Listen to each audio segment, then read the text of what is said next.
Project Multiple Access Computer, or MAC, launched in 1963, was a research project initiated at MIT. Project MAC was intended to develop a system which allowed multiple user access to a single computer at the same time. Nowadays, it's not a big deal, but in 1963, it was groundbreaking because at that time, we had a batch processing system where one user had to wait for their job to be completed before another could use the system. Project MAC went on to becoming a resounding success and played a key role in discovering the concept of virtualization. Although the meaning of virtualization kept evolving with the internet, certain terms such as remote access, virtualization, multi-user environments, and shared resources were deeply researched upon. Eventually, these concepts led to the birth of cloud computing. In the 20th century, the concept of cloud computing was a dream, a myth. But in the 21st century, our world revolves around it. A casual user uses almost 15 to 20 cloud-based applications every single day. WhatsApp, Instagram, Facebook, X, LinkedIn, Gmail, Paytm, you name it. Now, because of the increased spending in the public cloud services, India's public cloud spending has the potential to expand at a CAGR of 27% by 2026. Now imagine the state of the jobs within the cloud market. And if we talk about India, 10% of the total jobs are going to be related to cloud. Now that is because cloud is one such sector from where the majority of the hiring demand comes from.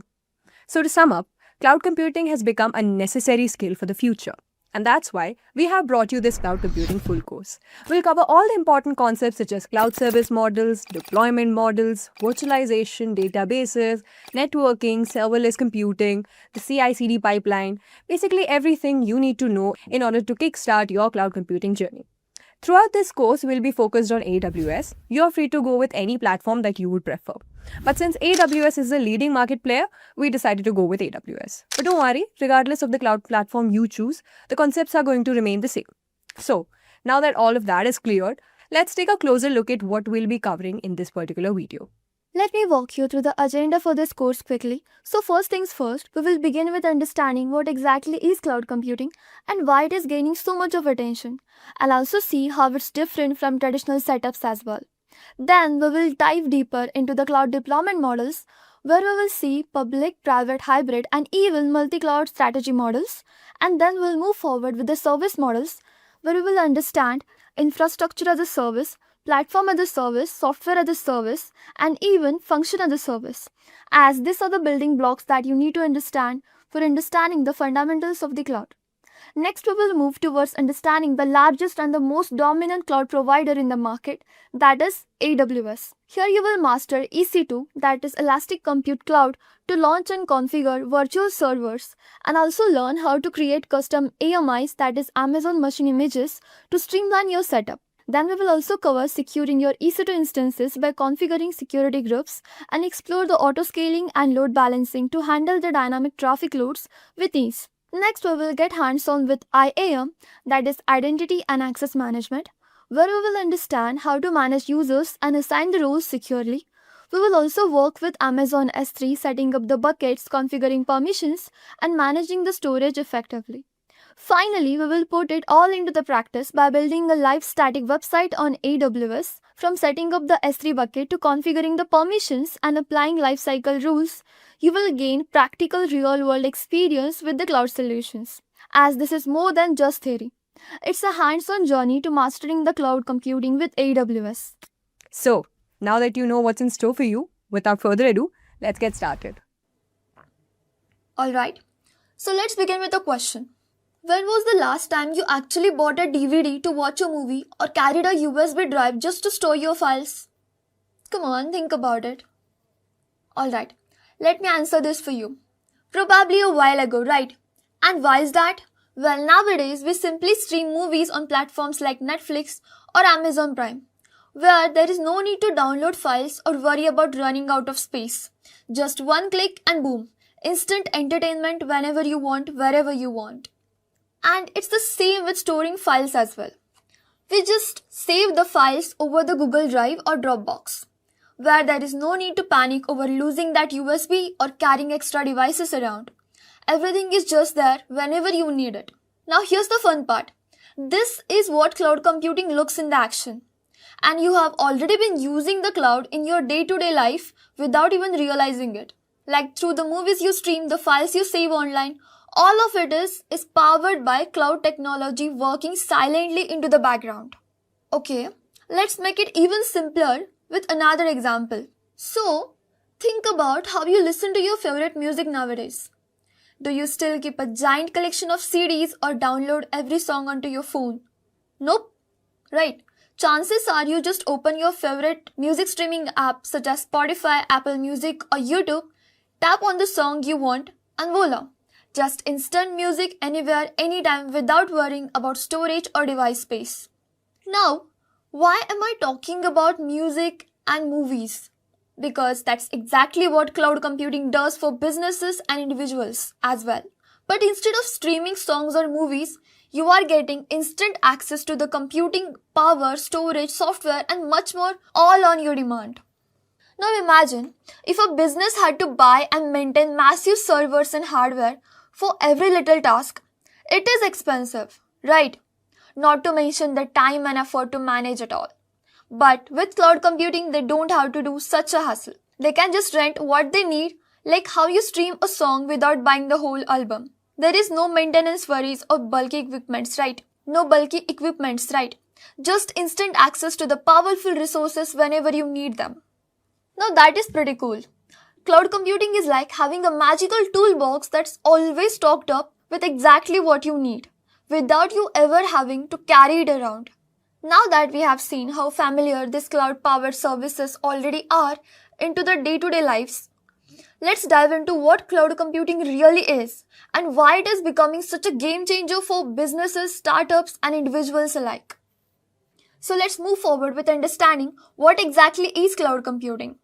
By the formal definition of the cloud computing, it is the delivery of on-demand computing services and resources like storage, computing power, networking, security, and more via the internet.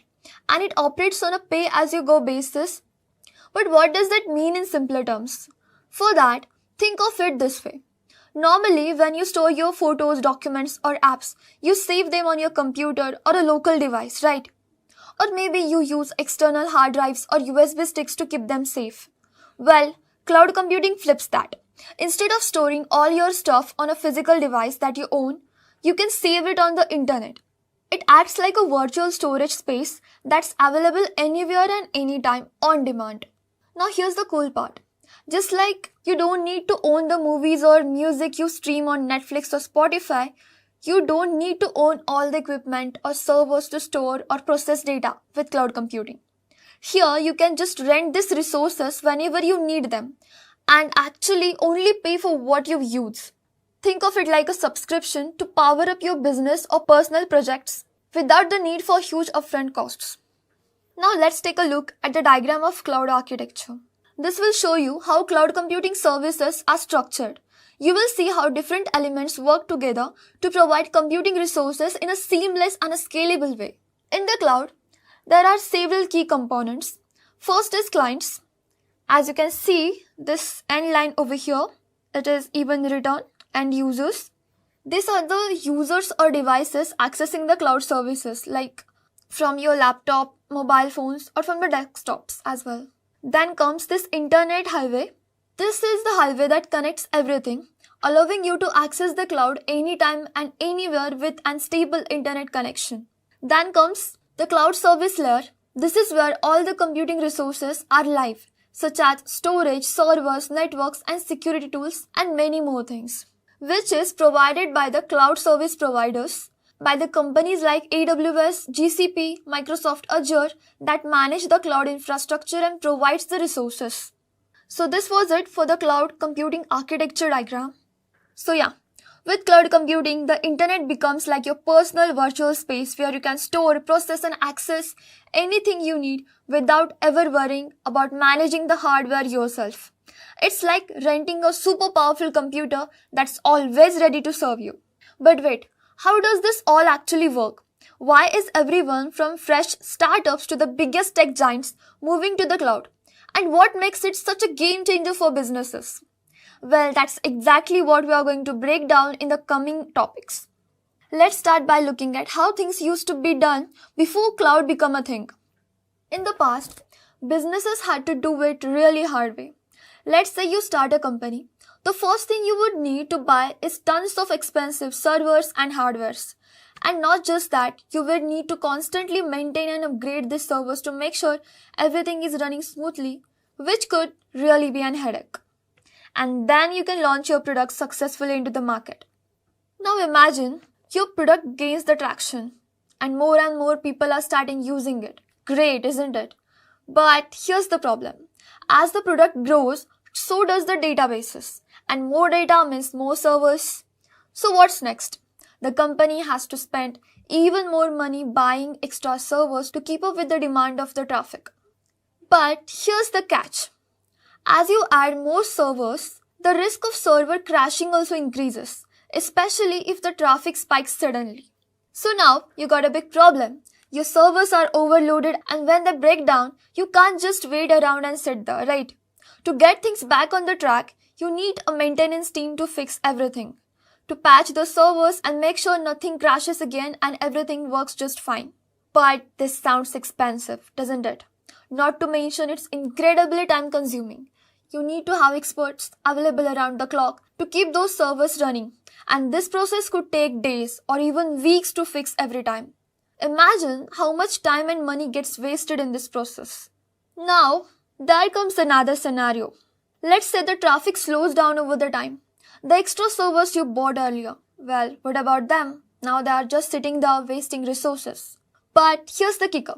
You still have to maintain them regularly, which means extra charges for something you're not even using fully. This is the classic problem businesses used to face. Spending money on servers they didn't need or use all the time, but still they had to maintain them. So, to sum up the traditional setup, businesses and companies had to buy, maintain and upgrade expensive physical servers, which comes along with huge costs for expensive hardware and software, maintenance and IT teams, offering limited flexibility as upgrading as per the traffic spike means buying new hardware every time, which is a time-consuming approach as setting up and updating servers might take weeks or even months sometimes. The result? A lot of wasted time and money for businesses just to keep things running. And that's exactly where cloud computing steps in. Imagine starting a business today. Would you rather spend thousands of dollars buying servers and hiring teams to manage and maintain them? Or would you prefer to just rent the services and resources as you need on demand and only pay for what you actually use? Sounds pretty simple yet super efficient, isn't it? Well, that's the power of the cloud. With cloud computing, you don't need to worry about cost and hassle of owning and managing hardwares like servers. You just rent exactly what you need from a cloud provider whenever you need it and on a pay-as-you-go basis. So what makes the cloud such a game changer for businesses? Here's why. It makes them more agile, cost-efficient and scalable by providing a pay-as-you-go model where they don't need to invest huge upfront investments. They can only pay for what they actually use. It provides scalability and flexibility as well, where there is no need for more resources. The cloud scales up or down instantly based on the demand. It is also fast and efficient, as forget waiting weeks to set up your hardware. With the cloud, resources are deployed within the minutes, not even months. It also provides remote access and security. You can access your data from anywhere and have top-tier security without any kind of hassle. Where you also no need to worry about server crashes. The cloud ensures your data is backed up and properly secure. In a nutshell, the cloud gives businesses the ability to be more agile, cost-efficient and scalable without getting bogged down in expensive or time-consuming IT infrastructure management. Now, instead of worrying about servers, businesses can focus on building better products and serving their customers right. So that was it. The cloud is changing the game by giving businesses exactly what they need when they need and at a fraction of the cost of maintaining the physical servers. Alright, now that we have understood what cloud is, the next big question comes is, how do companies actually use the cloud? What are their options based on their needs and why does IT infrastructure even matters? In today's world, every business relies on technology to run efficiently and having the right IT infrastructure is crucial. as it ensures things like scalability, security, and performance are spot on. But every organization needs are different. They choose the infrastructure based on the cost, flexibility, and the level of control they need. So let's break down the three main types of cloud infrastructure. First is on-premises infrastructure, second is cloud infrastructure, and third is hybrid cloud infrastructure. Let's start with on-premises infrastructure. Here, imagine you're owning a house where you're responsible for everything, the roof, the plumbing, and even deciding when to redecorate or renovate it. In the world of IT, that's what on-premises infrastructure looks like.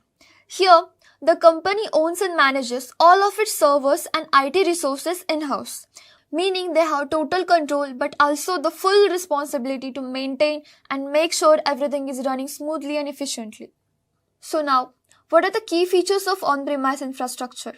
The first one is, it provides the full control over the infrastructure, where you can make all the decisions about how your system runs. Second is, it provides high security and compliance, which is perfect for industries dealing with the sensitive data like banks or hospitals, where privacy is non-negotiable. But it also has some downsides, as it comes with huge upfront expenses. Buying hardware is expensive, and it doesn't stop there. Maintenance and upgrades are other ongoing expenses as well. It also comes with limited flexibility and scalability. If you need more capacity, that means you have to buy and set up more hardware, which can take time and can come with huge expenses as well. So when to use on-premises infrastructure? When your business requires complete control, a strict security, and you are prepared to handle the expenses involved in managing everything yourself. Now the next thing is cloud infrastructure. For this, picture using a ride-sharing app like Uber. You don't own the car, but you still get to decide where to go, in which car to go. That's essentially what cloud computing is. You can rent computing resources such as storage, processing power, databases, etc. over the internet and only pay for what you actually use, which is already provided and managed by the cloud service provider itself. So what are the key features of the cloud infrastructure? The first is, there is no hardware ownership or maintenance hassle. Forget about buying, maintaining or fixing servers. Here, everything is managed by the cloud service provider itself. Second is, it is scalable and cost efficient. You can easily scale up or down without any large initial investments. It is also fast and accessible, as you can deploy services and resources quickly and access them from anywhere, anytime. But the trade-off, it gives you very less control over the infrastructure. As the cloud service provider manages the infrastructure, you don't have much control in how things are actually running. So when you should go with the cloud? When you need quick scalability, lower costs, and want to avoid the headache of hardware and maintenance, cloud is the best option to go with. And finally, we have hybrid cloud infrastructure. In simple terms, let's take an example. Imagine you take a subway for most of your daily travel. But for places the train doesn't go, you drive your own car. That's what hybrid cloud is about. It combines on-premise systems with cloud resources as well. So you get best of both the worlds. Now what are the key features of hybrid cloud? Well, the first is, it gives you control as well as flexibility, which is considered as best of both the worlds, where you can keep the sensitive data secure in the in-house while enjoying the scalability of the cloud. Second is, it provides cost optimization, where you can use the cloud for the things where it is cheaper but keep the critical systems on premises. It also allows you for gradual cloud adoption, where you can move to the cloud gradually without a full commitment initially. But the challenge here is complexity, as managing both on-premises and cloud systems can get tricky and may require extra resources and a hardcore experts handling it. So when to use hybrid cloud? When you need a balance of security and flexibility without fully committing to the cloud, this is the best option in this case.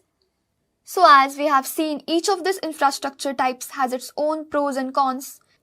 Now let's take a look at the quick comparison of the types of IT infrastructures we just seen through a comparison table. So the first feature, that is ownership. On the on-premises, you own and control everything, which provides full control but with high responsibility. For the cloud computing infrastructure, it is managed by the cloud service provider itself, While in the hybrid, which provides mix of both, here you can control critical data on premises while leveraging the cloud benefits as well. Coming to the second point, that is cost model. On the on-premises, you have to pay high upfront investments for the hardwares and infrastructure. But with the cloud infrastructure, it provides you with pay-as-you-go model, where you can only pay for what you actually use, making it very cost-effective. Coming to the third, that is hybrid cloud infrastructure, it provides you optimized costs because it balances between capital and operational expenses as of both on-premises and cloud. Coming to the third point, that is scalability. On-premises provides you with limited scalability as it requires buying more hardware if required. Coming to the cloud infrastructure. Here, it is highly scalable as it gives you option where you want to expand or shrink resources as per the need. Coming to the hybrid cloud infrastructure. The scalability here is balanced as you can scale up with the cloud while keeping the core system stable on the on-premises. Coming to the fourth point, that is security. On-premises provides you with high security as there is full control over the security measures as everything is handled in-house. But coming to the cloud providers or cloud computing infrastructure, here everything depends on the provider as security is shared but it is robust. Now coming to the hybrid cloud infrastructure, the security here is flexible as you can secure sensitive data on premises and use cloud resources for less critical workloads. Now coming to the fifth point, that is maintenance. On the on-premises, it requires an in-house IT team for upkeep and updates, while in the cloud infrastructure, there is no maintenance on your end. The provider handles all of it very well. Now coming to the hybrid cloud infrastructure, the maintenance is partial because you can manage on-premises components while the cloud stays managed by the service provider itself. And coming to the last point, that is deployment speed. On-premises are pretty slow while cloud infrastructure is comparatively fast, while in hybrid cloud infrastructure, everything is moderate. So that's the comparison. Pick what suits your control, cost and scalability needs the best. Now that we have seen, while there are different cloud models that we have just studied, the cloud offers huge benefits for businesses, making operations smoother and faster and more cost-effective.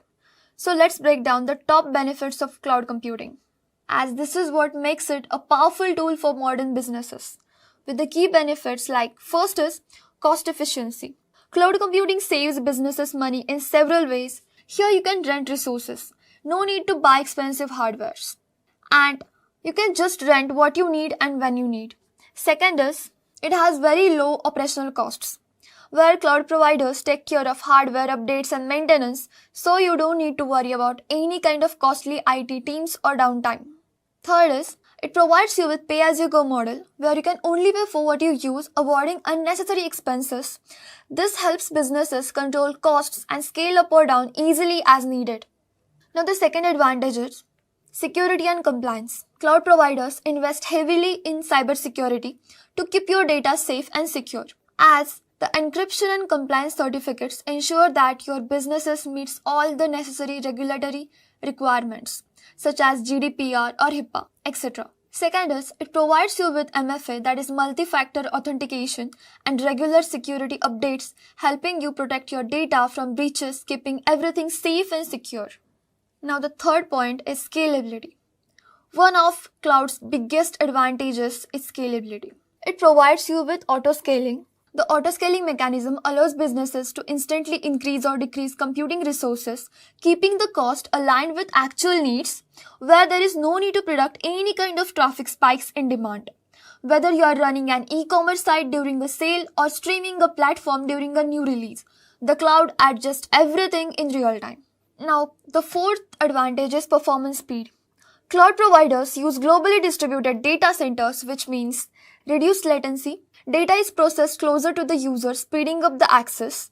The second point is, the load balancing ensures smooth performance as the traffic is spread out efficiently, preventing slowdowns during high demand too. It also comes with edge computing advantage, which takes a further step by processing data near the user, improving users' response times even more. Coming to the fifth one, cloud computing is all about accessibility, where you can access work from anywhere on any device and as long as you have a stable internet connection. It also comes with collaboration tools like Google Docs and Microsoft 365, which enables the real-time teamwork, allowing users to work together regardless of the location. And the sixth one is disaster recovery. No one likes thinking about disasters, but the cloud helps mitigate risks of this kind too. It is powered by automatic backups, which ensures that your critical data is protected even if the system fails. It also provides replicating the data across multiple locations, keeping your data safe just in case of a failure at one site. So businesses can quickly recover without losing any kind of valuable information or data. It also helps businesses restore lost data within the minutes, minimizing the downtime and keeping the operations real smooth. While the cloud makes life much more easier, but it's not without challenges. Companies need to be mindful of certain risks and concerns before fully making the move. Let's look at some of the main challenges businesses face when it comes to the cloud, as it is very important to address these challenges to maximize efficiency and enhance the security. The first one is the constant internet connection requirement. Cloud services rely totally on a stable internet connection. If your internet goes down, you lose all your access to the critical systems as well as your data. This means your entire business operation could be at risk if the connection is interrupted, especially if you're working remotely. Now the second challenge is the downtime and reliability issues. Cloud providers, just like any other servers, can experience downtime. If the cloud provider faces downtime, your business might also face interruptions impacting productivity and customer experiences, which can lead to major damages and huge loss. For example, in 2021, AWS went down, disrupting their services and resources for major platforms like Netflix and Reddit. Coming to the third one, that is data security and privacy issues. Moving data to the cloud means trusting a third-party service provider to manage your security and authentication. If a data breach occurs, sensitive customer information could be exposed. As businesses must assess the provider's security measures to ensure that the data is handled properly and is secure on the platforms. The fourth one is complex pricing models. The cost of cloud services can fluctuate unpredictably if the usage isn't monitored closely and properly, where the companies might need to overpay for resources and services they don't need, especially if they don't track the usage regularly and properly. It's important to choose the right plan to avoid unexpected charges as well. Now coming to the last challenge that we have and is majorly talked about is vendor lock-in. So what is vendor lock-in? Let's first see that. So vendor lock-in is when you're totally relied and dependent on a single cloud service provider, that when it comes to migrating your systems or resources, it makes it difficult to switch to the another cloud service provider. So that is basically called as vendor lock-in. Here, moving data and services to the cloud often involves proprietary technologies that make it hard to switch providers later, as we discussed just now. It comes with high migration costs and compatibility issues that can prevent businesses from easily moving to a different cloud service provider if needed. This is a critical consideration when deciding on a cloud service vendor. So as we have seen, while the cloud comes and offers with huge and immense benefits, businesses must carefully consider these challenges as well before migrating. There are ways to mitigate risks, but understanding the trade-offs is must and crucial. Now that we know the advantages and challenges of cloud computing, the next step is diving into how businesses deploy their resources in the cloud. In the next module, we will explore cloud deployment models, what they are, how they work, and why they matter for your business. So your business can run efficiently, securely, and cost-effectively. Alright, let's dive in by understanding what cloud computing services are. In simple terms, cloud computing services are on-demand computing resources delivered over the internet. This includes servers, storage, databases, networking, software, and much more. These services allow users to access and manage computing power without the need to own or manage and maintain physical infrastructure. Think of it like renting tools from a hardware store instead of buying them. That's exactly how cloud services work. These services allow users to access and manage computing power without the need to own or maintain or manage any kind of physical infrastructure. Think of it like renting tools from a hardware store instead of buying them. That's exactly how cloud services work. But wait, even these services are categorized into two main models. These cloud models are basically different business models adopted by a cloud service provider. They operate on two main models. That is, first deployment models and second is server models.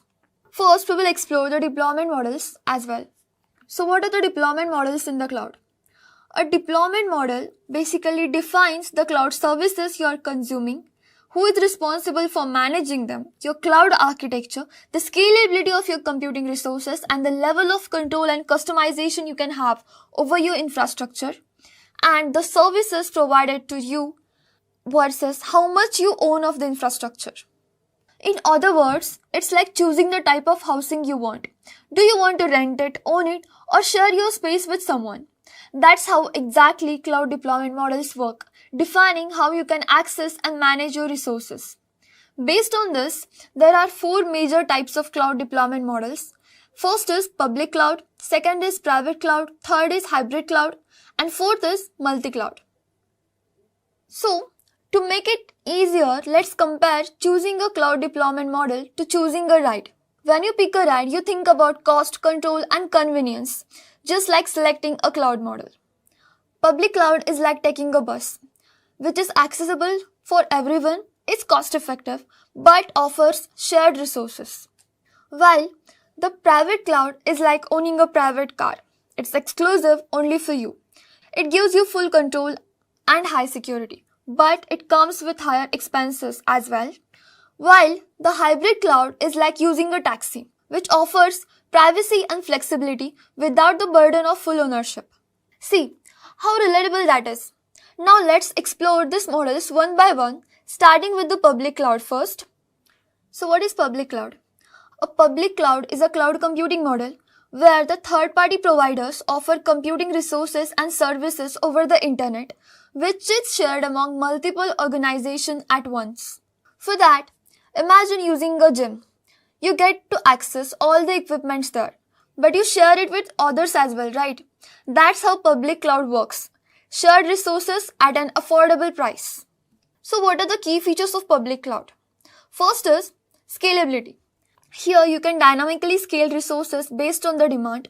Second is it is cost effective. There is no upfront hardware costs. You can only pay for what you actually use. Third is accessibility. You can access services from anywhere with a stable internet connection. Fourth is managed services. The provider handles the complete infrastructure, updates and maintenance. So you don't have to worry about any of the technical side. But yeah, there are certain challenges that you need to address. First is security and compliance risks. Shared resources and environments may introduce certain vulnerabilities as well as risks. Second is limited customization, which means it gives you very less control compared to the private clouds. The third is potential downtime. Here you have to rely on the provider's reliability, which may occasionally lead to the service interruptions leading to the downtime. Now what are the common use cases of public cloud? Well, it is best for hosting websites. Think of platforms like WordPress or Shopify, just like them. The second is it works great for big data analytics, where you need to process large data sets quickly. Third is cloud storage and backups, which works like Google Drive or Dropbox, but in an efficient and scalable way. Now the fourth is running AI and machine learning models efficiently. Here it provides you with a lot of options and features where you can run and manage your machine learning models very efficiently, and they are also secure. So, the public cloud is great for the businesses that prioritize cost efficiency and scalability, but are okay with sharing resources. Now that we have explored the public cloud, let's see and talk about the private cloud, the more exclusive option in the cloud world. Imagine having your own private car. You control where it goes, how fast it drives, and who gets in. Sure, but it's more expensive than public transport, right? But you get the privacy, comfort, and full control over your car. That's exactly what a private cloud offers for the businesses. So, a private cloud is a cloud computing model where the computing resources and services are dedicated to a single organization. Unlike the public cloud, these resources aren't shared with anyone else. These private environments can be hosted on premises like within the organization's own data center or can be managed by a third-party provider but still dedicated exclusively for a single organization. This model is ideal for the businesses that need strict security, compliance, and control over their infrastructure. So what are the key features of private cloud now? Well, the exclusive use. Resources here are reserved solely for one single organization, ensuring maximum privacy. The second is enhanced security. Organizations have greater control over their data and privacy compliances, making it ideal for the sensitive industries like healthcare, banking, and finances. Third one is customization. Here you can tailor the infrastructure to meet specific business goals and needs, something that's limited in the public cloud environments. But in the private cloud, you get the full customization option. Now the fourth is consistent performance. Since there's no resource sharing, you avoid the slowdowns or downtimes and get predictable, reliable performance. But again, it comes with huge upfront costs. So let's address the challenges of private cloud. While the private cloud offers huge and significant benefits, it comes with few challenges as well. The first is higher expenses. Building and maintaining a private cloud requires a significant upfront investment as well, from buying hardware to hiring a skilled IT staff. Thus, it comes with huge expenses. Second is complex management. Here, you will need in-house expertise or third-party management to handle the infrastructure. It's not like just set it and forget it. You have to manage and implement each and everything efficiently and seamlessly. The third is scalability limitations. Unlike the public cloud, scaling a private cloud often means physically adding more hardwares, which again comes to on-premises, taking your money and time. So when does it make sense to use a private cloud? Well, for the organizations with strict security and compliance requirements, such as healthcare, finance, government sectors, where data privacy is non-negotiable, or businesses needing customized infrastructure solutions, where they want tailored environments for unique business needs. And the third one is enterprises, where the requirement is for high performance computing without any kind of shared resources. This is ideal for workloads like scientific simulations, financial modeling, or big data analytics without the risks of any kind of shared resources. So, this was for the private cloud. It gives you privacy and control, but it again comes with higher expenses and management responsibilities. But what if you could get best of both the worlds? That is, cost effectiveness of the public cloud and the security of a private one. Exactly. That's where hybrid cloud steps in. So let's see what hybrid cloud is. We have looked at the public cloud like taking a bus, affordable but shared resources. Then the private cloud like owning a car, private but costly. But what if you could combine both? Imagine using a public transport for daily travel but driving your own car for special occasions or private trips. You get the cost savings of the bus and the privacy of your car. Adds best of both worlds again, right? That's exactly what the hybrid cloud offers. But what is hybrid cloud? Hybrid cloud combines both public and private cloud environments, allowing data and applications to move between them seamlessly, which provides better flexibility, scalability, and security. Why is that useful? Well, sometimes you need extra resources for certain workload spikes. That's when you can tap into the public cloud. But for the other times, when you need a strict security and control, that's when you can use the private cloud. It's all about flexibility and smart resource management. So, let's see the key features of hybrid cloud. First is, it provides flexibility. Here you can run sensitive workloads in the private cloud and less critical ones in the public cloud, where you can choose what works best for each situation individually. The second one is scalability. The need for extra power during peak seasons, right? Now, expand resources instantly using the public cloud without any investment in more hardwares. The third one is security and compliance needs, where you can keep the sensitive data secure in the private cloud while enjoying the public cloud scalability for non-sensitive tasks, which is again cheaper than private cloud. The fourth one is cost optimization. Here you can avoid overspending by balancing the workloads, as you can use private infrastructure for the critical operations and public cloud for the variable demands.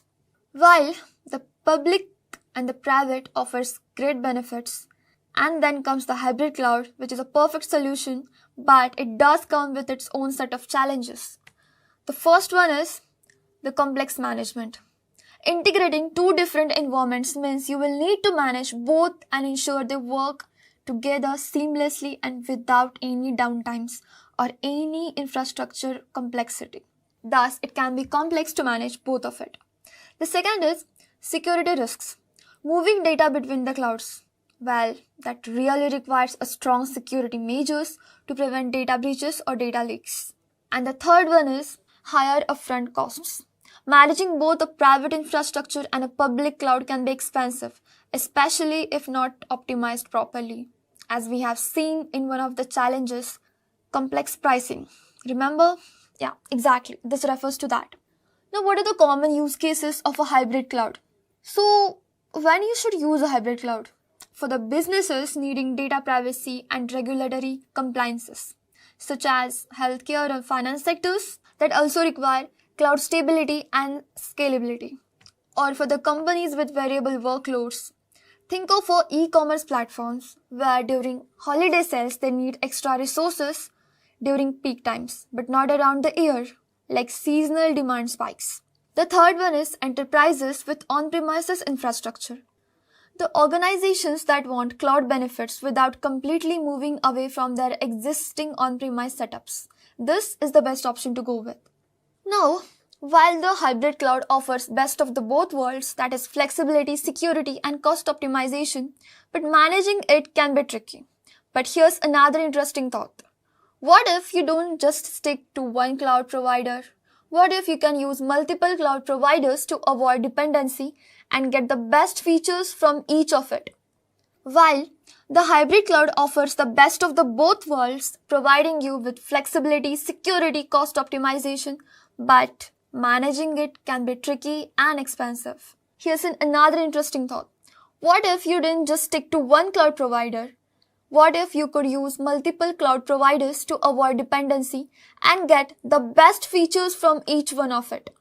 Yeah, that's exactly what the multi-cloud model is about. In the multi-cloud, you can just shop around and pick the best features from different cloud providers instead of sticking to one. It's like when you're shopping online, you might buy electronics from the Amazon, clothes from the Flipkart, and groceries from the Zepto. Why? Because you're looking for the best deal, quality, and convenience from different platforms. That's exactly what the multi-cloud approach is all about. The multi-cloud model involves using resources and services from multiple cloud providers like AWS, Azure, or Google Cloud Platform, that is GCP, simultaneously to optimize the performance, reduce dependency on a single cloud provider, and again enhance the resilience. Think of it like instead of putting all your eggs in one basket, you are spreading your workloads across different providers for better reliability and performance and easy access. So let's see the key features of multi-cloud. The first is, it comes with vendor independence. You remember I told you about the vendor lock-in and we have studied this concept into the challenges of cloud computing? Exactly. It gives you vendor independence, which means here you can avoid getting locked up into one provider's ecosystem. If one service becomes expensive or unreliable, you have got the alternatives as well. Here you no need for the high migration costs that comes with vendor lock-in as well. The second is best of breed services, which means here you can use different cloud service providers for the different multiple utilities. As you can use AWS for storage, GCP for AI tools, and Azure for enterprise solutions, getting the best each provider has to offer. The third one is resilience and redundancy. If one cloud goes down, others keep your services running, which means minimizing the downtime and reliability risks. The fourth one is optimized performance. It can help you deploy workloads on the cloud that best suits them. Need fast data processing? Choose the provider known for that. It's easy as that. So how does a multi-cloud environment actually works? Since this concept might seem new to you, let's break it down with a simple scenario. Imagine you run a global e-commerce platform. You use AWS to host your website for its scalability. Google Cloud manages your AI-driven product recommendations, and Azure handles financial transactions because of its strong compliance features. Yes, this is how it works. These services work together, ensuring your customer get the best experience without you being tied to a single cloud provider. So that is how it works. While multi-cloud has many perks, it's not all smooth sailing. It also has some challenges that need to be addressed. So, how does this actually work? Since this concept might seem new to you, let's break it down with a simple scenario. Imagine you're running a global e-commerce platform. You use AWS to host your website for its scalability, Google Cloud to manage your AI-driven product recommendations, and Azure to handle financial transactions because of its strong compliance features. This is exactly how it works. These services work together, ensuring your customers get the best experience without you being tied to a single cloud service provider, where organizations can distribute workloads across different cloud service providers, and the data and applications can interact across multiple cloud platforms as well. While the multi-cloud has so many perks, but it's not all smooth sailing. So the first challenge is complex management. Handling multiple cloud service providers means more dashboards, tools, and processes to manage and handle, which can be complex and tricky at times.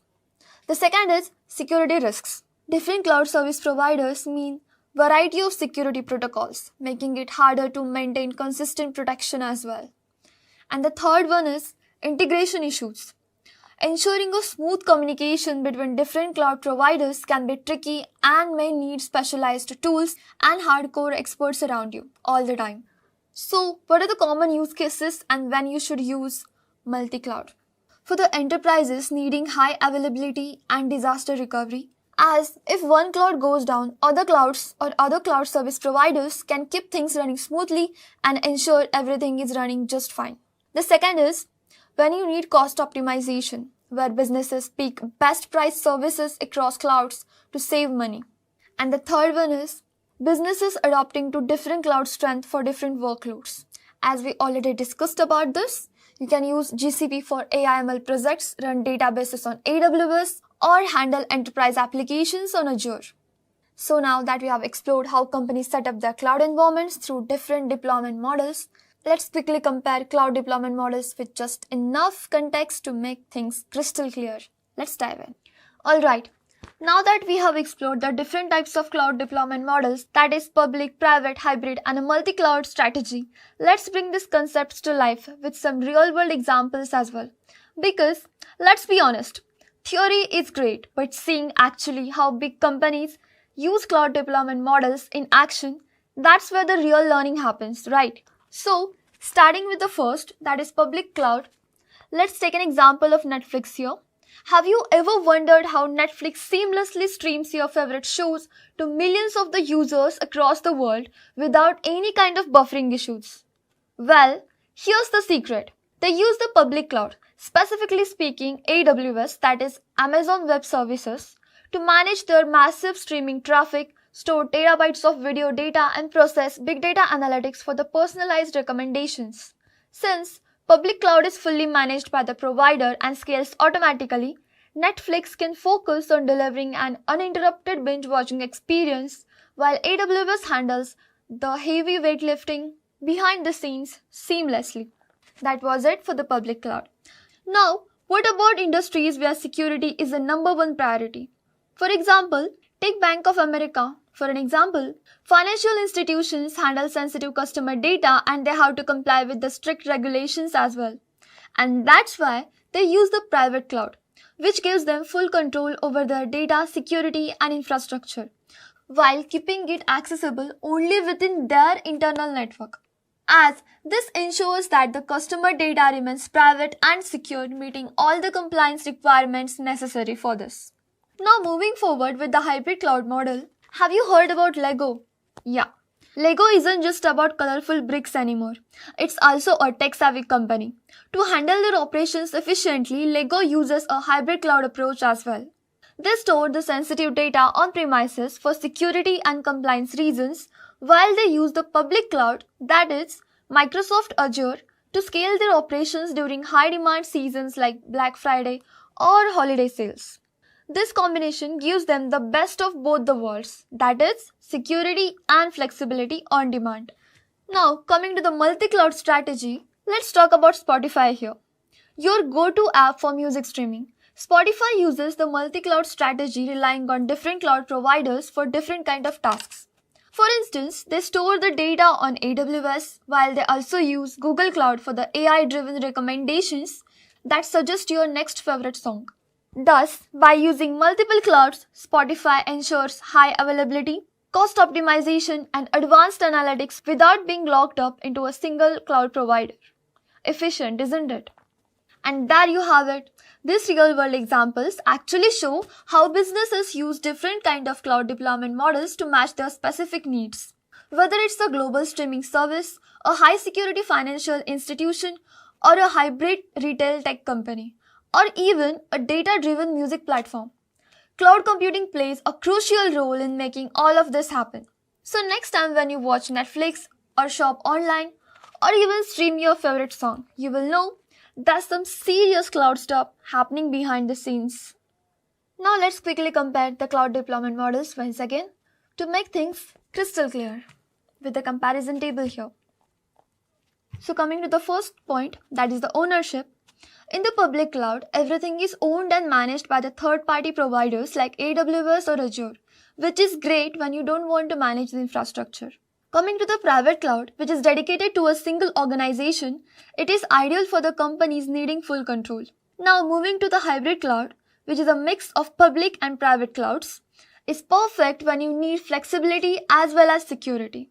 While the multi-cloud approach, here it uses services from multiple providers, which helps avoid the vendor lock-in and provide you with optimized performance. Coming to the second point, that is scalability. In the public cloud, it scales easily to handle varying workloads, which is good for unpredictable demands. But in the private cloud, the scalability is limited, but it is best for stable and consistent workloads. While in the hybrid cloud, it offers you with the flexible scaling, as you can use the private cloud for the critical data and public cloud for the extra capacity you need. While in the multi-cloud, it provides you with high scalability across the multiple cloud providers, which is ideal for the global operations. Now coming to the third point, that is security. In public cloud, the security is of moderate level, which is sufficient for the general applications. While in the private cloud, it provides you with the high security, which is best for sensitive data and compliance needs. While in the hybrid cloud model, it provides you with the balanced security, where you can control the sensitive data privately, while you can also leverage the public resources on the public cloud. Coming to the multi-cloud approach, the security here varies depending on each provider and how the security is managed in it. Now coming to the fourth point, that is cost. In the public cloud, it provides you with the low-cost option, as it has the pay-as-you-go model, which suits the startups and small businesses the best. While in the private cloud, it comes with high cost, which is actually worth it for the organizations prioritizing security and control both. But in the hybrid cloud, the cost is kind of balanced, as it is more than public but less than a private cloud alone. While in the multi-cloud approach, the costs can vary according to the service provider you actually choose and the services to balance price and performance. Now coming to the fifth point, that is customization. In the public cloud, it provides you with a limited customization, while in the private cloud, it is highly customizable. Here you can also tailor it with your exact specification and requirements. While in the hybrid cloud, it provides you with a moderate level of customization, as here you can customize the private side while using the public for the general needs. But in the multi-cloud approach, the customization depends on the chosen providers that you have opted, like AWS, Azure or GCP. Now, which cloud is best for which? The public cloud is best for the startups or web apps needing quick and affordable solutions, while the private cloud is best in case of enterprises handling sensitive data with strict regulations, where security cannot be compromised at all. Coming to the hybrid cloud, which is best for businesses seeking both security as well as the cloud flexibility. Now, the multi-cloud approach is best for the large companies optimizing costs and avoiding the reliance on a single cloud provider, which also helps you to avoid the vendor lock-in. Thus, here it is. Now that we have explored how companies set up their cloud environments through different deployment models, it's time to dive into how they use cloud services like storage, servers, and softwares. In the coming module, we will explore the cloud service models, that is, infrastructure as a service, platform as a service, software as a service, and even function as a service, and how they help businesses build, deploy, and manage the applications more efficiently and seamlessly. So, now that we have explored how companies set up the cloud environments through different deployment models, it's time to dive into how they use cloud services like storage, servers, and softwares efficiently. In this module, we will explore the cloud service models, that is, infrastructure as a service, platform as a service, and software as a service, and how they help businesses build, deploy, and manage applications more efficiently and smoothly. So let's begin by understanding what exactly are cloud service models. So according to the definition, cloud computing service models define the different levels of computing resources that cloud providers offer to businesses and individuals. In simple terms, they define the levels of computing resources that cloud providers actually offer. They answer the one big question: who manages what? How much is handled by the provider itself, and how much do you actually manage? But why do we even need these service models? Think about it. Every business has different technical needs. Some companies want full control, managing their servers and softwares. Others just want ready-to-use applications without the headache of maintenance. And that's where cloud service models comes to rescue. They provide different levels of control, flexibility, and convenience, so companies can actually choose what works best as per their needs. The major four cloud service models are: first is infrastructure as a service, second is platform as a service, third is software as a service, and fourth is function as a service. Now, to make things easier to understand, let's take a real world analogy here. Imagine you are setting up your dream house, or in this case, your IT setup. Infrastructure as a service, think of it as renting an empty plot with the utilities. Here you can build the house your way, but the land and power supply are provided by a certain provider. While in the platform as a service, here think of it as renting a partially built house, where the walls and plumbing are already given to you. You just need to decorate and furnish it as per your needs. While in the software as a service model, think of it as booking a fully furnished Airbnb, where you can just walk in and start living. Now coming to the function as a service model, think of it as ordering room service in that Airbnb. You don't even need to worry about the kitchen. They deliver what you need when you need as per your demands. Now this was the simplest example to understand each one of the services. Now let's break this down with a relatable scenario. Imagine you're launching a new business. Now to start your business, you will need a website, a database to store the customer information, a secure network connection, a software to manage your daily operations. Now, how do you will set it up? Traditionally, you would have to buy expensive hardware, set up physical servers, install all the necessary softwares, and constantly maintain everything by yourself. And damn, sounds like a lot of work and money, right? But thanks to the cloud service models, you get to choose how much responsibility you handle versus how much the cloud service provider manages. It's like deciding between cooking at home, which gives you all effort and full control, or using a meal kit, where you require less effort but you don't have much control over it as well, or simply dining at a restaurant, minimal effort, sit back and just enjoy your food. You pick here based on how much effort and time you want to invest in it, and how quickly you need things up and running.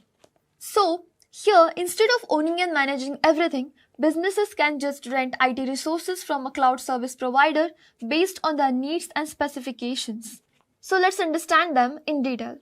Let's begin with the foundation model, that is, infrastructure as a service. Infrastructure as a service is like renting the land and utilities to build your own house. Here, you don't own the land. For example, that is the infrastructure here, but you actually build and manage the house, that is, apps or data in your infrastructure, the way you want and exactly as per your specifications and requirements. In technical terms, The provider supplies and manages the infrastructure components needed to run applications such as servers like your house foundation, storage like closets of your data, networking, the roads connecting everything in between, and the virtual machines for running your applications. Here you can manage everything else like installing software, setting up firewalls, and maintaining the system. So what are the key features of infrastructure as a service? The first is, it provides you with the compute resources where you can quickly create virtual machines for various workloads. Second is, it gives you storage options where you can easily scale the storage up or down as per your needs and requirements. The third is, it provides you with also the networking part where you can manage networks, load balancers, and firewalls to secure your connections. The fourth is, it comes with pay-as-you-go model, as you can pay only for what you use. No need for massive upfront investments as well. Even with all the benefits, infrastructure as a service isn't without hurdles. There are some challenges as well. The first one is management complexity. Here you will need technical expertise to configure and manage the infrastructure. The second is security concerns. While the provider secures the physical data centers, but you are actually responsible for protecting your apps and data. The third point is data transfer costs, as moving large amounts of data from on-premises to the cloud can come up with huge upfront expenses as well. Now, what are the common use cases of infrastructure as a service? It is best in case for the companies handling variable workloads like e-commerce sites during holiday sales, or businesses needing data and privacy compliances but still wanting cloud scalability, or the enterprises expanding their infrastructure without buying any kind of new hardware. And it is also the best option for the startups wanting a cost-effective way to test the new applications without any kind of major investments. Now that we have seen how infrastructure as a service provides the building blocks of your IT setup, what if you don't want to handle the entire construction yourself? What if you just want a ready-made platform to build and deploy applications seamlessly without any kind of worry about underlying hardware? And that's exactly Platform as Service steps in. Platform as a Service is a cloud computing model that provides a ready-made platform for developers where they can build, deploy, and manage web applications without any kind of worrying about underlying infrastructure like servers, storage, or networks. Think of it as a one-stop shop for all the app development, perfect for teams that want to focus on coding and innovation rather than the boring IT management stuff. So what are the key features of Platform as a Service? Well, the first one is, it provides you with the development tools. Here you have the access to frameworks, libraries, and tools to make the app development even more faster. Second is, it provides you with the managed kind of hosting. Here you no need to manage servers or worry about the maintenance. The platform handles it all efficiently and effectively. The third one is, it comes with integrated databases, where you can easily use built-in databases without any kind of complex setups or managements. The fourth one is, it again comes with pay-as-you-go model, where you only pay for what you use, saving a lot on operational costs as well. Even with all of the convenience, there are favorite things that you need to watch out for. And the first one is vendor lock-in. As switching providers later can be tricky once you are tied to one particular cloud service provider or one platform. The next is customization limits, as it gives you less control over the underlying infrastructure, which is great for simplicity but not always for the flexibility and scalability you want to implement. And the third one is security concerns. While the provider secures the platform, but you are also responsible for the app level security. Thus, there can be risks of data breaches and data leaks if not properly configured. Now, what are the use cases of Platform as a Service? Well, it is best in case of web and mobile app development purposes, where you can quickly build and deploy applications seamlessly. It is also best for API development and integration, as here you can create and manage APIs with even bare minimal effort.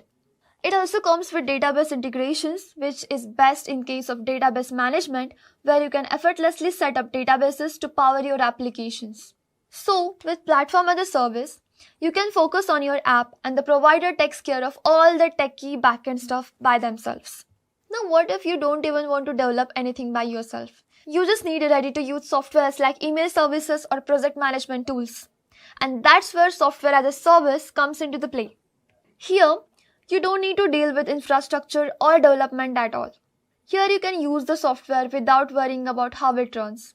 Think about it like streaming movies on Netflix. You don't need to download anything or manage servers or even update softwares. You just log in and enjoy it. And that's exactly what software as a service is all about. It is a cloud computing model that delivers ready-to-use software applications over the internet, often on a subscription basis, where there is no need to install any kind of softwares, no hardware requirements. You can access it anytime through a web browser. Here, the provider handles everything, infrastructure, maintenance, and updates. So you can just focus on using the software and doing your work. Now, what are the key features of software as a service? The first one is, there is no need of any kind of installations. You can access the softwares directly through your web browser. No downloads required. The second is, it gives you automatic updates. There is no need to manually update anything. The provider takes care of all of it. The third is, it comes with scalability. It can easily adjust to the usage based on users' numbers or needed features. And again, it comes with pay-as-you-go model, where you only have to pay for what you actually use, no hefty upfront costs required. And then again, while software as a service is super convenient, but there are certain challenges that you need to address. So the first one is the total dependence on internet connectivity, which means no internet equals to no access. A stable internet connection is a must requirement for you. A stable internet connection is a must requirement here. Now the second one is security concerns. Since the data is completely stored on the third-party servers, ensuring strong security measures is essential as well. And the third one is limited customization. Here you get a pre-packaged solution which might not fit every unique need or any kind of personal requirements or specification needed for your application or utility. Now, what are the common use cases where software as a service can be ideal? The first one is email and collaboration tools like Gmail, Microsoft Outlook, or even Microsoft 365. Now again, for the customer relationship management, tools like Salesforce or HubSpot, which helps to manage customer relationships. Now the third one is for the project management purposes, for the platforms like Trello, Asana, or Slack streamlined teamwork management tools. And the fourth one is accounting and financial softwares like QuickBooks Online, Xero for financial management, etc. So this was it for the software as a service. So with software as a service, it's like enjoying a ready-made meal you ordered from a restaurant, right? But the question is, what if you need to run the code without worrying about servers or infrastructure at all? But now, what if you need to run the code without worrying about any kind of servers or infrastructures at all? And here comes function as a service, the ultimate set it and forget it model.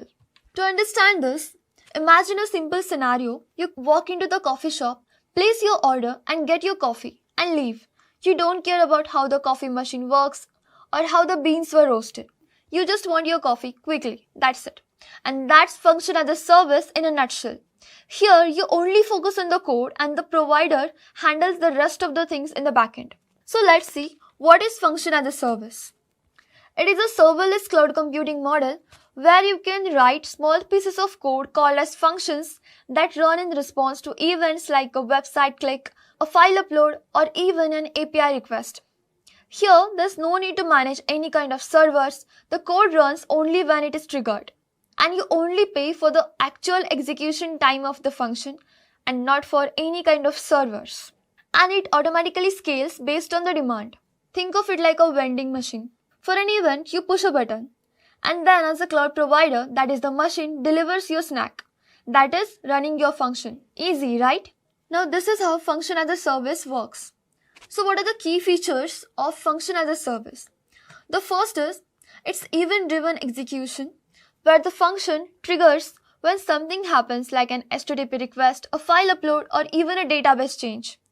And it is completely serverless. Serverless, it doesn't mean that there are no servers here. They are there. You just don't need to manage them. The cloud provider handles all of it in the backend. It also provides automatic scaling, whether you got one request or a million requests.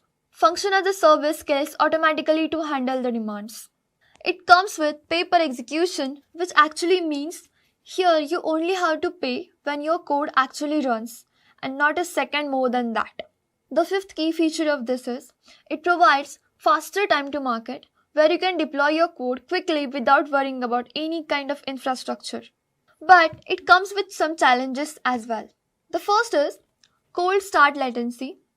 Now, if a function hasn't been used in a while, it might take a few extra seconds to start. This is what we call as cold start latency or a cold start. The second one is state management, which means the functions here are stateless, which means it makes it a little bit of tricky to manage the ongoing data across the executions. The third one is debugging and monitoring. Without traditional servers, troubleshooting can be a bit more challenging than it seems. So what are the common use cases for the function as a service? The first is it comes with microservices architecture, which means it makes it easier to break down large applications into smaller and manageable services. The second one is real-time file processing. Here you can automatically resize images when users upload them. The third one is API backend. You can handle the API requests on demand without any kind of dedicated servers in the real time. The fourth one is IoT event processing. Here you can trigger the functions based on the sensors or sensor data from the devices. So with function as a service, you just write the code, set the trigger, and the cloud takes care of all the backend and manages your function efficiently. Now that we have explored all the cloud service models, that is infrastructure as a service, platform as a service, software as a service, and even function as a service, let's simplify them with some quick context and relatable examples with a comparison table as well. So the first point is definition. For the infrastructure as a service, it provides virtual server, storage, and networking, which is ideal when you need raw infrastructure but want to avoid physical hardware, as in short term, it is a virtualized infrastructure. While for the platform as a service, it offers a platform for developers to build and deploy apps without any worry about hardware or operating systems management. Thus, it provides a platform for web as well as app development purposes. While in the software as a service, it delivers fully functional software through the cloud. While in the function as a service, it lets you run the code triggered. While in the function as a service, it lets you execute the event-driven functions with the help of the triggers, which is perfect in the case of small or tiny tasks without any kind of server management. Now the second point is control. In the infrastructure as a service, it provides you with the high control over the servers and configurations, which is great for IT teams wanting flexibility as well. While for the platform as a service, it provides you with a medium level control where you can handle app. The provider manages the infrastructure. But in the software as a service, it provides you with a low control as you use what's provided, focusing purely on the usage. Lastly, in the function as a service, it again provides you with the low level control as here you just write the functions. Scaling and servers are handled for you by the service provider itself. Now coming to the third point, that is scalability. In the infrastructure as a service, it can scale manually or automatically depending on how you set it up. While in the platform as a service, the scalability is automated based on the app needs as developers don't have to worry about it. In the software as a service, the auto scaling happens with the user demands. Lastly, in the function as a service, it instantly scales up with the number of function calls, which is perfect for fluctuating workloads. Coming to the fourth point, that is the pricing. In the infrastructure as a service, you only pay for the resources used, like storage or compute power. Thus, it goes with pay per use. While in the platform as a service, here you only pay for the platform services you consume. Coming to the software as a service, it is completely subscription based where you can pay monthly or yearly for software access or subscriptions. But in the function as a service, you only pay for the function execution, saving costs for event-driven tasks as well. Now for the examples, in the infrastructure as a service, take the example of AWS EC2, Google Compute Engine, like renting virtual machines. While in the platform as a service, you can take the example of Google App Engine, AWS Beanstalk, where you can focus on code and not on the infrastructure. While for the software as a service, Google Workspace and Salesforce are the softwares which are ready to use from day one. And lastly, for the function as a service, AWS Lambda and Google Functions are best examples of function as a service, where you can run the snippets of the code whenever needed. And that's it. Here, each model serves different needs, whether you want full control or just want things to work out of the box. Alright, so far we have explored the cloud deployment models and service models as well. But have you ever wondered who's actually behind the cloud services we use every day?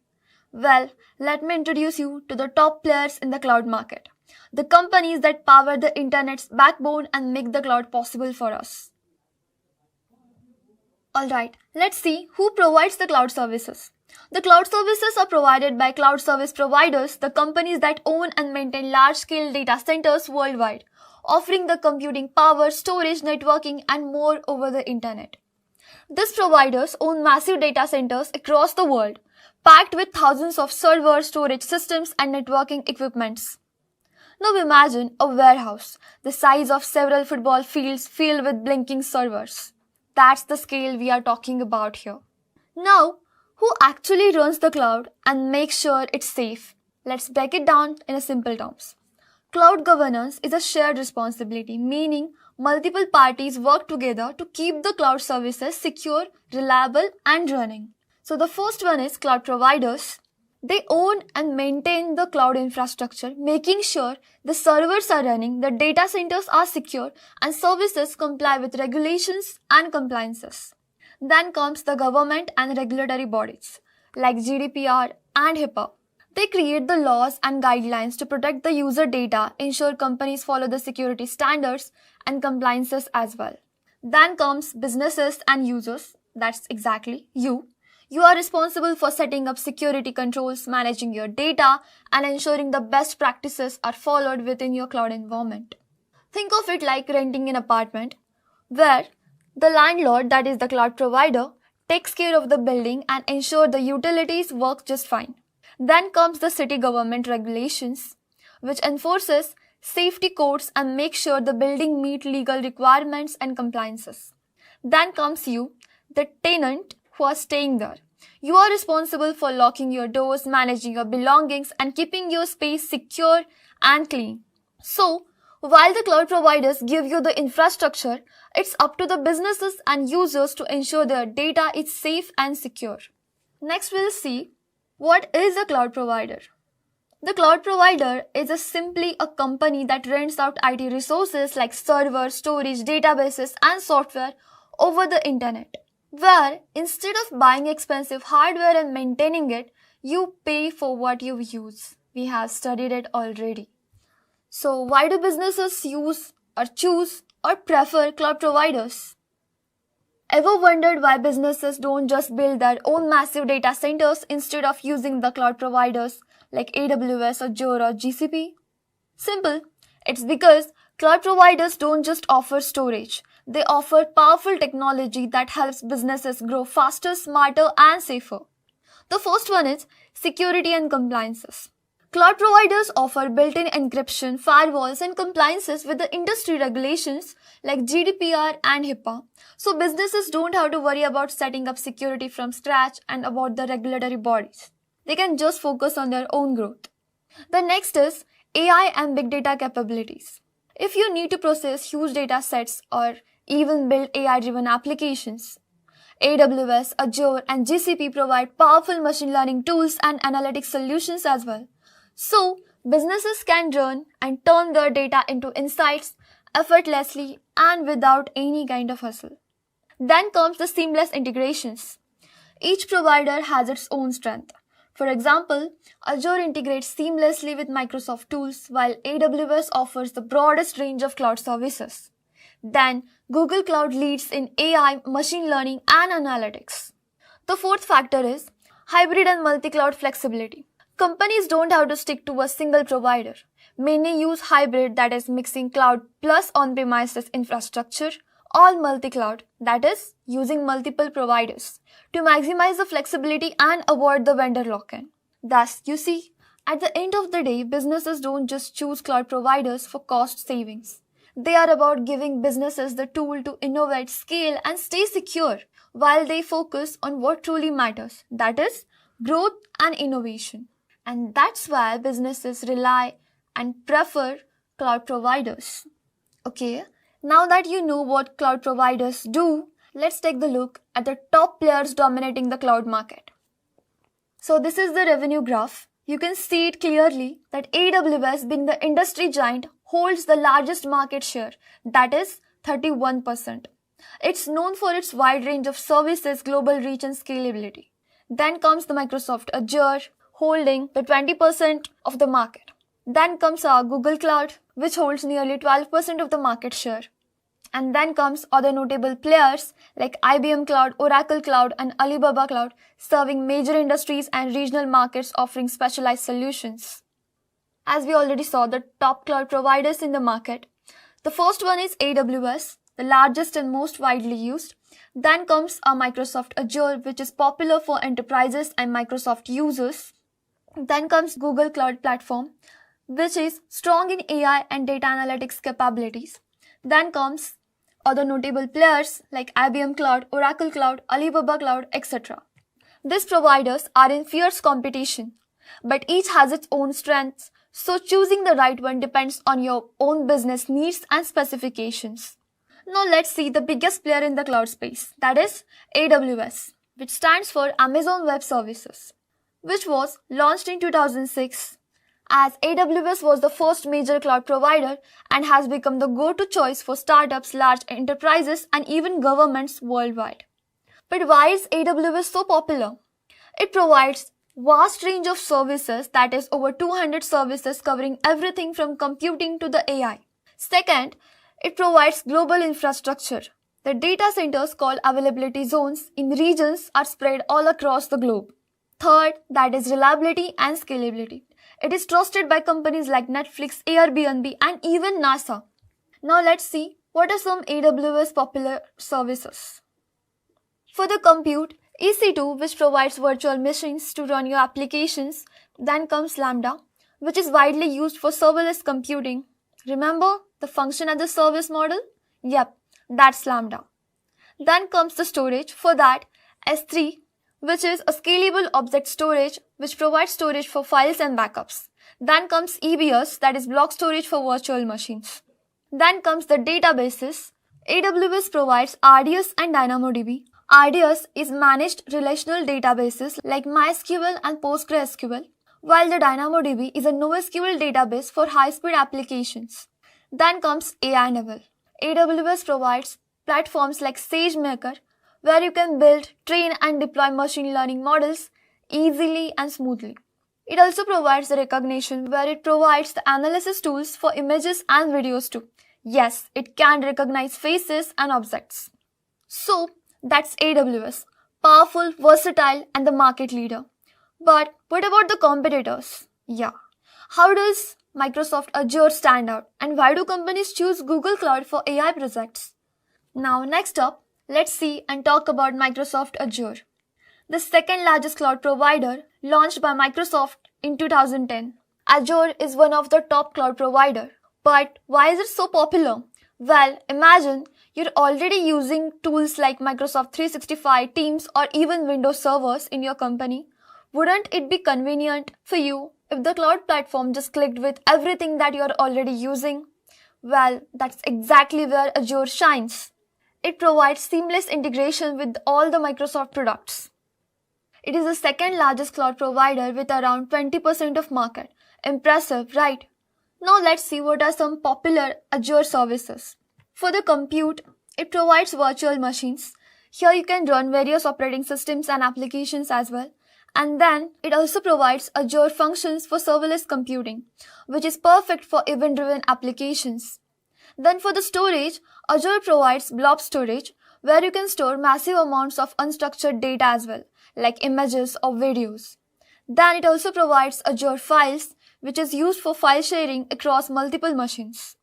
For the databases, it provides you with SQL database, which is fully managed relational database. Then Cosmos DB, which is globally distributed NoSQL database with ultra-low latency. This says a major fact about Cosmos DB, that it is globally distributed NoSQL database with ultra-low latency. Then for the AI and analytics, Azure provides AI tools for speech recognition, computer vision, and more. It also provides Azure ML, where you can build and deploy ML models without starting from scratch. Now here's a quick thought. If AWS is like the popular all-rounded charmer in the class, Azure is a super organized one who always has the notes in sync with the teacher. Like Microsoft tools in this case. Got it? Now, let's meet the third largest player in the cloud game. That is Google Cloud Platform or GCP, which was launched in 2008 by Google. GCP is like tech-savvy friend who's really good with data and AI. Companies focused on big data analytics, AI, and machine learning often turn to GCP. Why? It already holds a market share of around 12% and it's growing really fast. Now let's take a look at the popular GCP services. For the compute, it provides compute engines where the virtual machines are tailored to your needs. Actually, they are tailored to your own specific needs. Then for the serverless execution, it provides you with cloud functions. For the storage, it comes with cloud storage, which is reliable object storage for files, backups, and media. It also provides you with persistent disks, which are durable and high-performance storage for virtual machines as well. For the database, it provides you with BigQuery, which provides super fast data analytics, handling massive data sets with ease. It also provides you with FileStore, which is a NoSQL database for building scalable and real-time apps as well. Then for the AI and ML, it provides TensorFlow, which is an open source machine learning framework, and yes, it's Google's. Then it also provides AutoML, which helps you to build custom ML models with minimal amount of coding. Then Vertex AI, which provides you with end-to-end platform for ML model deployment and management.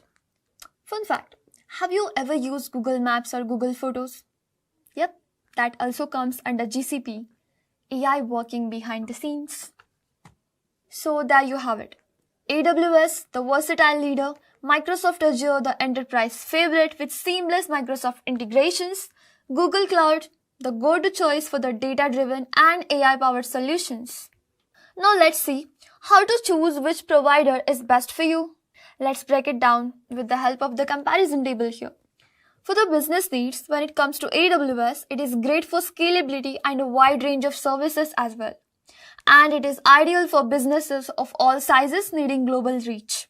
While for the Azure, it is best if you are heavily using Microsoft products, where you can seamlessly integrate it with the tools like Office 365 and Windows Server.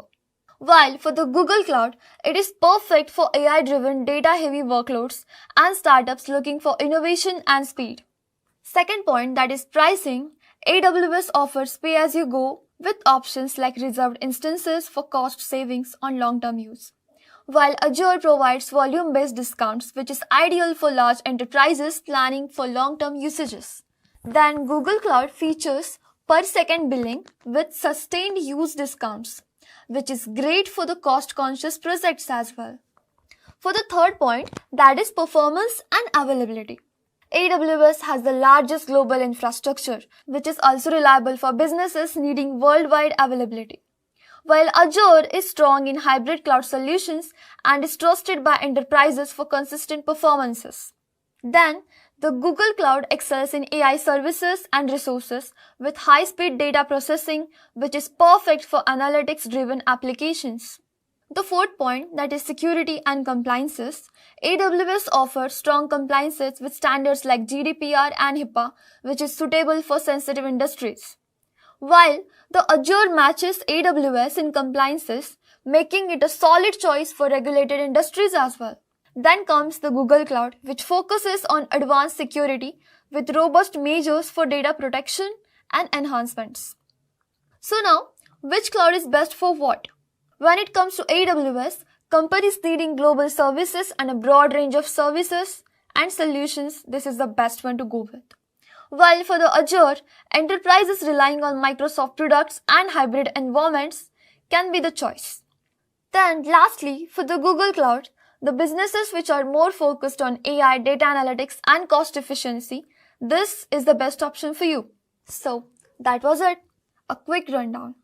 Now you can choose the provider that aligns with your business goals and tech needs. Not to forget, each provider has its unique strength and businesses should choose based on their needs, budget and existing tech stack. Now that you have got a solid foundation in cloud computing, it's time to dive into the core concepts and understand what truly powers the cloud. These are the essential building blocks that you will need to understand how the cloud operates behind the scenes. So let's begin by understanding what are the core concepts of cloud computing. Speaking of it, cloud computing is a powerful and transformative technology that enables the organizations to leverage computing resources without the need for any kind of heavy investments into the physical hardware. But how does this thing actually works? It's all because of these core concepts that keep everything running smoothly. So let's see what are those. The first one is virtualization, second are containers, the third is serverless computing, fourth is scalability, fifth is elasticity, and sixth is, the most importantly, cost optimizations. So first, let's see what is virtualization. Virtualization is the process of creating virtual versions of physical hardware resources such as server, storage systems, devices or networks. To make things even more simpler to understand, let's take an example. Imagine you are having one giant pizza, but instead of giving the whole thing to just one person, you slice it up into many pieces so that multiple people can share it and enjoy it. Virtualization works the same way. It's the process of creating virtual versions of physical hardware resources like server, storage or networks so that they can be shared among multiple users. Now let's see what are the benefits of virtualization. First one is efficiency. What does this mean is, you can maximize the hardware usage without wasting resources by creating a multiple virtual versions of it. The second is cost savings. Here you no need to buy tons of hardware. You can rent whatever you need virtually. The third one is flexibility. Here you can also run different types of operating systems and apps simultaneously on your system. The fourth one is isolation. Here each virtual machine works independently so that one issue won't affect the others. So this was about virtualization. But now, how does virtualization actually works? Cloud providers use virtualization to host multiple virtual machines on a single physical server, as you can see in the picture. Here, each VM acts like its own mini computer. You seeing this? VM guest 1, VM guest 2, VM guest 3. That is how each VM acts like its own mini computer, with its own operating system, apps, but they all are sharing the same hardware underneath. Think of it like roommates sharing an apartment. Everyone has their own room, but they share the kitchen and living room. That is the hardware resources in this case. So that was it for the virtualization. Next we will see about what are containers. Alright, let's take an example so that will make things easier for you to understand. Imagine you are packing lunch. You put the sandwich, salad and dessert into 3 separate containers so that they don't mix with each other but can still be carried together. The containers in cloud computing works exactly the same way. Here you can package an application along with everything it needs, like the code, libraries and dependencies into a single unit. This means the app can run anywhere without any kind of issues. So by the formal definition, containers are lightweight portable units that package an application and all of its dependencies such as code, libraries and runtime together to run consistently across any computing environments. Now let's see what are the benefits of containers. The first one is portability. Here you can run the same container on any machine so that there will be no issues if we switch the machine. The second one is efficiency. Containers are lightweight and can start up really super fast. The third one is isolation. Each container runs separately so that the apps don't interfere with each other. The fourth one is scalability. The containers can easily scale up or down based on the demand. So, how does containers work? Unlike virtualization, which uses the full-blown virtual machines, containers share the operating system, but keep the app environments separate. Think of it like a hotel, that is OS in our case, with different rooms that are the containers, and the guests in each room have their own privacy, but they all use the same building structure and services. So that's how it works. The most popular containers are Docker and Kubernetes. You might have heard about them, don't you? So the next up, that is, we'll see serverless computing. And no, it doesn't mean that there are no servers. There are servers, but you don't have to manage them. The cloud provider takes care of that for you. So what is serverless computing? Serverless computing is a cloud service model where developers write and deploy code without managing or provisioning any kind of physical infrastructure. The cloud providers handle the underlying servers and scaling and all the maintenance of it as well. For that, let's take an example here also. You're at a restaurant, you order the food, it gets served and you enjoy without worrying about cooking, cleaning, handling anything. Just order, it gets served and you enjoy it. That's how serverless is like for the developers. They write code and the cloud provider runs it automatically whenever the trigger happens. We have seen this before, didn't we? So what are the benefits of serverless computing? The first one is there is no need of managing any kind of infrastructure. You only focus on your codes and not on the servers, and everything is handled in the backend by the cloud service providers. The second one is automatic scaling. The functions you write here can scale up or down depending on the usage and on your needs. The third one is it is cost effective because you only pay for when your code actually runs. No idle charges of the servers. And the fourth one is faster market time. Here you can deploy apps faster without any backend headaches or managing any kind of infrastructure or servers. But how does this actually work?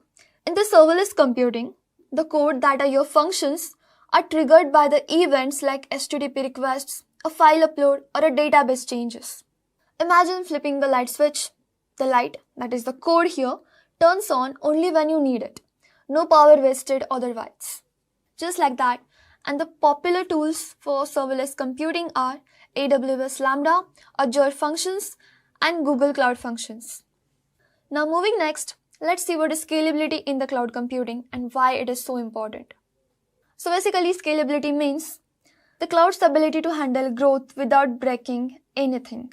The formal definition goes like scalability refers to the ability of a cloud system to handle a growing amount of work or its potential to accommodate to the growth that is necessary and demanding. To understand this in a simpler way, let's take an example of an ice cream truck. On a hot day, you need more staff to serve the crowd, but on a cold day, fewer people show up, right? And that's how scalability works. Scalability in the cloud works similarly.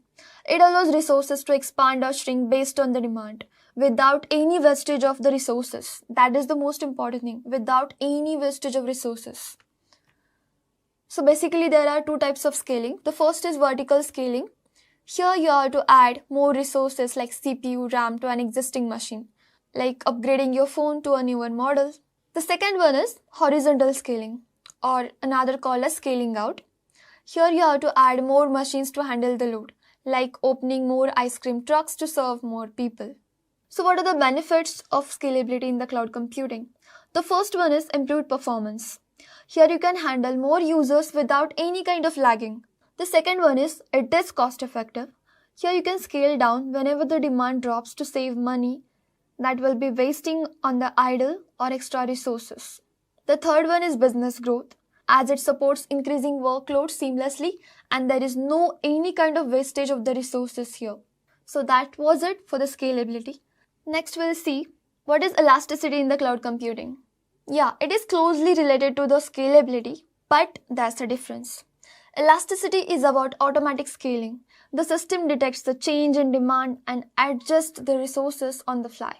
The formal definition goes by elasticity is the ability to automatically adjust the amount of cloud resources, that is compute, power, storage, which can go up or down based on the real-time demand. It involves adding resources to handle increased demand without affecting the performance of the system.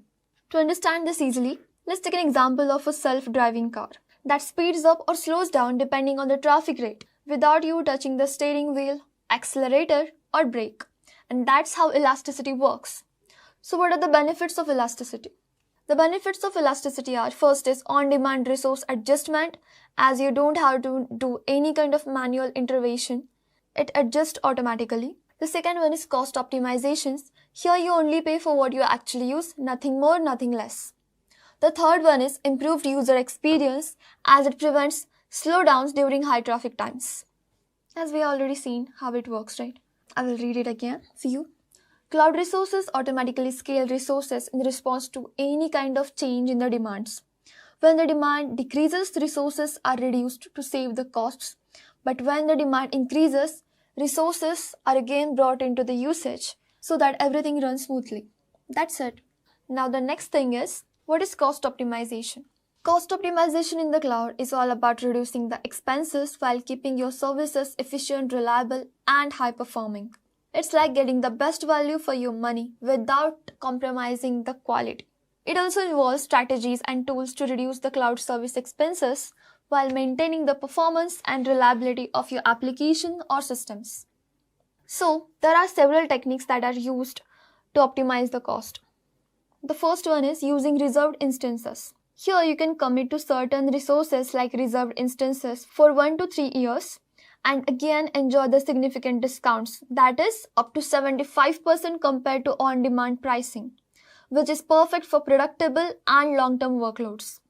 The second one is auto-scaling, where you can automatically add or remove resources based on the real-time demand. It is best in case when you have to handle peak loads without overspending when demand even drops. The third one is right sizing, which means matching your resources to actual workload needs. Like, why pay for an 8-core server when you can handle everything on a 4-core one, right? That is how it works. Now the fourth one is using cost management tools, which are already provided by every cloud service provider. For example, AWS Cost Explorer or AWS Budgets, Azure Cost Management, and Google Cloud Billing helps to track, analyze, and control your expenses. So what are the benefits of cost optimization? The first one is it prevents resource wastage. Here you don't pay for idle or unused resources. You only pay for what you actually use. The second one is here you get to control the scalability costs, as you can scale efficiently without overspending. The third one is you can manage the dynamic usage patterns and adjust the resources as the demand fluctuates. The fourth one is budget control. Once you enable the budget control, you can stay within the spending limits, and even when you exceed the spending limits, immediately the alert is issued on your Gmail account that you have used in it. The fifth one is cheaper cloud billing. When you learn to manage these resources and services smartly, you can save a huge amount of money on this. So, cost optimization isn't just about saving money, but it's also about spending smarter while keeping your system reliable, efficient, and smooth. Pro tip: please regularly review your cloud usage and adapt to your strategies as per your business or project evolves. These were the concepts which are seen as the backbone of modern cloud solutions, helping businesses innovate faster, smarter, and speedier. So that was it for the core cloud concepts. Let me know if you have any doubts in the comment section. And let's move forward to the quiz now. Alright, now that we have explored the foundation of cloud computing, it's time for a quick knowledge check. Let's see how much you understood. So beginning with the first question, what is the key difference between on-premises and cloud computing? And your options are A. Cloud computing requires physical servers while on-premises does not. B. On-premises needs in-house infrastructure while cloud computing provides resources over the internet. C. Cloud computing is free while on-premises always has costs. D. On-premises is more scalable than the cloud. Think about it and answer. Alright, the answer is option B. On-premises needs in-house infrastructure while cloud computing provides resources over the internet.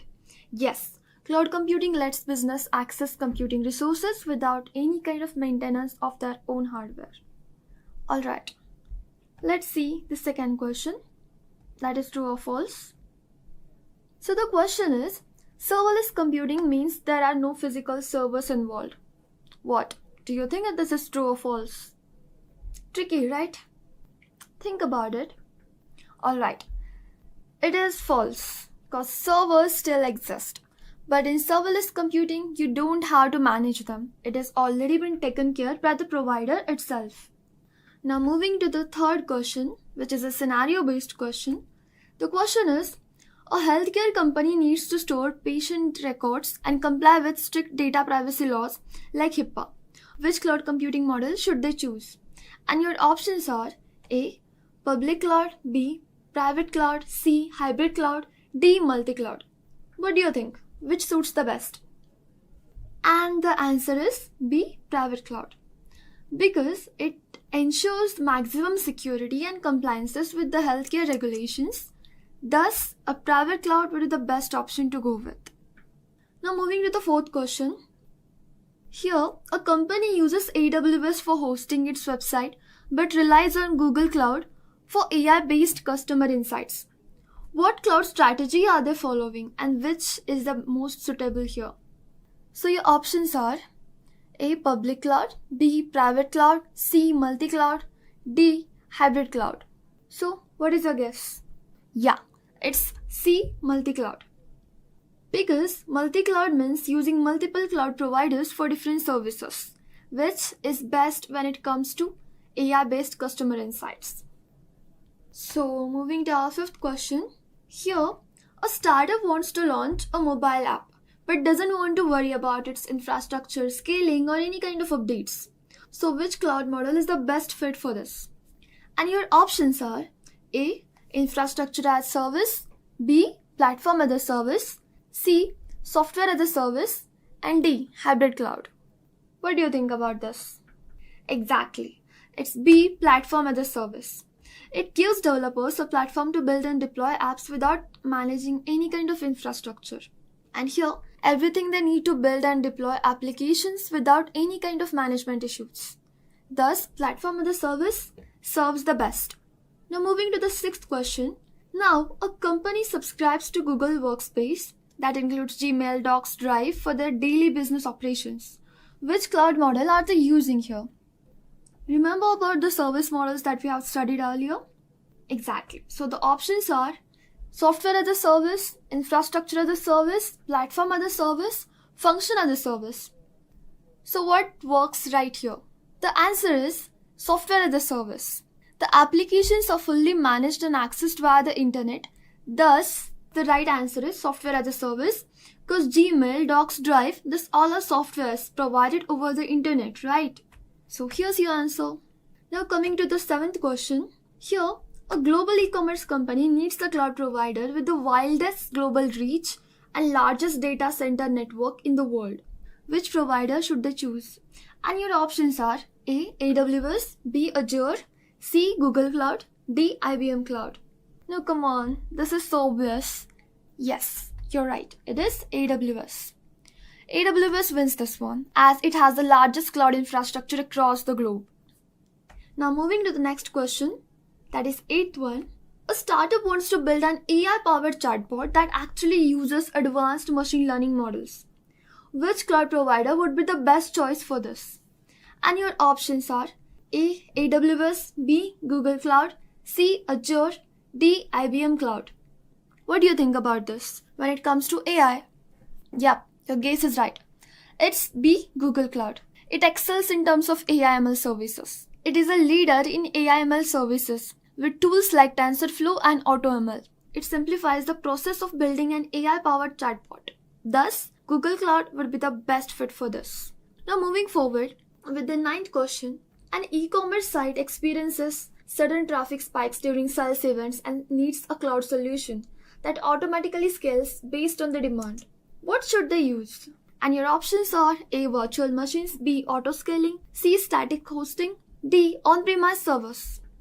Yes, you guessed it absolutely right. The correct option is B. Auto-scaling, as auto-scaling adjusts resources in real time based on the traffic demands. Now coming to the very last question. A gaming company wants to run a multiplayer game where servers need to handle unpredictable spikes in users. Which cloud computing model should they focus on? And your options are A. Virtualization, B. Elasticity, C. Software as a service, D. Edge computing. And when it comes to handling unpredictable spikes, the correct option is B. Elasticity.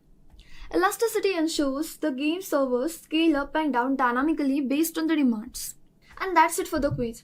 How did you do? If you got most of these questions right, you are on the way to mastering the cloud. If not, don't worry. Every expert was once a beginner, so keep learning. So, we have learned all about cloud computing as for the foundation, right? But what if you're asked about it in an interview? No worries. Here are some golden tips to ace any cloud related discussions. The first one is explain concepts clearly and concisely. Keep your answers simple and to the point. No overcomplicated jargon at all. Now, the second is use real world examples. If you are asked about cloud deployment models, why not mention how Netflix uses AWS or how Lego balances security and scalability with a hybrid cloud model? Just like that, use real world examples to support your answers. Now, coming to the third point, that is compare different cloud models and services. Like, why would you choose infrastructure as a service over platform as a service? And don't just define it, explain when to use what. That makes you stand out. Now, the fourth one is discuss security, cost, and scalability. These three factors drive cloud adoption. Show awareness of how businesses balance them in an effective way. And the last one is show understanding of multi cloud and hybrid trends. For example, like companies are no longer relying on just one cloud provider nowadays. Highlight why businesses mix AWS, Azure, and GCP for better optimization and performance. Follow this and you won't just answer interview questions, you will impress them. So congratulations, you have officially completed this cloud computing course. And here, you have built a strong foundation in cloud computing from its core concepts to the real-world applications. You also understood how businesses use cloud services and how to choose the right deployment and service models. Most importantly, you are now ready to take the next step, whether it's exploring hands-on labs, preparing for the interviews, or even getting certified.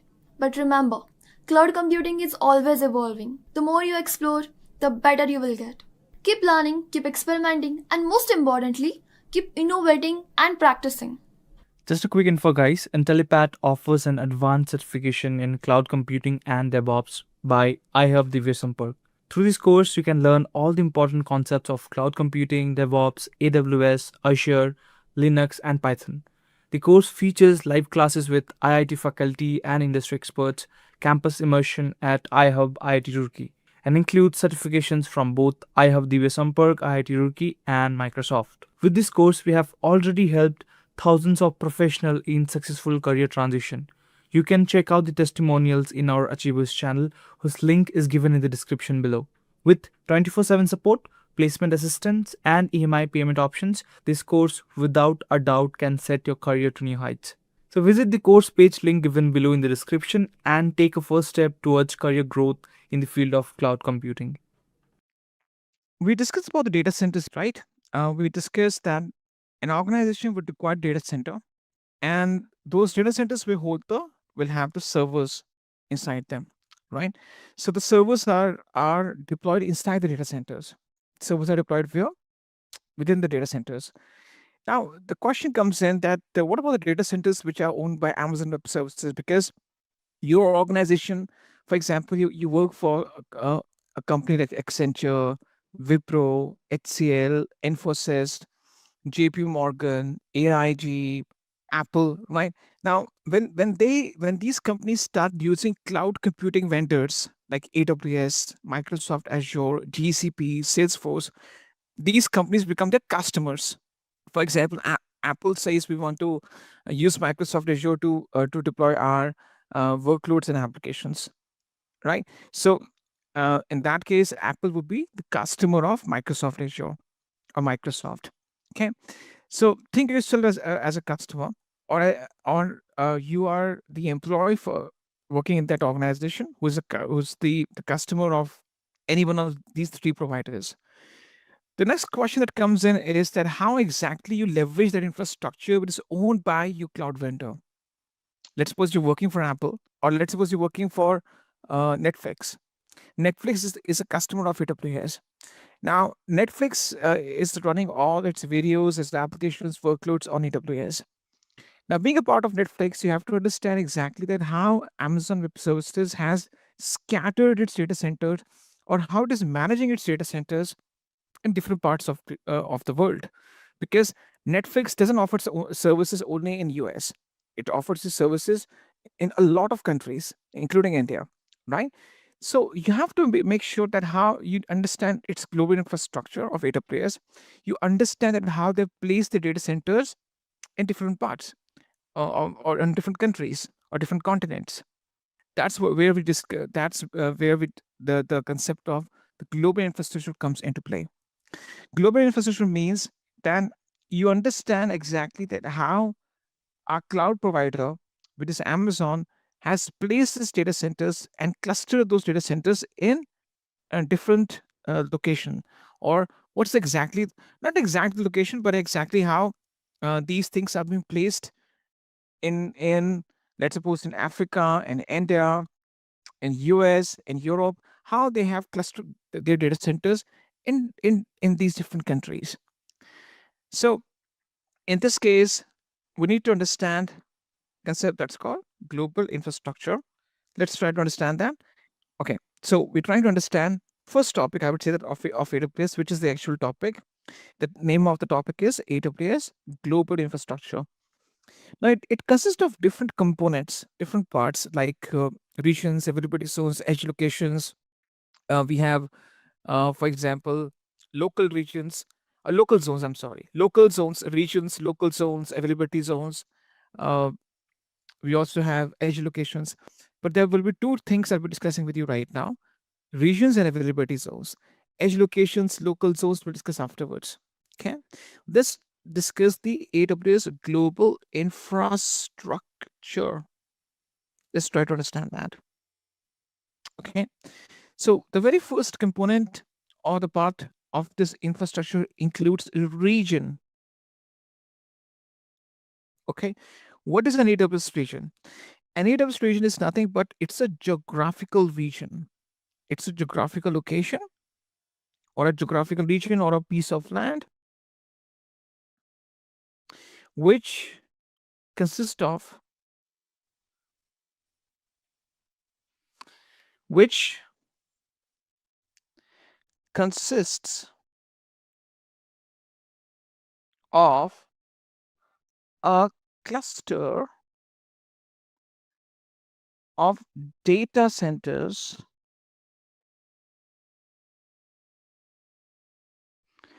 owned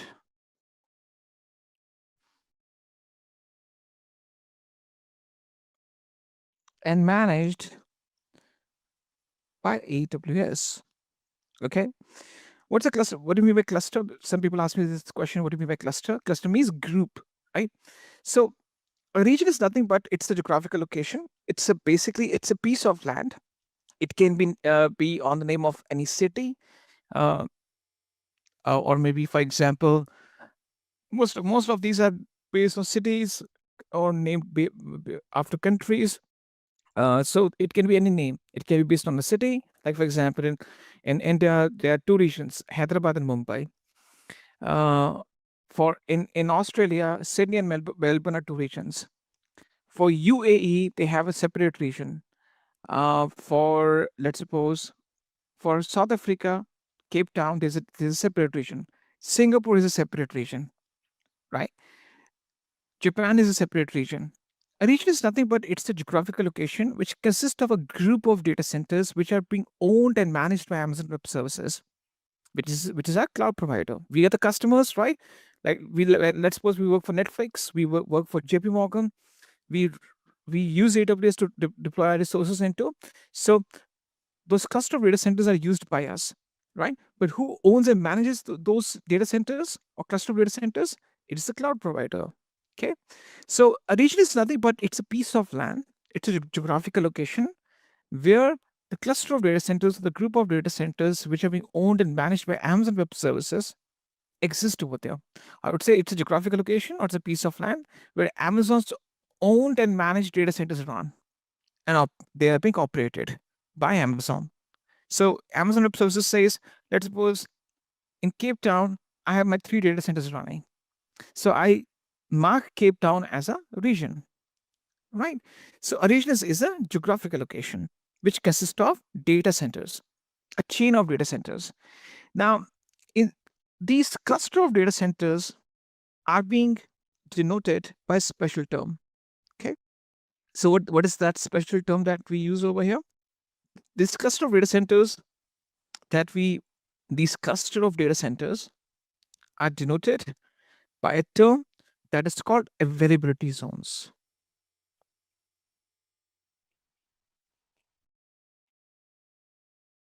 What's that? It's called availability zones, right? Okay, availability zones in the short form are called AZs. These are the data centers, or these are the facilities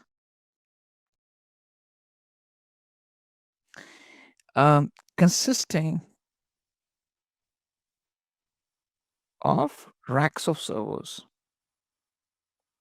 These are data centers only, right? So these are the facilities which houses racks of servers, right? These are the facilities which consist of racks of servers. Now, one availability zone or one AZ is equal to one or more data centers. A single AZ can have one or more data centers, okay? And in each region,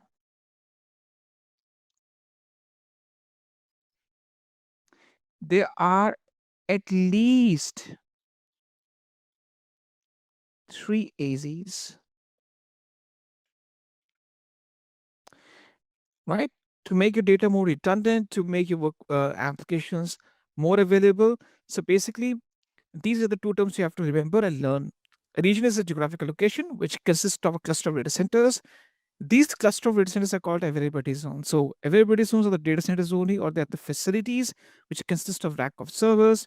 One AZ equates to one or more data centers, and each region will have at least 3 AZs. There could be more than 3 AZs, but you'll find minimum 3 AZs or availability zones. Fine. These are the two terms you have to remember. I'll just give you a few examples over here so that you understand that and understand this concept in and out. Okay. Now I've just logged into my AWS Maven console to my account. Now you're going to be seeing one thing is that once I just go to the top right hand corner, right? I'm talking about this thing where you see my this cursor over there. In this case, you're going to be seeing that these are the listed regions over here: North Virginia, Ohio, California, Oregon, Hyderabad, Melbourne, Mumbai, Seoul, Singapore, Sydney, Tokyo, Canada, Frankfurt, Europe. These are the existing regions, right? Frankfurt, Ireland, London, Paris, Stockholm. We have Cape Town, Hong Kong, Jakarta, Milan, Spain, Zurich. Right, so these are the regions. It shows exactly the regions, and it gives the details of the regions and the availability zones which are owned by AWS. Okay, so in this case, if I just go back and show you exactly, this is the map. So as of now, they have 31 large regions. So presently, when I'm talking to you, they have 31 running regions, which are running 24/7, right? This is the map that shows up. On this map, the green dots that you can see, these are the existing regions. That's why we say a region is a physical location. It's a geographical location. It's a piece of land. For example, so the green dots you can see, those green dots represent regions. For example, this green dot represents Sydney. This one Melbourne. This one Jakarta, Hyderabad, Mumbai, UAE, Bahrain, Spain. This is, for example, North Virginia. This is, for example, Milan, Spain, Ireland, right? So the green dots represent existing regions. Each region is a physical location which consists of a chain of data centers or a group of data centers. And those group of data centers are called as availability zones. Now, the one that you can see in the form of red dots, these are the upcoming. They are coming soon, which means that they will be set up in the next few months. It's work in progress. Amazon is still setting them up because launching a chain of data centers take a lot of time, and it is still in progress. and very soon you're going to be seeing these data centers being showing up. So as of now, you can see the exact details. There are 99 availability zones. Now, each availability zone can be one or more data centers. Generally, we assume it's one data center. Okay. So let's suppose there are 99 data centers. There could be more than 99. 99 data centers in 31 geographic regions. All right. With announced plans for 15 more data centers, or more than 15, could there could be a possibility that one AZ because there are few AZs which consist of two data centers. So 15 or more availability zones in 5 more regions in Canada, Israel, Malaysia, New Zealand, and Thailand. So I think by the end of this year, you will be seeing most of these the regions being deployed. Okay, I think Canada will show up because they announced Canada region in Montreal few months back. But let's see. Okay, so these are the regions which exist, and some of the regions they are still in plan. They will be deployed very soon. Fine. Now, I can also show the definition just in case if I just go to this other link. Okay, so you can see that AWS has a concept of a region, which is a physical location around the world where we cluster the data centers. We call each group of logical data centers as an availability zone. So that's why I said an availability zone can be one or more data centers. And there are 3 availability zones at least in one region. Okay, so AWS has a concept of a region, which is nothing but it's a physical location around the world where we cluster the data centers. And this group of logical data centers are called as availability zone. Each region consists of a minimum of 3 isolated, physically separate AZs within a geographic area. So each region will consist of 3 availability zones within a geographical area or in a region, so that they isolate any hardware failures, any power outage. So I think there's a distance of around 50 to 60 kilometers between each of the AZ. That's the minimum distance. So if one AZ, so the distance between two AZs is at least 50 to 60 kilometers, right? So because if one AZ goes down because of a power outage, maybe because of floods, natural disaster, you can easily have other regions, other availability zones serving you the services in form of workloads and applications running inside them. Now, what is an availability zone? An availability zone, in the short form we call it as an AZ, is one or more discrete data centers with redundant power, networking, connectivity in an AWS region, right? So it's a kind of an AZ is equal to one or more data centers which has its own power, networking, connectivity inside that region. Okay, let me just give you two to three examples, then I'll take the questions forward. Let's take 1 or 2 examples.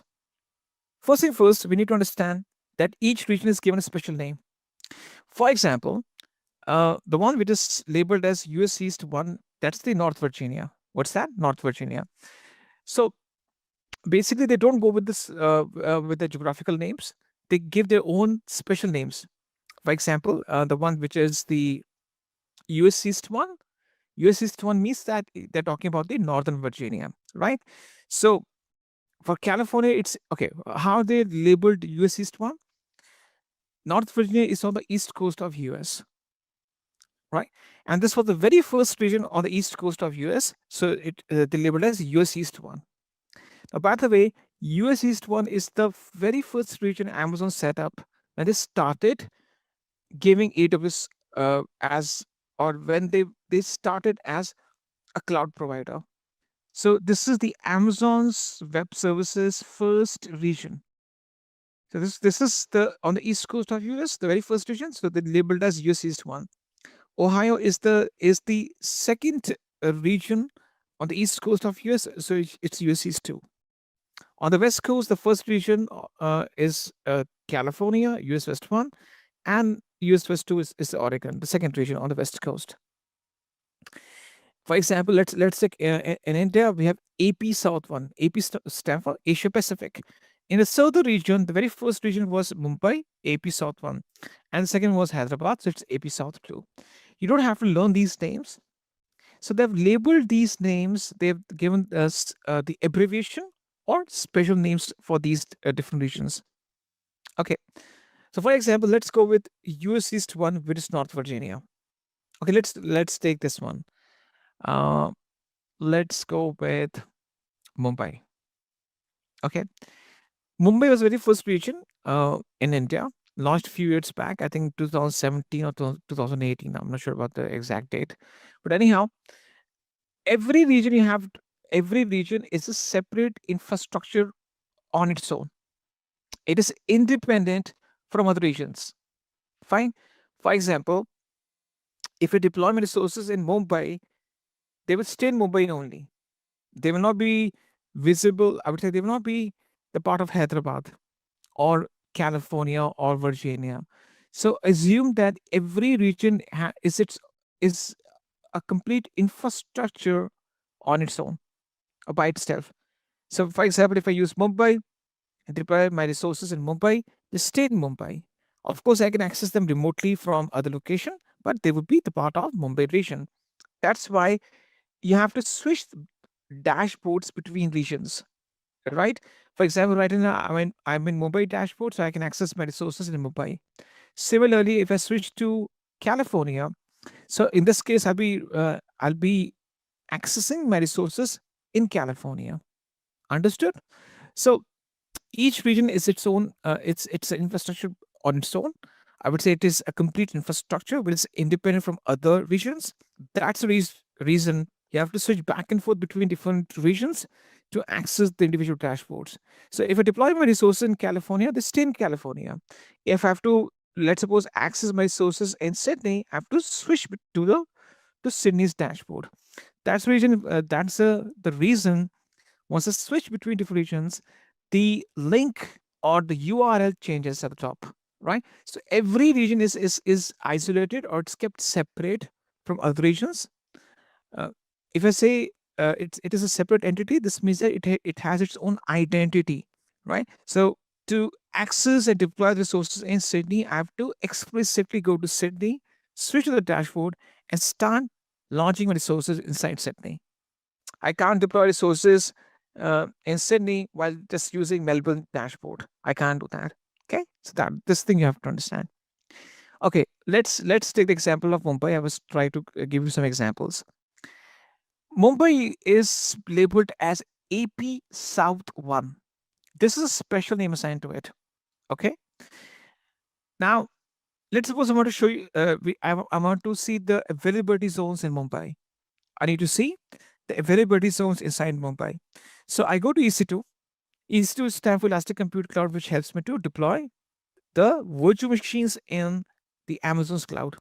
So if I want to deploy my virtual machines or the instances or EC2 instances in the cloud, I use EC2 dashboard, which stands for Elastic Compute Cloud.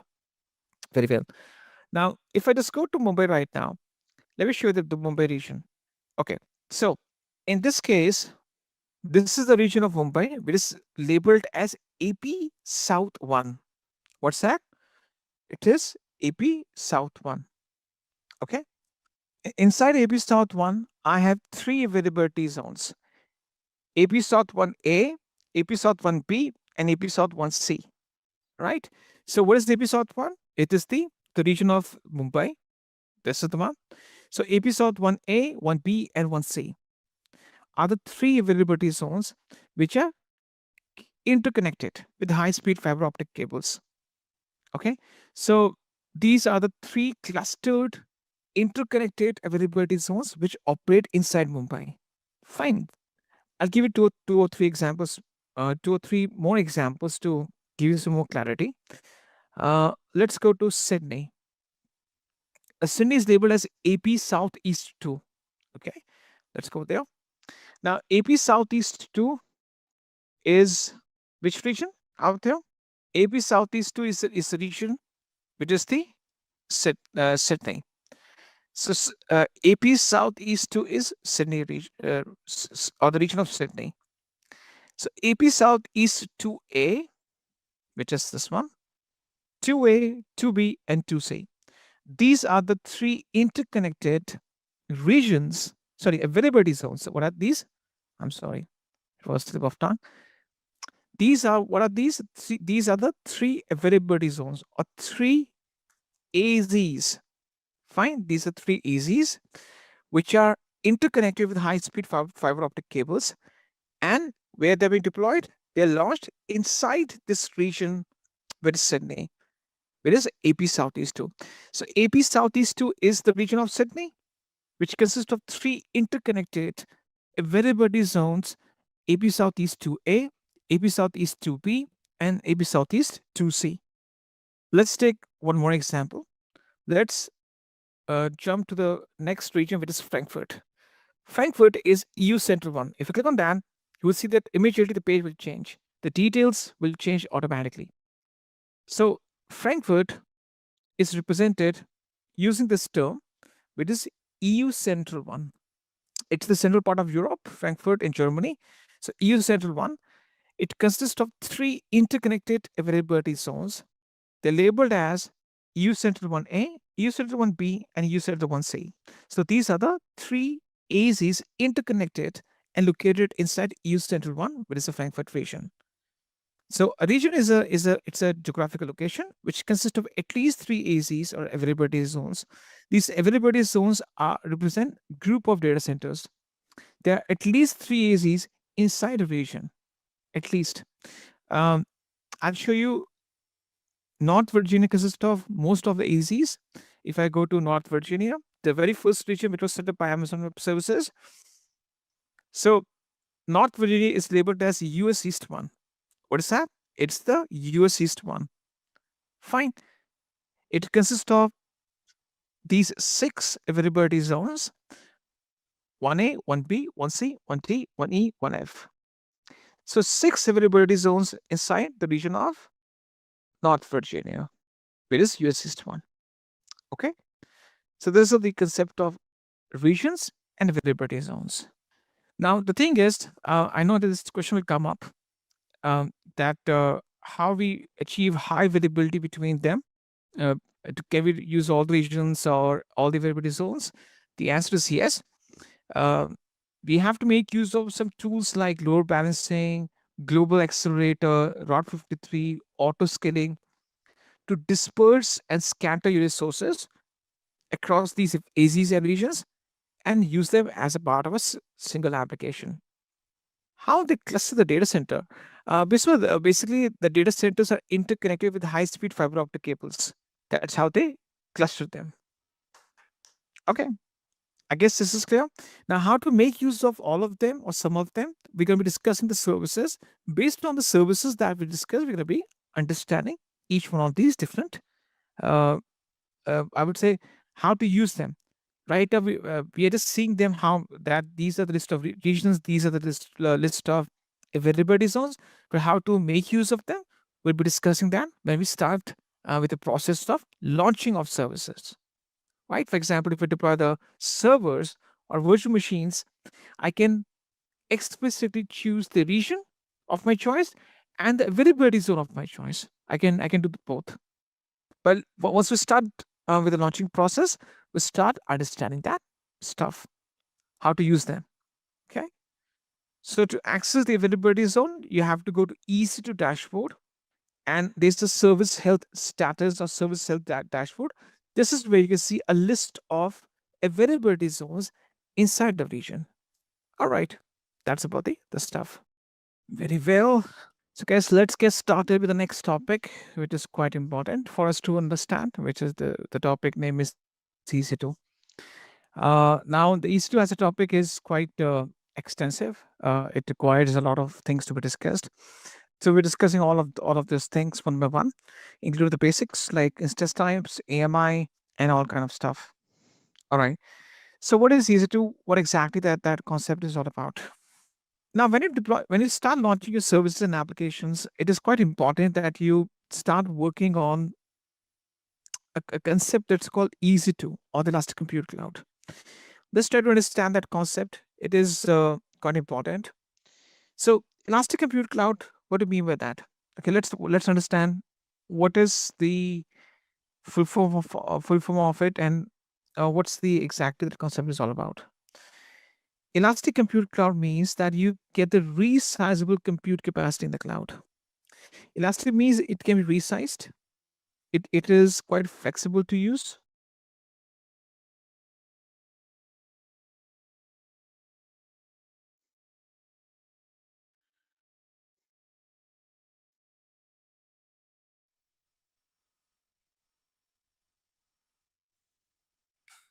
Okay.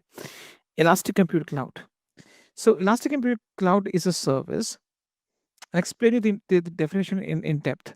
So try to understand the definition because I'll be explaining everything in depth to you so that you don't face any trouble when while working on the service. Basically, we'll start with the uh, basics, including the AMI and instance types, because those are the two basic things we have to discuss first. So Elastic Compute Cloud, basically, it provides resizable compute capacity in the cloud. It provides you with a resizable compute capacity in the cloud. Resizable compute capacity in the cloud. What do we mean by resizable? I'll come to that. I explain you every single word of this definition to you so that later on you understand exactly what it means. So it provides you resizable compute capacity in the cloud. Okay. Let's take one example. Let's imagine that this is the AWS cloud that I've I have which I'm running a virtual machine. This is a virtual machine running inside Amazon's cloud or Amazon Web Services cloud. Now this virtual machine is labeled as an EC2 instance. Now Amazon says that this is an EC2 instance. What's an EC2 instance? It's a virtual machine or it's a VM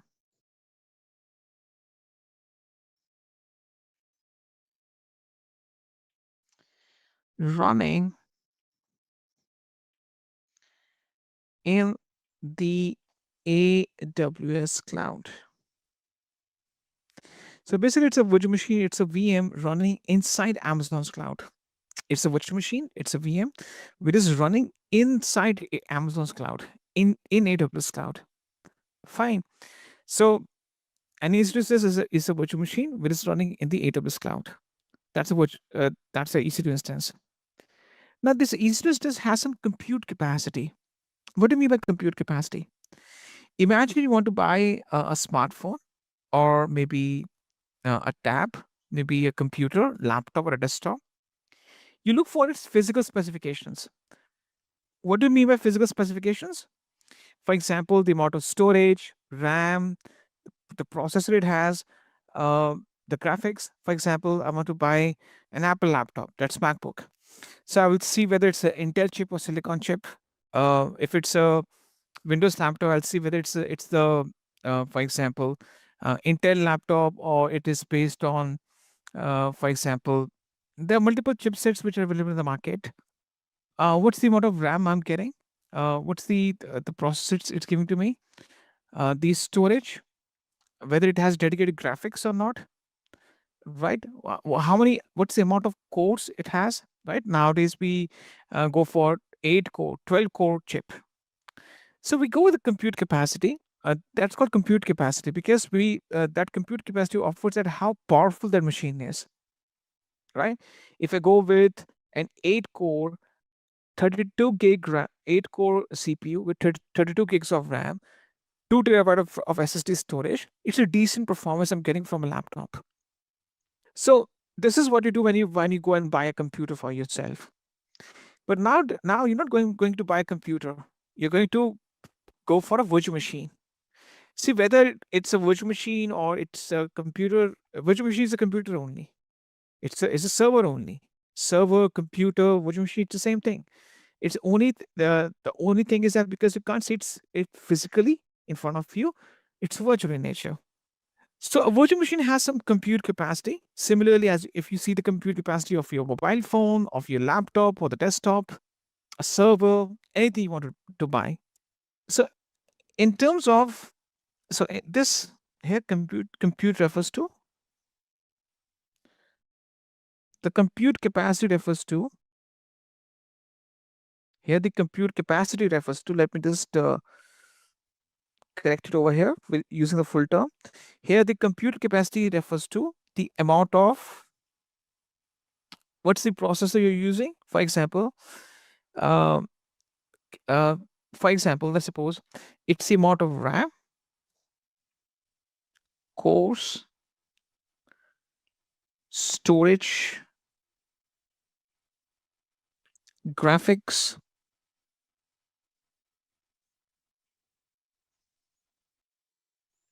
network performance,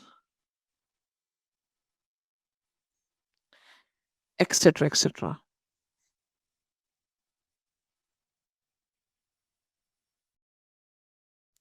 This is called compute capacity.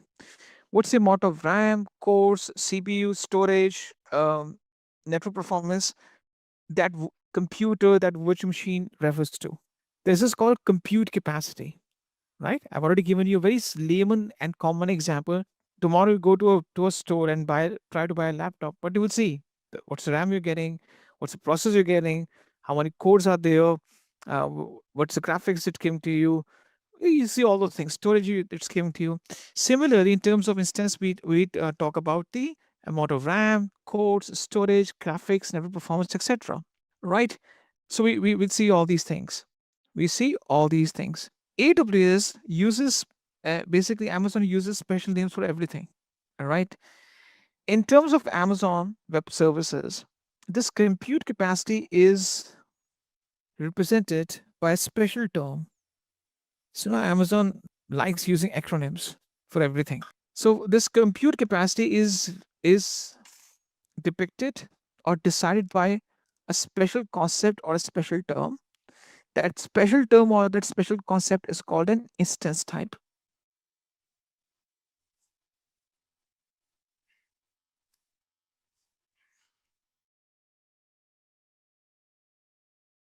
What's instance type?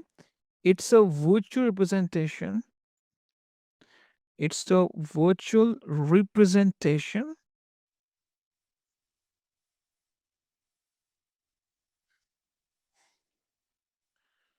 of the underlying compute capacity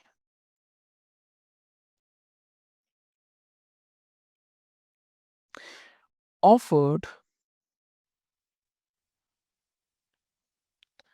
by an instance. What is the compute capacity that this a specific instance offers to us?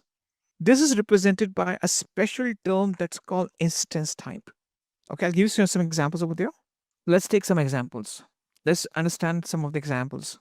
For example, there's a instance type which exists in AWS that's called T2.micro. I'll explain you every single thing. Don't worry. It is T2.micro. Okay. Now, T2.micro is a special instance type which has this compute capacity. Following is the compute capacity of T2.micro instance.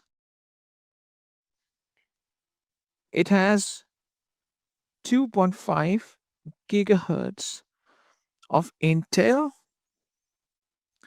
Xeon processor, right? And it has 1 GB RAM. Basically, we use 1 gig or 1 GB, the same thing, 1 GB RAM. It has 1 virtual core. It's a 1 core only. I'm sorry, it's a 1 core. Or we call it as 1 virtual CPU. We use the term this thing over here. And you can attach from 8 8 GB um, to 16. I'm sorry. It's 8 gigabyte to 16 terabyte of solid state disk or hard disk drive storage. And it offers to you low to moderate network performance.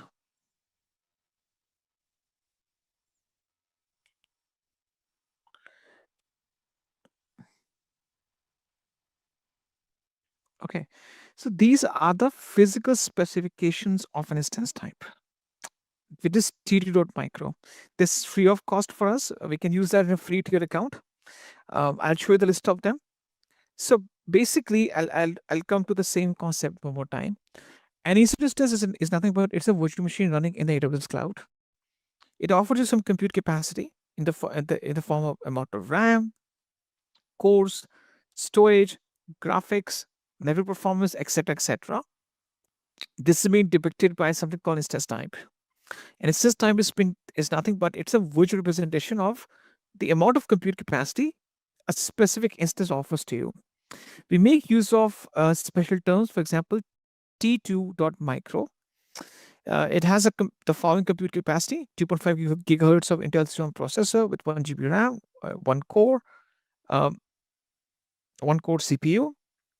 You can attach from 8 GB to 16 terabyte of SSD storage, and gives you low to moderate network performance. It's basically it is decent to deploy a small application. Fine. Now I show you a list of them. If I go to my let's go to okay. So for example, I go to EC2 dashboard. On the left hand side,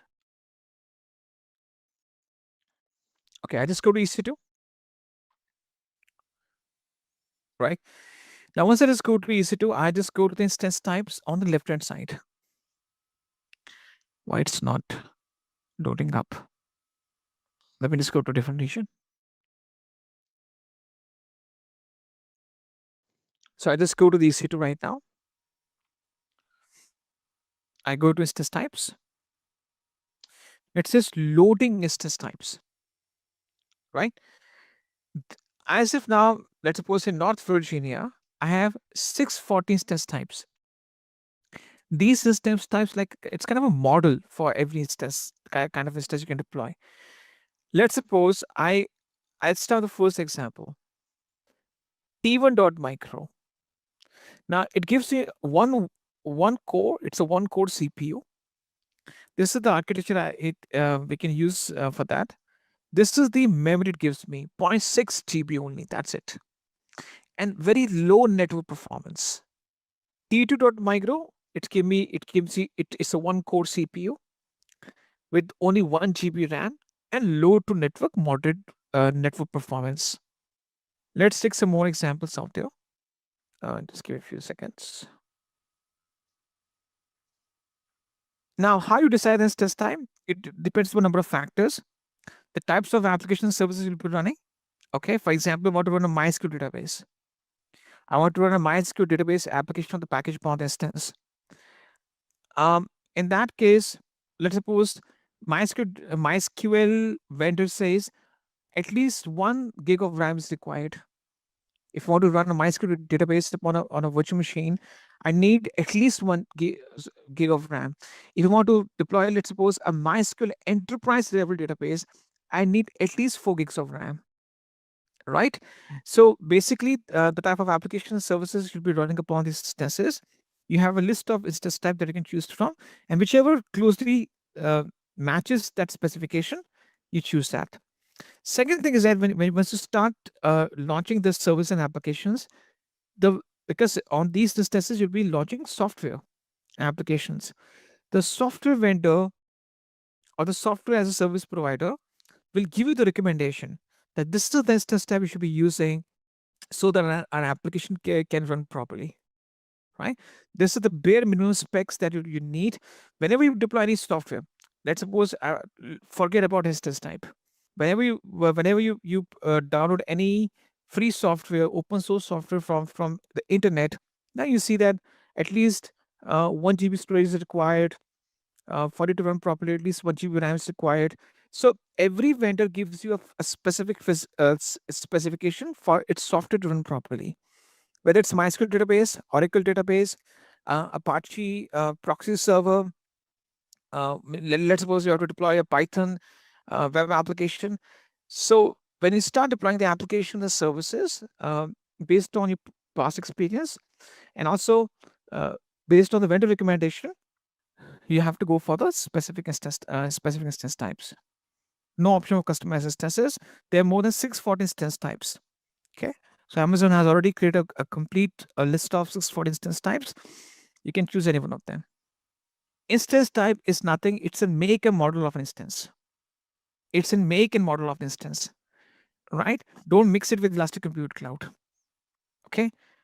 Now, why it's called Elastic Compute Cloud? I'll come to that. It provides resizable compute capacity. Let me just go back. Resizable or elastic. What do you mean by that? This thing. This means that whenever you deploy any instance with a specific instance type, it can be changed afterwards. Okay, we'll come to that afterwards, but we'll discuss the resizing options later on because it will confuse you. You are merging two concepts together. In terms of resizing options, we have two options to resize our instances. One is vertical scaling. Vertical scaling means that you can change the instance type. It says go back. Okay. For example, today you deploy the instance with an instance type t2.micro. Okay, which offers you only 1 GB RAM. Now you say 1 GB RAM is not sufficient for my needs. I need 4 GB. Okay, so what you can do is that you can change the instance type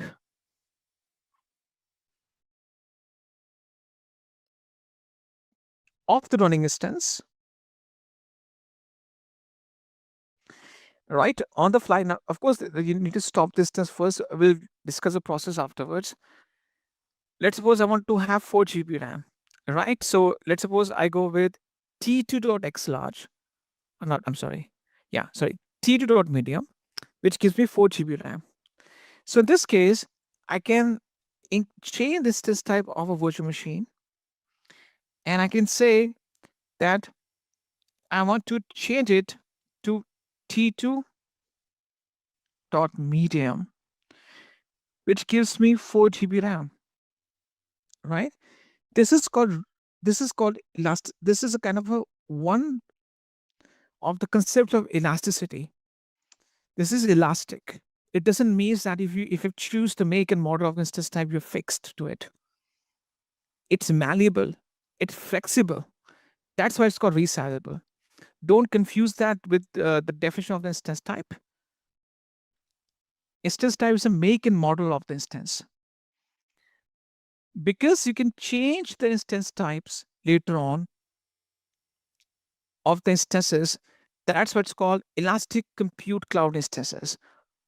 Because they're elastic, they're flexible, you can change the instance types or the make and model, or you can add on more RAM storage afterwards. Okay, this is called vertical scaling. There's a next step of scaling which is called horizontal scaling. What do you mean by horizontal scaling? Horizontal scaling means go wide. Now this is AWS recommended. Go wide. You widen up. This is recommended by AWS.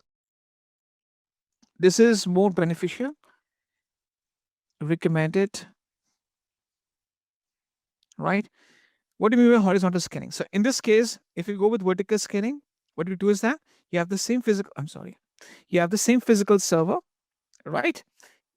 you're just sharing the instance type of it. You're going from a smaller instance type with 1 GB RAM to a bigger instance type with 4 GB RAM. You're going back, right? Horizontal scaling means you go wide, which means that overall you want to have 4 GB compute capacity. It's all about compute capacity only, right? We're playing around with the compute capacity. Now, I repeat, what's the compute capacity? RAM, cores, storage, graphics, performance. Now, I want to make sure that I want to have the same 4 GB RAM, but I don't want to go. I don't want to be dependent on just one instance. I don't want to depend myself on just one instance. Let's imagine on your instance you're running a Python application, a Python web application. You're running a single application upon it, right? It's a Python web application. The problem with this approach is because you are adding more resources to a single server. What if this single server goes down? At any given point of time, let's imagine this single server goes down. Your entire application is down. Your entire application is running upon this instance. It's down. You have increased the capacity. You're paying extra amount for 4 gigs of RAM, but because you're depending yourself just on a single server. If that single server goes down, your complete app is down. You can't do anything about it. So horizontal scaling means horizontal scaling is the more modern approach. This is basically more conventional and traditional. This is outdated. Horizontal scaling means that you need more RAM. Why don't we have that 4 GB RAM in 4 different instances? So what we do is that instead of having 4 GB RAM in just one instance, I have 4 instances with 1 GB RAM each. Okay. I distribute my request coming from, for example, a load balancer. We discussed that, but I distribute my request coming in, or the data that it has to process. It's being distributed between these different instances. The traffic distribution, basically the traffic or the request distribution, is done between them. Requests distribution has been done between them, and each of these instances process the request. So basically, you're paying the same amount. Over here, you're getting 4 GB in one server, but you're getting 1 GB. You're getting the total amount of 4 GB, but in different servers. Now, the advantage is that you can place these servers or virtual machines in different regions or maybe availability zones. For example, I can say let's take this example. Let's imagine that the first 2 servers you can see, they are the first 2 servers you can see, server A and server B, right? They are in the region of, for example, in North Virginia, which is US East 1. And inside North Virginia, they are in different availability zones of North Virginia. US East 1A, and this is running in US East 1B.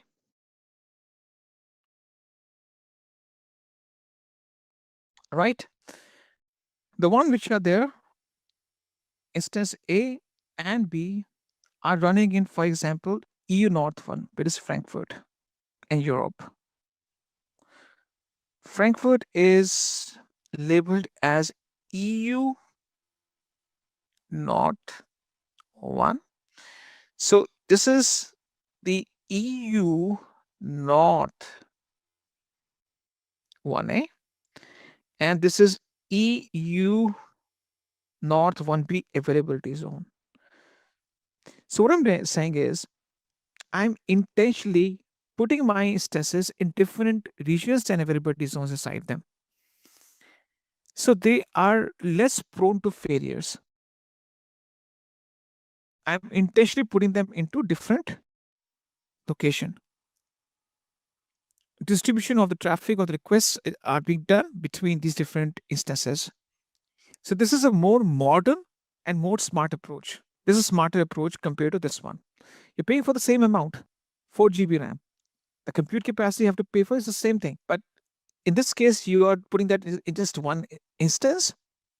But over here, you're just putting that into 4 different instances. The concept is called resizable or elastic. This is called elasticity. You can change this test type and go to a bigger server, or you can have more servers or more instances with the same instance type. That's why it's called elastic compute cloud, which means it provides a resizable compute capacity. What's the compute capacity? It's the amount of RAM, storage, cores, graphics you get. You can resize into 2 different ways. Either you just go with vertical scaling, you go for a high instance type, or you go for horizontal scaling, where you go for more instances. Okay, what's the next thing? The next thing that we're going to be discussing is called AMI, or Amazon Machine Image. Basically, the instance type that I discussed with you, it is nothing but it's a physical specification, right? Now I'm talking about the software. When you use a laptop or a computer, it's the hardware plus software, right? Instance type is nothing but it's the hardware of the instance, or even though it's in virtual format, it's a hardware. Who decides the software? Amazon Machine Image. Amazon Machine Image decides the operating system of the instance. It can be Linux, it can be Mac OS, it can be Windows, right? Um, it also decides upon the applications you want to run upon them, services, scripts, etc., and additional software.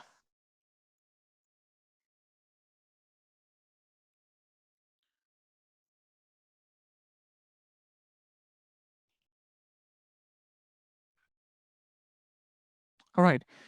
All these things are the part of AMI. And AMI is nothing but it's a pre-configured software template which enlists all the software components of your virtual machine.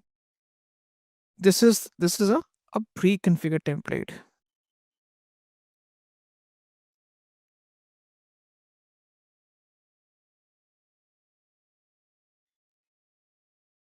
This is a software template. Fine. Which consists of the operating system, application, services, resources in terms of software. So it defines a software. Right now, using a most of you are using Windows laptop. Your Windows operating system plus Zoom applications running upon it. Maybe Outlook, Word, Excel. Those are additional software. You're running some applications upon it. So if you bundle that together, it's called an AMI. If we use the same thing in terms of Amazon Web Services. Okay, now let's do one thing. Let's go back.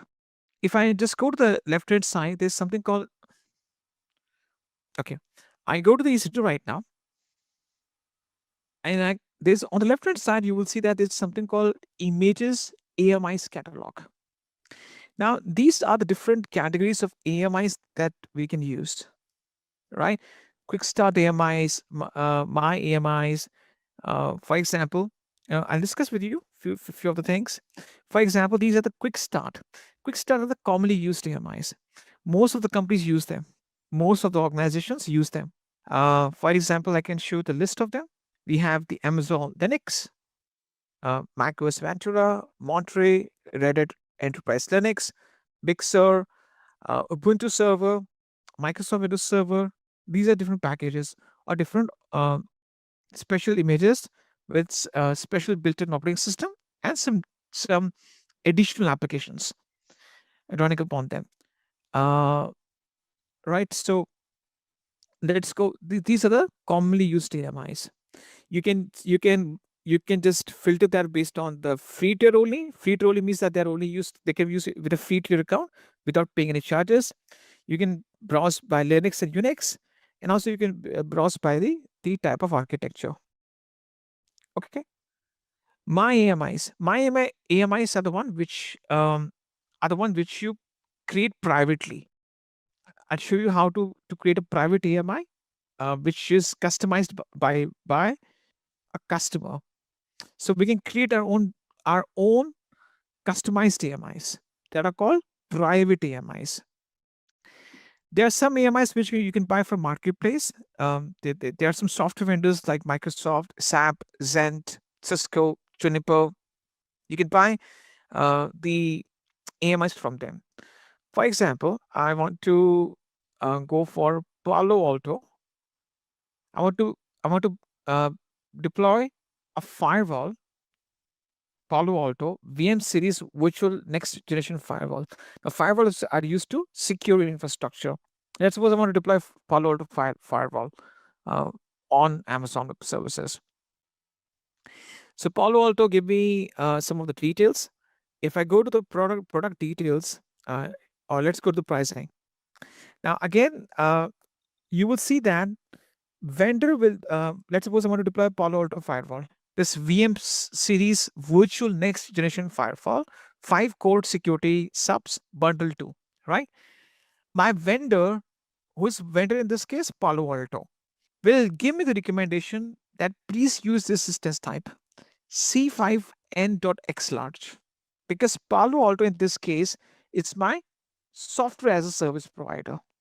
So being a vendor will give me some suggestions. So it's saying that please use C5.N9X large instance. It has some the amount of RAM and CPU based on which this firewall can run properly. Okay. Then if I just see the list, right, it will show me the entire list of the supported instance type.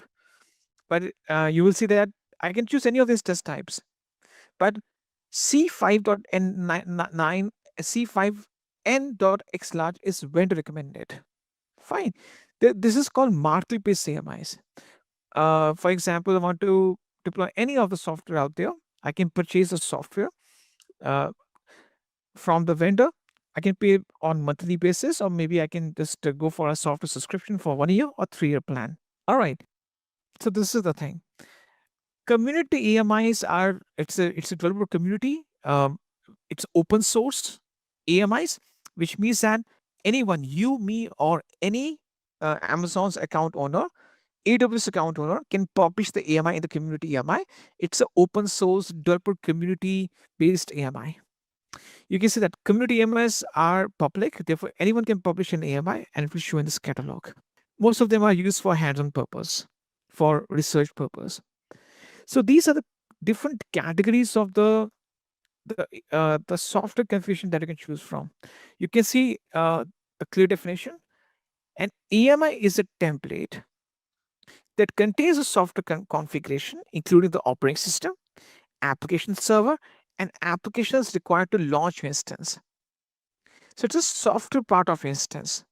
The operating system, services, applications, scripts that you would like to deploy upon the instance. Okay. The next thing that we have to understand is that how you connect to your these instances that you're going to be running. Okay. Let's imagine you want to connect to these instances. How you connect to these instances? So connecting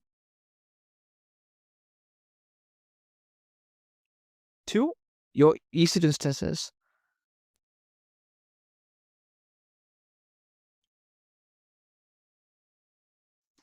Now, when you connect your instances, you use certain protocols and port. Okay, these are industry standard.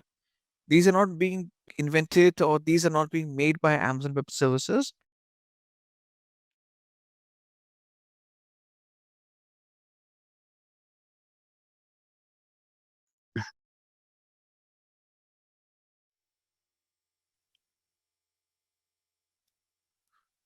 Okay. So in terms of connected to instances, let's imagine this is the AWS cloud.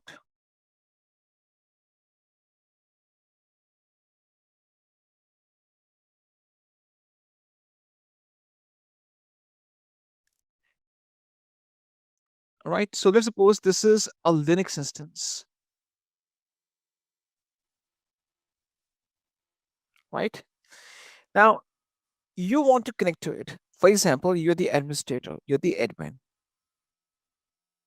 Right. You want to connect to this instance.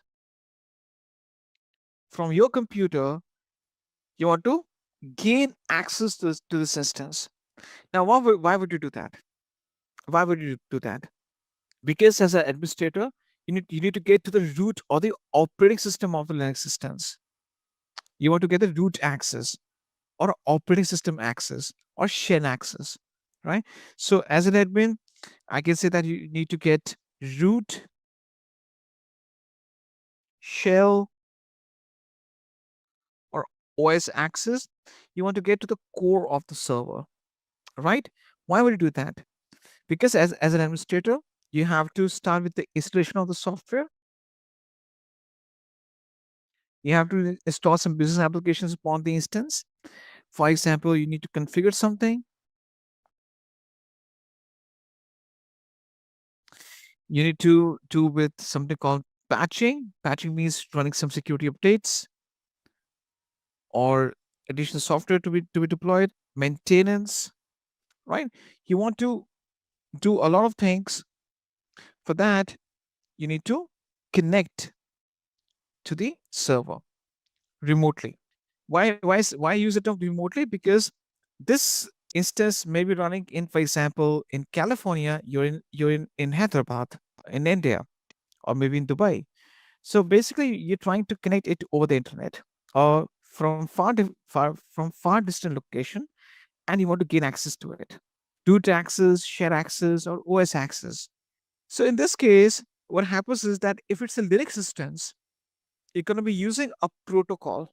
This is industry standard. Protocols and ports are being made. These are being designed or these are being invented few decades back. If you go to Google and type in protocol and ports, you can see a list of them. They're used for communication, right? So the default protocol that you're going to be using is SSH. The SSH uses a port number which is 22. It's a dedicated port number, right? It's a dedicated port number. So SSH stands for secure shell. What is this? This stands for secure shell,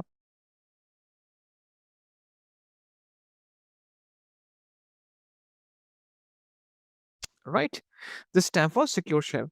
So using secure shell SSH protocol and port S22, which it uses, you gain access to the instance. You connect to it, right? You access it. So you can access the root, the operating system of the server, so that you can perform your day-to-day job. Fine. You can just do the installation of the software, configuration, patching, maintenance.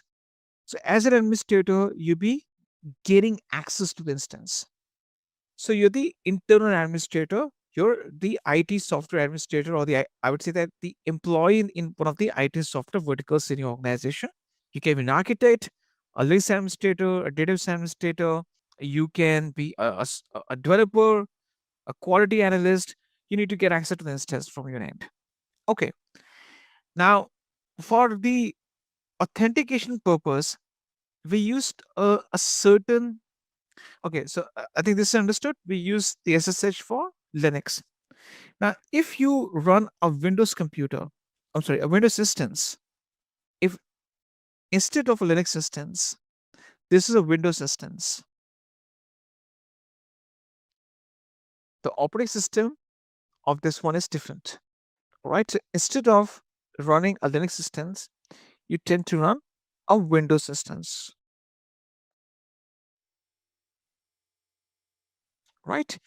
This is the AWS cloud that you have, and this is the Windows instance.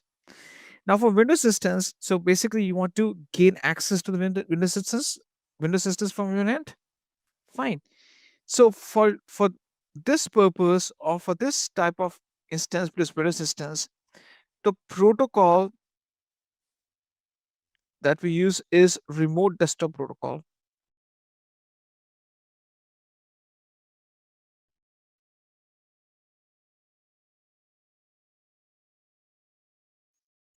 It is called RDP in short form, and it uses a dedicated port number, which is 3389 3389.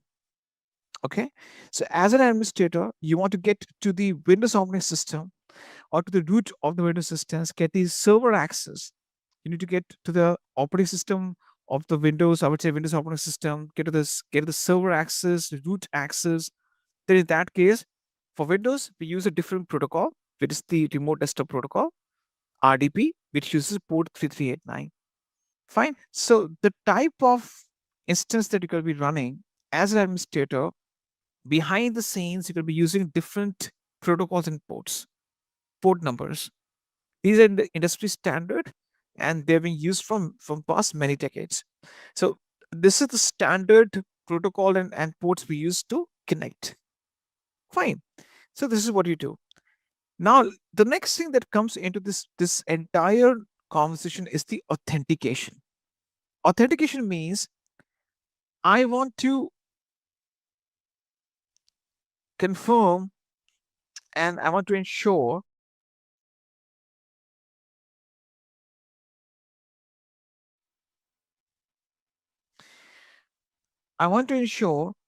that this administrator is the right person who is trying to connect to my instance. It's not the any hacker or any unauthorized person who's just trying to get it to my instance and trying to get access to it. Fine.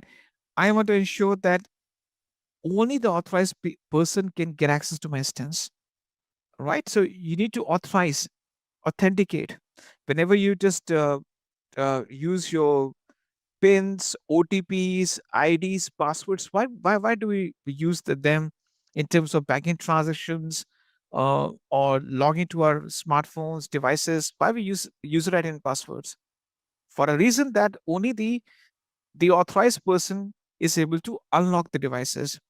Or we use the user ID and passwords for banking transactions so that only the authorized person can make that banking transaction from a specific account. Right. So authentication is quite important because I want to make sure that no external user which is not authorized can get access to my server. So only my known people can access my instances or the servers. So what's the methodology we use in this case? The method that we use is called key pair. Okay, it's called key pair. In terms of key pair, there are two keys. One key is stored on the admin's computer. It's called private key. Right? It is saved on the administrator's computer. So this is my PC, right? So administrator owns a computer. This private key is saved over there. The Linux instance over here will have a public key. Fine. So private key is stored on the computer which is owned by administrator, and public key is stored inside your Linux instance or the Windows instance. The mechanism, so basically the concept is same in terms of authentication, right? So my instances will have the public keys stored inside them. Okay. Now, when the user tries to connect to any of these instances, at the time of connecting, the administrator has to provide the private key. So administrator says, okay, I am providing the private key. Please match it with the public key, right? So the administrator has to provide it.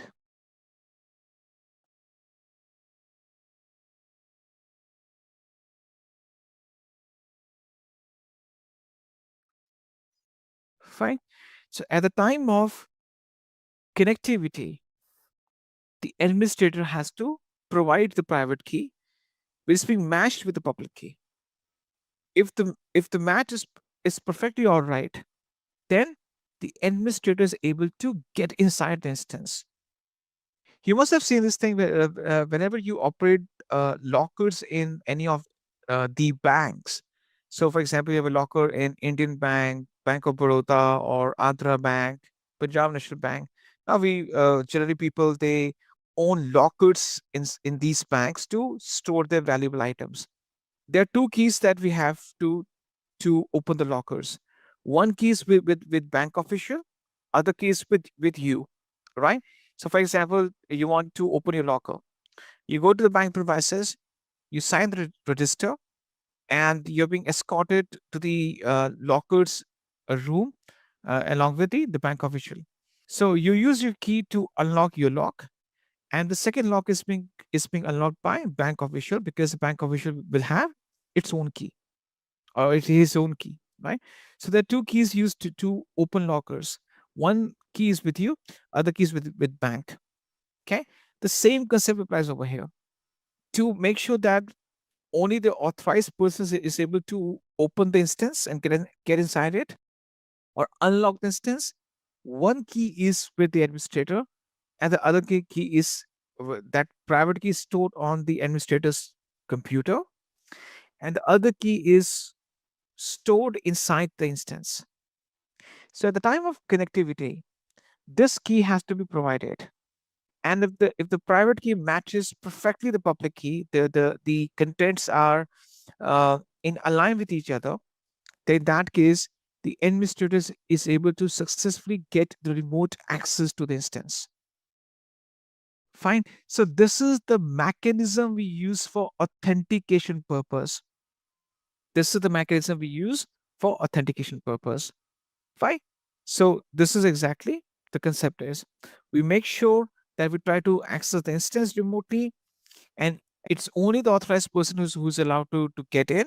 The concept is we store the private key, the administrator store the private key in the PC, in the local computer. The public key is stored inside the Linux instance or Linux computer. So the administrator is able to get access to the public, is able to get access to the Linux instance or Windows instance by providing the private key at the time of connectivity. Okay. So I just put it over here so there's no confusion. This is the same AWS cloud we have.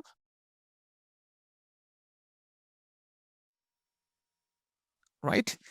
This is the EC2 instance. It can be Windows or Linux. It doesn't matter in this case. This instance is running upon it. It has stored the public key. Right. As an admin, you are the admin. You have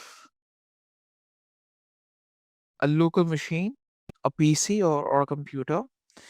You have stored a private key inside it. So you have the copy of a private key. Now, at the time of connecting, because you want to connect, right? You want to connect. For authentication reasons, you have to provide this key. This key has to be provided. So once you provide the key, the contents of the key is being matched with the public key. The contents of the private key are matched with the public key. If they align with each other, then you're able to successfully connect to the instance. Let's suppose you're using a wrong private key, right? In that case, it will disconnect you or stops you from connecting to the instance because you're using a wrong private key. So it's a kind of, you can say that you have to provide the right key at the time of connectivity so that you authorize yourself as the valid user, the administrator who is trying to connect.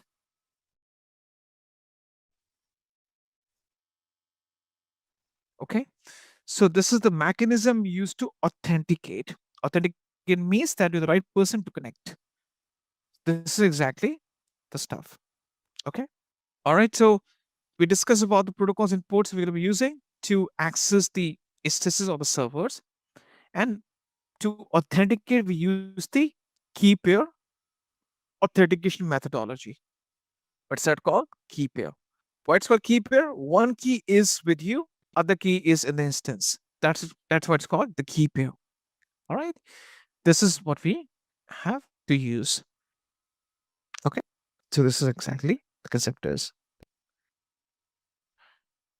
All right. So we can get started now with the hands-on. And this is called the AWS Maven console that you can be using to perform all your deployments. Every single deployment has to be done using the AWS account.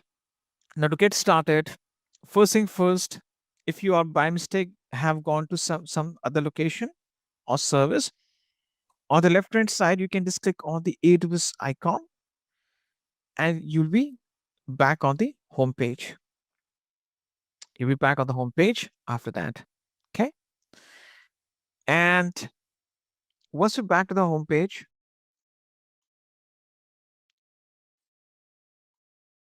I'm just turning off the Google Drive, sorry, the chat box so that we can start now.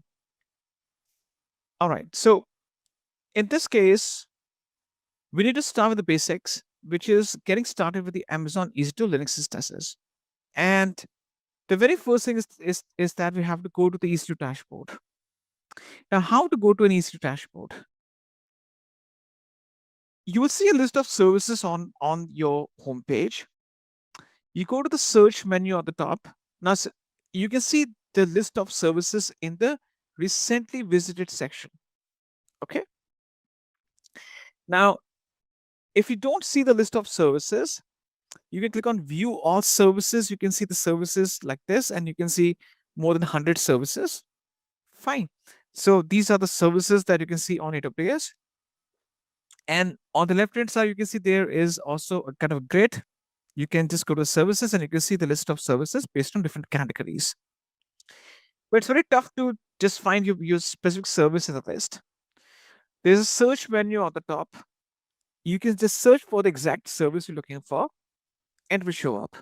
So for example, let's type in EC2. Once I just type in EC2, I click on the EC2 right now, and this will just take me to the EC2 dashboard. Okay. So we are on the EC2 dashboard right now. Okay. So we are on the EC2 dashboard. Now, the next thing that you have to do is that, so we have done step number 1. Let's do step number 2.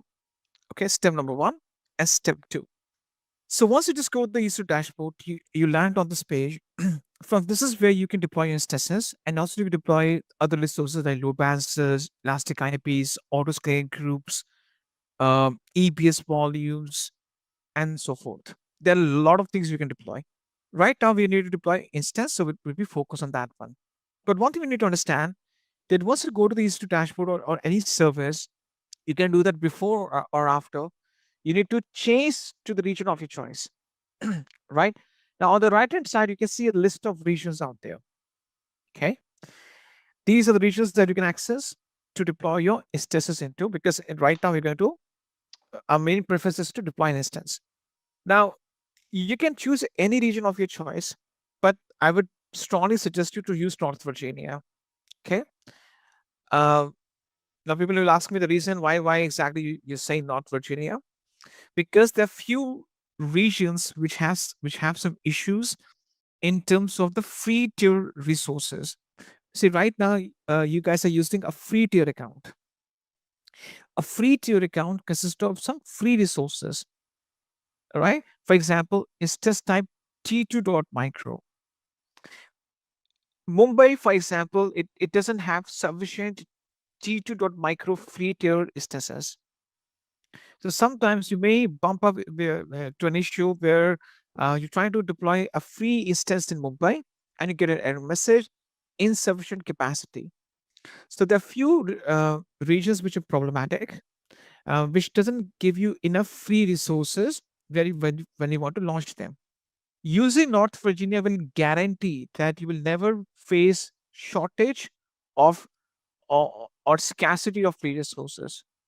Okay. Use North Virginia for your hands-on.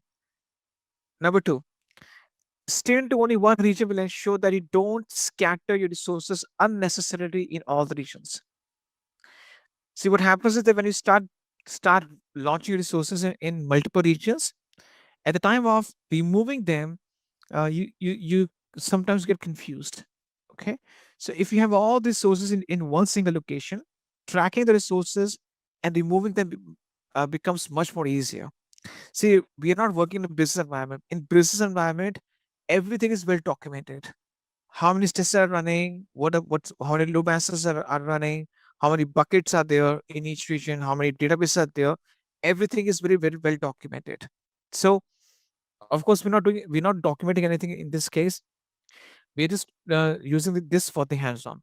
So to make sure that you keep a track of the resources properly and you can remove them when the time comes, stick to only one region. Okay, so in this case, put all your eggs in one basket only. At the time of breaking them, you know that you have to drop the entire basket. So choose only one region and preferably use North Virginia. You will never face any issues. So once I choose North Virginia, this guarantees that now the instance they're going to launch will be launched inside the North Virginia. Okay. So switch to North Virginia region. Step number two, based on the document, let me know so there. Let me know so once you have done this thing. Now, once you start launching your resources, for example, load balancers, auto scaling groups, buckets, to create a cohesion or to create a complete robust infrastructure, you have to use that region explicitly or exclusively deploy all the resources inside that region. Okay, fine. So use North Virginia for all your hands-on. This will make sure that you don't face shortage of the free tier resources. There's no scarcity of them. Plus, sticking to one region will guarantee that you don't unnecessarily put the resources in other regions. And at the time of deleting those resources, it becomes easier for you. Fine. Okay. So this has been done. The next thing is that now I'm going a bit slow so that you become familiar with the entire web page. I share step number 3 and 4. Okay, step 3 and 4. Based on documentation, you can just refer to the same screenshots and the documentation. It's very easy. Step 3 and 4 based on the documentation. In the middle of the page, it says launch instance. To get started, launch an Amazon EC2 instance, which is a virtual server in the cloud. You go to launch instance, okay, and it says launch instance. Click on that. It says name and tags. First thing first, we can put any tag over here. Let's suppose you put it as demo web server. Now, even though it's not mandatory to put any tag in this case, it's purely optional. But because it's a best practice to tag your server, because later on tagging helps you to name the servers, recognize them, to perform automation, and also to extract build reports. So initiate the process to launch instance and put any name over there. Demo server, my server, whatever you want to just type in. It's a simple name that you're going to just put over there. It's just for the sake of naming it. You have to start with the launch instance. Please have to tag the instance right now. Again, this is tagging the instance is not mandatory, but based on the best practices, business best practices, you should always tag your resources. Okay. What's the next thing? The next thing is application and OS images. 5th and 6th. Once you put a tag or you just name the server, the next thing is the application and OS images in the form of AMI. Okay. You have to decide upon that what is the software configuration of the instance. Now, in this case, we are choosing the operating systems. In the quick start, you have the Amazon Linux, Mac OS, Ubuntu, Windows, Red Hat, Debian. Right? These are the few choices that I get. I can click on browse more AMIs to look for more AMIs. I can just go to the drop down menu. I can see the entire list. Okay. Right now, okay, by mistake, I've canceled this thing. Right now, what you have to do is that you have to just go with the Amazon, the default value. Hang on 1 second. Which is the Amazon Linux AWS. Now, this is the Amazon's own proprietary built developed a Linux-based operating system or Linux distribution. It says Amazon Linux 2023 AMI. It's a free tier eligible. Whenever you see the label free tier eligible, this means that this is free of cost. You don't have to pay even a single penny for it. Okay, there are some of the details that you can see. Most importantly, you have to see the AMI ID. Now, what is this AMI ID?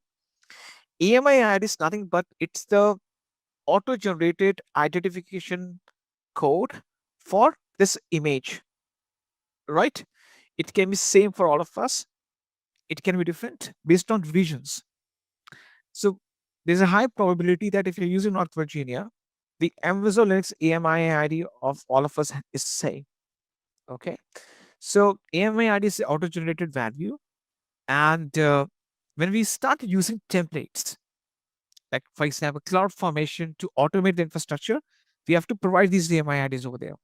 If you don't use GUI, the graphic user interface that we're using right now, the console, if you use automation or CLI, you have to, or the command line interfaces, then you have to provide the AMI using the AMI IDs. So right now, AMI ID is it's not important for us, but for the future reference, it is important that you understand this thing that AMI IDs is quite important because when you start with the automation of the processes, you start creating templates to automate infrastructure. These AMI IDs need to be provided at that time. So every image has a unique AMI ID assigned to it. What's next? You don't have to change the architecture. We just go with 64-bit x86 architecture. You can also go with ARM architecture, or just go with 64-bit x86, which supports a lot of applications. Instance type. Instance type means that, as we discussed earlier, it is the hardware specification of the instance. They want a RAM, CPU, storage. You can see a bunch of lists, but we're going to be going with the T2.micro, which is free of cost, and you can see that it is a free tier eligible instance type. So this a free tier eligible instance type is free of cost for us. We don't have to pay for it. There are the free tier instance type like T1.micro, T3.micro, but we're going to accept T2.micro as a default instance type. So basically, you just have to look into the details. You don't have to change the AMI. Just go with the Amazon Linux 2023 AMI and instance type as T2.micro. What's the next thing? The next thing is the key pair login. I'm talking about the step number based on the documentation. I'm talking about the step number 7.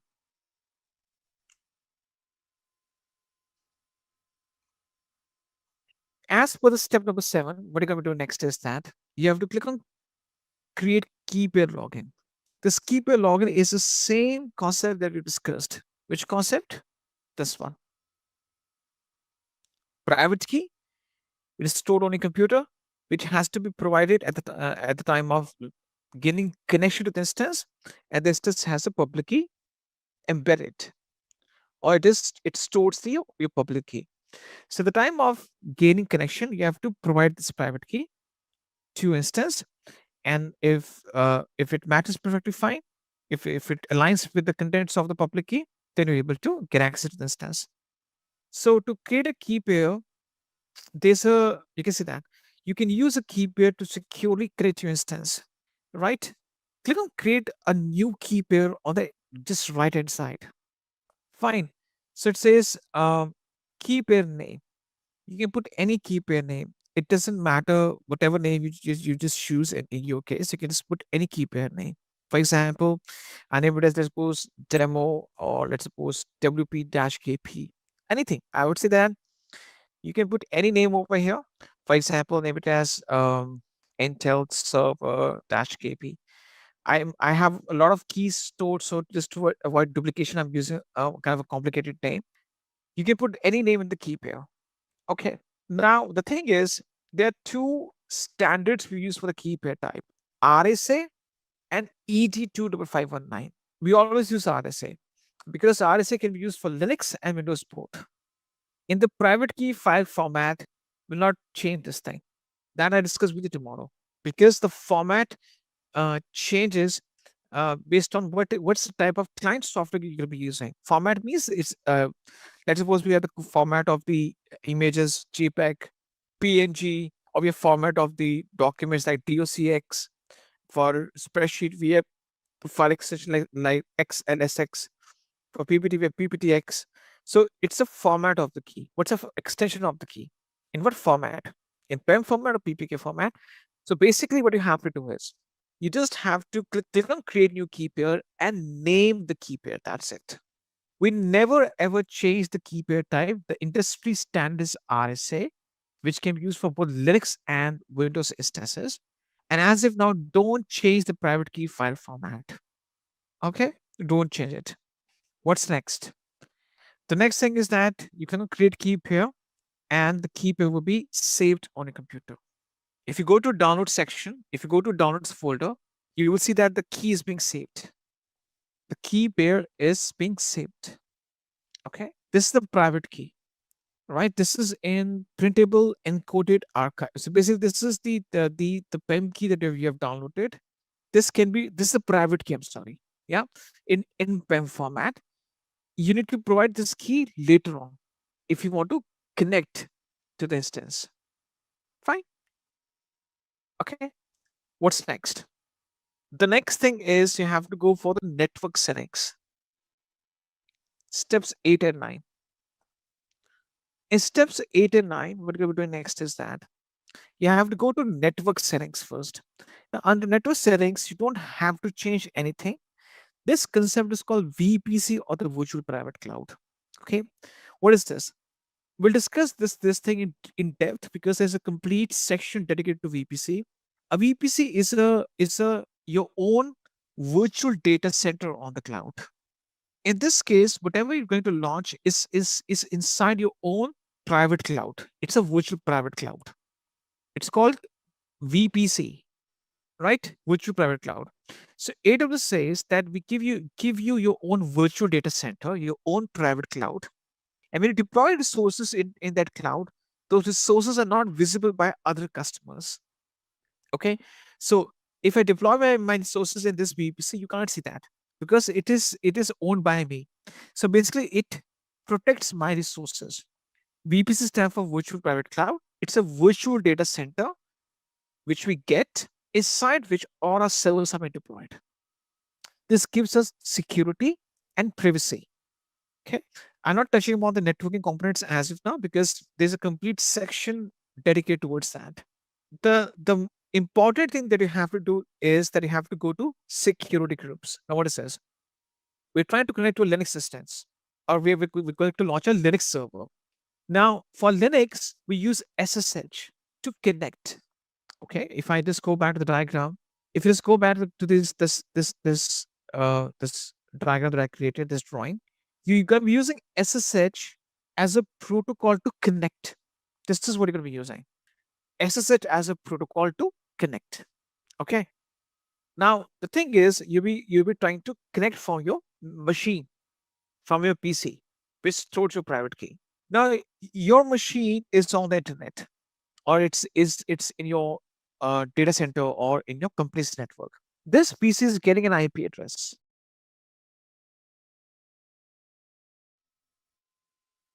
Okay, the IP addresses are unique in nature. They are unique. No two public IPs are same. I want to say that only from this IP address, the unique IP address, someone can SSH or initiate this SSH connectivity. IP address basically recognizes your machine on the internet. Your machine is getting different IP, my machine is getting different IP. No two IPs can be the same. I'm talking about public IPs. We'll discuss public IPs afterwards, but the IP addresses which your machines get are completely different from others. They are unique.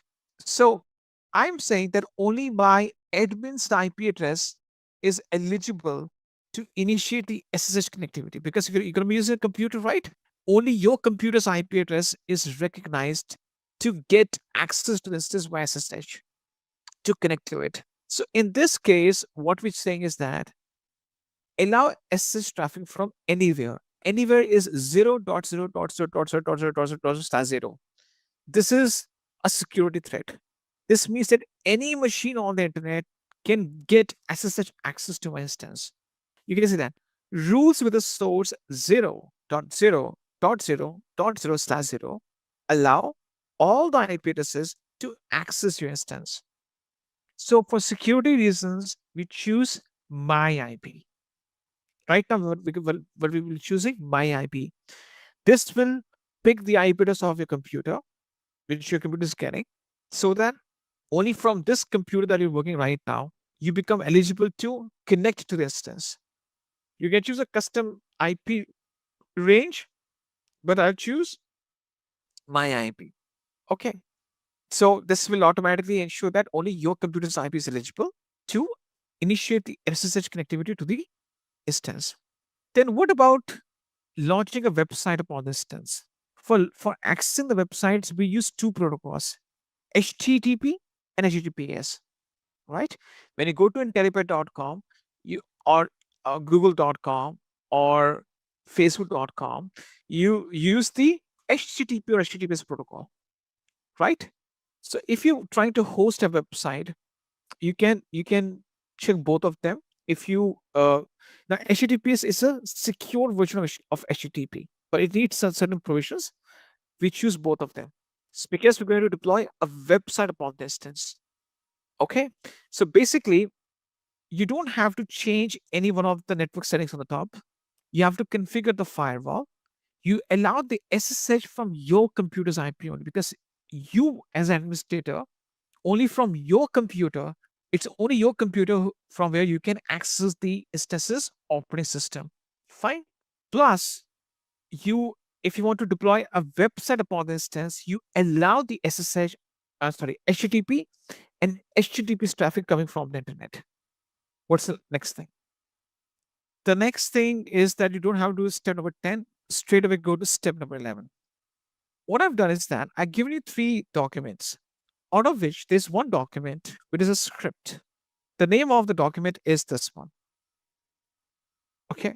Now, in this script, we're going to be using to install the website or Apache web application upon the instance. This script will automate the web application deployment upon the instance.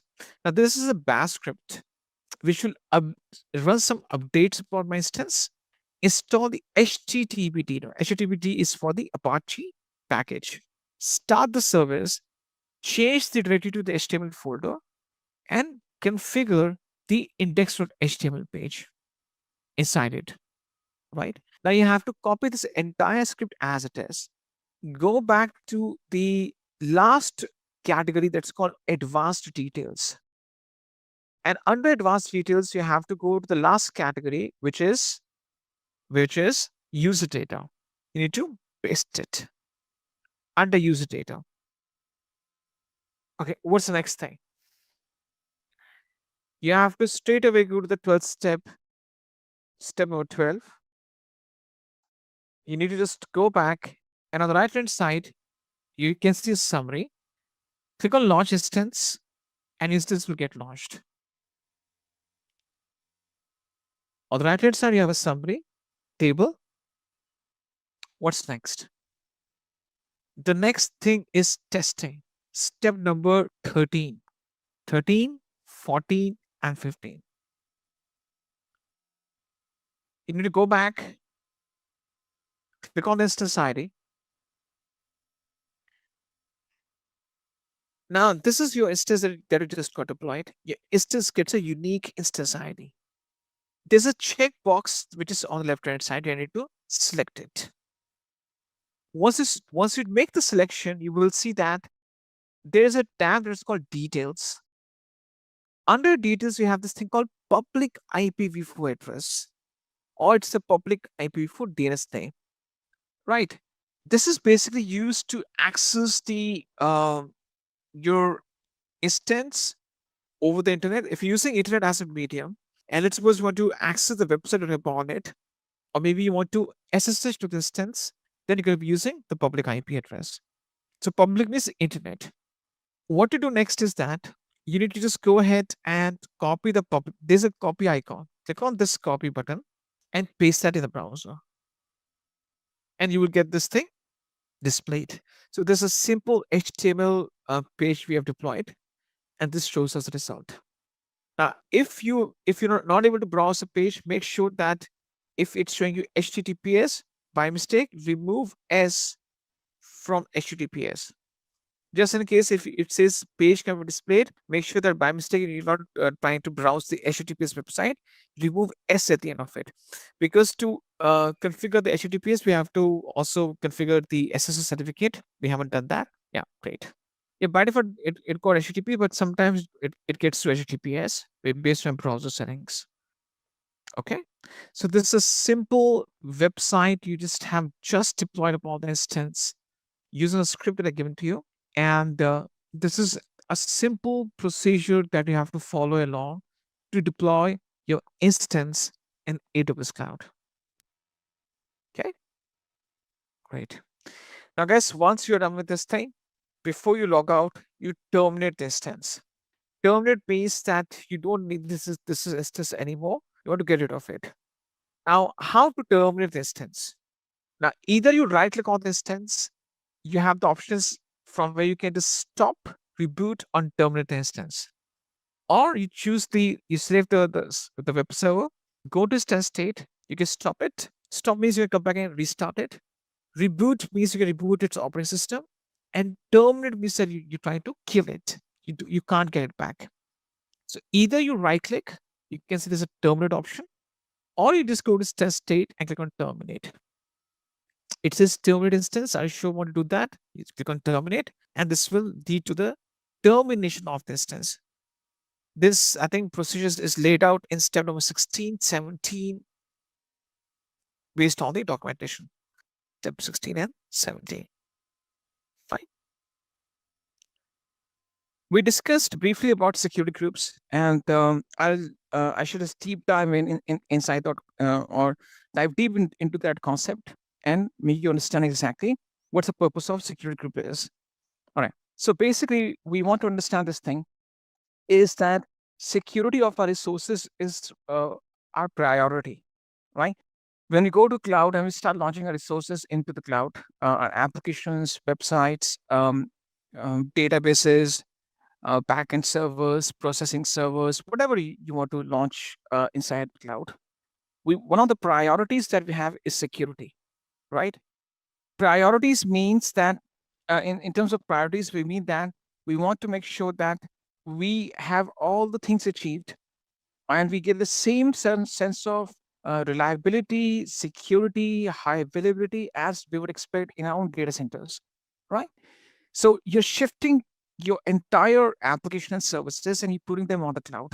Now you want to achieve the same sense of same type of security, reliability, performance, right? So you have expectations in those areas. The question that comes into this entire place is that what are the security mechanisms that we may employ or we can engage so that our instances and the data can be easily protected? The very first thing that you need to understand is that in terms of the resources, provisioning, and security, one of the first things we can use is the keys, right? Private key and public key. The concept behind private key and public key is that you have the private key saved on a computer, right? So in this case, only that individual that has a copy of that private key will be authorized to connect to the instance. Connect means to get the remote operating system access. You can get into the machine, get to the shell, get to the operating system, and you can perform installation, configuration, patching, maintenance. So you want to do server management. You want to get the root, shell, or OS access. So if you have the exact copy of the private key saved on a computer, and you provide that private key at the time of getting connection, then in that case, you're being authorized to gain that access. This is one of the security mechanisms that we use. Fine. The second thing that we use is the protocol and port. This is the second level at which we apply the security. First level is keys. Second level is that we apply the security on two protocols, SSH and RDP. Because remember, if you want to get the admin type of access, administrative type of access to a server or to a remote instance, For Linux, we use SSH, which stands for Secure Shell. It uses port 22. So to get a remote access to a Linux server, you can be using SSH Secure Shell port 22 request being sent towards instance. And for the Windows, we make use of Remote Desktop Protocol, or it's called RDP, which uses the port 3389. Okay, so protocol and port. This is what we're going to be using. This is what we're going to be using to gain access to Linux and Windows instances respectively. These are the two protocols: SSH port 22 and RDP port 3389. This is what we're going to be using. These are the two protocol and ports that we shall use. Fine. So you also need to make sure, because these two protocols give you the administrator access, core server access, shell access, root access to your server. You need to make sure that it's coming from the wanted IP, I would say known IPs, right? So it's not that anyone can send the SSH traffic to the Linux instance and get access to it, right? These two different types of request or protocols need to be restricted. This means that only handful of people I'm aware of should be able to initiate these two connectivity options or connections towards my instances. If and let's suppose there's a hacker who wants to get inside my server, he or she tries to use SSH or RDP immediately, because the IP addresses that I've listed, the IP addresses is not in the list, they will be blocked immediately, right? So apart from the private key, I also make sure that the SSH and RDP comes from known sources, from known people. Okay. So that's where the security group comes into this entire conversation.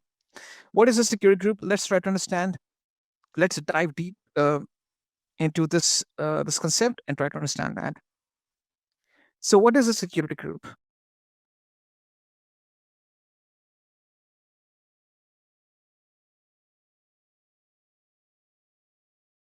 Okay. So a security group is nothing but it's a virtual firewall.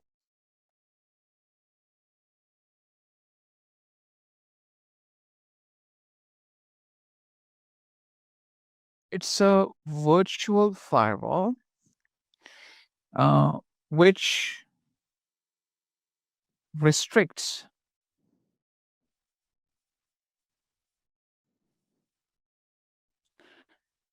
the incoming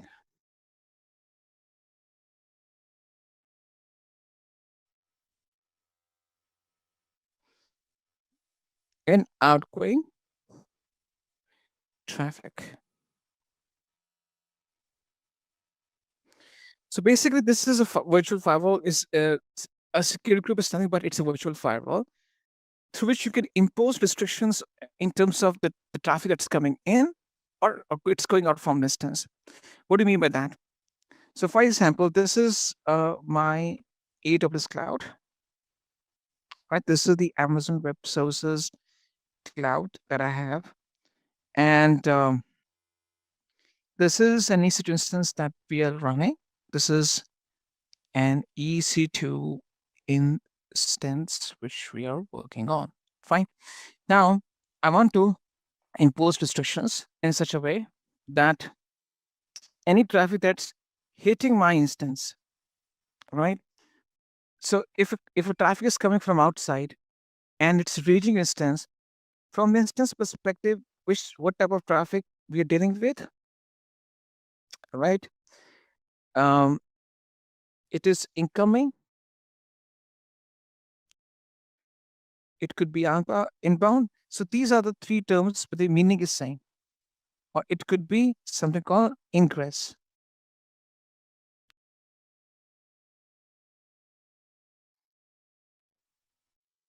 Okay.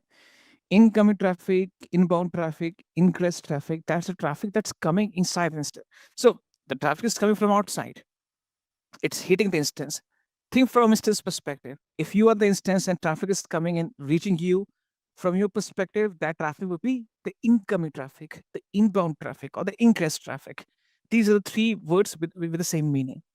Okay. What if the traffic is leaving the instance is giving response back to the user?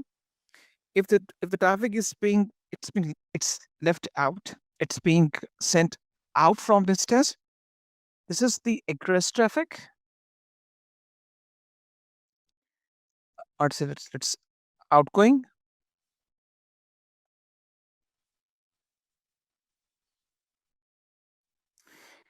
Outbound. Or it's called egress or egress. Right? This is leaving the instance. This is basically instance is responding and the traffic is going out from the instance. Fine. So egress, outgoing, or outbound. So these are the two type of requests that we want to restrict. Okay. So a security group basically is a virtual firewall which performs restrictions at two levels.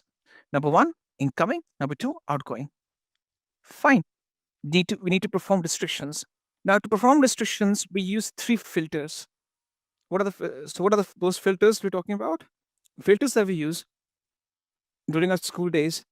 Now we used to do the experiment of sedimentation, uh, condensation, filtration. Now we used to have a beaker of glass, and then used to have a sandpaper or kind of a bloating paper, and we used to the water used to have a lot of mud and sand inside it, maybe the sand particles, and then if we just put that on a filter paper on the sand or the that bloating paper or sandpaper, then in that case, the sand will be filtered out and the pure water goes inside the beaker. Okay, so that's we use that filtration process. The same filtration process we kind of filtration process we apply over here. We saying that we filter through only that traffic which we want. Okay, so there are three types of filters that we apply. Number one, the very first filter that we have is the protocol. The second filter is port. And the third filter is IP address. These are the three filters that we make use of. Okay. Protocol, port, and IP address. These are three filters we use. Based on these three filters, we restrict the traffic that's coming in or the traffic that's going out. Okay. Protocol, port, and IP address. These are three filters I will make use of. I'll give you examples. Try to understand those examples. I'll give you three scenarios. First two scenarios are simple, right? So I have to give it two scenarios, first two scenarios, and then I'll merge the first two scenarios and put that in a bigger picture or bigger perspective in a third scenario. Let's start with scenario number one. Try to understand it. It's a very simple, and even though it is a very simple concept, it is equally important. Scenario number one.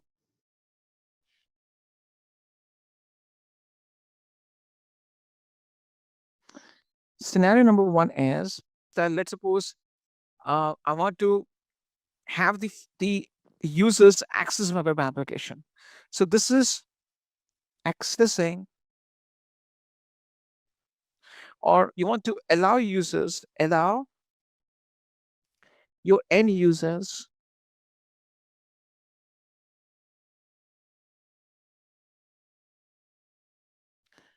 to access your web application. Okay, this is the scenario number one. What do we mean by this thing? Let's try to understand and put that into scenario. Okay. Yesterday we deployed a website upon the instance. That website was accessed using its public IP. Now, if you would have given that public IP to any other person, maybe if you have put that public IP in the chat box, other person will also be able to gain the same access to your website. Okay, so what is happening behind the scenes? Behind the scenes, we'll just take the same example over here. Behind the scenes, we have the AWS cloud, right? This is an EC2 instance that we have.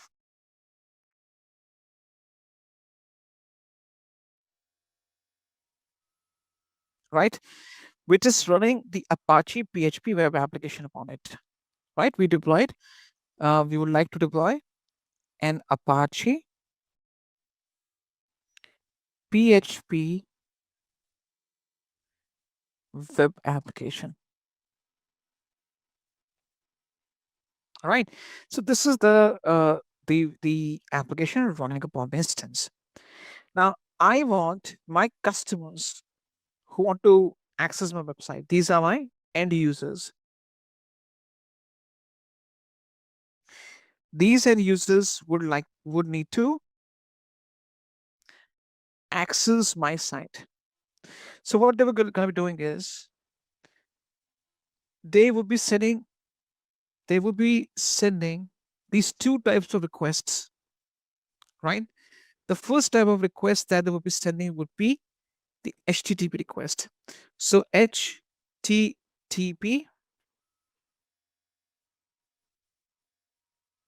right, which uses port 80. These are standard ports. These are already being set for us. We use them. All right. Now, if you want to make a secure access to the instance, then we use HTTPS. Over S stands for secure. This gives you secure HTTP access. It uses port 443, right? Port 443. So if you want to allow the front end users, the customers who want to go to your website, see your products and services, buy items, stream videos, these are the two protocols and ports that you want to allow, right? And in this case, once the instance gains the incoming request, it sends it back to the end user in the form of response, and the response will be HTTP. So basically, it will send the response to the end user in the form of HTTP or HTTPS.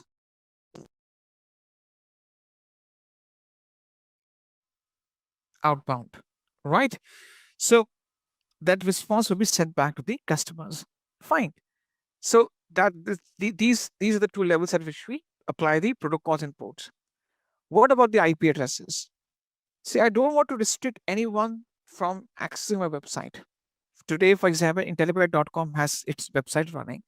You have the Facebook.com, Google.com, Instagram.com, Microsoft.com. Anyone from any location, from any country, from any location can access these websites. How? Because in that case, we define the source IP. From where this traffic is coming from? We use the source IP as 0.0.0.0.0/0. This means that any IP, this means that any IP or from anywhere. Okay. This means any IP. This means that any customer who's getting any. So basically, what do you use? Your devices, your smartphones, your tablets, your computers, laptops. Your devices get the IP address. For example, if you, I'm talking to the people who are from non-IT background. If you either type in IP config or command prompt, or just type in this, for example, just go to Google and just type in my IP. It will show you computer's IP. Right? What's my IP address? If you just go over there, it will show you your computer's IP. Right? So you can also run IP config on your command prompt, or just type in what's my IP address.com. It will show you exactly what is your IP address that your machine is getting. Right? Whether you use your smartphone and you just access the internet, use a computer or a laptop or a tablet, whatever device that you run, if it is on the internet, it can access internet connectivity. Then in that case, what happens is that it gets an IP address. Fine. Now, when I just put in 0.0.0.0.0/0, it means it doesn't matter what's the IP address coming in. Please allow those users to access my website by sending HTTP or HTTPS request. So anyone is welcomed. You don't want to restrict anyone to or if it's a intranet site, your company's website which is only be used by internal employees, that's another thing. But in terms of websites which are public in nature, Amazon.com, eBay.com, Flipkart.com, Facebook.com, Microsoft.com, Intellipaat.com, they have to allow the incoming HTTP and HTTPS requests from all the sources. It doesn't matter which IP address your computer is getting. From your computer, you should be able to send these type of requests to a certain web application. Okay, that's the incoming request. What about the outgoing? Of course, in the outgoing, we send back the HTTP response or maybe HTTPS. Generally, it's HTTP only. In terms of outgoing, you're saying the destination address, the destination, the destination IP is any IP with 0.0.0.0/0, any IP. So send it back to any. So there's no filter I'm applying. I'm saying please send it back to the customers. So basically I'm saying the request can come from anywhere and the request can be sent out anywhere. So this means I'm opening this in terms of IP addresses. I'm not performing any restrictions, and this is my requirement. If I block the IP address, I only allow certain IP addresses to reach my website. Only those IP addresses can do that. Rest IP addresses will be blocked automatically, which is not a favorable thing in terms of the public websites. Fine. So these are three filters we have applied over here. Let's go with the scenario number 2.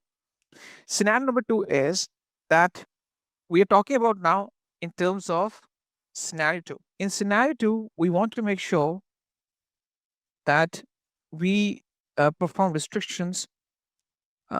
We perform restrictions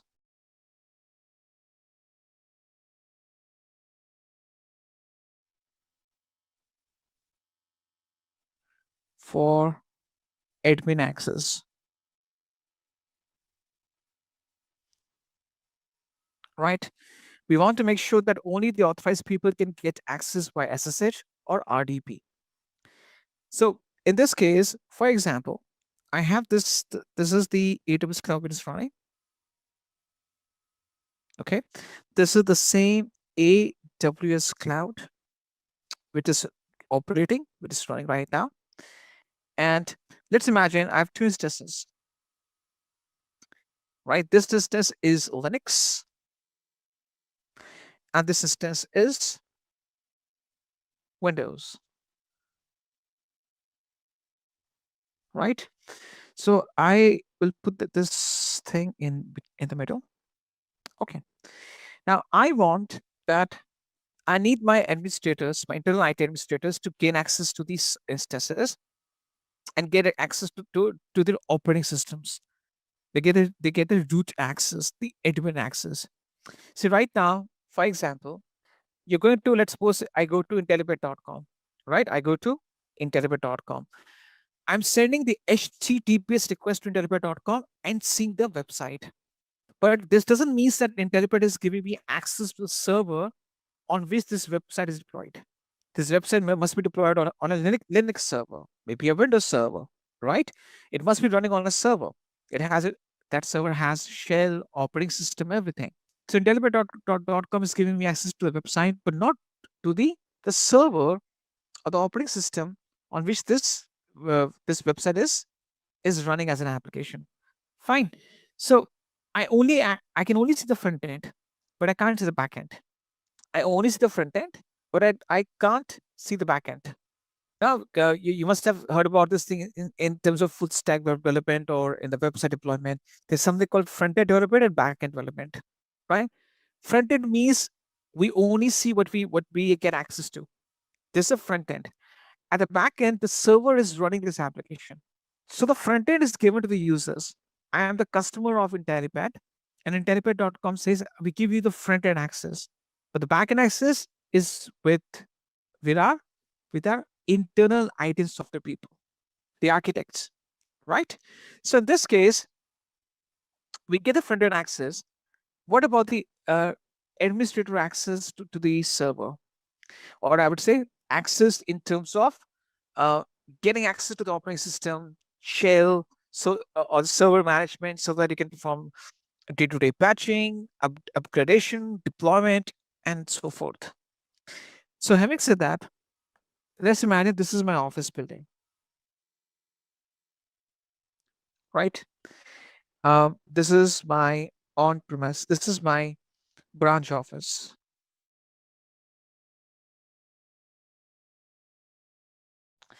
right? Now, inside this branch office, I have a bunch of employees that come into any one of these categories: solutions architects, administrators. Uh, they must be, for example, developers, right?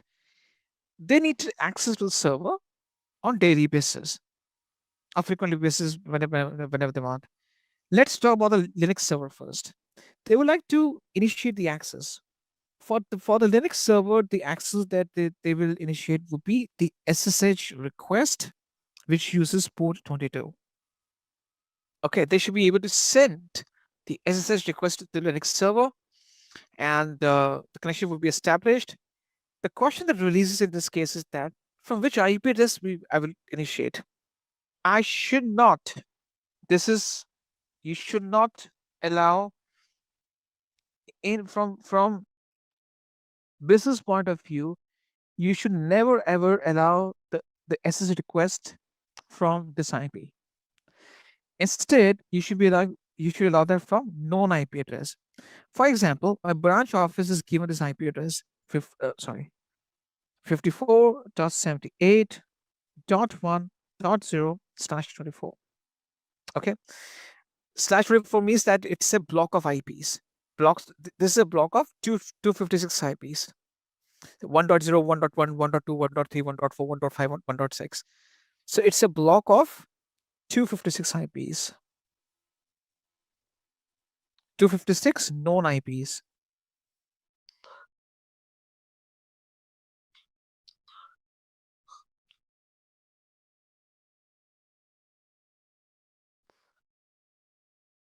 So I want that only from these 256 IPs, which belongs to my branch office, anyone can get access to my Linux server. Out of these 256 block of 256 IPs, I'm sorry. Out of the out of the block of 256 known IPs, or a chunk of those 256 IPs, like 54.78.1.0, 1.1, 1.3, 1.4, 1.5, 1.6, right, up to 1.255. Any IP falling in this range can initiate the SSH access to my Linux server. The rest of the IP addresses will be blocked automatically. For example, if there's a person with a different IP address, so basically this is a block of 256 IP. So it will start from 1.0, go up to 1.255. So any machine in my branch office which falls in this range of IPs will be able to initiate a connectivity request to the Linux server via SSH. I can also apply this thing to my administrators, right? So these are the admins in the same branch office.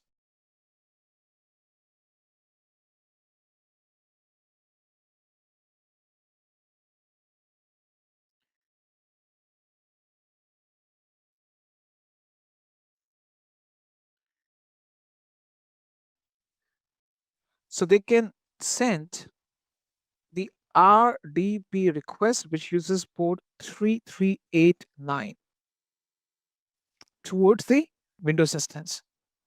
So these are the admins in the same branch office. Then need to send the request to the Windows server. Fine. So in this case, what we do, we ensure that we restrict these two protocols. SSH uses port 22, RDP uses port 3389, and we just restrict these two IPs. The list of two protocol endpoints, SSH uses port 22, RDP uses port 3389. These are restricted protocol endpoints which should be allowed from a bunch of known IPs. Fine. You can't allow access from any IP for these two protocols and ports. Okay. So that's how you perform the restrictions to make sure that the SSH is and RDP is allowed from a bunch of known IPs. And in terms of HTTP and HTTPS, you can allow the traffic from anywhere. Okay. Let's merge these two scenarios together. Let's merge these two scenarios together. So in terms of these two scenarios, let's go with the third scenario. Scenario number 3.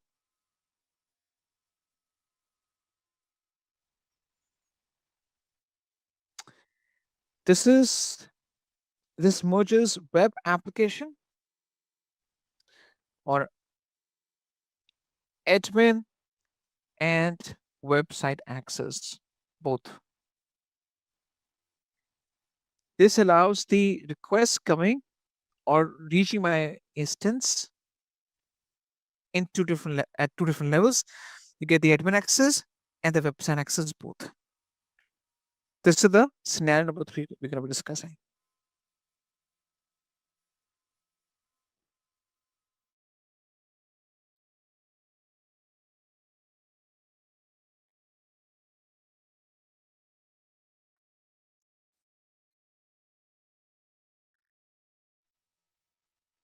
Okay, having said that, let's go with this thing.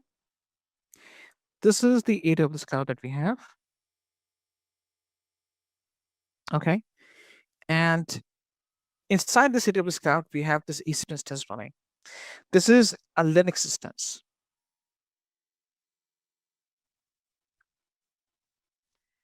Upon this Linux instance, I have the Apache PHP web application. Right? Now, what I will do is that I will just have two categories of users accessing this Linux instance. Category number 1. These are my end users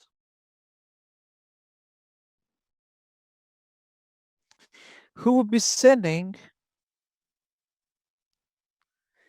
either the HTTP request over port 80 and HTTPS request over port 443 from anywhere.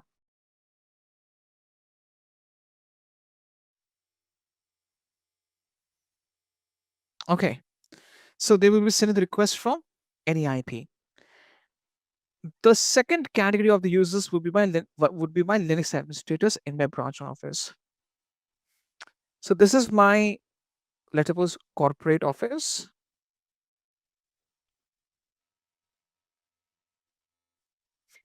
It is being assigned an IP address of 32.15.1.0/24. I have a bunch of Linux administrators who are sitting in this office, and they need to get the access via SSH. So they will be sending the SSH request over port 22 from this IP address range. Okay, so I merged these two scenarios together. In the first scenario, we give HTTP and HTTPS access to the end users, and the second one, we give the SSH and RDP access to the admins. So this is a Linux instance upon which I'm running a simple web application. So because of that, I want to make sure that these two different categories of users can get access to my instance at two different levels.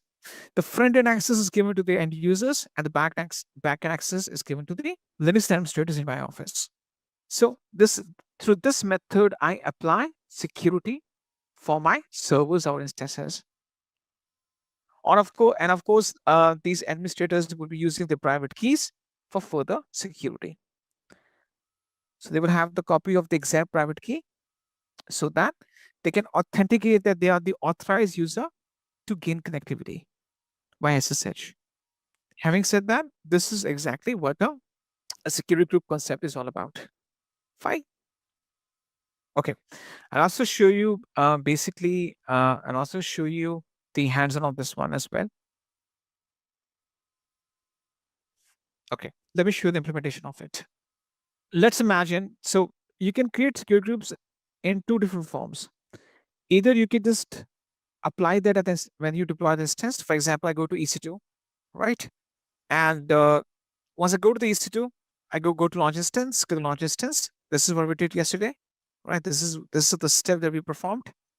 If I straight away go to this thing called firewall security groups, you can see that a security group is a set of firewall rules that control the traffic from your instance.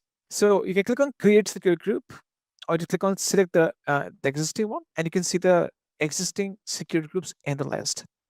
So I click on create, and once I choose it, this is the name that it will assign to it. Launch visit 56. Okay, these are default names, and I'll just pick it up. And this is from where I can say allow SSH traffic from anywhere which is not documented. Now for the hands-on, that's okay, but from business point of view, this is not okay. So I can choose custom source. For example, I can define the IP address of my corporate office. Okay, I can do that. This is the IP address of my branch office or my corporate office, and any IP falling in this range would be eligible to send the SSH traffic to my instance. Else, I can choose my IP, and automatically it picks the IP address of my computer. If you see that 103.211.15, this is the same IP address which my computer is getting. If I just go to what's my IP address.com, this is the same IP address which my machine is getting. Okay, so this means that only from this machine I can send the SSH request to my server or to my instance. And if I deploy an application, I can allow HTTP traffic from the internet and even the HTTPS. Okay, so this is the first way through which you can go ahead, and this is one of the two ways through which you can configure a security group at the time of instance deployment. That's the first way out. The second way out is that if you go to something called EC2 dashboard, you can see a bunch of options laid out. I'm talking about the thing which is called resources. This one. Under resources, there's a separate section or option for security groups. You can just go there, or else if you just go to the left hand side in the navigation menu, you can see that we have the security groups laid out over here. This one and this one. Okay. If I go to any one of these two places, I'll land on the same page, which is the security groups page. Okay. I'll just go to the same page. I will just go ahead and click on security groups. Fine. I already have a bunch of them. Let's suppose I want to create a new one from beginning. Now, when I create it from beginning, I can apply that at the time of instance launching. So I can select an existing security group and choose anyone in the list. So for example, I click on create a security group. The very first thing it will ask me for the name. I can put in any name over here. For example, let's type in Intel Linux web server. Now this will give me the detailed configuration of the security group rules. I'll show you that. I can put something in the description. For example, this allows SSH, my SQL, and HTTP access, HTTPS access. Okay, HTTPS, HTTP, and HTTPS access. So this is a description. Basically, this is just for the documentation purpose. So you put a name, you put a description. Basically, in the description, this is for the documentation. You just type in exactly what you're going to be achieving through this configuration, right? You put a name, you put a description, and don't go with the VPC as if now. We go with the default value. VPC concept we'll discuss later on. But the VPC means that it's a small network. It's a dedicated network for you. Okay. We straight away head on to inbound rules. I click on add. So there are two categories. Inbound for the incoming request or ingress request. This is the inbound, and this is the outbound for the outbound or egress or outgoing. So for example, I go to the inbound rules, click on add rule. Okay. Now once I click on add rules, I can add multiple rules out there. I just go ahead and start adding the first rule. For example, if I go to the type, I can choose the list. This is the list of protocols I have. This is the list of protocols I have. Can you see that? It's a complete bunch of, it's a complete list of the protocols, right? So when I deploy this test, I can only choose SSH, RDP, HTTP, HTTPS. But now once I create a new one from beginning separately, I can choose a lot of protocols in the list. For example, I choose HTTP. Now, once you choose HTTP, automatically it picks the port number 80, right? And in the source, it will ask me from which IP you want to allow the HTTP access. So is it my IP? You never do that. You never allow the HTTP from a known IP. Basically, you choose either anywhere IPv4 or anywhere IPv6. You can choose any one of them. Generally, we just go with anywhere IPv4. It is 0.0.0.0.0/0. So I just put a description. This allows this allows the end users to access my website. Okay, so you put a description so that you can easily make it more presentable. You configure things properly. Basically, when you start configuring the things in a production environment, then in that case, what happens is that in a production environment, you want to make sure that everything is well documented. Because if you're including a rule, you should be putting in there exactly what that rule means, what exactly you're going to achieve from that specific configuration that you're going to apply. I can add another rule. For example, I can choose HTTPS from anywhere IPv4. So I want to allow the end users to access my website securely, because this is the secure version of HTTP. Then, for example, I can choose, let's suppose, SSH from custom source. I can choose my IP, for example. So I would say restricted. Let's suppose I choose a range, a custom range. So I choose custom. I choose 54.67 dot 1.0/24. So restricted SSH access from my branch office. So only the people in my office will be able to access my website or the web server or the backend server, the operating system of it, the root access. I think I don't have to allow MySQL. We'll just remove. Okay. Now let's imagine that you're running a MySQL package upon this instance, MySQL database on the same instance. So I can just look for, let's suppose, MySQL. I'm running a kind of a database package, a database upon the same instance. So I choose MySQL, and I want to restrict it. So I can choose the same IP address, 54.67.1.0. So this is the restricted database access, MySQL access from my database admins, right? So I'm saying that only, let's suppose I'm running a MySQL database upon this Linux instance, and I want only my database administrators to gain access to it. So I can restrict those IPs, because MySQL is also kind of a restricted IP. You don't allow the MySQL access from anywhere. Okay, this is just an add-on. So in this case, these two protocols are open. Generally, these two protocols are open. HTTP, HTTPS, these are open ports and protocols. You're not from anywhere. The rest of them, most of them are restricted, including SSH for Linux, RDP for Windows, even MySQL for databases. These come under restricted categories. Fine. So once I do that, what about outbound? Outbound, basically, we don't change it, because in terms of outbound, we don't have any security threat.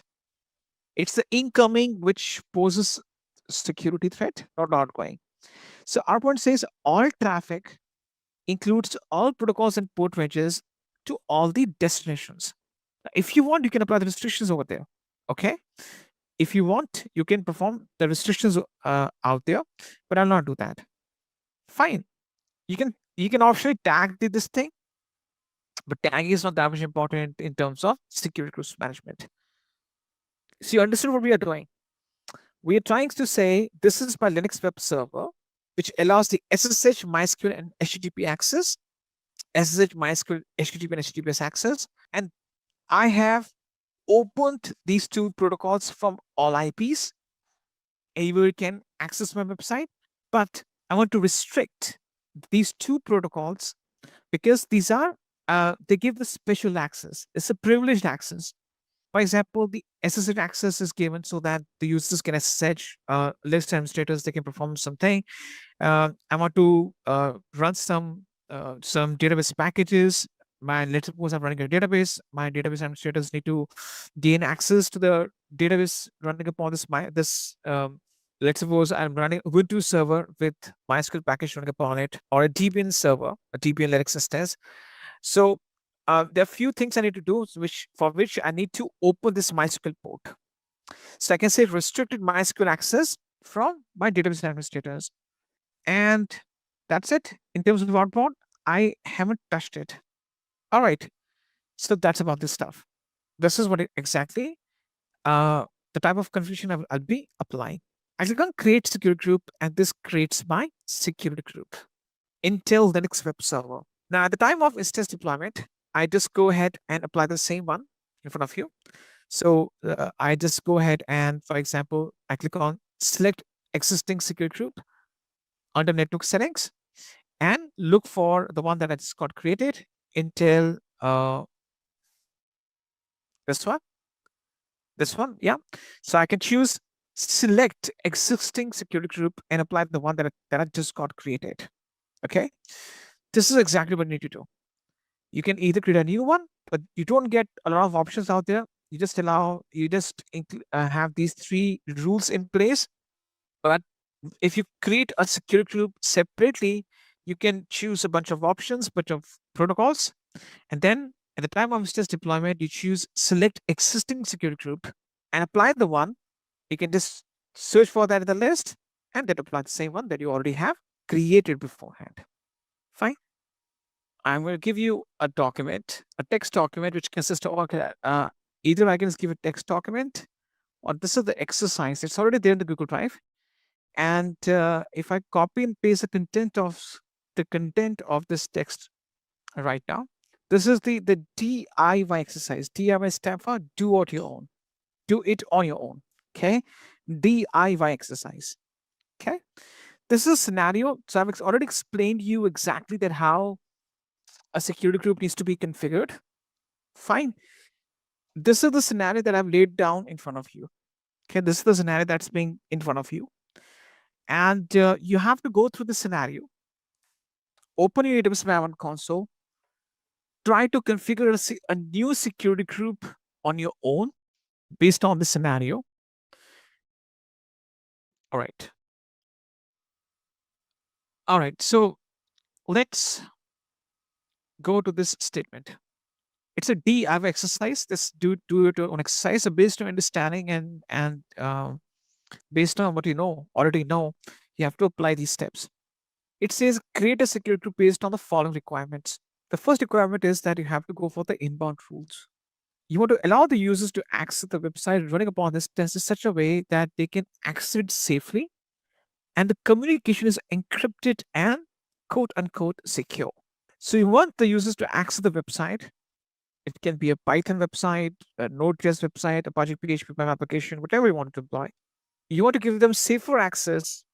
Okay, so in this case,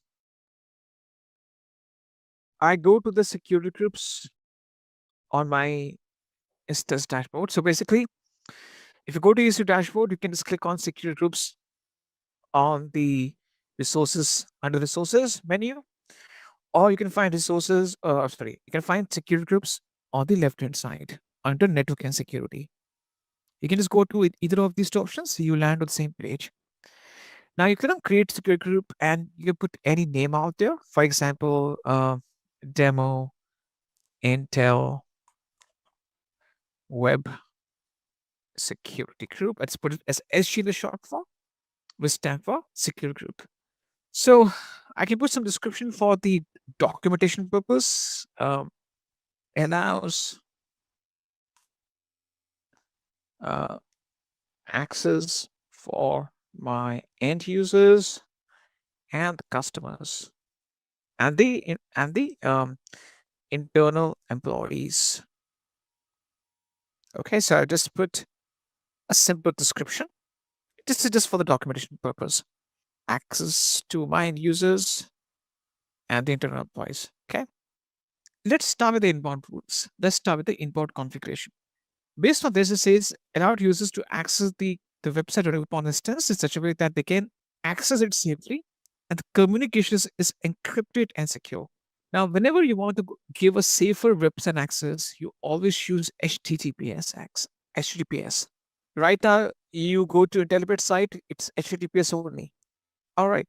So you choose anywhere IPv4 and you just say allows HTTP secure access to my website. Right. You choose HTTP as in the front end. What's the next thing?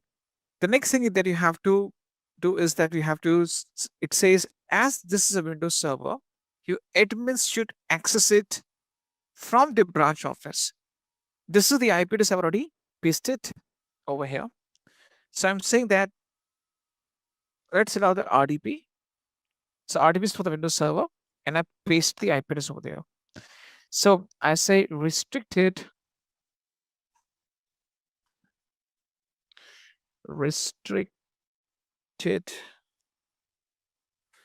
uh, restricted RDP access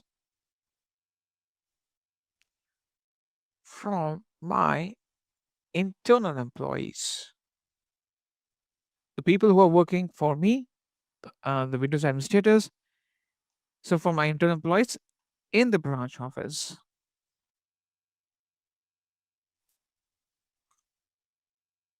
Okay, so you restrict it.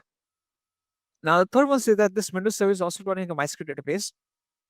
You want to allow the internal access from the same branch office and a bunch of internal private IPs. Now, this is a bit confusing out there. It says this is a Windows server also running MySQL database. So it is very obvious that you add a rule and you just allow the MySQL access, which uses port 306. Allow access internally from the branch office. I already put the branch office IP address over there. I choose custom. So I say restricted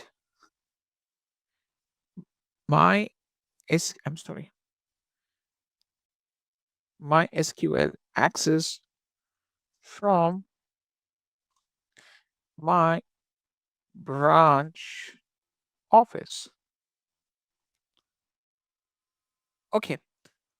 The next thing it says, and a bunch of internal private IPs. You must have some internal servers that need to communicate with the MySQL database. Maybe there are some threaded web application server, some processing servers which need to send some transactions, some data to the MySQL database. So you need to copy this IP address and you have to add fourth rule. MySQL from custom source and you put the IP address. So restricted MySQL access from some of my internal servers.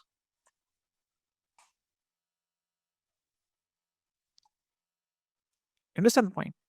You can allow the same protocol multiple times for different types of IP, for different set of IP addresses.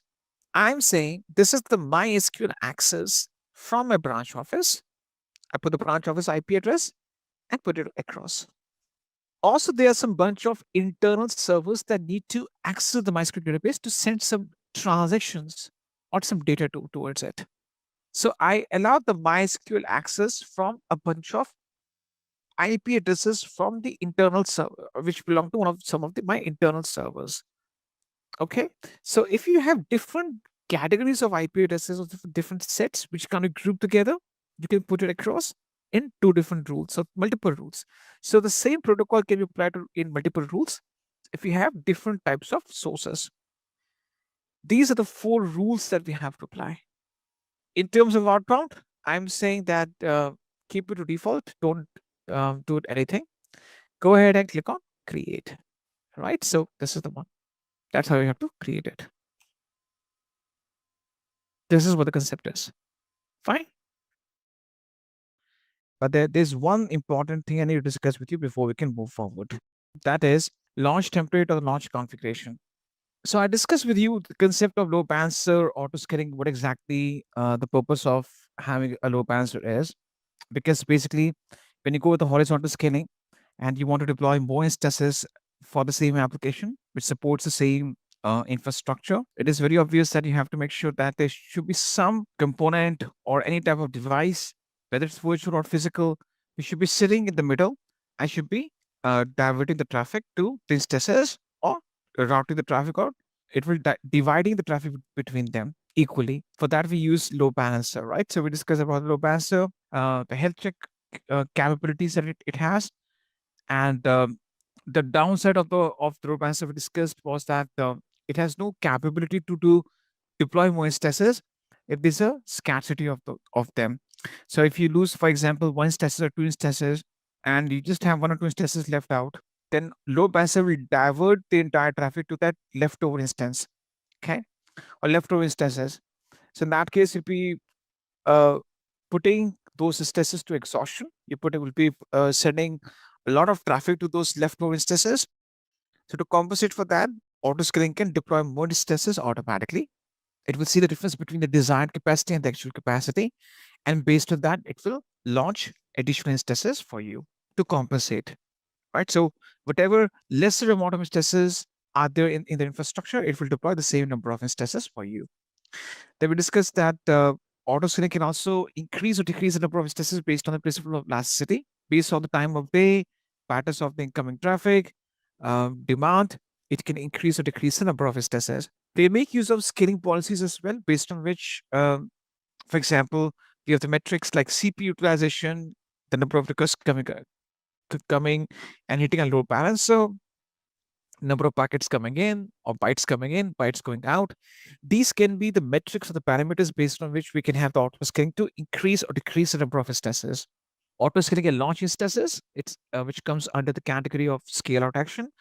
Autoscaling can also terminate the instances, which comes under the category of scale in action. In both these two cases, autoscaling will make sure that based on the metrics we have defined or the time of day or certain dates, it can automatically scale out, which means that increase number of instances, launch them, or scale in, terminate instances, or subtract them from your infrastructure.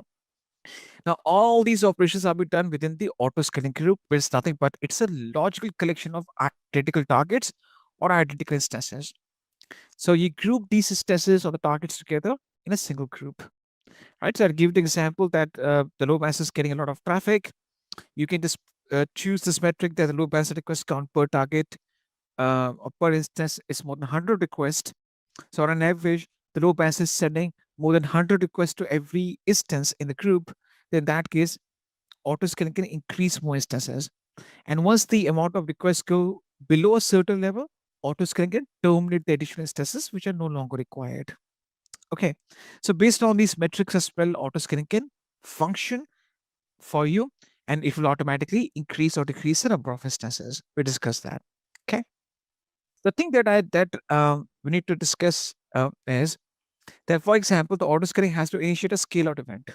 It has to launch instances, right? Autoscaling, there's a need or there's a requirement for the autoscaling to increase the number of instances, right? So, for example, in this case, I just put this over here that autoscaling has to initiate a scale out event and launch 10 instances for you. The question that comes into this entire conversation is that if the autoscaling has to initiate a scale out event and launch instances, how autoscaling will know the software and the hardware configuration of those instances? There should be something, right? So if for example, autoscaling has to launch instances inside the group, right? There's certain parameters that we need to deploy. There's 10 certain properties So auto-scaling says, I would like to deploy some instances. So auto-scaling has decided as a service that I need to initiate a scale out action or scale out event. And based on that event, I need to launch instances inside this auto scaling group. So this is my, for example, my auto scaling group,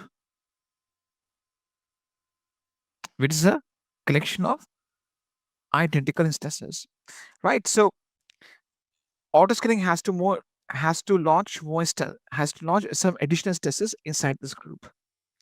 But the question really is that who decides the AMI, the Amazon Machine Image, right? This test type,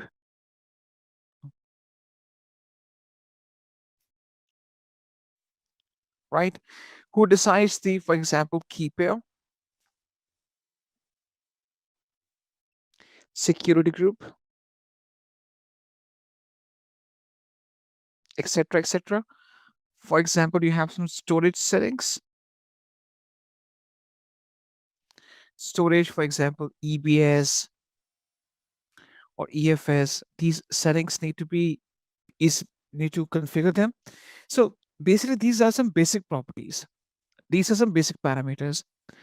Auto scaling needs to put across these parameters or refer to these parameters and deploy the instances, the similar instances inside the auto scaling group. All right, that's what it wants. So what it do is that you put this entire list of properties in a template on a document. That document is called launch configuration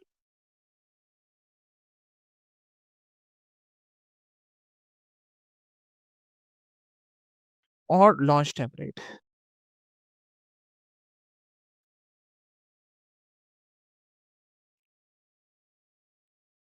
Right?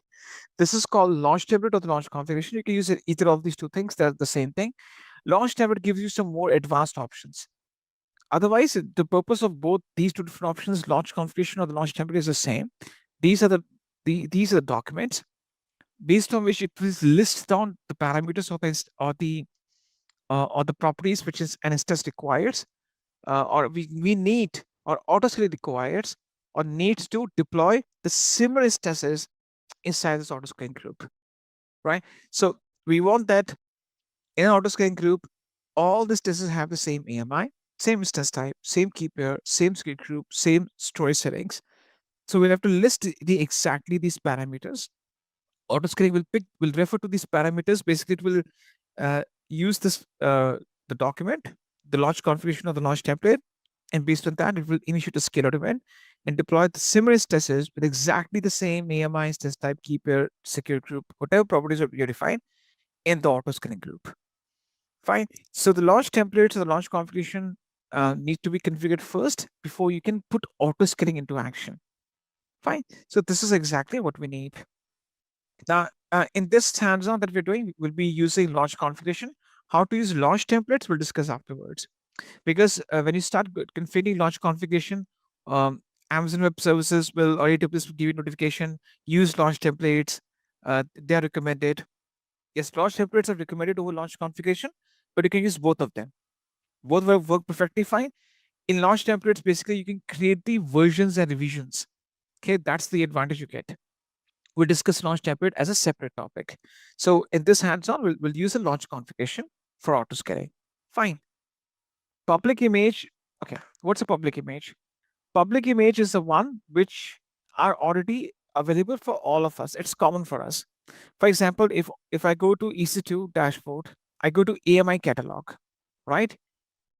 For example, quick start AMIs, marketplace AMIs, community AMIs, these are public images, which means that if you go on your instance dashboard or your EC2 dashboard and you just try to access the AMI catalog on the left hand side, these AMIs are exactly the same. It's a public offering. I would say that everyone can use it. If you go to the quick start AMIs, where you deploy this instance, Amazon Linux AMI is same for all of us. There's no difference. right? You can also use Amazon Linux 2023 AMI, or I can also use that. So it's public in nature, which means that AWS offers these AMIs for all the account owners. Now, the public AMIs are fit for hands-on, for development, for testing, but not great fit for business applications, business use cases, because your businesses will be having their own customized images with their, I would say, with their own inbuilt software installed upon, or I would say they need to have their own packages. I'll give you one example. So, for example, let's take one example over here. Let's imagine you take an EC2 instance, right? This EC2 instance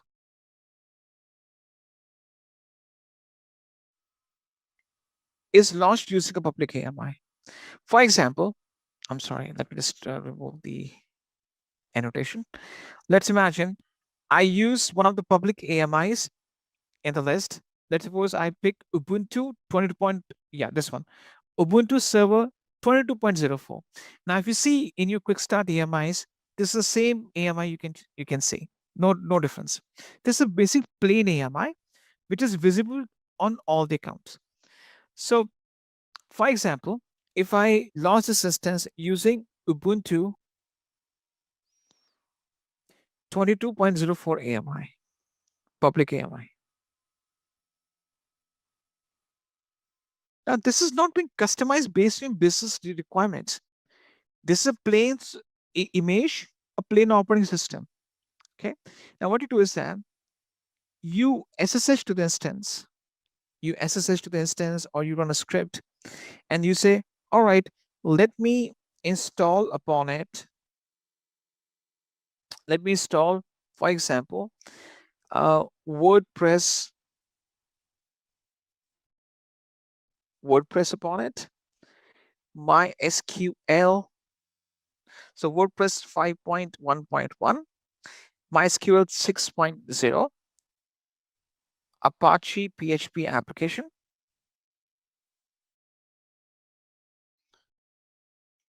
Right? You install these packages and you customize them. So you customize all of them. You customize, basically you're trying to launch your web application. So you customize these packages based on your business. You customize them. You do the customization.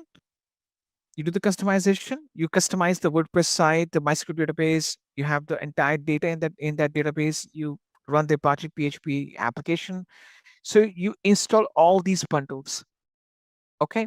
Once you install all these bundles, upon the instance, where it will be installed? Within the instance, you customize, you install all the software, and customize the software and your apps based on your business requirements. And then as a final product, you fetch a private image out of it.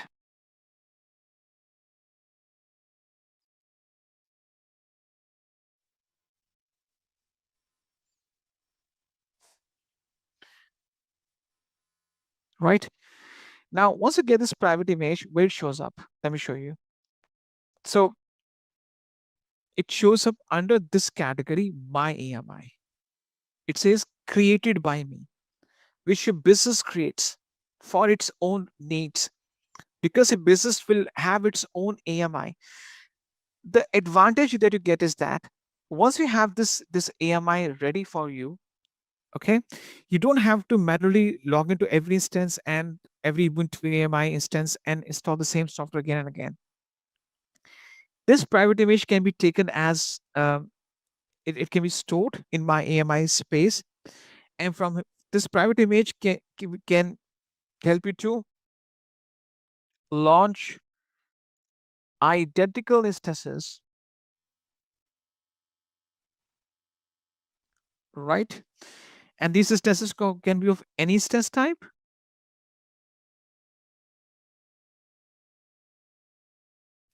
So you can deploy identical instances in thousands of any instance type, and all these instances will have all these applications pre-installed upon them. WordPress, MySQL, Apache PHP, They've been customized automatically, so you don't have to repeat the process again. You understand the point? So you take the public image, the basic common image, deploy the instance, install every customized software, business apps and services upon the instance, and once you're ready, take that image from the instance. That instance will help that instance from where you take that image. Once you take the image from that instance, that image will now help you to launch identical instances with exactly the same software. So all these things will be carried over and encapsulated or packaged inside the private image. It will be automatically packaged. Okay. This is what you have to understand. Enough of talk. Let's start with the hands-on, guys. I show the step from 1 to 11. Okay, 1 to 11 or 1 to 14. Okay. See what I'm doing? This script is the same script that we have used earlier. This is the bootstrap script.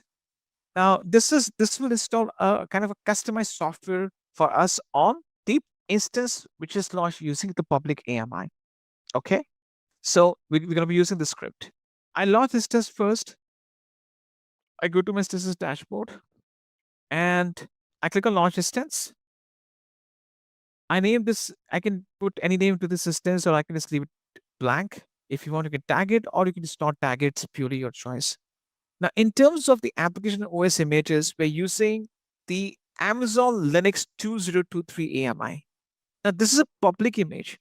If you carefully see on your screen, on your AWS Management Console, this is the same AMI available to you. Even if you match with the AMI ID, if the region is same, not Virginia, because it's region specific, even the AMI ID would be same, which means that this public image is the one which is common for all of us. There's nothing private about it. Fine. So this public image you have to use as a Amazon Linux AMI as of now to deploy our first instance. You don't have to change the instance type. Under key pair, choose proceed without a key pair. You don't have to use the key pair. You don't have to use a key pair because we don't have to log into the instance right now. Under security group, you have to choose allow HTTP traffic from the internet because you have to access the website. And under the advanced details, you have to copy and paste the script. Now, this script will install the Apache PHP web application for the instance. It's our own customized software. AWS didn't give this script to us. We are running the script on our own to install the Apache PHP website for the instance with the customized index.html page configured. Fine. So we just copy the script, put that under the user data. Fine. And that's it. We just go ahead and click on launch instance. There's the same concept that we've discussed earlier. You have to deploy the instance, click on the instance ID, wait for the instance to launch, and then once the instance gets in running state, try to browse its public IPv4 address. You should be able to get a result back as a web page.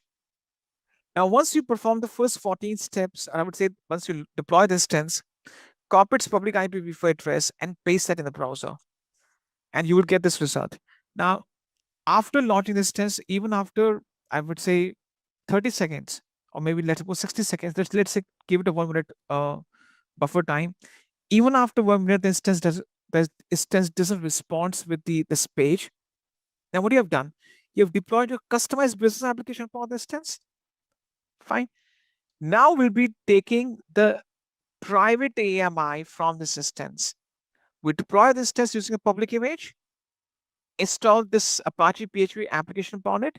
Now we will take the image out of it, which will store for our future reference. It's kind of a templatizing the things, right? Amazon offers you free public templates, which are not customized based on business requirements. In that free templates, you add on your own customization and make a private template out of it. That's what you're trying to do. So in the previous step, we have just launched instance and we were able to execute this step successfully. And we were able to get the this output. So we just install the Apache application upon instance using a script. Okay, what's the next thing? We need to get the image from this instance now because this instance has been launched. Just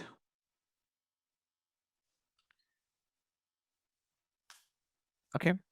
Now, in this case, we want to make sure that we can just go ahead and take the image out of this instance. So in this case, we are going to follow the steps from step 15 only. Okay, step 15 only. So step number 15, what we're going to be doing, let me show you that. You need to just choose this instance, go to actions. So you have to select the instance first. You have to check it. Once you check your instance you selected, you need to go to actions, image and templates. And there's an option that's called create image. You can see the definition of the AMI. It defines the program settings that are applied when you launch your instance. You can create an image from the configuration of an existing instance. Can you see this thing? You can create an image from the configuration of the existing instance. So we already configured the Apache PHP upon the existing instance, and now we're getting the image out of it. So that that image will have exactly the same package included with it.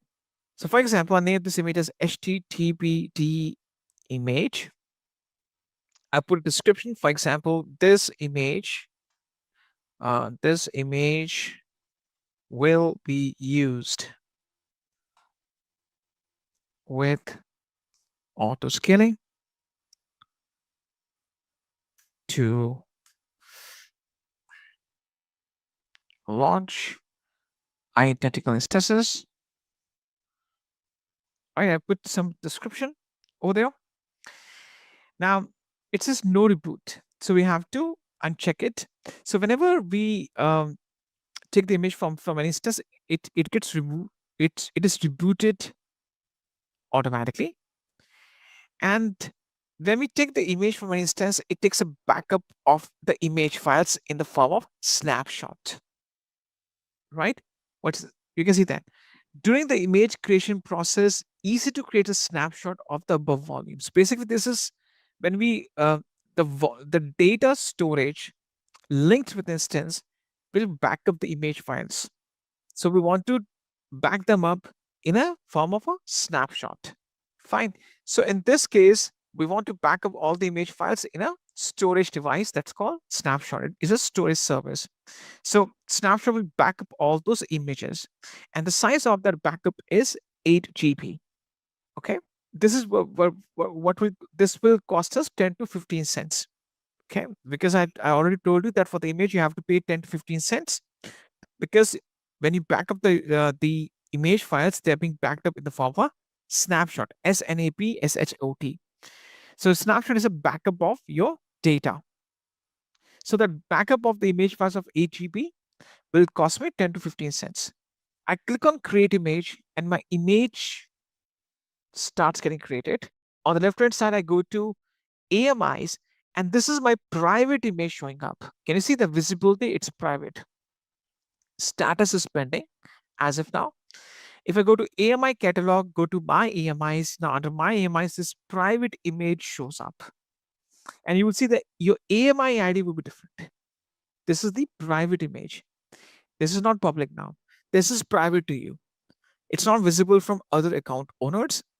So you can customize the images. You can install any type of applications upon your instances, customize those application services or the pages, and then you create the image from the instance. And as a result, as a byproduct, you get the private image. Okay. What's the next thing? The next thing is that we have to start with the target group and application load balancer. Okay. So we'll start with the load balancer deployment. What we need to understand in this case is that if you remember, once we start discussing the concept of load balancer, we used a very basic diagram. And if we put it across, basically what we discussed in this case was that the load balancer will forward the request to a group of instances or targets. Now, what we discussed was that what are these? These are the targets. These instances are targets. Okay, what are targets? The targets can be anything. They can be EC2 instances.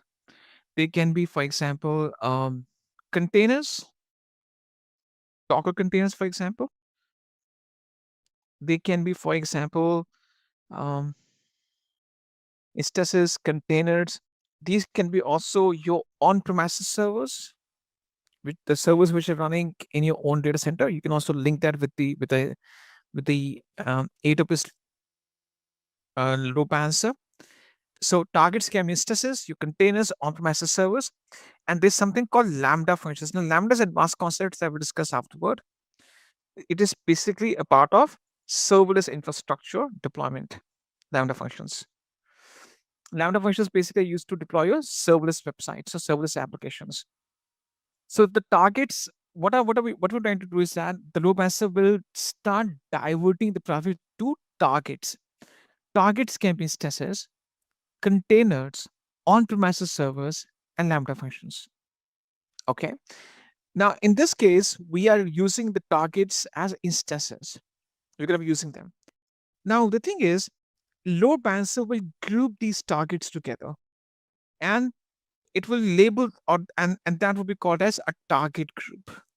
A target group is a group of similar targets or similar instances. Okay, if we group those targets together or instances together in our case. And the main thing is that we configure the health check based on the target group. Right? We discuss about the health check. Basically, the health check is being sent from to every target, but it's being configured at the target group level, the health checks. So before we can start with the load balancer deployment, we have to create a target group first and configure the health check for its targets. So how you go about doing that? You need to just go on the left-hand side. On the left-hand side, you will see that you have load balancing and auto scaling. Fine. So we just go to load balancing. We have load balancers and target groups. You have to go to target groups first and click on create target group. Okay, now based on the steps that I'm going to put down in front of you, the step numbers are the following: 16 to 20. Okay, what's next?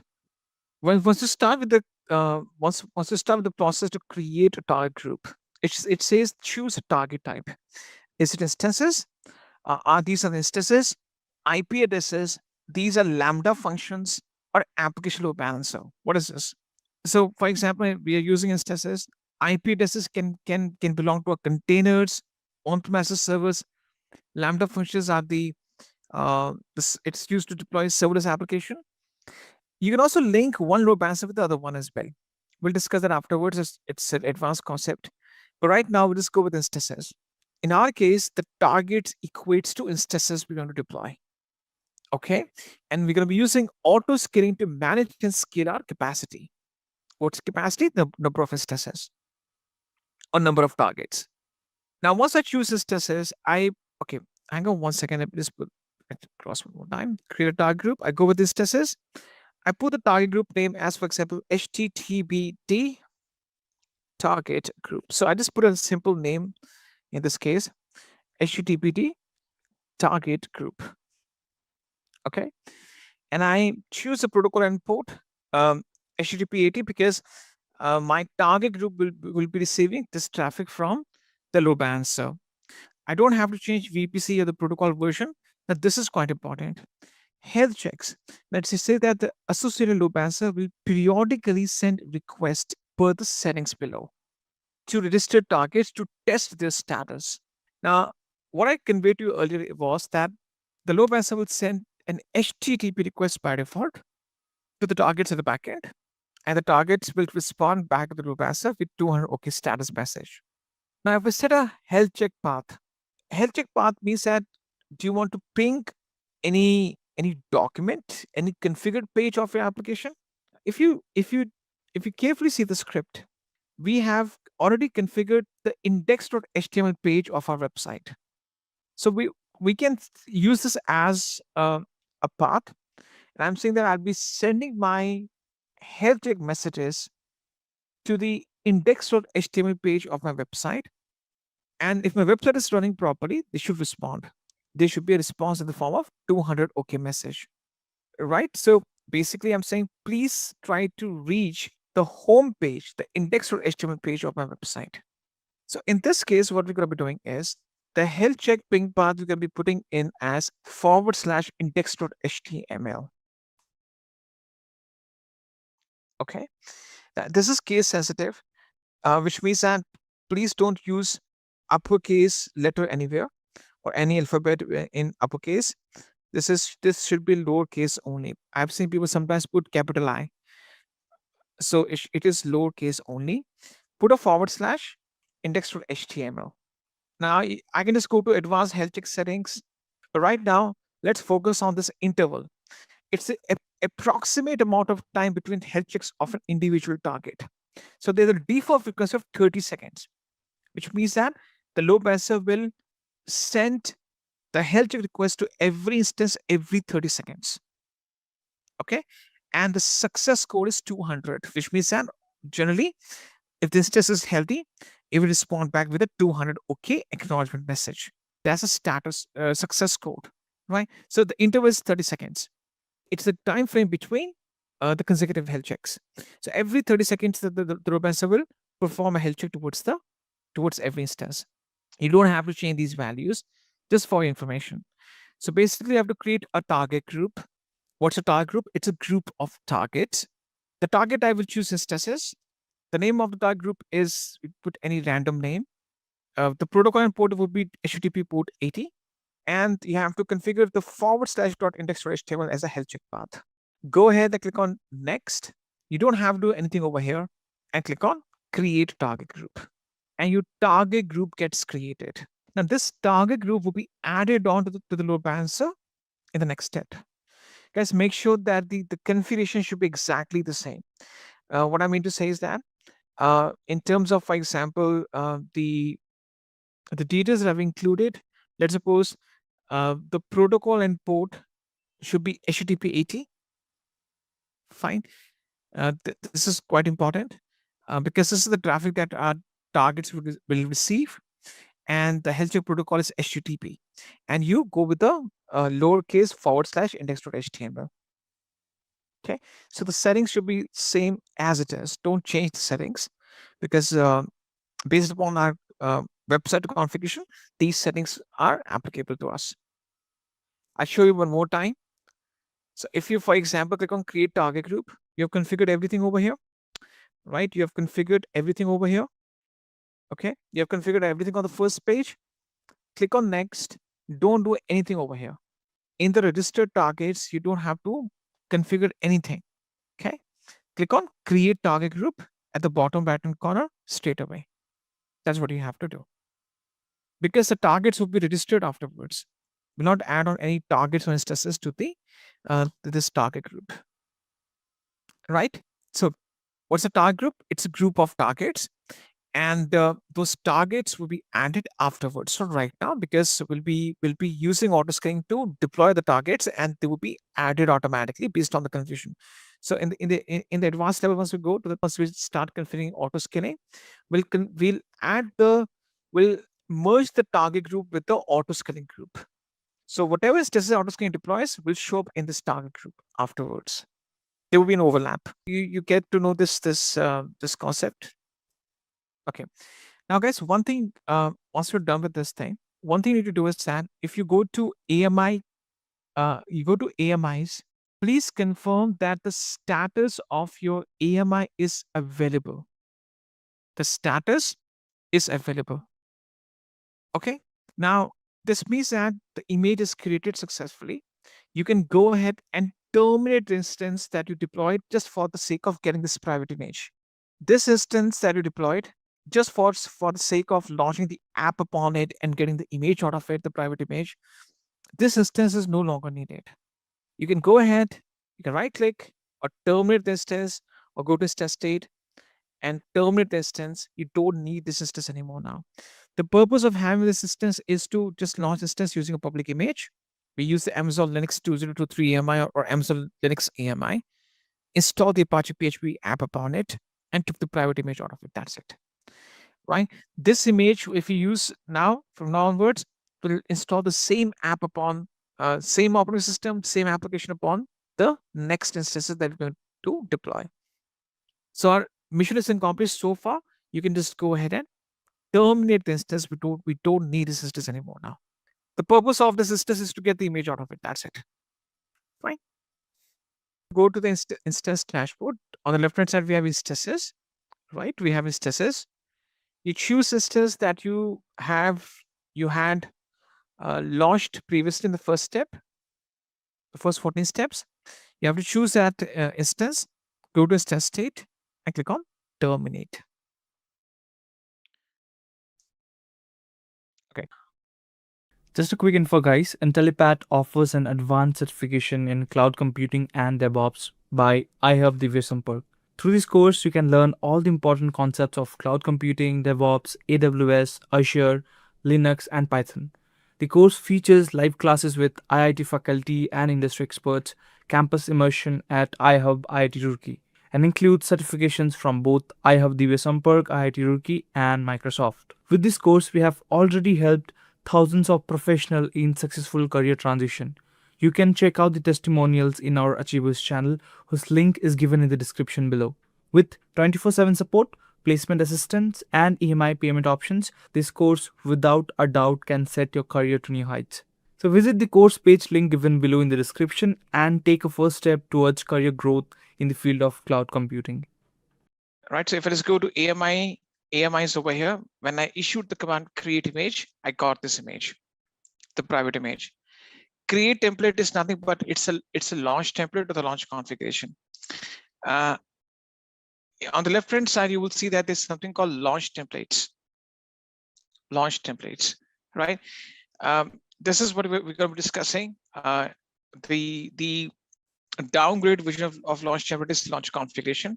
Basically, a launch template is nothing but it's a document. When you click on launch template from the instance, basically all the instance settings are being captured in a document itself, in a template. You create that template. Afterwards, when you have to deploy the same instances again and again with the same settings, same AMI, same instance type, you can use that template. Okay, so that is also one of the options out there. You can create the image from the instance. That instance will give you a standard parameter in terms of what type of operating system you like to have, the security groups, the key pair. That can be done in launch template. But when we create the image, we're able to capture the software side of it. The operating system plus apps and services bundled together in a package. So image will create the private image, and launch template will capture all the details of the instance in a single document. And you can use the document again and again to deploy the similar instances. That's the difference. See, right now, we need to understand this thing. Whenever you create the private image or private AMI, first, template doesn't use EPS. Templates are just documents, right?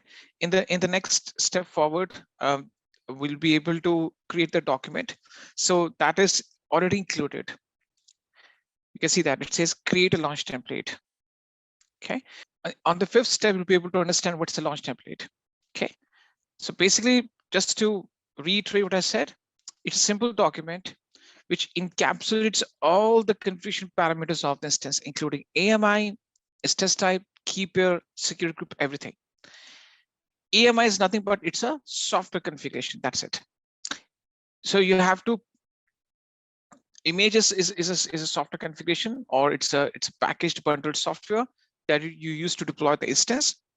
Template consists of the parameters in the form of a list in a document that you have to refer to deploy your instance. So on the fifth step, you'll be able to see the difference between them. In the previous step, we just went ahead and we started. Now they have deprecated auto-scaling. I think they have deprecated the launch configuration. Go 1 second. Okay, I think launch configuration was showing up over here. It's gone now. They've removed that from the list. No worries, we're going to be using launch template. Anyhow, we'll be using launch template, which is the advanced version of it. So the last component that we deployed was the target group. In the target group, we just mentioned the health check. That is the most important thing. Okay, and basically a target group is nothing but it's a group. It's nothing but it's a group of targets or the group of instances under the load balancer. Now this target group needs to be included in the load balancer. So the next step is that we have to deploy a load balancer, and the load balancer should be sending all its traffic to this target group. Fine. Now I will just take you to the next step, next level, and we'll just create a load balancer or deploy it. If I just go to launch templates,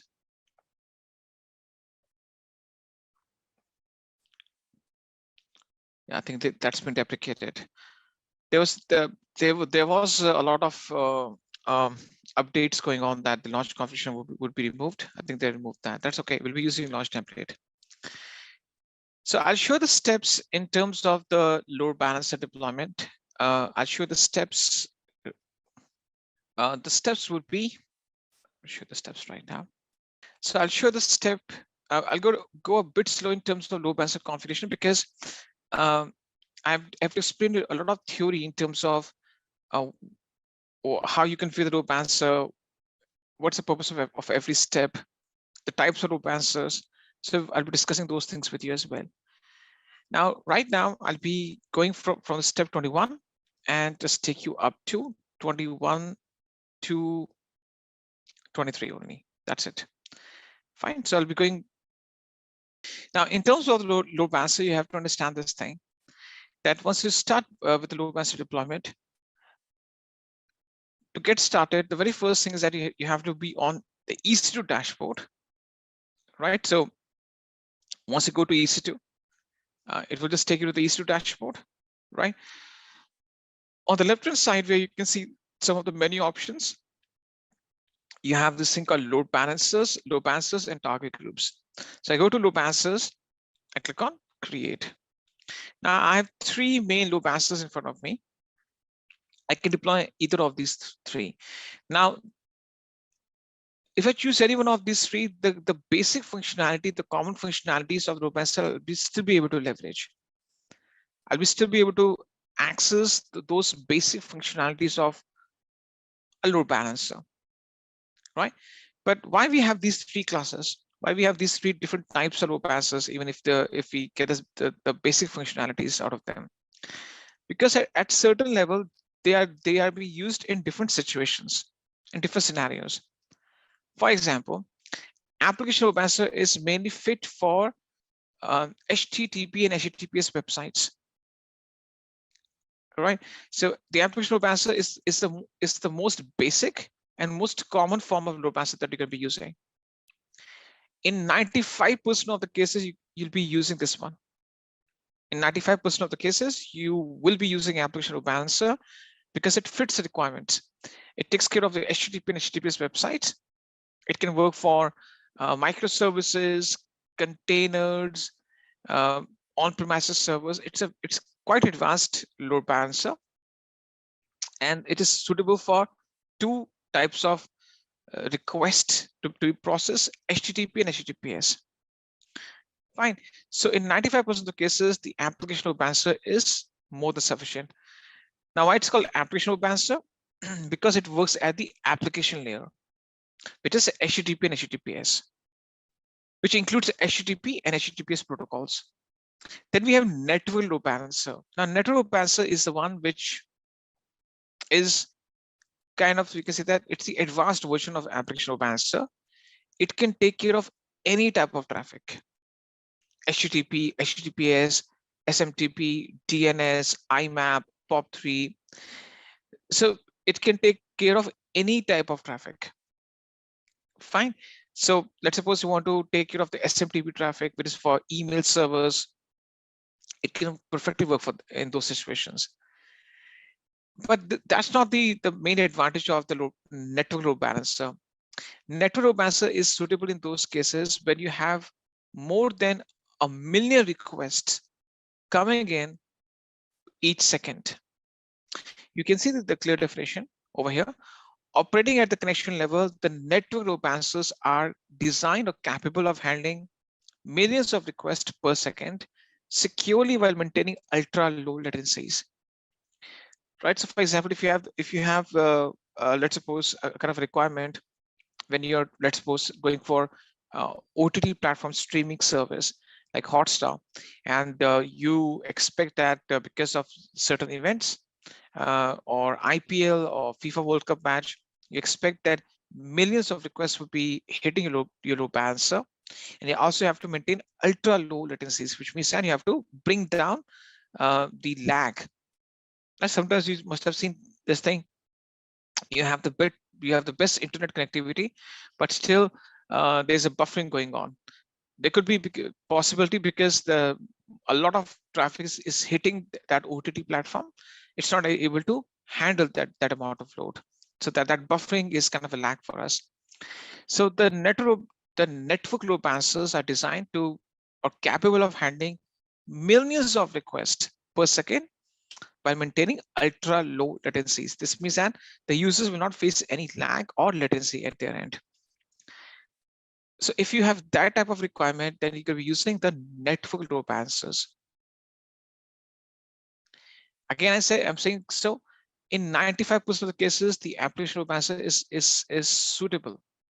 But in few situations, like I gave you the example of, let's suppose Amazon Prime Day, e-commerce websites use the network load balancers, OTT platforms, or for example, the food delivery apps, like let's suppose Zomato has published an advertisement that they're giving 25% discount on every order for 5 days.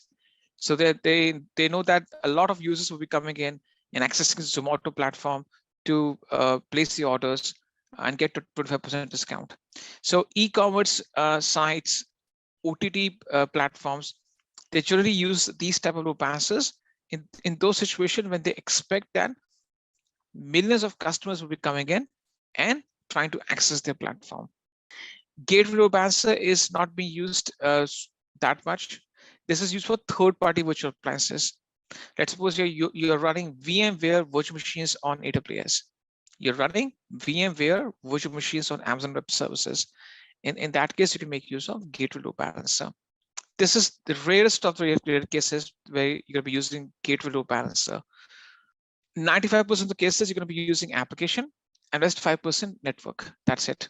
In my gateway load balancer was deployed almost less than 18 months back. But in those last 18 months, I haven't seen more than 1 or 2 deployments of gateway load balancer. Why? Because gateway load balancer is used for third-party virtual appliances running on Amazon Web Services platform. Like, for example, you're running VMware virtual machines on AWS. Very few companies do that because generally the companies, when they start having the virtual machines on AWS cloud, they will go for the AWS own proprietary instances instead of going for VMware virtual machines. There could be some exceptions. Sometimes, for example, the instances don't support those applications. So in that case, VMware virtual machines support certain applications to be deployed upon them. In those few exceptions, you can make use of a gateway load balancer. So it is used for it's used to deploy and manage a fleet of third-party virtual appliances, which is rare of the rare cases. So these are the 2 load balancers that we're going to be using. In this hands-on, we're going to be using application. Why? Because it fits our requirement. First thing first, we're going to deploy an HTTP site. So, and we don't want to have we don't expect millions of requests coming in. It's only few clicks that we have to make. That's it. So even if you have the requirement of tens of thousands of clicks or requests coming in per second, the application load balancer is sufficient enough to cater to that requirement. Okay, so I'll go with the application load balancer, click on create.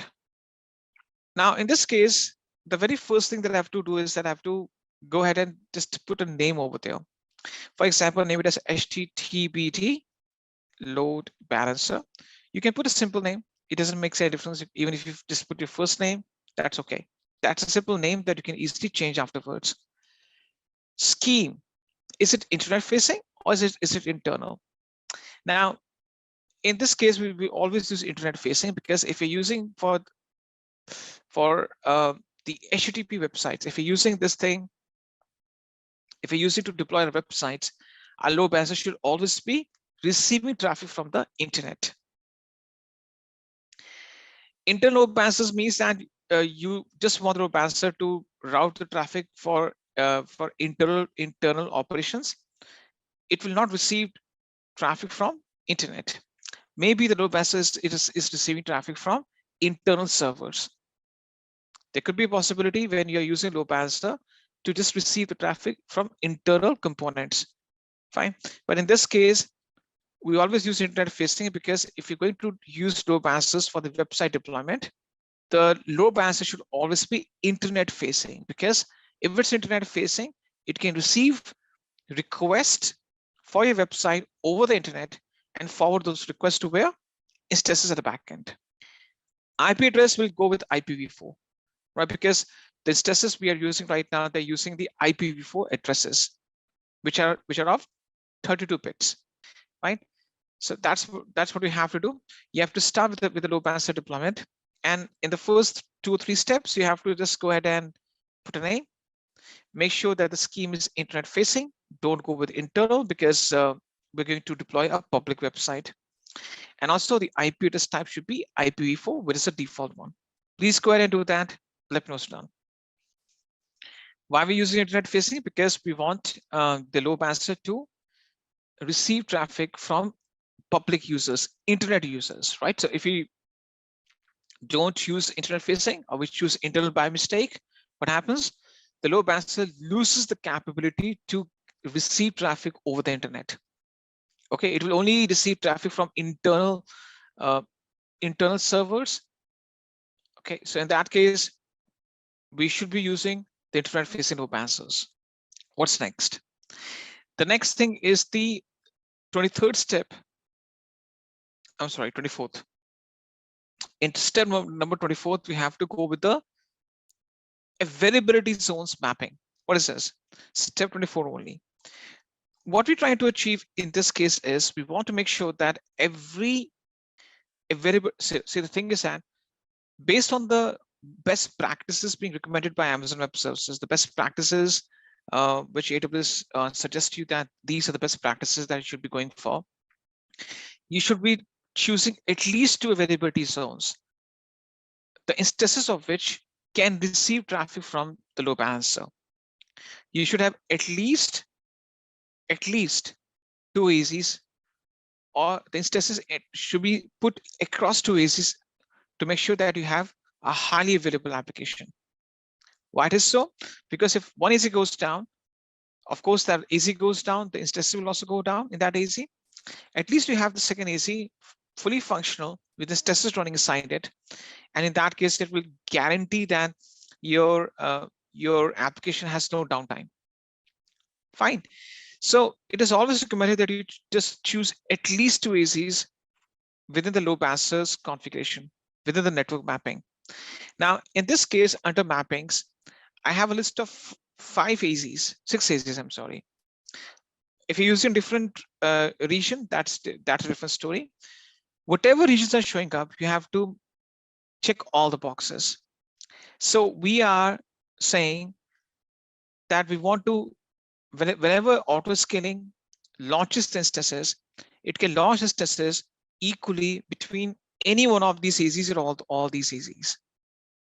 And the load balancer can divert the traffic or route the traffic or send the traffic to any one of the instances in any one of these AZs.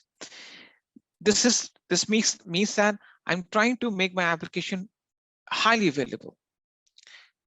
At least 2 AZs should be selected. For example, if I don't select 2 AZs, right? Okay, you can see that over here. Select at least 2 availability zones, and the load balancer routes the traffic to targets in these availability zones. right?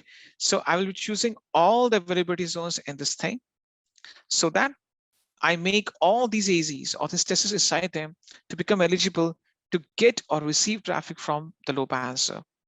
Okay, you have to select all of them. Please go ahead and do that. Let me know it's done. Yeah, so choose both the AZs in that case. Whatever AZs you have, guys, you must be using California, Mumbai, whichever region you're using, you have to select all the AZs. Yeah, but you choose both of them, Ravi. Whatever AZs is showing up, you have to check all the boxes. In Mumbai, for example, there are 3. So you have to make 3 boxes, but whatever boxes are showing up, you have to check all the boxes, all the blue ticks. In my case, I'm using North Virginia, which has 6 AZs, so I'm making 6 ticks. All the AZs should be checked in your case, because I want to make sure that I don't compromise in terms of making my application highly available. Because let's imagine I have 25 instances or 100 instances. Those 100 instances will be scattered between these 6 availability zones, right?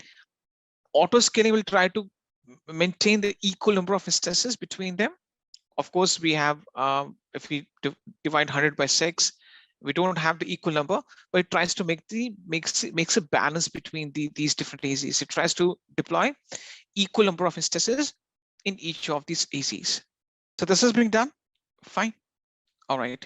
So network mapping means that it will guarantee that we will deploy the instances in all the AZs within the region. See, right now you need to understand everything is happening in the same region. The deployments that we are doing right now, the AMI, the load balancer, auto scaling configuration, everything is done inside a region. What's the next thing? The next thing is step number 25. It is about the security of a load balancer, or assigning a security group to the load balancer so that it can receive the traffic from the authorized sources and forward the traffic to authorized targets or known targets. We'll not go too harsh in terms of security group configuration. We could now create a trust relationship between the load balancer and the instance at the backend. But right now, we'll just go simple. We'll create a simple security group for the load balancer, and I think this thing can be skipped. It's not that much important as of now, but some people may face the issue. Okay, let's do one thing. Let's skip this step, because what happens is by default, the load balancer receives the HTTP traffic from anywhere, which we want. Hang on 1 second away. Okay, let's do that, because some people will start facing the issue if we don't create a new security group, because in that case, we have to do some troubleshooting afterwards. To prevent ourselves from troubleshooting, we can just create a new security group from beginning and ensuring that we have the right protocol included in the inbound rules. So I show you the step number 25 and 25 to 29. Okay, see what I'm doing. Now I want an inbound rule, because I want the load balancer to receive the HTTP AT traffic from the users, because we're going to deploy an HTTP website. What we're going to launch? We're going to launch an HTTP website.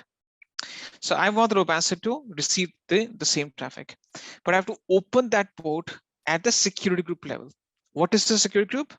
A security group is nothing but it's a firewall which restricts the traffic which comes in or which goes out from a specific component. Right now, the one which is there, which is default, I don't want that, because I don't have the surety, or I don't have the confirmation that it includes that HTTP AT traffic inbound from all the sources. So to be on safer side, because I want to make sure that I don't compromise, because later on we have to do some troubleshooting if we don't have that. So in this case, what you have to do is, there's something called, there's a line on the top which says, a security group is a set of firewall rules which control the traffic for your load balancer.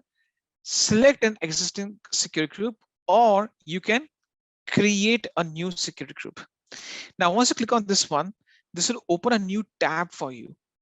Now, don't close the previous tab, because people get confused when switching back and forth between these two tabs. Okay, you have to click on this option. It says create new security group. It opens a new tab for you. Please don't close down the previous tab. Okay, click on create new security group. It opens a new tab for you, a new page for you, where you can just go ahead and start creating a security group. Just be on this page, let me just type it done. Once you're on this page, great. Now it says that security group name.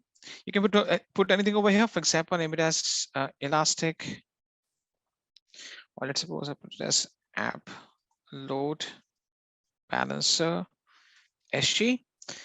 And I can copy this and paste same in the description. I put a name and the description. That's it. Fine. And in the inbound, I add a rule where I just allow the HTTP traffic from anywhere IPv4. That's it. Make these 3 selections or perform these three things. Name the security group. You can copy and paste the same name in the description. Don't change it. And include an inbound rule where you just allow the HTTP inbound from anywhere IPv4. Please do this thing. Let me know what's done with this. So anywhere IPv4. You have to choose anywhere IPv4. Okay. Once you do this thing, you need to simply scroll down. Don't change the outbound. Click on create security group. Let me know what's there. Once you've done this thing, click on create security group. Just have it done. Once you have created this one, you don't have to change the outbound. Simply scroll down at the bottom right hand corner, click on create security group. Okay, now what you have to do is that you have to go to the left tab. You have to go back to the load balancers page, right? So there are 2 tabs opened. You have to go to the tab on the left hand side. Okay, the browser tab, and you have to cancel the default one. There's a cross one. You can just click on cross, and this gets away, or you take away the default one. Now there's a refresh button over there. You hit refresh, okay, and once you hit refresh, you'll be able to search for the load balancer that you created. Okay, basically you have to remove the default one and apply the security group that you just got created. You have to make sure that you hit refresh, remove the default one, and then apply the security group that you just created right now. You have to go back to the previous tab. So basically people get confused. They are on this tab. They will now say, okay, I somehow need to go to the load balancers now. There's another tab opened on the left hand side. You go over there, remove the default one or hit refresh, remove the default one and apply the one that you just got created. Yeah, Karima, that's okay. You apply the security group first, right? And then you cancel it out. If you're talking about the default security group coming up again, that's okay. You just look for the application load balancer security group that you just created. You select it, and you will have 2 boxes. You have to cancel the default box. That's it. So what we have done is that we have ensured that the load balancer has only one type of request coming in, which is the HTTP request from all the sources. We haven't included any other protocol, for example, HTTPS, because it's only for the secure website. We have to basically also go for a certificate. We have to upload an SSL TLS certificate. We haven't done that. So any other protocol is not allowed, whether it's HTTPS, it is MySQL, IMAP. It's only the HTTP request which is coming in. That's it. Done. Okay, now what's next? The next thing is that you have to go with the step number 31. I think that's 31, 31, and 33. Okay, so in this case, when you go to the once you scroll the page down, it says listener and routing. Now, a listener is a process of listening to the request. What I want load balancer is to ensure that it listens to the HTTP AT traffic and forwards the request to a target group. Now, which target group you're talking about? It's the one that we created in the previous step. If you just go to the drop-down list, it shows us the target group. This is the same target group that we created earlier in the previous step. So I'm saying, hey, load balancer, please listen to the HTTP AT traffic and then forward that traffic to this target group, which will eventually consist of my targets of instances. Fine. Once you go ahead and do this thing, simply go ahead and click on create load balancer, and your load balancer gets created. Let me know what's done with this thing. Based on the document, you have to go with step number 31 to 33. And if you just click on view load balancer, your load balancer is now in the state of provisioning. You can see that the state is provisioning. Not able to see target group. There's a refresh button. Can you just hit refresh and see if it's showing up? Hit refresh. There's a refresh button on the right hand side of it. It's not showing up. That's weird. Case first thing first, you have to ensure that you are in the same region where your target group was created. Okay, your region should be the same. Now, if you already have created the target group and it's not showing up, then the only thing that you have to do is that you have to refresh the complete page, which means that you're trying to configure the load balancer, right? You're trying to configure the load balancer. You have to basically, it's not showing up. You have to refresh the complete page. Now, once you refresh the complete page, you will lose the configuration that you have done so far. And you have to start from beginning. But before you start from beginning, make sure the target group shows up. Okay. You will lose the configuration of the load balancer because the entire page is refreshed. Scroll down and look for the target group. If the target group is still not showing up, this means that it's not there. Okay, still showing active. Should I create a new one? Saga, there's a troubleshooting step I asked you to do. When you just give me one response that once you just completely refresh the page, right? You just refresh the page. And if you scroll down, can you see the target group right now? Yes or no? Can you show the target group step again? Why there's a need to show it again? You're talking about the load balancer one. I'll just come to you. The target group is not created, or there could be a reason that you have by mistake switched to a different region. Create a new target group in that case. There's a possibility either you didn't create the target group or you have switched to a different region by mistake. So Sanjay is telling me you're asking me to show you the target group step again. Basically, this is the listener and routing step. Once you go to listeners and routing, you have to go with protocol and port HTTP 80. Just keep it as it is.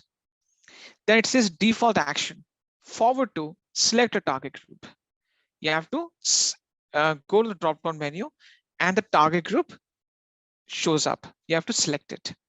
Once you select that, so in the listener and routing configuration, you have to make sure that the protocol HTTP 80 is being selected and it forwards the request to the target group. So you have to select the target group in the list.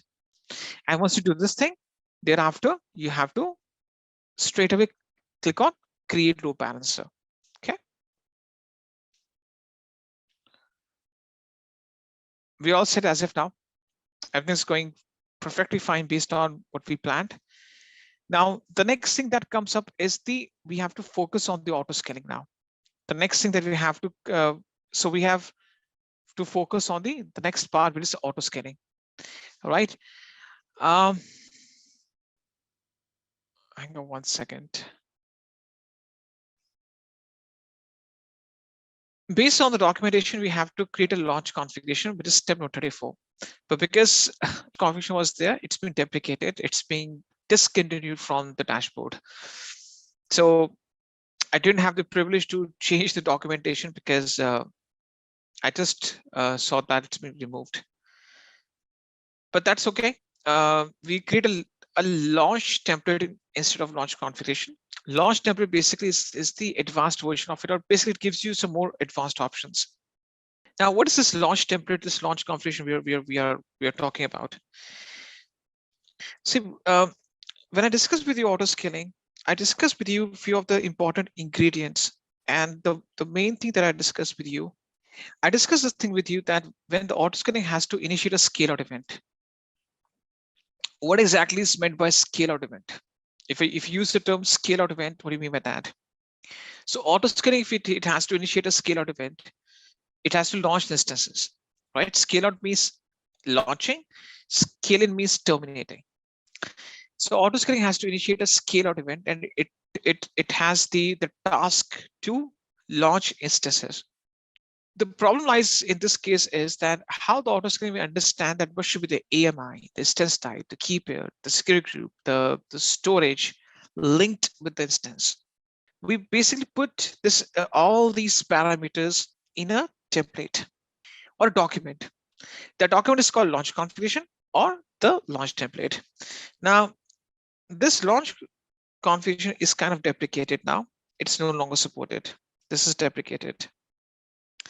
So you'll not be able to see this thing showing up now, but now they have just removed that from the dashboard. Very unfortunate for us, because it will be easier for us to use this option, but that's okay. Launch template is also easy. So launch template will consist of all the parameters which autoscaling needs to deploy instances with exactly the same parameters. Right? What's an autoscaling group? Autoscaling group is the group of identical instances. Right? So I gave the definition. An autoscaling group is a logical collection of identical targets. What do you mean by identical? They have the same AMI, same instance type, same key pair, same security group. So in this case, to make sure that they have the same identity, they have the same software and hardware configuration, same security group applied to them, you have to put all things in the template. Autoscaling will use this template and deploy identical instances. Okay, so when you go back to the EC2 dashboard, on the left-hand side, you will see a bunch of options out there, right? So under the instances, we have 1, 2, 3. There's a third option, which is called launch templates, right? This is the one, launch templates. Just on the left-hand side, where you have the instances, you have instances, instance types, and launch templates. You have to click on launch templates, go to launch templates, let me know once you're on this page. This type it done once you're on this page. In this, you can find option switch launch configuration. But in my case, it's not showing up. It depends on the region, region to region. You must be using some of the region apart from North Virginia. It depends upon region to region. So if I go click on create launch template, I'm not getting the option as if now, but it could be the regions. If you use a different region, in that case, sometimes options change. Anyhow, we are on the launch templates. I click on create launch template. Fine. Now, once we go to create launch template, the very first thing is that we have to put a template name. I name it as, for example, HTTPT launch template. Fine. And you can just put some description. You can just copy and paste the same in the description. That's okay. Fine. And yeah, first thing first, add a label. I'll go a little bit slow because this is not in the document. Put a template name, put something in the description, or just copy and paste the same thing. Let me know what's done with this thing. Just type it done, assign a name and a description. It's not there in the document because the document I've shown the steps to configure the launch configuration. That's why I'm going a bit slow so that no one lags behind.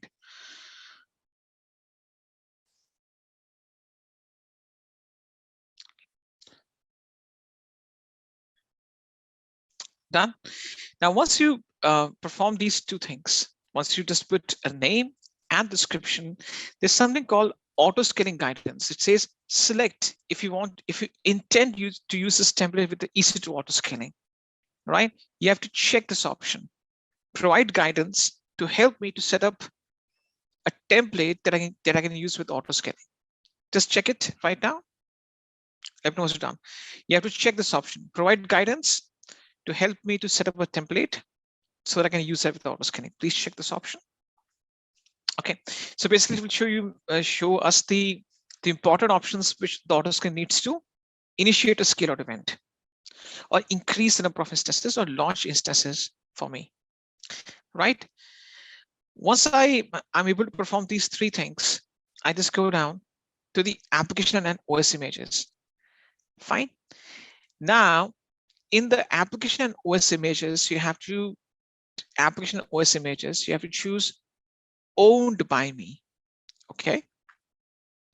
And the drop down menu, you have to choose the one that you created earlier. This one. Go ahead and do that. You're saying this image is owned by me. I own this image. I own this image. Fine. So once you create the template, you also have to include the image. So basically, there's a question out there. Difference between image and the template. Image is the subset of template. Image is a subset of the template. Template is a large overview of the things to be deployed, right? And image is a part of it, right? So that's why create the image, because the image has to be included in your document, in the launch template, in the launch configuration, so that the instances can pick up this image and deploy the instance with the same Apache PHP application upon it. Done? Are we done with this? What's next? Next thing is instance type. In instance types, you select all generations, and look for t2.micro. Now, I think t3.micro will also work, but I think that's okay. Yeah, look for t2.micro and select it. In your case, if t2.micro doesn't shows up, then choose t3.micro. Please select it, instance type, t2.micro. Just in case t2.micro doesn't shows up, then you have to choose t3.micro. Please go ahead and do that. Can you see exactly what you're trying to do? We're giving a checklist, the list of ingredients, the list of the parameters that auto-scaling will refer to, and based on that, it will deploy the instances with exactly the same configuration. This is done. What's next? Key pair login. In the key pair login, choose don't include in the launch template. We don't have to go with the key pair. Make sure that you have the default one selected. Don't include the launch in the launch template. We don't need the key pair because we don't need to SSH to these instances. There's no need for the key pair. Choose don't include in the launch template. Let me know what's done with this.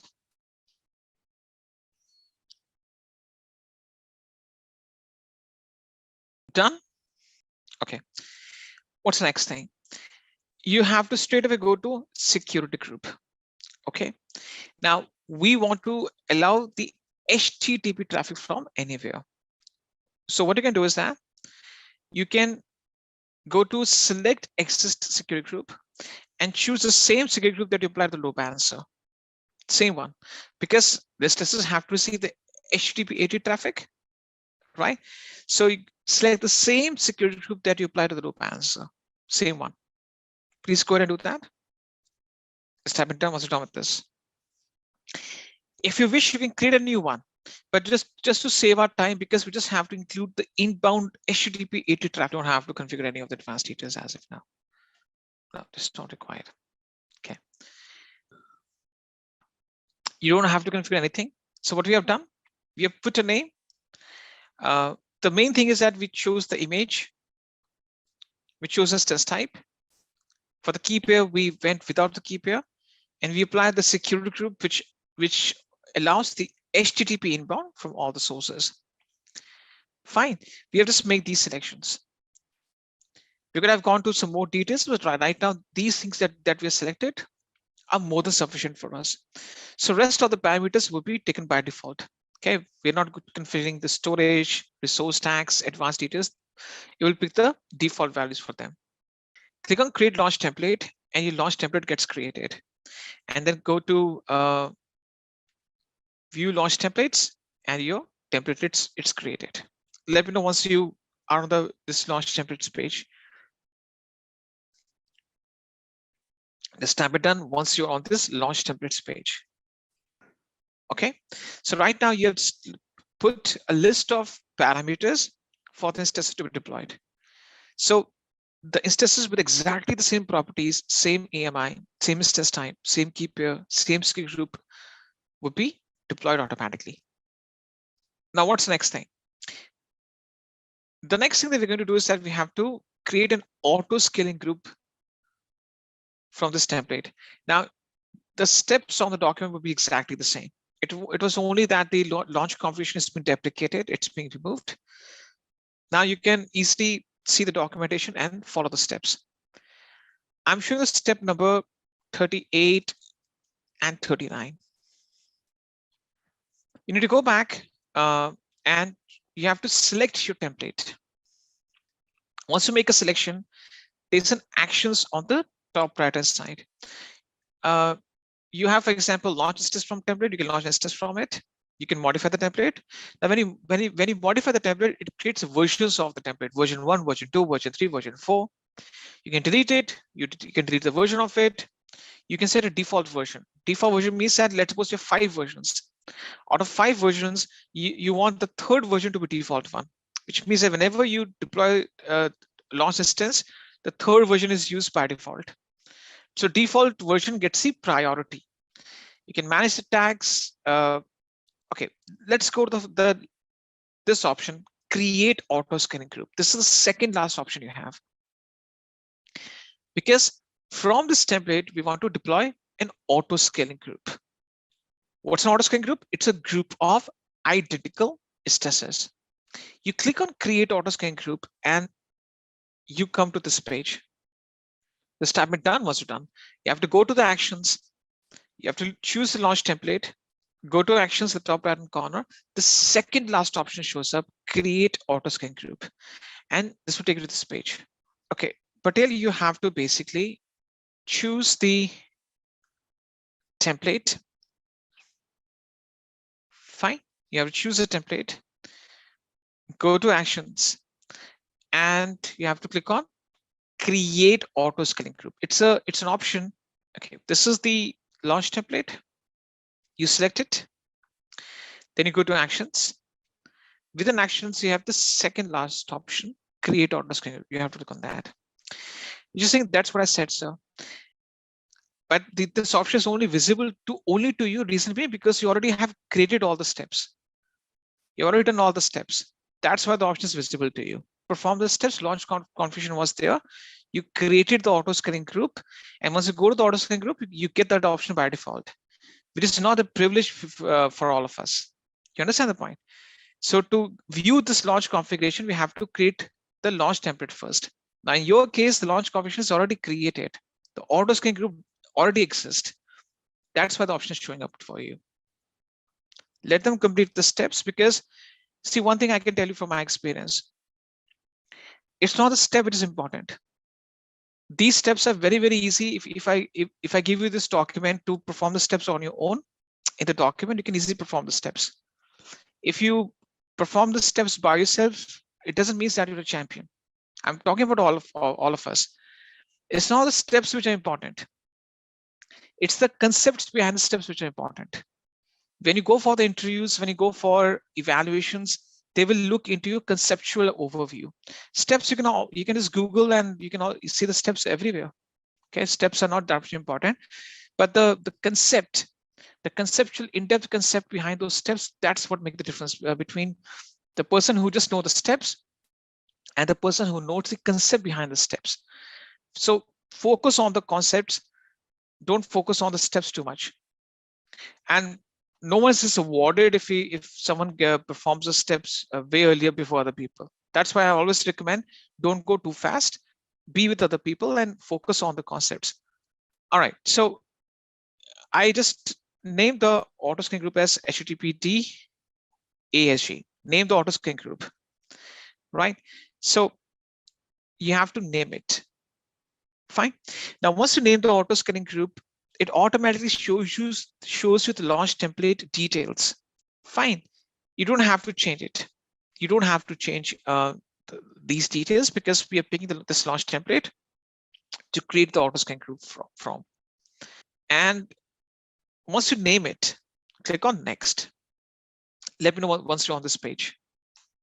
Basically, you have to assign a name to the auto scaling group. Down below in this section, it shows you the details of the launch template that you've selected. Of course, you don't have to do any modification over here, right? And you have to just click on next, and this will just take you to the this page. What's the next thing? All right. Once you click on next, the next thing that you have to do is step number 40. Okay. In step number 40, what you have to do is, you have to choose, there's something called availability zones and subnets. You have to choose all the availability zones, check all the boxes. These are the same boxes we checked in the load balancer configuration. I'm saying auto scaling, go ahead and try to deploy instances in all the ECs. Please go ahead and do that. You don't have to change the VPC. We are staying the same virtual network. Basically, you have to select all the availability zones in a list. Let me know it's done. What's next? You have to click on next. Don't go with the instance type requirements. Click on next. Basically, you can override the instance types. But we're going with the t2.micro, we don't have to change it. Click on next. And now you come to this configure advanced options. This type and done once you're on this page. Once you come on this page, now it is asking you, do you want to include the load balancer in this entire setup? Would you like to do that? You have to choose the middle option that says attach an existing load balancer. Okay. Then it says, what's the target group? You have to select the target group of the load balancer. Go ahead and make the selection. Choose the option in between, attach an existing load balancer, and then make the selection. Go ahead and do that. Basically, we are trying to involve our load balancer in between. We're trying to make sure that the load balancer can be included in between these options or in this entire setup. Please do that. Done. What's next? VPC latest integration options is a user's option, a new option. We don't have to use it. We need to go to health checks. Okay. And you have to check this thing, turn on the elastic load balancer health checks. All right. You have to check it because we want to depend on the load balancer health check in this case. And the health check grace period is 300 seconds. Don't change it. What is grace period? See, grace period means whenever the new instance gets launched, auto scaling will launch new instances. Let's suppose there's a high demand and auto scaling has launched 10 instances. Now those 10 instances are just been launched. They're still initializing. We want the load balancer to give those newly launched instances at least 5 minutes so that they are in running state.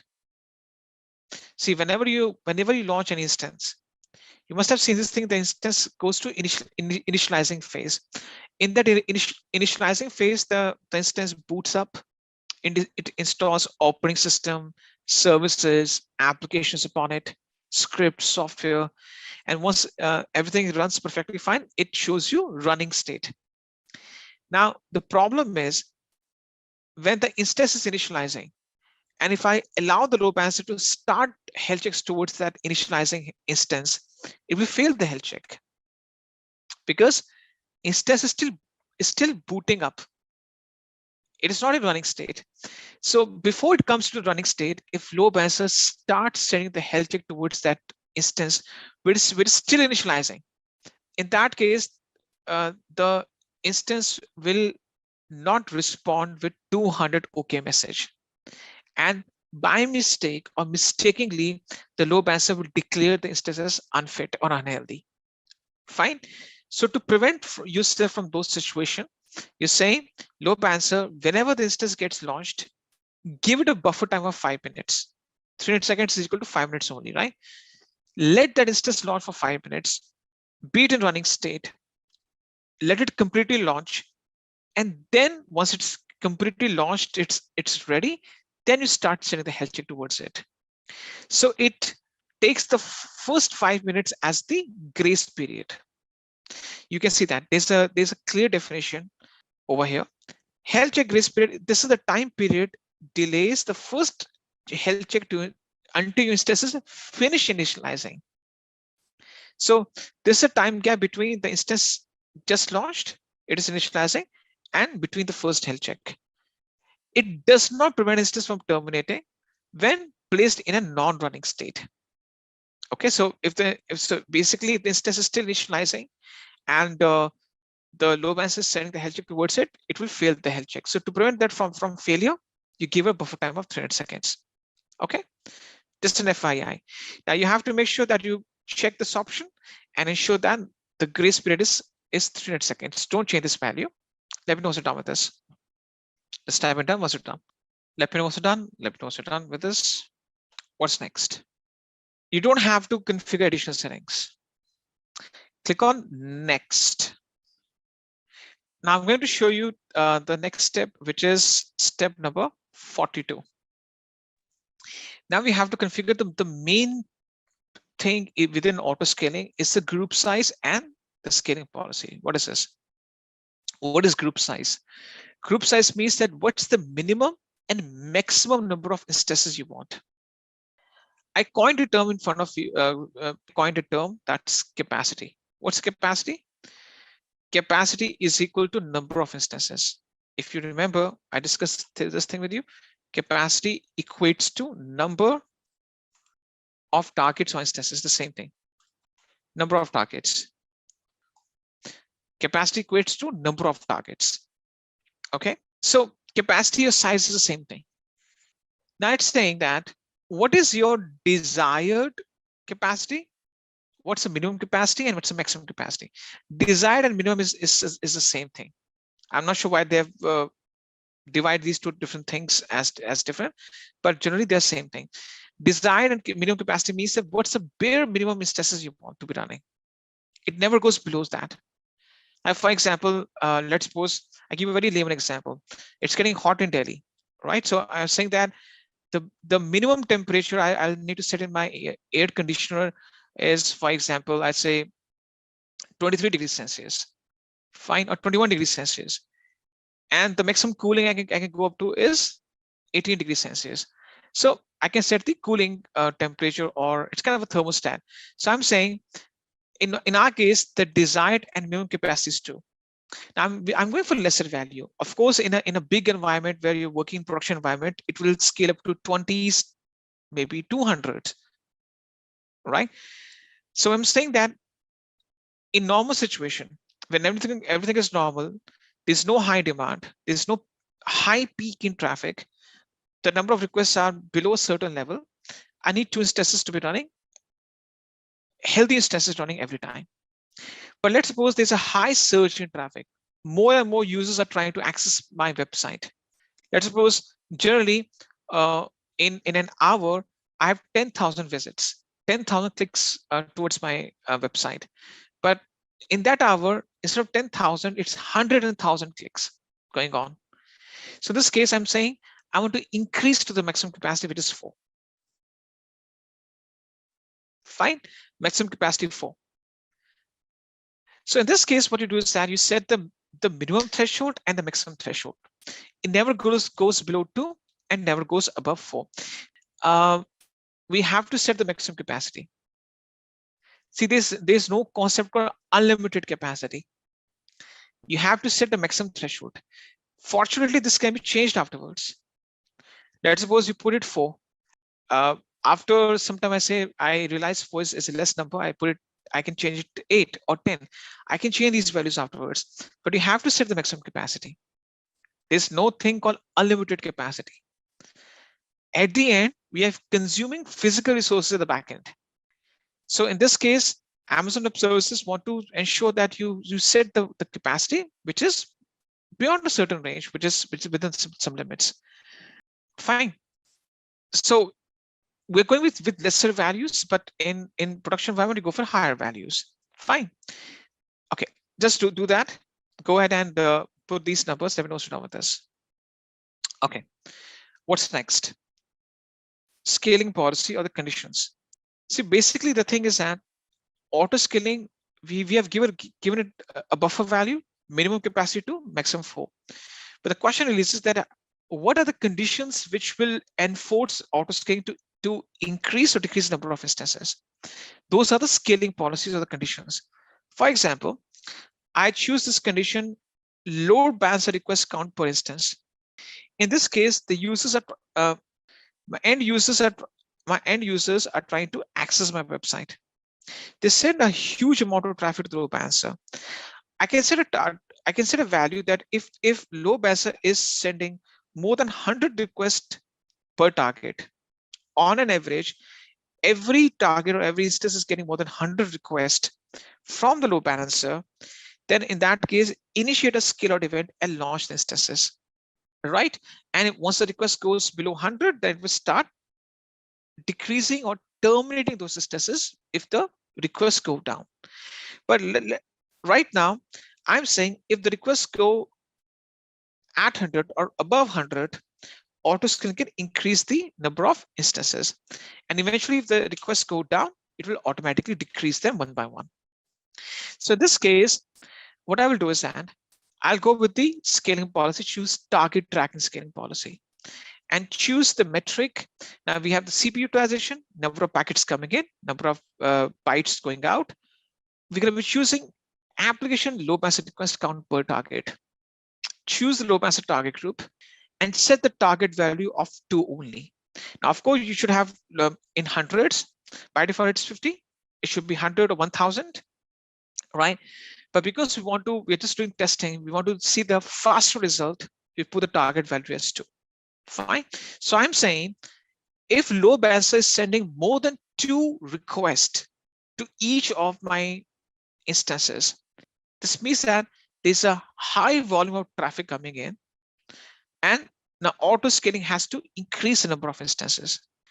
But once the number of requests go below 2, that will start decreasing to minimum size. So I'm saying I start with 2 instances. On an average, each of these 2 instances get more than 2 requests, go up to 4 instances, add 2 more. And once the number of requests on an average go below 2, it will come back to the minimum capacity, right? We're giving a bandwidth. This is minimum, this is maximum.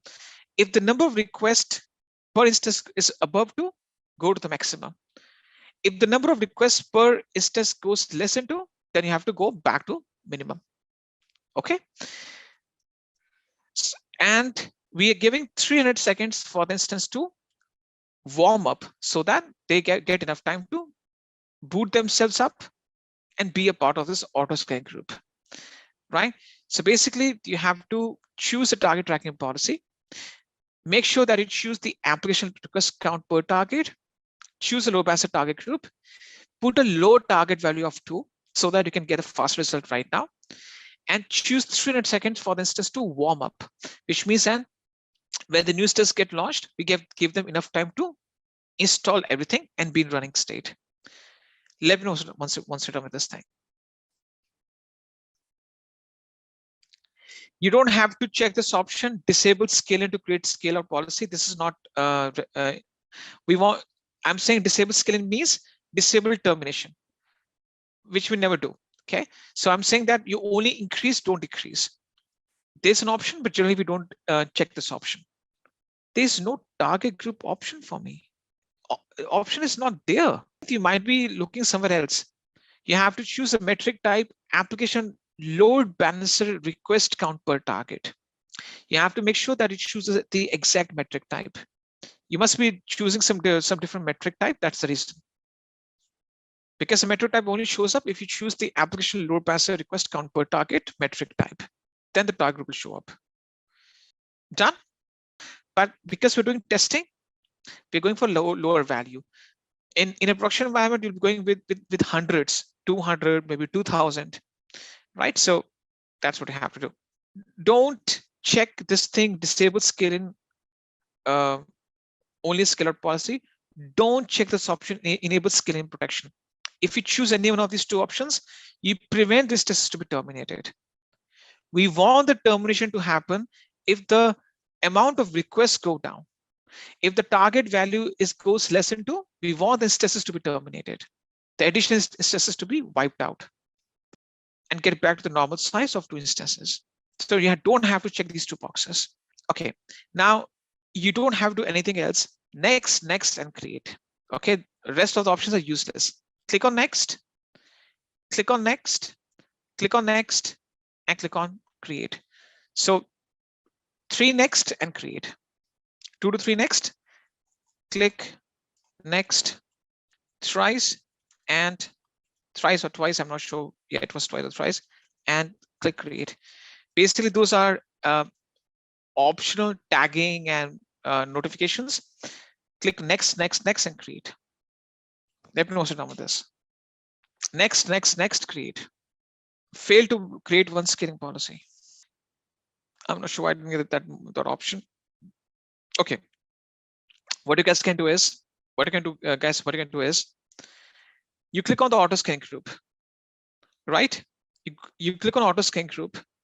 You have some options on the top. Details, activity, automatic scaling, right? You have to go to automatic scaling. Let me just go to automatic scaling. Click on the auto scaling group. Once you go to automatic scaling, is this target tracking policy showing up under dynamic scaling policies? Not showing up. Garima, I'll show you one more time. Guys, you have to be a bit faster now. I'm not sure why all of you face the same trouble at the same time. Your auto scaling group is created, right? What you did right now. You created an auto scaling group and you got this error message, failed to create the policy. We have to troubleshoot it. To help you troubleshoot, you have to click, right? There's a click option. You click on the auto scaling group. Once you click on this auto scaling group, you have all these options on the top. Details, activity. You have to go to the third option, which is automatic scaling. Okay, automatic scaling. You have to click on that option, and it will just take you to the automatic scaling page. You have to verify whether or not this target tracking policy is showing up under automatic scaling or not. If it's not showing you, then I'll help you troubleshoot how to create the policy. It is not, okay? Not showing, okay. So how to create it again? I'll show you. I'll remove the policy at my end. I'll remove the policy and show you. Actions, delete. Okay. So I also deleted my policy. I don't have anything. There's something called create dynamic scaling policy, right? Click on that. Click create dynamic scaling policy. Let me know what's wrong with this thing. Click on this option now. Click create dynamic scaling policy. Let me know on this page. Click create dynamic scaling policy. Now you choose metric type as application load balancer request count per target, target group as the load balancer group, and the target value as 2, and instance warm-up period as 300 seconds. The same options. You have to choose the metric, same load balancer group, target value is 2, and instance warm period as 300 seconds. Okay. Basically, you got that option, failed to create the policy. This policy was not created, right? The same thing that you have to configure. Are we all done with this thing? You have to click on create, that's it. Once you click on create, the policy gets created. The message is gone now. Okay, fine. Now, on the left-hand side of the automatic scaling, there's something called activity. Go to activity, and you see 2 instances being showing up. Go to activity, or you can go to activity or go to instance management. You will see 2 instances being launched.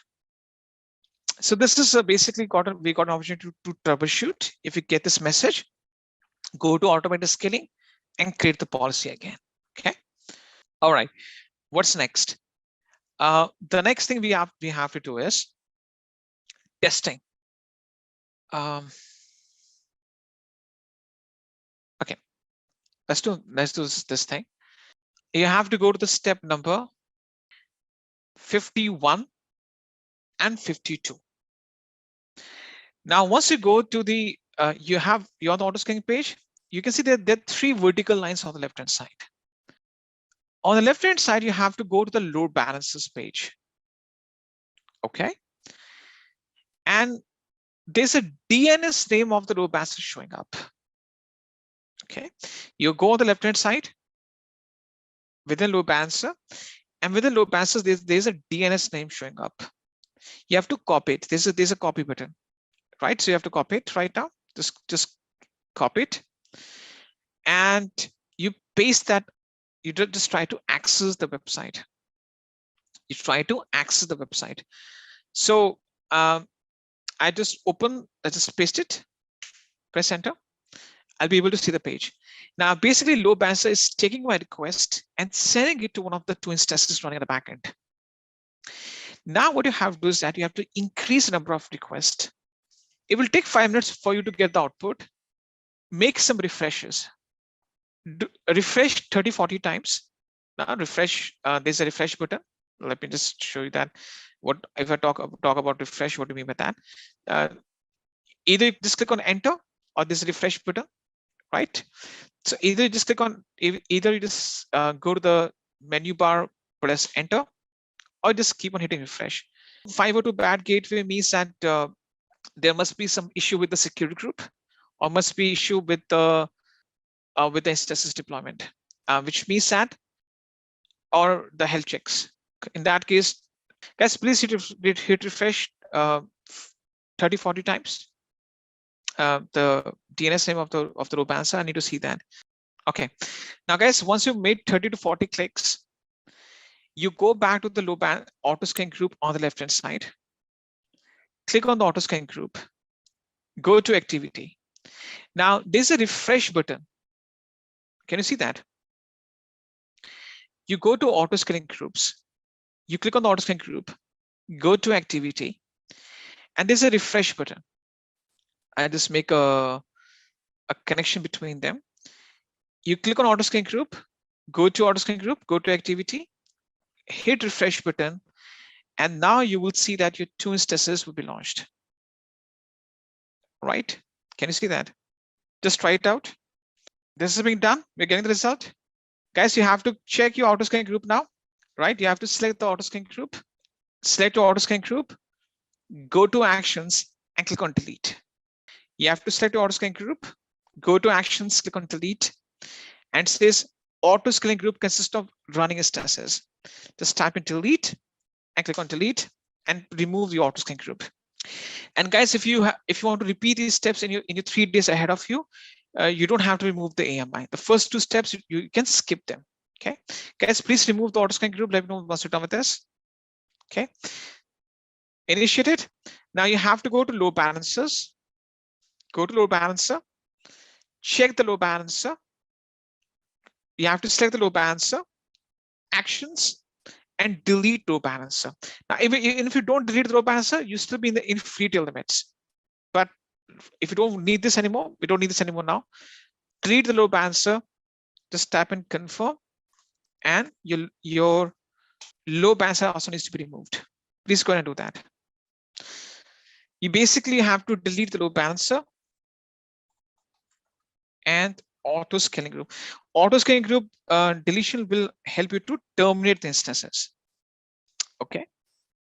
Now, what are the rest things? The rest things are free of cost.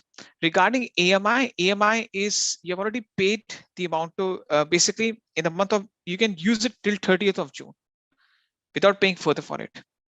This image can be used till 30th of June without paying anything extra because you already have paid 10 to 15 cents for it for the month of June. Till 30th of June, you can still use it without paying further. Not able to delete the auto scaling group. Manish, any message you're getting? Any error you're getting back? You have to select the auto scaling group, actions, and delete it. Basically, you have to choose the image, go to actions, click on deregister AMI, and then click on deregister AMI. Let the auto scaling do its work. You have initiated the process. You don't have to do anything at all. You have to deregister the AMI. Once you deregister the AMI, then go to the snapshots under Elastic Block Store. Choose the snapshot, go to actions, and click on delete snapshot. Fine.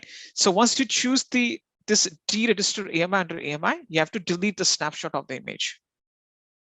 Money will be charged extra.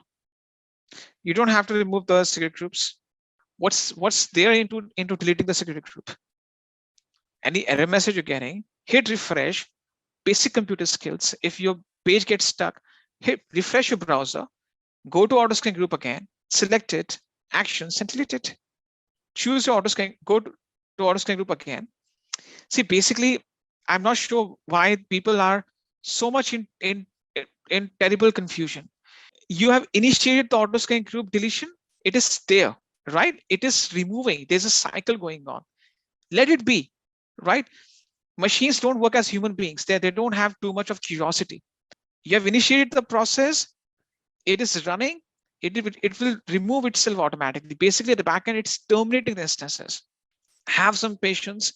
You don't have to sit in front of a computer and wait for it to remove automatically. What you need to do is that you need to understand that everything is being given to you in forms of access.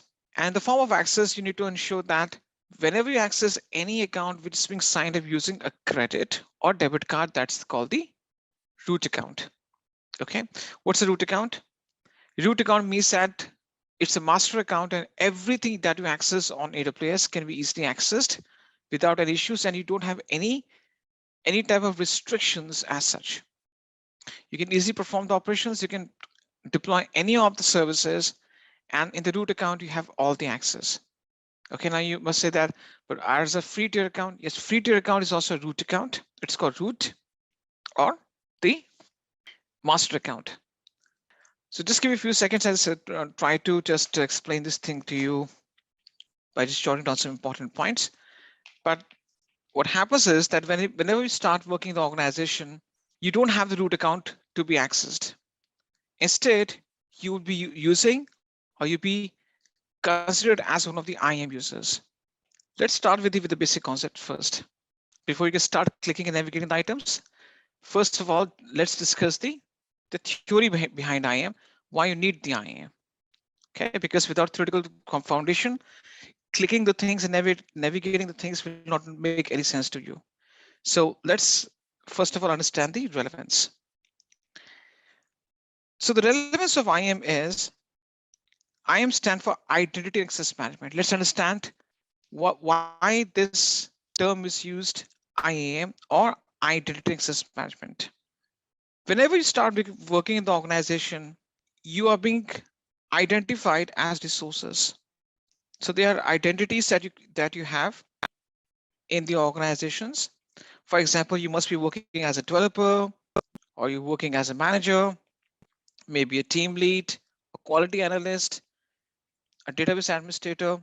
You have some identities that you establish by yourself in your organization, right? So in this case, for example, there's a company named as Vodafone, or let's suppose there's a company named as JP Morgan. Let's suppose there's an organization, XYZ, JP Morgan, Vodafone, the company wants to sign up to AWS. The very first step that they will be taking would be, the first step that they'll take is that they will in order to sign up to AWS, they'll be creating something called root accounts, root account or root account. Any organization that wants to get started,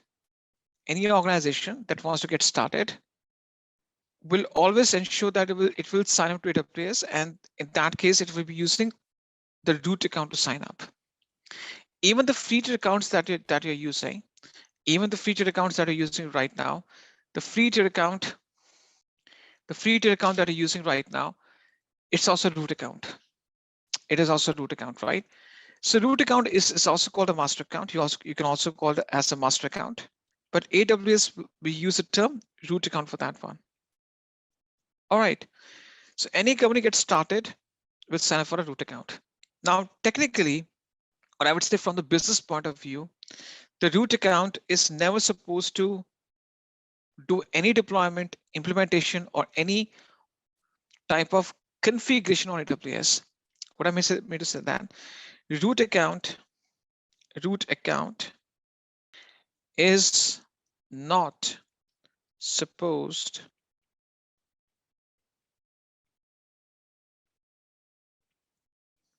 to be used for deployments, for deployment of resources, for deployment of AWS resources. You're using the root account for deployment, but from the business point of view, a root account is not supposed to do any type of deployment of AWS resources. It's strict no. Now you say that, okay, we're able to do that from our side. Our free tier account is also root account. We're doing this thing because we're doing this thing purely for hands-on and for testing purpose. You're not using a free tier account as a part of a business, right? Whenever these companies start working, these companies work in a very process-oriented fashion, right? They work in a very process-oriented way. Okay, so in this case, what happens in this case is that these root accounts are being kept separately. They're being preserved just for signing up to AWS, and they're not used for any type of deployment of AWS resources. Okay, they're being locked, or I would say they're being kept separate. They're not supposed to deploy instances, load balancers, auto-scaling groups, EFS, FSX, global accelerator. They're not supposed to perform any type of deployment. So the question really is, who does that? Basically, the second step is that the root account will create identities. Okay, create identities. What are the identities? What do you mean by identity? For example, let's imagine there's a person out there in your organization. His name is Steve. Steve is an IAM user. Okay, Steve is an IAM user. Now, Steve wants that. So Steve is, for example, is okay. I'll put user afterwards. Let's suppose he's a software developer. Okay, he's being hired by JP Morgan, and Steve is working as a developer, and he develops applications, cloud applications for JP Morgan. Now, Steve is a developer. What is this? This is an identity. What is this? This is an identity. Fine. Now, when you identify Steve as a developer, you declare it as an IAM user.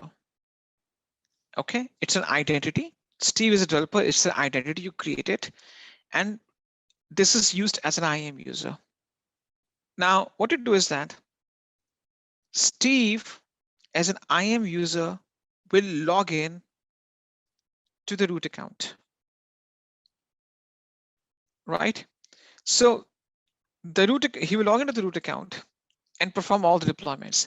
So basically, Steve should be doing all the deployments, or an IAM user should be doing all deployments, all configuration,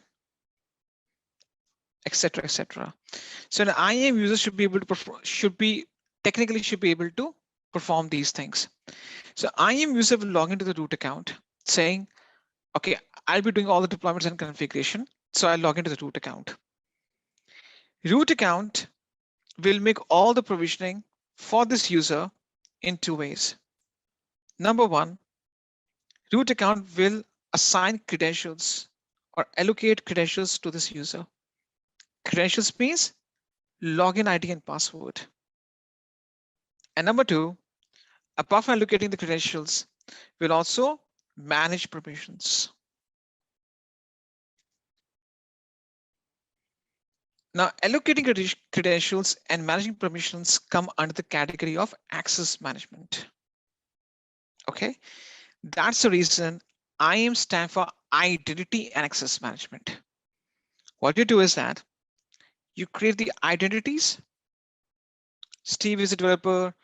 Kunal is a database administrator. Prashant is a Linux administrator. This person is a Python developer.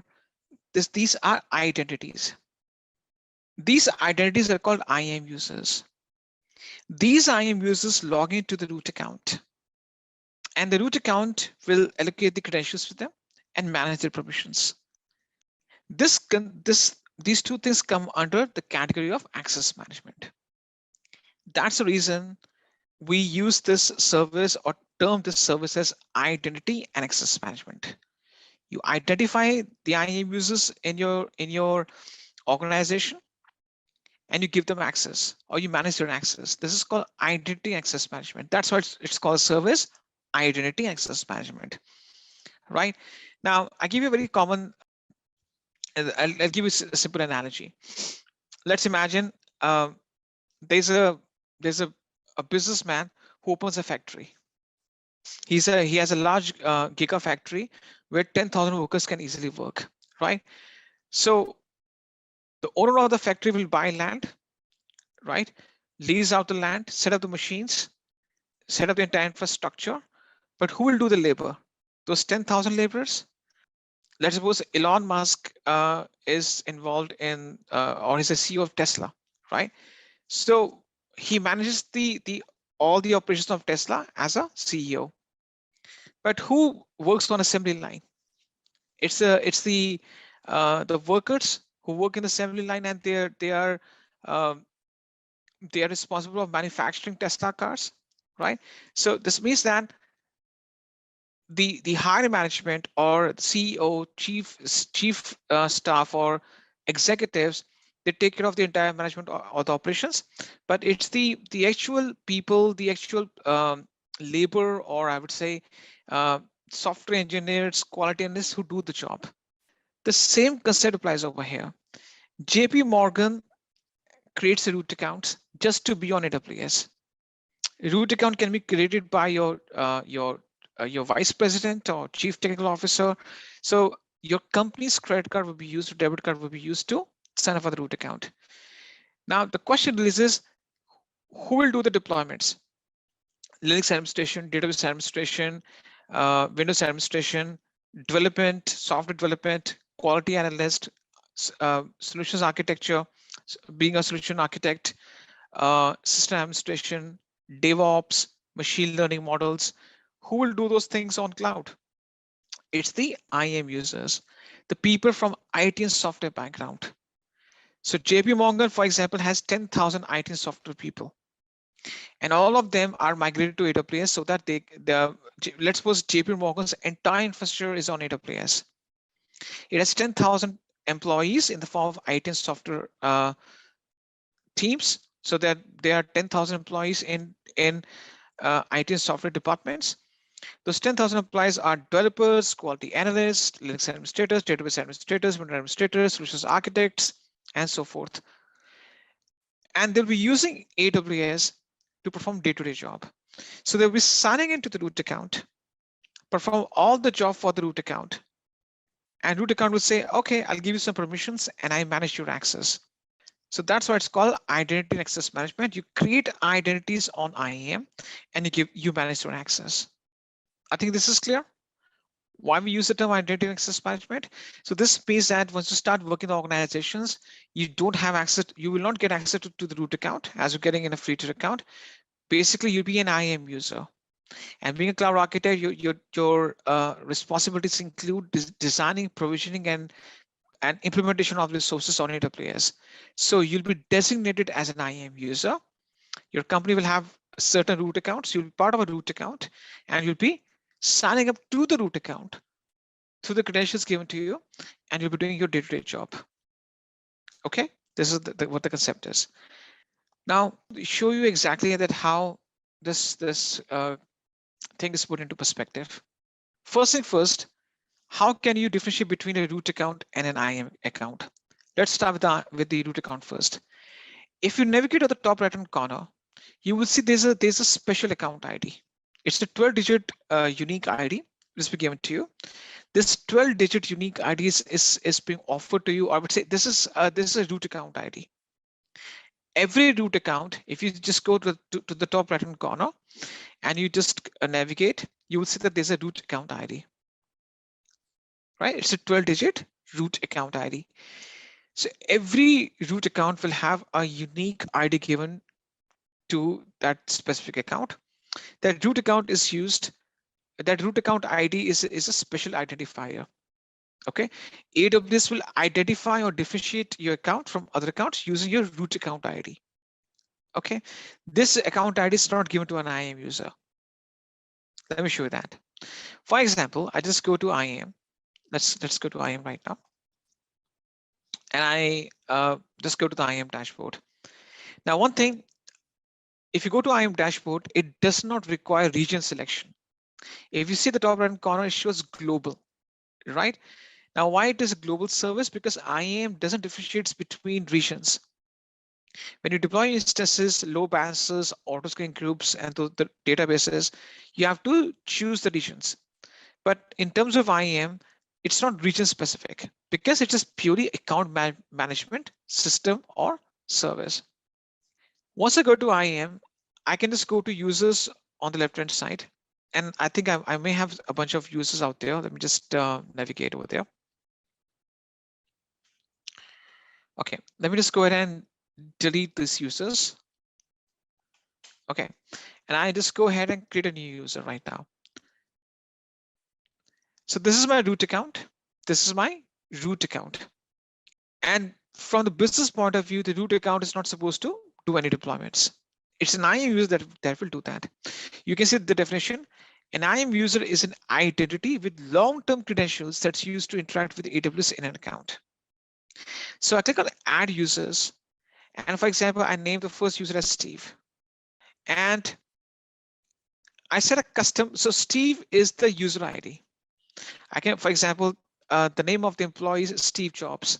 I can take the initial of the first name S and the last name as Jobs. Or for example, Rohan Arora, just type in R-A-R-O-R-A. Or I can just type in my first name or the first name of the user as a user ID. So Steve is a username that Steve will be using to sign in as an IAM user. Fine. And I, for example, generate a custom password for this user. Fine. I just go ahead and create this user, right? I'm not going through the details right now, but I'm showing you this thing. It says user created successfully. You can view and download the user's password and email instructions for signing into the AWS Management Console. This is the console sign-in URL, which I'll be giving it to the user. Okay. Now, if you see the format of this URL, this is how it looks. https://, and this is the root account ID. This is the root account ID .signin.aws.amazon.com/console. Right? So basically, this is the URL that I'll be giving to the IAM user, Steve, with a password set for him. Now, let me show you this thing. I just copy this URL and just switch to a different browser. I just go to Google Chrome right now. Fine. Now, I just go ahead and paste this in the browser. Fine. So it automatically picks the account ID of the root account. Can you see that? Username Steve, and I set the password, click on sign in. Now, if these credentials are accepted, Steve will be able to sign in without any issues. Fine. And at the top right-hand corner, you can see that it says account ID, root account ID, and this is the IAM user Steve, which means that the IAM user Steve is an identity under the root account ID, and Steve can perform the deployments based on what account ID gives, what this root account gives to this user. So the root account can allow Steve to access certain services like EC2, load balancer, auto scaling, maybe for example, RDS. That we'll discuss afterwards, how to give access to these users. But as of now, I've set credentials for this user so that this user can sign in to the root account and can perform day-to-day operations.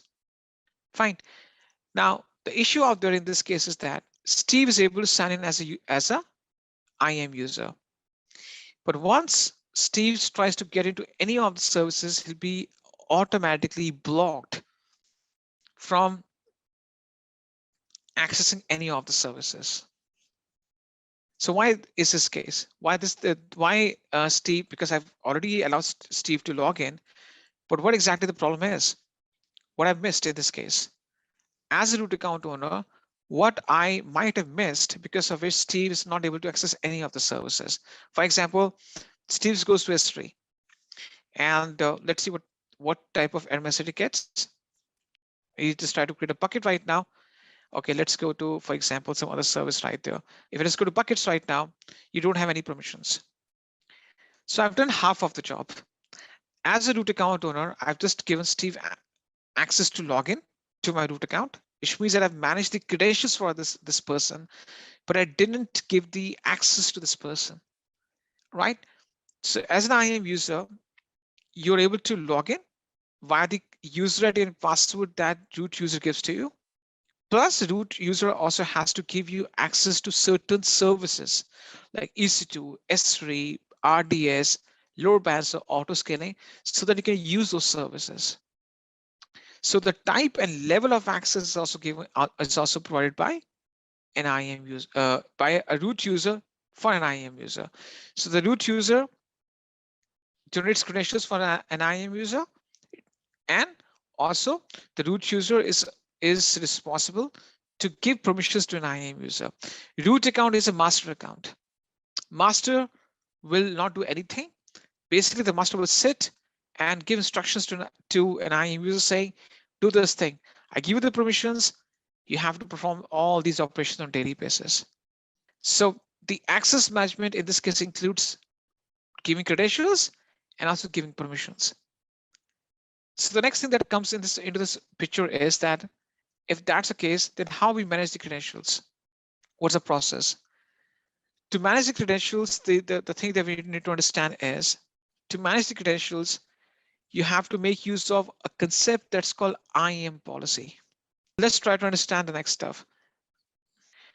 Okay, let's discuss this thing. IAM is a web service that helps you to securely control access to the resources. You use IAM to control who is authenticated, signed in, and authorized, and has permissions to use your resources.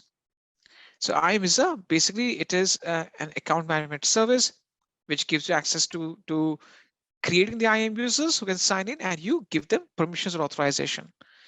So this is simple, basically overview that how you manage the permissions in a day-to-day business environment. For example, you have a central server running. This server is running different applications. For example, a data scientist will only be given access to a data analytics dashboard.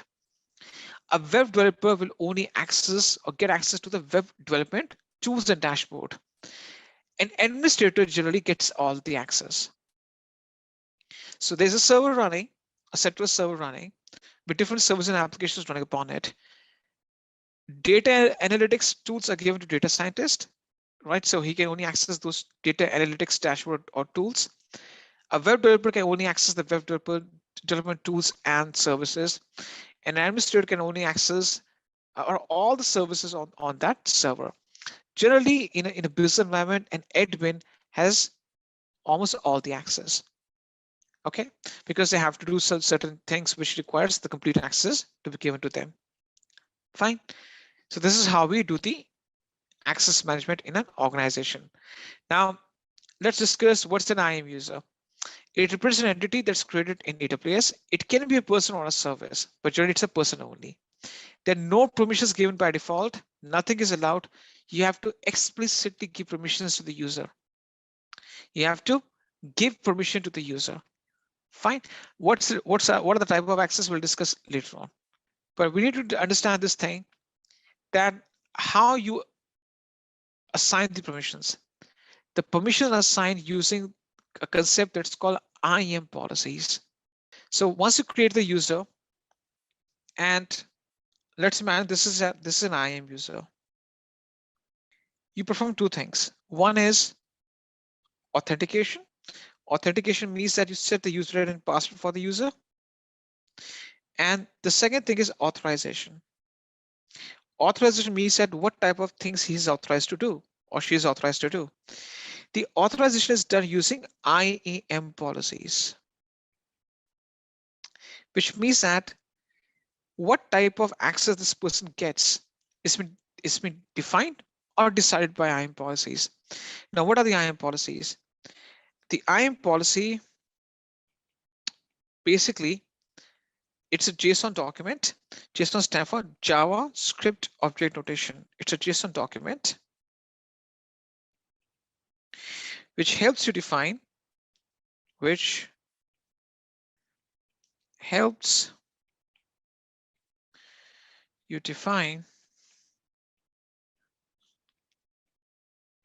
permissions for IAM entities. So JSON document, an IAM policy is a JSON document which helps to define permissions for IAM entities. Entities means users, groups, roles. We discuss those things. So an IAM policy is a JSON document. I'll show you exactly how it looks like. So basically through the policies, you define the permissions for the users. If you don't assign any policy to an IAM user, then IAM user will not get any permission whatsoever. So the thing that I missed in this example that I showed you, where I just allow Steve to log in, I missed upon usage of IAM policies. If I go back to my root account, let's go back to the root account. Okay, if I just go back to my root account, I click on return to user list. I click on continue. So right now, this Steve is showing up as my user. I click on Steve's username and it says permissions. Permissions, no resources to display.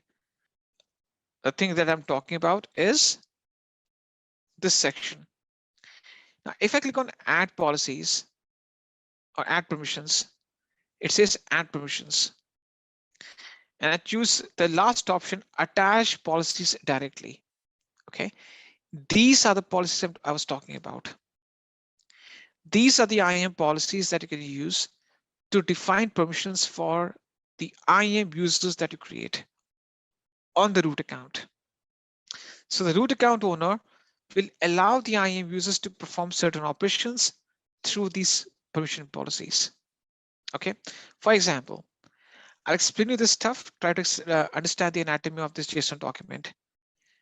I go to administrator access. Now this is a very special type of access I can only give to very few people, because administrator access gives the entire access to an IAM user. Let's analyze it.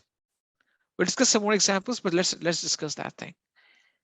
Administrator access provides full access to the AWS services and resources. Now this is the JSON document that is there. Okay, let's try to understand that. So right now, I'm going to discuss with you the anatomy of the JSON document.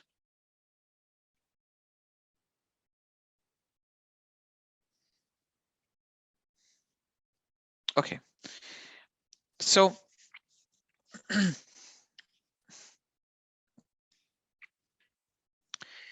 in terms of anatomy of JSON document, let's try to understand this thing.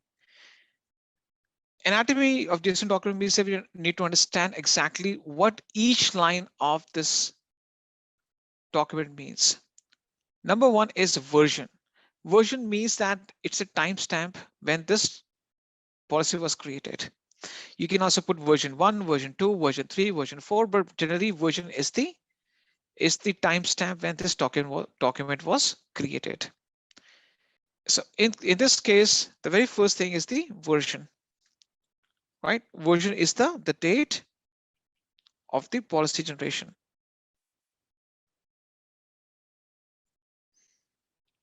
When this policy was generated. Okay, fine. That's the first thing is called version. What's the second thing? The second thing that you can see on this document is statement. What's a statement? Statement is basically a statement.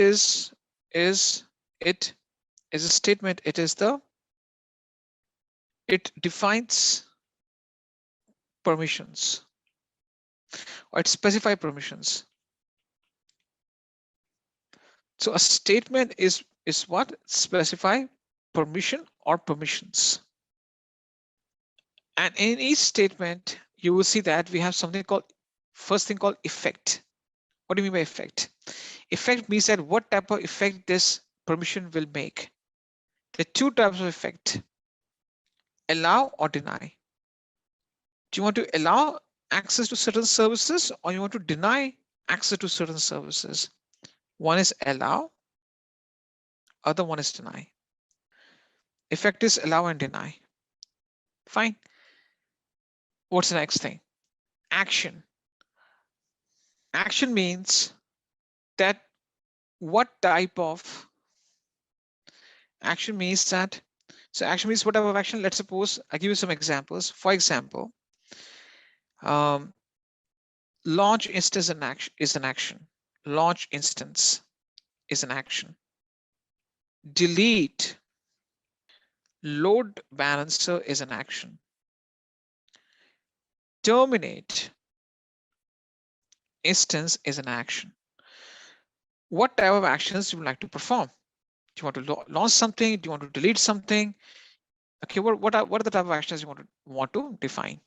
Now, in this case, there's a wildcard notation. The action is a star, asterisk. What do you mean by asterisk? If you see asterisk anywhere in any document, this means all, everything, or any. Okay, an asterisk as an action means all, everything, or any. Fine. What's the next thing? The fifth one that you can see in the list is resource. Resource, right? Now, resource means which resources you're taking into this permissions. For example, EC2 instance is a resource. Application load balancer is a resource. What are these? These are resources. Launch template is a resource. Okay, what are these? These are resources. What are these? These are resources.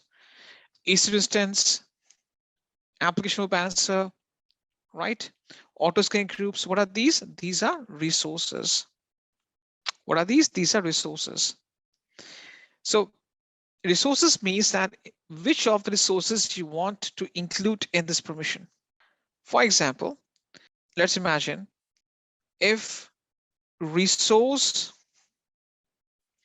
is an EC2 instance, then the corresponding actions could be, for example, launch instance, stop instance, or terminate instance. These are the corresponding actions for a resource. So once you define the actions, then you have to define the resources on which those actions will be performed. Okay. Now, in this case, if I go back to this administrator access policy, the resource is a star. Okay. So what do you mean by star? Star or asterisk is a wildcard notation. This means that all resources. Fine. This is the perfect anatomy of JSON document. You have the version, statement, effect, action, resource. So in this case, if I just go back to this policy, this is the timestamp. Statement is a kind of you can say that it's a description of the permissions you want to specify. Effect is allow. You can allow or deny.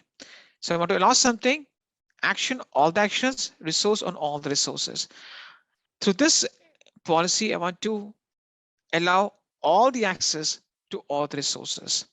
That's why the administrator access gives full access to the database services and resources. Is this policy clear? Any questions or doubts you have? Now, if I assign this policy to Steve, Steve will be able to perform all the actions. So in this case, for example, I choose administrator access and I just go ahead and click on next. So in this case, what I'm doing is that I'm saying this username is Steve. This person has the administrator access. I just go ahead and click on add permissions. Right? So Steve has this policy assigned to him. So this is, okay, let me show that. Who's the IAM user? His name is Steve. And based on the permission policies, he has the administrator access. This person has the administrator access. Fine. So in this case, if I go back to Steve's account to a different browser, previously he was getting this message. If I hit refresh, you will see that the message will go away. The message will go away. Okay. So Steve has a complete access. He can deploy, delete, launch, terminate any of the resources. me just take one more policy. For example, if I, let's suppose, go to the policy, let's suppose EC2 full access. Okay. For example, I take this policy as another example, which is EC2 full access. This one. Okay. So in this case, this is the policy. EC2 is a complete dashboard, right? It consists of load balancer, auto scaling, and CloudWatch. So for example, in EC2 full access, what I've done is action EC2 star, which means that all the actions under EC2 are allowed. Resources, all the resources under EC2, including, for example, images, AMI, instance types, key pairs, security groups, all the resources, even a security group is a resource. All the resources, all the actions under EC2 are allowed. Then I want to allow access to all the load balancer resources. Load balancer has two main resources: target groups and the load balancer itself. Action saying elastic load balancing asterisk, which means that all the action under elastic load balancer for all the resources underneath. Right? Let me show that. It says, for example, I go with this one. Second statement, effect allow, right? Action, all the action under elastic load balancing. You can create a load balancer, you can delete it, you can configure it, you can modify it. You can see there's a star over here. Resources, all the resources under the load balancer. Load balancer has two resources. One is the target group, other one is the load balancer itself. Okay. I'll not discuss CloudWatch because CloudWatch we haven't covered as of now. Let's come to auto scaling. Auto scaling, for example, effect allow, action, all the actions under auto scaling. I can delete an auto scaling group, launch an auto scaling group, configure the scaling policy, change their desired capacity, resource, all resources are under auto scaling. Auto scaling has two resources: launch templates and auto scaling groups. Okay. And these are some other services or some other effects I want to allow. For example, I want to create a service link role, which we apply to the instance. We'll discuss the rules afterwards. And these are some of the services that I want to allow. For example, transit gateway, it's about a VPC, spot fleet. So in this case, if you see the main part of this thing, under EC2, I've given access to almost all the EC2 resources: instance, images, AMI, instance type, key pairs, secure group. I have given all the access to the load balancer, all the access to the CloudWatch, and also the entire access to auto scaling. This means that under EC2 dashboard, which means that if I just go to EC2 right now, let me just go to the EC2. If I just go to EC2 dashboard on the IAM account, right? Because of this thing, the user has complete access to all the things on this dashboard: instances, elastic IPs, load balancers, snapshots, volumes, placement groups, instances, key pairs. For example, all the left and side options you can see, the user should have complete access. In that policy, I've also mentioned auto scaling group, CloudWatch, and load balancers as separate services as well, because they also come under the EC2 service. Right? When you access load balancer and auto scaling, you have to go through the EC2 only, because they are the category of EC2 services. Right? For example, I say allow all the access to the load balancer resources. I'm talking about all these resources under load balancing, load balancers and target groups. Fine. So in this case, I'm giving complete access through the policy, which is the EC2 full access. All right. Basically, there is no hierarchy as such. Root user, and then we have the IAM users. So we can't have an IAM user under an IAM user. We don't have that thing, because there are only two categories: root user and IAM user. So in this case, what happens is that an IAM user can have special privileges. For example, administrator. Administrator is the the most powerful IAM user, right? So the administrator is the IAM. I can give the administrator access to any user, and he becomes or he or she gets the complete access. Okay, because right now the things that I've showed you, these are the default policies. Default policies are the one which are there by default, and you just have to use them, and they're basically common for all of us. The next step we're going to be doing would be groups.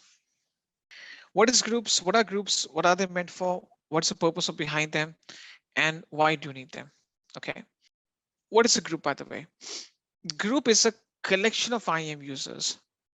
Okay. You group the people together based on their skill set. Now, why we group the people together? See, okay, let me take one example over here. Let's imagine, okay, let's take an example of Intellipaat. Intellipaat has created group of different batches. For example, there's one group of batch of AWS, there's a second batch of Linux, third batch of data science, fourth batch of AI machine learning, fifth batch of, for example, Python, sixth batch of, for example, let's imagine full stack web development. So there are different batches created. Why different batches are being grouped together? For better management, so that we can ensure that the AWS people can be put in one batch, the full stack web development program people can be put in one batch, and those batches can be conducted separately. Similarly, think about large organization. In an organization where you have hundreds of thousands of people, employees coming and working. For example, JP Morgan has 10,000 IAM users, right? Managing permission of every user would be very challenging. Okay, let's suppose I have 10,000 people in my team, in different teams in a big organization. Some people work as a software developers, some people work as quality analysts, some people work as database administrators, some people work as Linux, Windows, some people work on AI machine learning, some people are the full stack web developers. They all are using AWS. So there are 10,000 people I have. Let's say 10,000 is a very less number. If you see big IT firms, HCL, Infosys, TCS, to name the few, they have lakhs of employees. Okay, and now we are very quickly moving to cloud computing. So there will be numerous organizations who have hundreds, thousands of people working on AWS platform.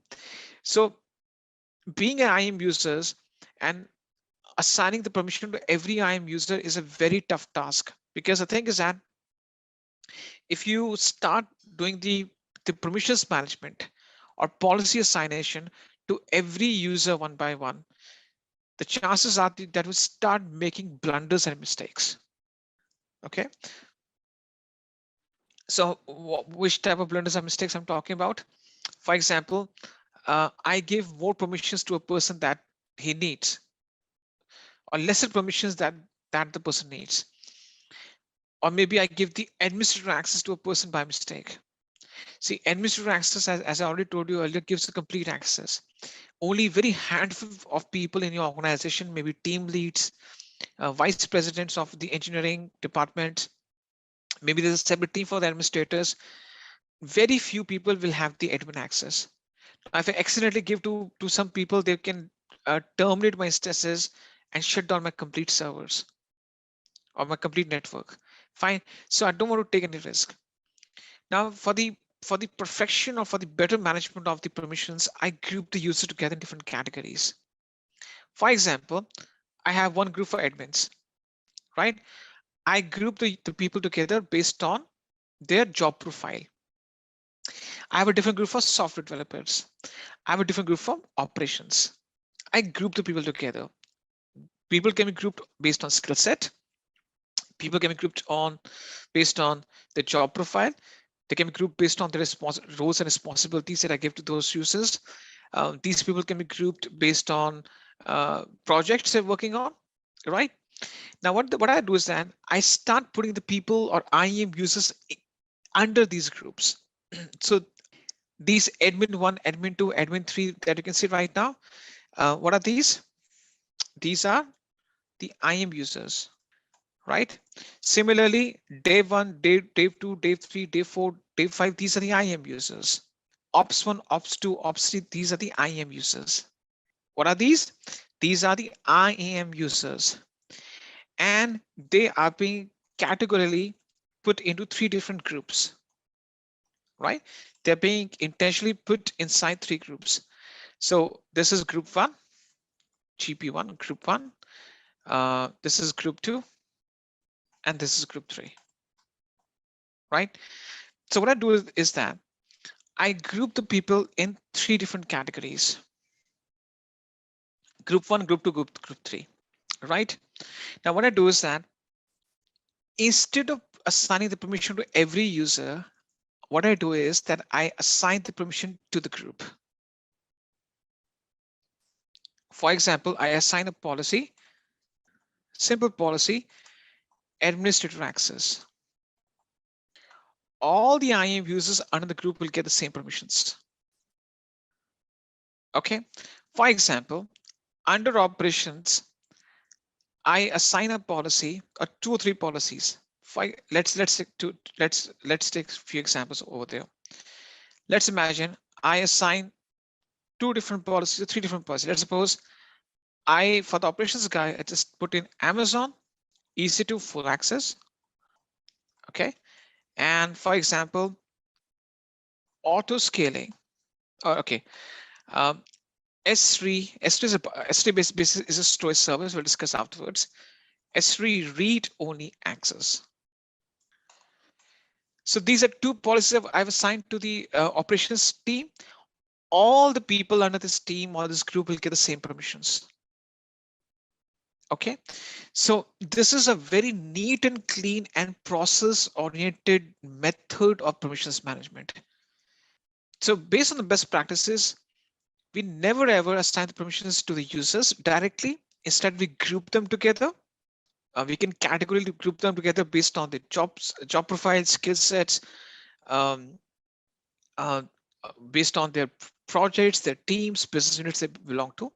We group them together in a group, and we assign the permissions to the group or policies to the group. And automatically all the team members or users underneath will get the same permissions. Now, this will help you to manage your permissions effectively and efficiently in a big environment where you have hundreds and thousands of IAM users on board. And this is not a very new concept. If you must have heard about Active Directory, AD, Microsoft AD, or there are different tools we use for account management. They use the same concept of groups, right? So in this case, you have to group the users together. It's a DIY exercise. DIY stands for do it on your own exercise. Description of this hands-on or the problem statement. Let me repeat what you have to do. You have to open the following document, which is this one, and log in to the console. This exercise, what's the purpose behind it? What's the use of this exercise? The purpose of this exercise is quite simple. It will give you the insights as to how to create IAM users and then group them together. And while you group them, you assign them policies. Okay. What is the difference between these 2 different components? Let's try to reiterate or refresh the things that what is this users group? I'm just going to just refresh this concept in front of you. All right, let's understand let's reiterate what is a user. Just a brief overview. I'm not sure why I missed that document. Even I downloaded the document yesterday. So what is an IAM user? As we discussed, that an IAM user is nothing but it logins to the root user and the root user account. An IAM user is nothing but it's an entity that get access to the root account, and it is generally used to ensure that you can allow the people in your IT and software business units and teams to get access to root accounts, and they can do day-to-day actions. Now, what is the difference between a root account and an IAM account? Just a brief refresher before we can get started. A root account has the complete access. It is a master account. It is the master, and the master doesn't do it. It's not performed to do any type of menial or labor job. It's the IAM user who performs all the actions on daily basis. So an IAM user can be, for example, your software developer, your quality analyst, your Linux or database administrator, networking guy, solutions architect, system administrator, DevOps professional. So an IAM uses nothing but it is it can access to the root account, right? So the IAM user, Steve, gets access to the root account, and the root account will create credentials and manage permissions. Fine. So we have the root account. Any organization who wants to get started on AWS or wants to sign up to AWS will get started with the root account. The root account is not supposed to perform any type of deployments or configuration. Generally, in a production environment, root account has been locked away. It is just used to sign up. It is not supposed to perform any type of deployment operations. The root account will create some identities first. An identity is an IAM user. The IAM user logs into the root account, and root account will give the credentials and manage the permissions for this account owner or this IAM user. So all the deployments and configuration are being carried on by the IAM users. Now, a root account will perform these two things for an IAM user. Will perform authentication, which means that will manage the credentials, and also authorization, which means that manage permissions using IAM policies. An IAM policy is nothing but it's a JSON document which helps you to define the permissions of the IAM entities.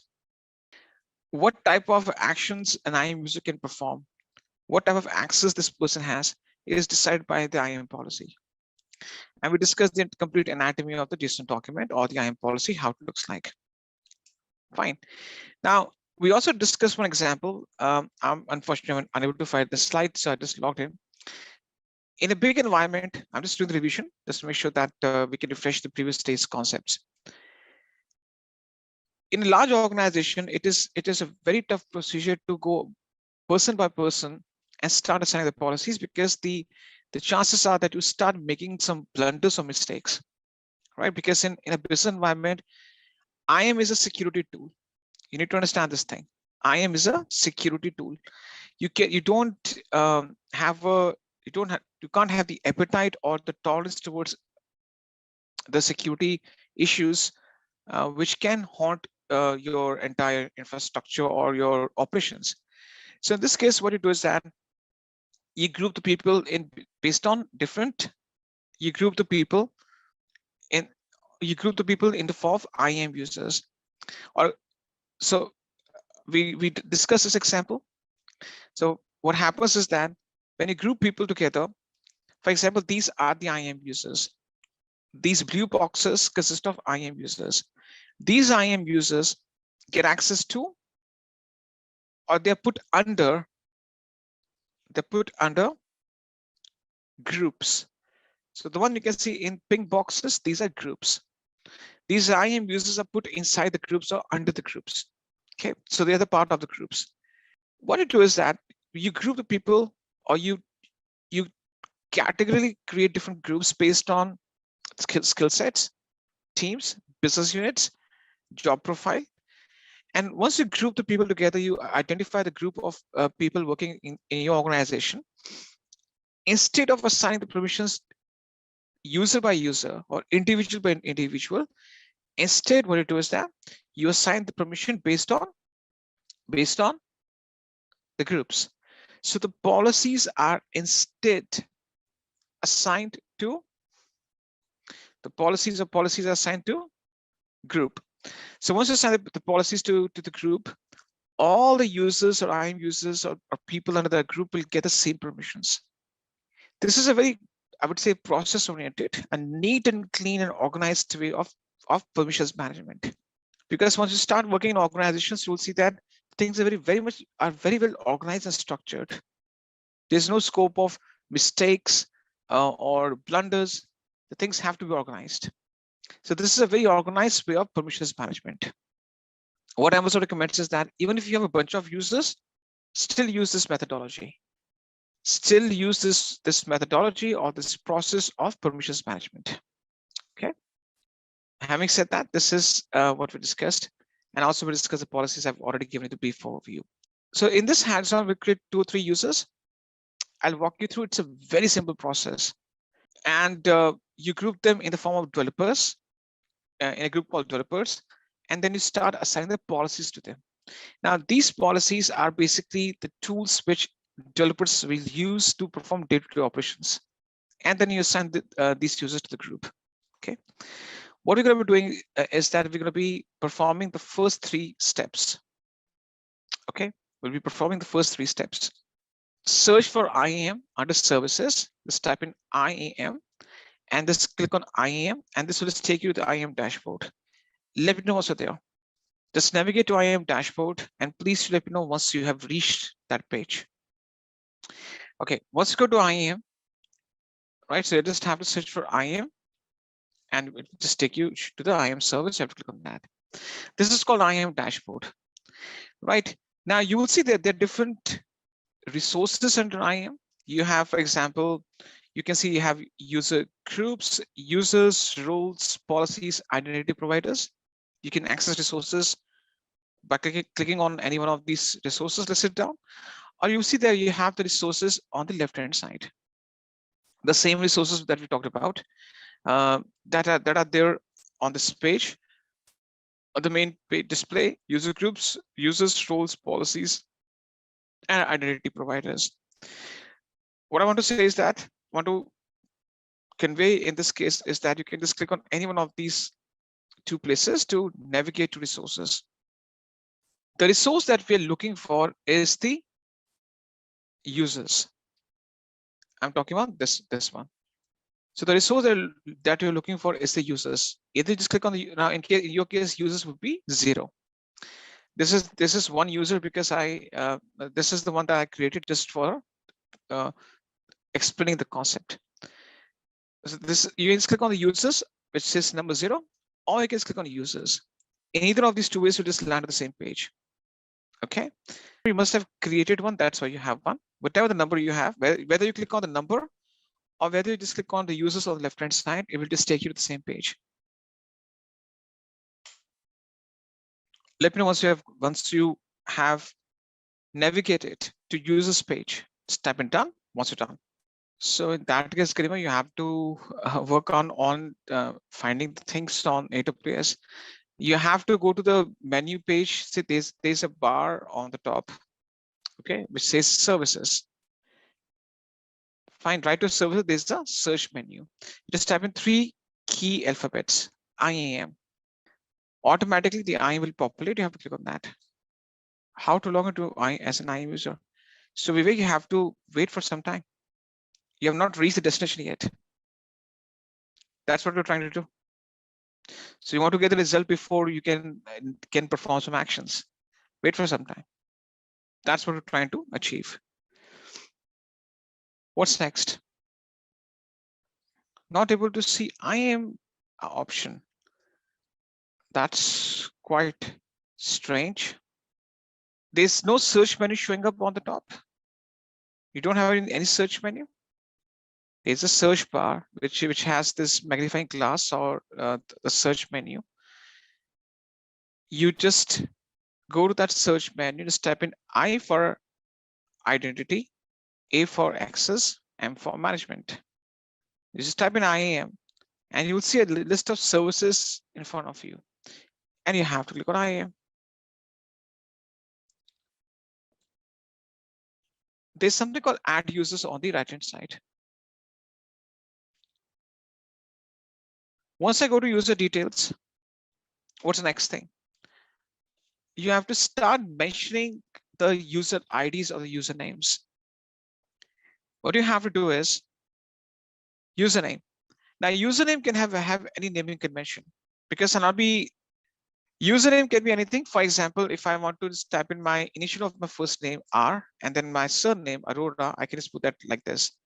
Or I can just type in Rohan and this is my username. My first name is my username. I can, for example, just type in Steve. That's the username. You have to put a username and just choose this option, provide user access to the AWS Management Console.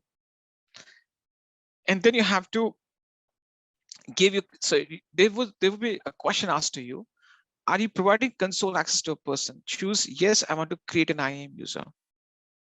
So what you have to do is that you have to choose a user, just put anything, Steve, Chris, Kunal, put your first name. Select this option. I want to give the management console access to this user. And in this question, in which you're being asked, are you providing console access to a person? You have to select, I want to create an IAM user. Perform these 3 steps. Let me know once you're done.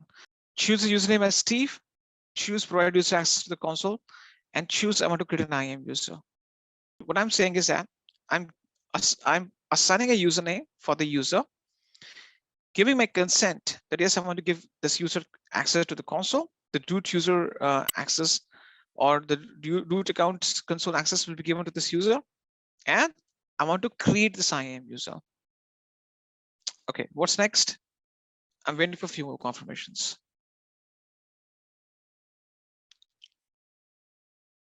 You have to put the username. You have to give your consent that you have to give the console access, and you want to create an IAM user. I'm going very, very slow. This is a terribly slow speed. Okay, what's next? The next thing that you're supposed to do is that once you have given your consent, then the next thing is that you have to set a console password. You set a custom password. Now it says that it must include at least 3 of the following lists of characters: uppercase letters, lowercase, numbers, special symbols, hyphens. You can choose any of the custom passwords out there. I'll just choose one of the custom passwords or the passwords, whatever way you want to pronounce it. Go ahead and set a custom password. Think of a custom password and set it. Let me know what's up with this. So the first name in this case is the user ID, and the custom password is the one that this user will be using to sign in. So first name is the user ID, the username that we just mentioned on the top, and this is the custom password. Through this user ID and the password, this IAM user should be able to sign in to a root account, the root account we're working on right now, from his or her end. So using his or her own credentials, the IAM user should be able to get access to root account. All right. So I guess this is being done. Okay. What's the next thing? The next thing is that you have to uncheck this option. Users must create a new password and next sign in. You have to uncheck this option. Okay. What is this option is all about? The password that you set in, it can be a common password for multiple users. Now, when you check this option, this means that the very first time the user sign in, they're being prompted to change the password and mention their own passwords. Now, this thing we don't need in this case because we're just doing purely hands-on. So in this case, you can just go ahead and make sure that you don't select this option. It is recommended, but it's not mandatory. So this is basically once the user signs in using the custom password that you set in, immediately the user will get a prompt to change the password, and the user can choose a password of his or her own choice. Fine. So once you uncheck this option, which is users must create a new password next sign in. Once these 6 items are being configured, click on next. Okay. Now this is a page where you set the permissions. The recommended option is that you add the users to the group. As if now we don't have any group created, the group will be created afterwards. So what we're going to be doing in this case is that we'll not set any permissions as of now. Okay, we'll not set any permissions. We just on the set permissions, you don't have to do anything. Simply click on next. Let me know once you're on this review and create. On set permissions page, don't do anything. Simply click on next. Just type it down once you're done. Okay, so in this case, this is the review and create option. You have the user details. Basically, you have set the username, the password, and the required password is set to no. Permission summary is blank because we didn't assign any policy to this user. And tag value is not that much important, so we didn't mention any tag values. This is not an important thing. So review and create is a page where it shows you that this is you have configured before you create this review these parameters. We are okay with all these parameters right now. We don't have to do anything else. Simply click on create user and the users will be created. Okay. Just click on create user. So in this case, this is what you get. You get this option where it shows you the console sign-in URL. This link will be used by the IAM users and username and password. Right now, we don't need any one of these details. We can exit safely from here and create a second user. So you will see that at the bottom right-hand corner, there's an option out there which says returns to users list. You have to click on returns to users list and you get this prompt. Continue without viewing or downloading the console password. You don't have to download anything as of now. There's an option that's called continue. Click on continue and you'll be on the user's dashboard. You have to go to returns to users list and continue. Okay. Now we have to follow the process again. We have to click on add users, right? Click on add user again. And we have to follow the same process for the second user. For example, the second user named is Chris. I put it over here. You can just put in any of your friend's name, your name, put any random name, first name. You have to choose provide user access to the AWS IAM console and choose I want to create an IAM user. Put the username again, provide access to the console and choose I want to create an IAM user. Start the process again for the second user. Let me know once we have done these 3 steps. Fine. I'm giving you a few more seconds. You have to put a username, check provide user access to the console, and select that I want to create this IAM user. What's next? Set a custom password. Fine. Just go ahead and set a custom password. And once you set a custom password, uncheck that users must create a new password at the next sign-in. So set a custom password and please uncheck this option. This means that user will be able to access the root account via console. There's another method that's called CLI, command line interface, or maybe third-party APIs, in which third-party programs can be also used to access root account. See, for example, if we use CLI, okay, let's suppose if we use CLI, so we can also give access to the CLI part of it. So there are multiple ways to access AWS account. This is the web. This is the web-based or GUI. This is the management console that we get access to. The second method is the CLI part of it, command interface, in which we execute some commands and access the servers and deploy them. And the third part is API or we use SDKs. So in those cases, there are multiple methods or methodologies we can use to log into AWS account. Now, if I say I want to give the management console access, this means that this IAM user will be able to access root account by logging in to the management console. Okay, what's next? You don't have to do anything. Click on next. You don't have any set permissions. Click on next and click on create user. So click next twice, click next twice, next, and create the user. Basically, you don't have to set any permissions as of now. There's no need to set any permissions. Click next, click on click next, and create user. Next will take you to the set permissions. We have to skip it. Again, next, it will just take you to this review and create page. You have to skip it. Click on next. Click on create user, and the user will be created. Click next, and click on create user. So click on next. You'll get to set permissions page. You don't have to set any permissions. To skip it, click on next. You get to review and create page. Click on next and create the user. So click next, 2 times next, and click on create user. Now, click on returns to users list and click on continue, right?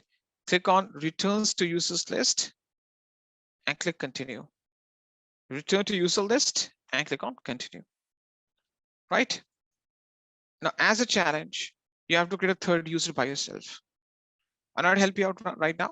Of course, I'll be creating a third user and show you, but as a challenge, you have to create a third user with the same settings.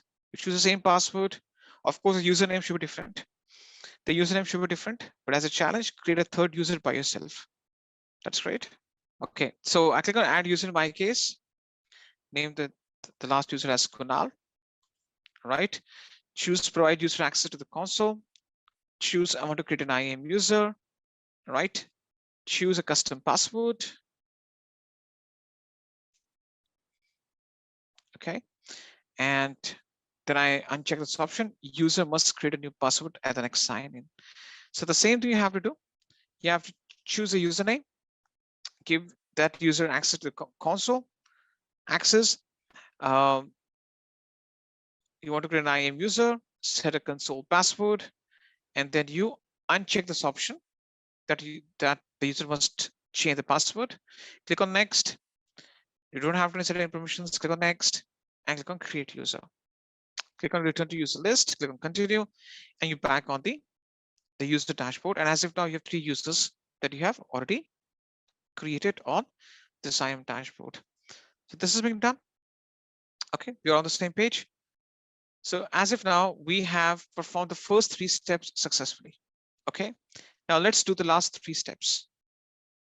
These 3 users will be now formed. Let's suppose these 3 users are my software developers. They need access to certain tools. Now, if I just open the list of services in, okay, let me just do one thing. Let me just open in a new tab. Can you see that if you don't have to just go to a page, but if you just go to view all services, you will see that on the AWS Maven console, there are a set of developer tools. Okay, these tools are required by developers to work on the development of some applications, release new software, and so forth. So you have developer tools like, for example, Code Start, Code Commit, Code Build, Code Deploy, Code Pipeline, X-Ray, Cloud Shell, Cloud9, for example. These are the developer tools, right? Which most of these tools, most of which will be used by developers. I want these software developers to access some of these tools. You don't have to learn about these tools. It's not in the scope of this course, but just to apprise you of the fact that these developer tools will be used by developers a lot. So we have to give access to them, the basic, so they can do the basic development on cloud. For example, code pipeline is used to create the entire it uses the method of CI/CD, continuous integration, continuous deployment.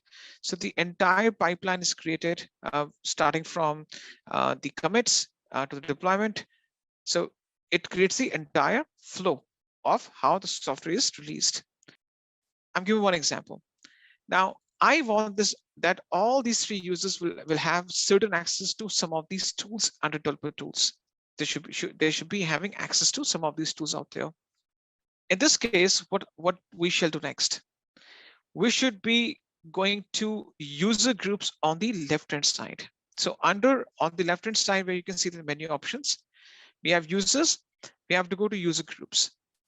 Okay, and you can see the definition. A user group is a collection of IAM users. Use groups to specify permissions for a collection of users. So click on users groups on the left-hand side. Let me know once you're on this page.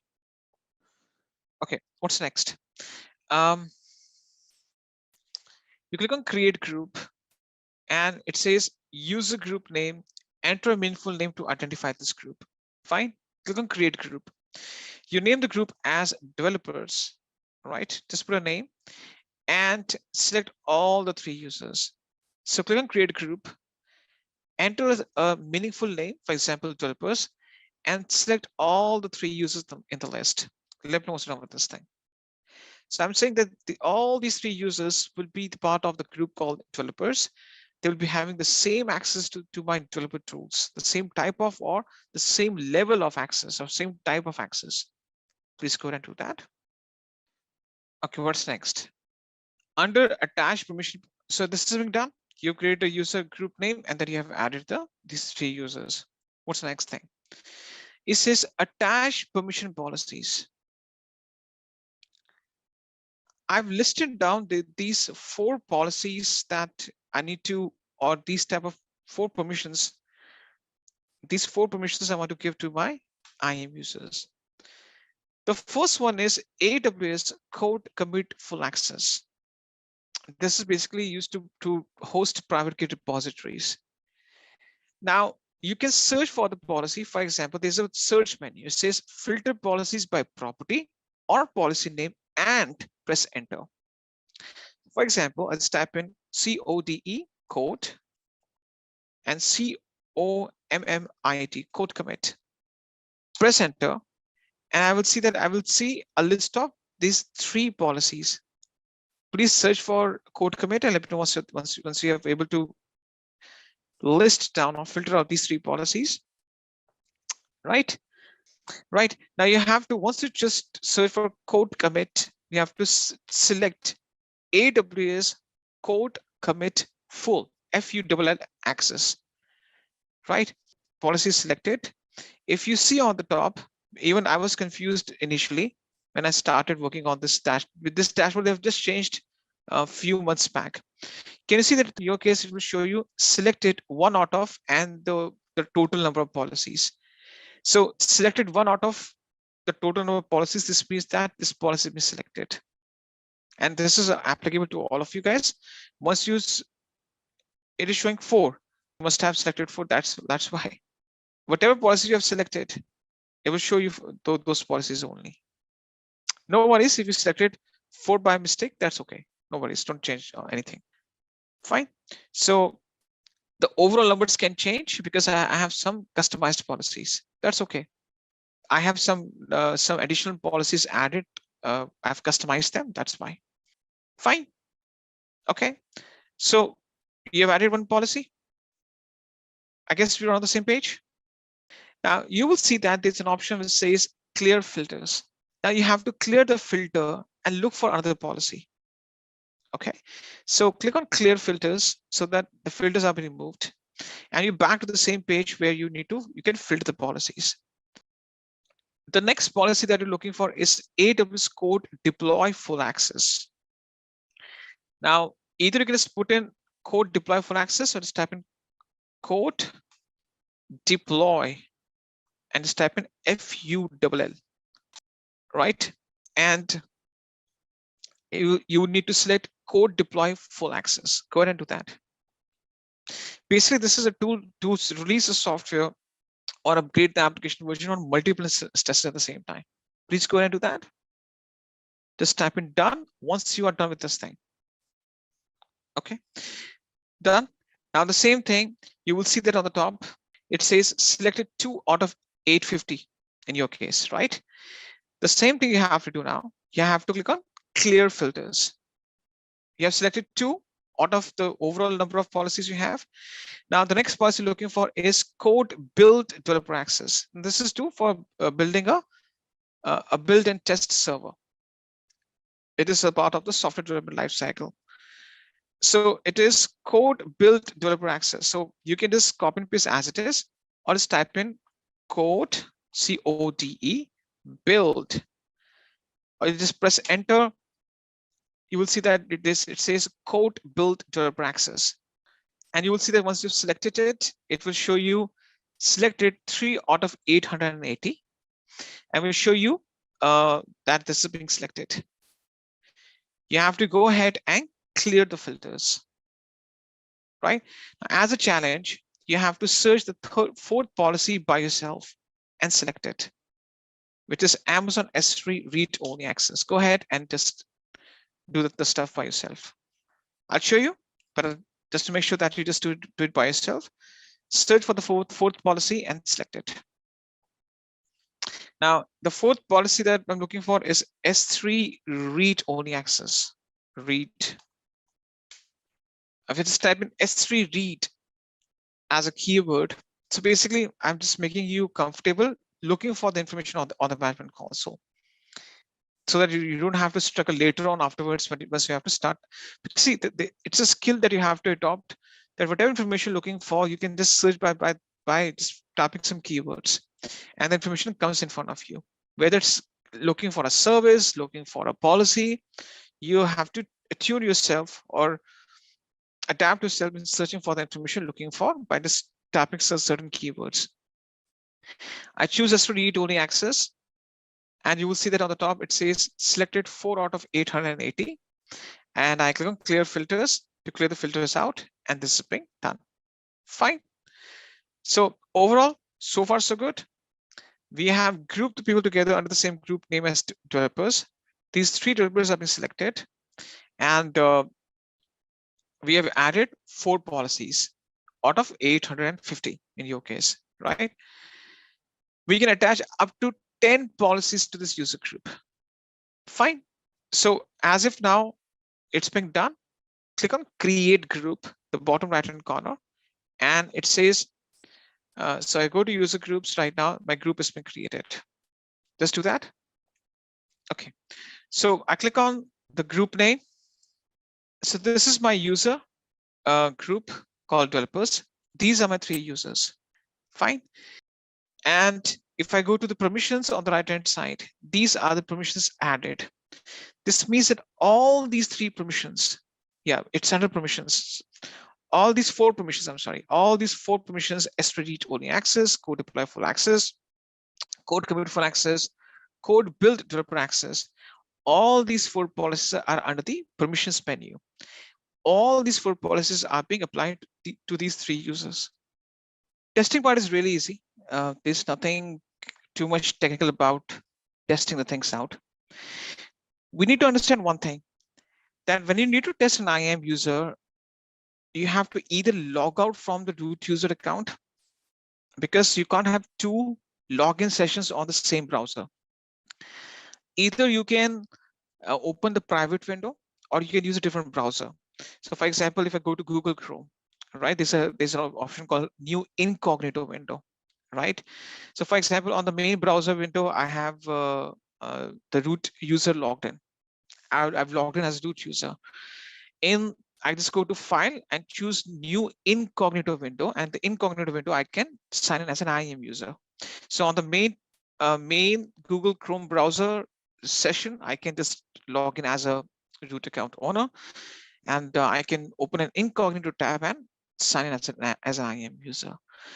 If you have 2 browsers, I think that most of us have 2 browsers. Maybe you have Mozilla Firefox or Google Chrome or Microsoft Edge, whatever you have. You can sign into a different browser, or you can use a different browser and sign in as a root user. The crux of the story is that you can't have 2 successful logins on the same browser session or on the same browser. Either use an incognito window, private window, or use different browser for IAM users to sign in. Fine. Now, how an IAM user will sign in, or what's the process?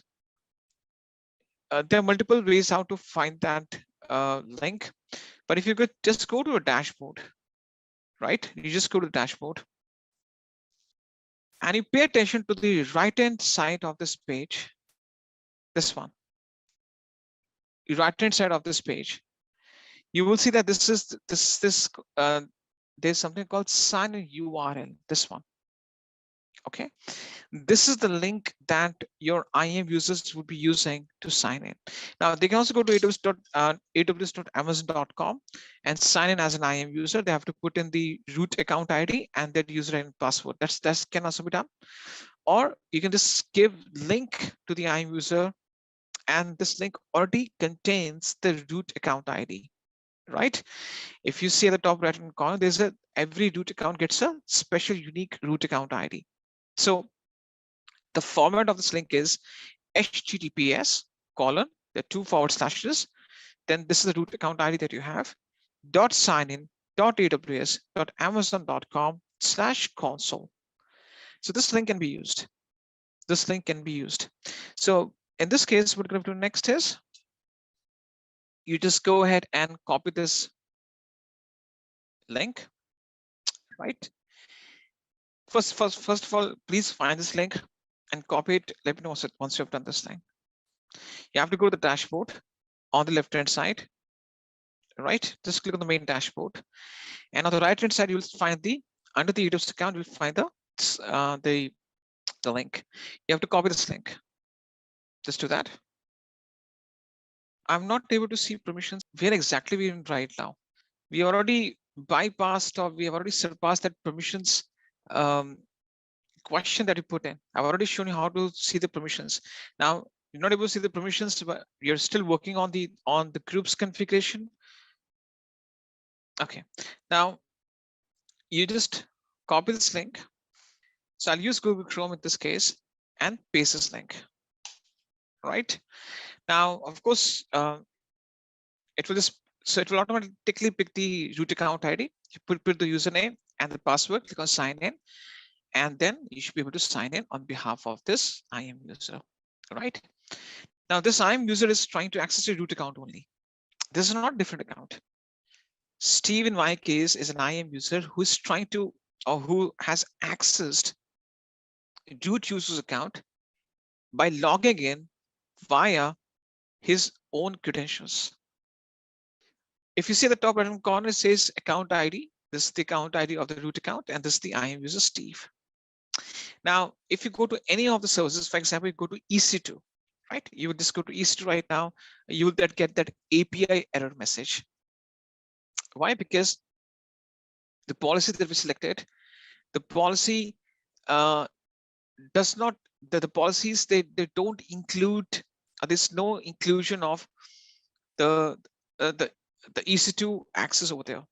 Fine. So in this case, this is the API error message you will get. If you go to EC2 dashboard, or if you just go to the main page, you try to access any of the service, you'll be basically being get that insufficient error message, or you'll be kicked out of that specific service because you don't have access to. If you go to view all services, and these are the developer tools you have, for example, code commit. You go to code commit, you'll not find any error message, right? The reason being because code commit, you have full access to it. So if you go to any of the service, it will show you insufficient error message, API error message. But for example, if you go to code commit, you will see that there's no error message it's showing up. Fine. So you can log in and just try to access some of the services, but try to access those services, for example, code commit, code deploy, code pipeline, S3 read only access. You will see that there will be no error message that will get. But if you just go to any of the services, haven't understood any policy, you'll start getting the error messages. Please go ahead and navigate through these options once. Let me know what's done. Shubham is saying, I forgot user credentials. You have to go to users list, click on the user, and under users, you have security credentials. Under security credentials, you will see that it says console sign in. Click on manage console access. Over here, you can set a custom password. All right, so you have to go to users, then you have to go to security credentials, users, security credentials, and click on manage console access. Once you go to this third option, you'll automatically get the option to reset the password. Again, if you can follow the instructions by yourself, I've already shown the instructions. If you do it right now, do that. Otherwise, there's no need for testing. It's optional. Fine. This completes the concept of users and groups. Not able to find the dashboard. Let's navigate to the next concept. The next concept that we shall be discussing is the concept of policies. We discuss about the policies. What's a policy?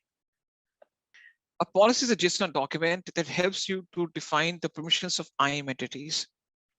Okay, so if you see the complete anatomy of the JSON document, the version, statement, effect, actions, resources, all these things are they are being put under these are the part of a JSON document. Now we discuss IAM policies basically are used to define the permissions. Let's understand the two types of policies that you can leverage. You must have seen those two types of policies, but I'll demonstrate and explain you in depth that what's the difference between these two different types of policies. So, okay, what are the policy types? Under the policy types, there are two different types of policies. Number one, we have the policy that is AWS managed.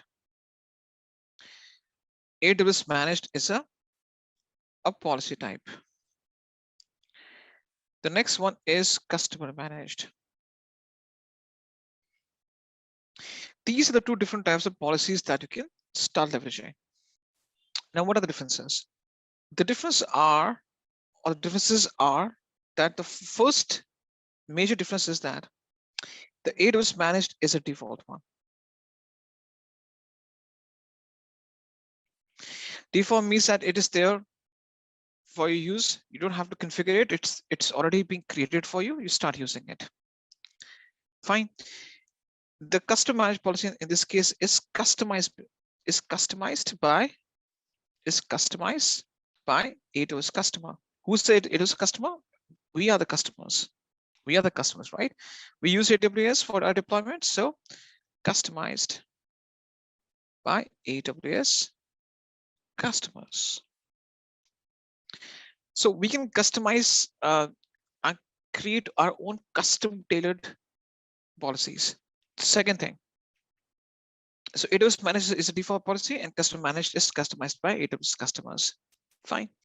In terms of AWS managed, what happens is that this is basically used in those cases in which you are not looking for any type of customizations. I would say that the AWS managed are there by default. They fail to provide you, or I would say that they don't provide flexibility or customizations. I'll give you a few examples afterwards, but they are not being custom tailored based on special business requirements.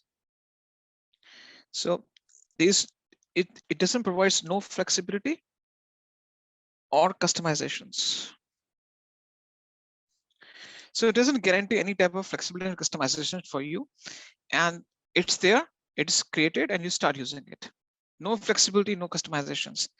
On the other hand, it gives you flexibility and customization options.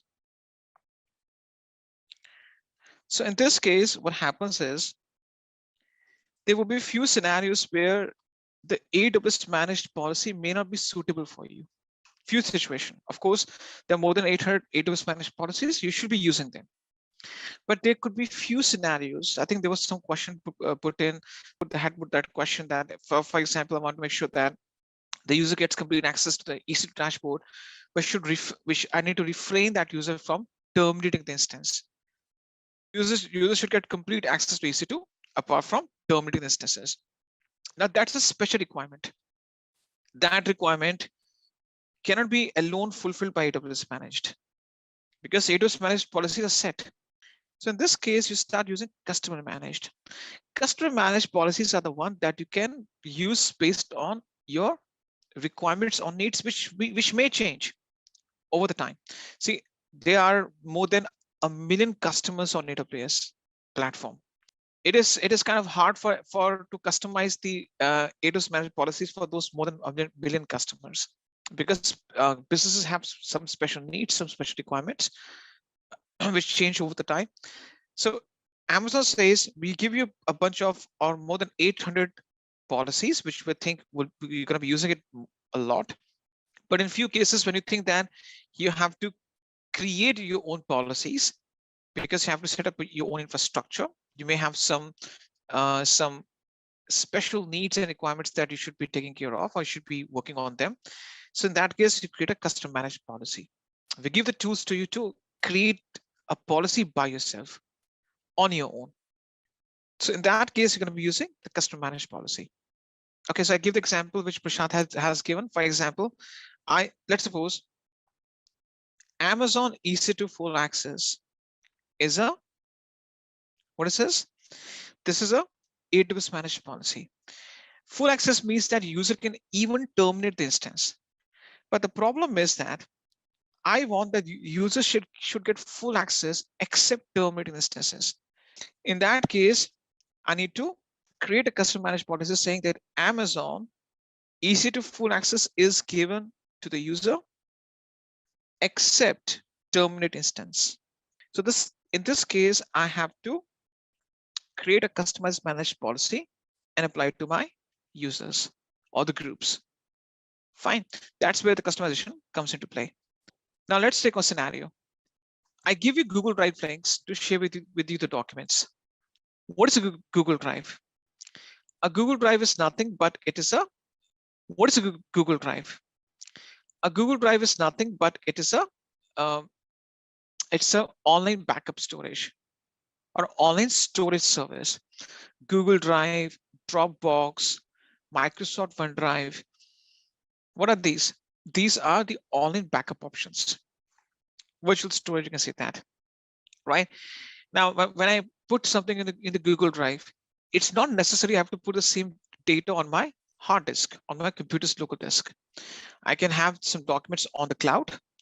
I can share the links with the users and share the documents, share some data with you. Fine. So in this case, we use these tools as online backup storage. S3 is also one of the online backup storage options which Amazon has built on its own. So if you go to AWS Management Console, there's a category that's called storage.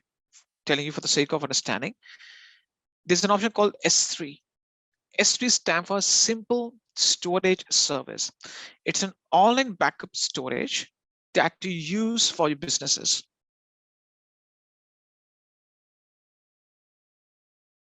Simple Storage Service or S3. Okay. So in this case, Simple Storage Service S3, what is this? Basically, it's an online backup storage. It's an online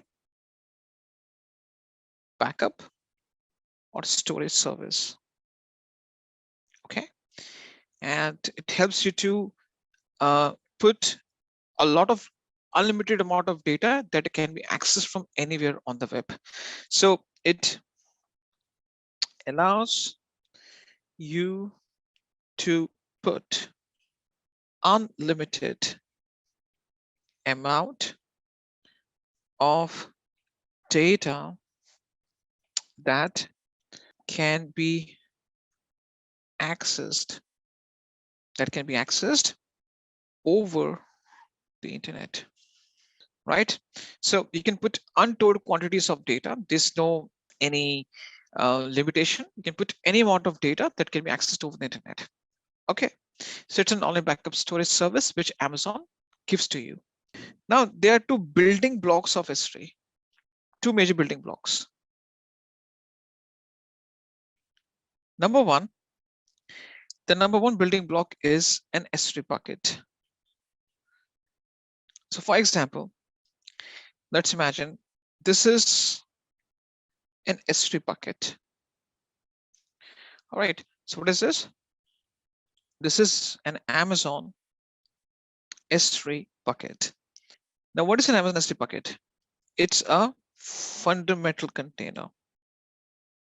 What do you mean by a fundamental container? It's a kind of a storage option to store your data.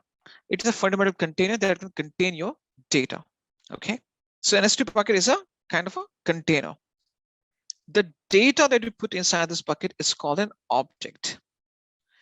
So in this case, an object, it's nothing but it's a fundamental entity.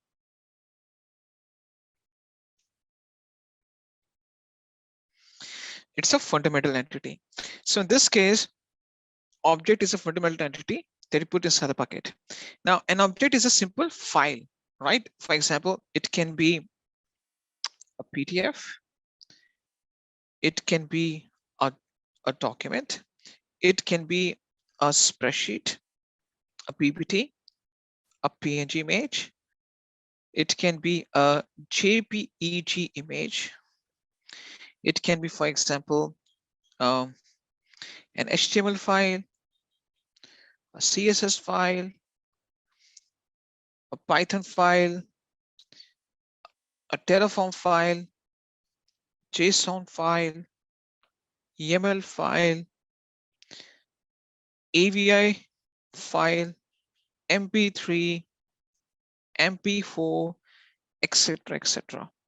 So the data can be of any format. The object that you put in can be of any format. So there is no hard and fast thing.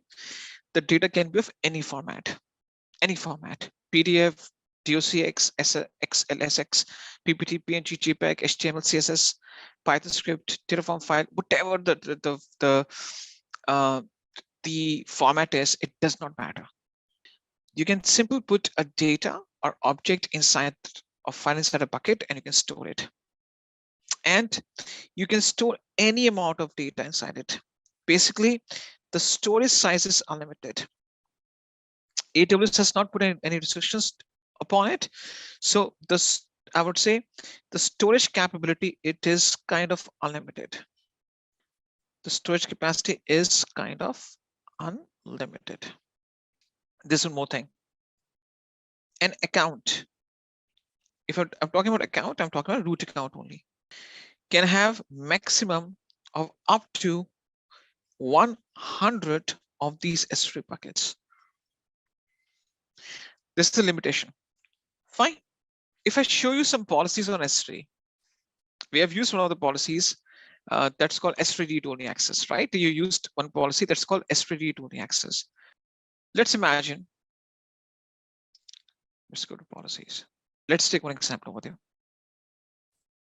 Let's go. So these are my policies. For example, I just type in S3. Okay. Under S3, I have these policies. For example, let me show that. S3 read full access, read only access, right?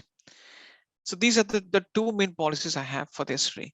If I target only S3 buckets or S3 service, full access and read only access.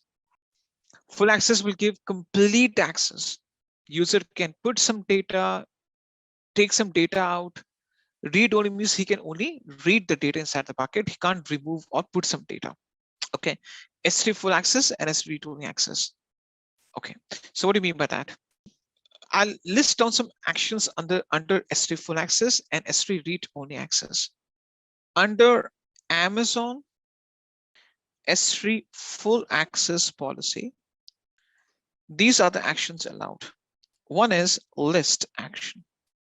What do you mean by list action? I give a simple example over here. If I go to my Google Drive, I can see a list of files. First file, second file, third file, this is a list. If I go to my main Google Drive folder, the main drive, I can see a list of folders, right? What is this? This is a list action. I can list the main folders and the files within the folder. Okay. Consider S3 bucket as a folder and files are as objects, subfolder. Yeah. So in this case, what happens is, when I go to the S3, for example, let's suppose I go to S3. I go to S3, right? I can see a list of buckets of 26 buckets. Buckets are the containers for data stored in S3. These are the kind of folders or containers. I can see a list of 26 buckets. If I go to any of the buckets, I can see a list of objects or the data inside the bucket. This is called list action. Okay, understood? Now, for example, I want to get the data out of it. I want to download this Linux mastery.pptx or terminal saved. I want to download this file. I choose it, and can you see this is option called download? I can also download the same. Let's suppose I want to download some file from the Google Drive. I right click, and what do I do? Click on download, right? So I right click on the file and click on download. Similarly, I can just go to the bucket, right click, or I would say I choose it, go to download, right? This downloading action is or getting access to that data is called get action. What is this? This is called get action. Okay. Now, the Amazon S3 read-only access has both these actions allowed: list action and get action. However, S3 full access has two main actions that it allows. One is put action. Put actions mean I can put some data inside this S3 bucket. If I go back to the buckets dashboard, can you see there's an option that's called upload? This means that I can upload a file to the S3 bucket. I go to upload, click on add files. Now you don't have to learn this thing. I add a file and choose upload. So uploading the data to the S3 bucket is what? Put action. And if I delete the data from the bucket, for example, I upload the data, I click on close, I choose the RTF file and click on delete. And I just type in, for example, permanently delete. So what is this? This is called delete action. What is this? This is called delete action. So full access will give me list action, get action, put action, delete action. Amazon S3 read-only access has only these two actions allowed: list and get. Listing the items, getting the items out of it, putting the items, deleting the items are come under the full access. Read-only access will only allow to list and get the things. That's it. You can see a list of items and you can get the items out of it. That's it. Fine. Let's do a scenario based on this thing. What the scenario says. The scenario is I have, let's suppose, 100 buckets under root account. A root account has 100 buckets. Out of these 100 buckets, I have 2 buckets which I want to target. I want to work on these 2 buckets. This is my bucket 1. This is my bucket 2. Okay. Now, out of these 100 buckets, I have 2 buckets. I want an IAM user whose name is Steve to get the read-only access to my one of these 2 buckets or 100 buckets, and full access to the bucket 2, and no access whatsoever, no access to rest of the 98 buckets or rest of the buckets, whatever the buckets you have, rest of the buckets. Absolutely no access to rest of the buckets. Based on this scenario, we'll be performing a hands-on and create a customer managed policy via which user gets the read-only access to one bucket, complete access to the second bucket, and rest of the bucket should be completely denied for him. Just a quick info, guys. Intellipaat offers an advanced certification in cloud computing and DevOps by IAM Web.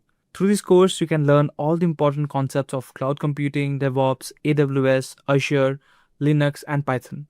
The course features live classes with IIT faculty and industry experts, campus immersion at iHub IIT Roorkee, and includes certifications from both iHub IIT Roorkee and Microsoft. With this course, we have already helped thousands of professionals in successful career transition. You can check out the testimonials in our Achievers channel, whose link is given in the description below. With 24/7 support, placement assistance, and EMI payment options, this course without a doubt can set your career to new heights. So visit the course page link given below in the description and take a first step towards career growth in the field of cloud computing. First thing first, it says create and attach your first customer managed policy. And this is the complete workflow, which has been broken down into 5 basic steps. The first step is to create two Amazon S3 buckets, and it makes sense because based on the scenario that I've laid down, in front of you, or I've jotted down the complete scenario. We need 2 buckets. Then based on those 2 buckets, we need to create a customer managed policy. That this is an important stuff because this is where we'll be spending most of our time and effort. Then we have to create an IAM user and attach the customer managed policy to that user so that we can see whether that user gets the level of or the type of access that we want to give. And then we have to do the testing stuff, or we will be testing this entire implementation afterwards. In step number 1, we have to create 2 Amazon S3 buckets. Now, buckets, to create the buckets it is one of the most easiest part out. Okay, I'll show you how to create the buckets, and I'll show the step from 1 and 1 to 7. Okay, now you have to create the buckets with default values, which means that if I haven't mentioned anything in terms of the steps that you have to do to create the bucket, if it's not there in the document, then this means that you don't have to do that step. So you have to follow only those steps which are there in the document. I've excluded other parameters which are advanced in nature, because right now we don't have to go to the advanced level of S3. We just have to have 2 buckets for us for this hands-on. So you can search for S3. Okay, now once you just type in S3, it says services, and you will see S3 scalable storage in the cloud. You click on the S3, and this will take you to the S3 dashboard. Now, even the S3 dashboard, you will see that it is global in nature. Global doesn't mean that a bucket can be can spread across all regions. We have this global kind of interface. The reason being, if you see my bucket list, all the buckets that belong to separate regions can be seen on a single page. You don't have to switch back and forth or navigate between different regions to access the bucket in separate regions. So once you go to global page, you can see the list of buckets on one page that reside in separate regions. Fine. Now, let's do one thing. I'll just show you how to create a bucket. And there's one thing that we have to be aware of. We'll be adding some prefixes for our convenience so that we can easily differentiate between these two buckets. I click on create bucket, right? And it says bucket name. Fine. Now the bucket name, first thing first, has to be unique, which means that no 2 buckets can have the same name. Okay. Bucket names must be unique. So this is a important fact. Bucket name must be unique, which means that no 2 buckets across AWS. In AWS infrastructure or platform, no 2 buckets can have the same name. For example, no 2 people have the same Gmail IDs, or no 2 people have the same phone numbers, right? So in this case, no 2 buckets can have the same name. So you have to think of a unique bucket name and make sure that you choose lowercase only, because no uppercase or no, I would say, you can't use caps. No capital letters allowed. So lowercase only. Fine. It can be alphanumeric. You can use a combination of numbers and alphabets to choose the name. It can be alphanumeric. And there are only 2 special characters allowed. What are those 2 special characters? The 2 special characters that are allowed are hyphen and dot. Right? So these 4 things you should be aware of. The bucket names must be unique, which means that no 2 buckets can have the same name.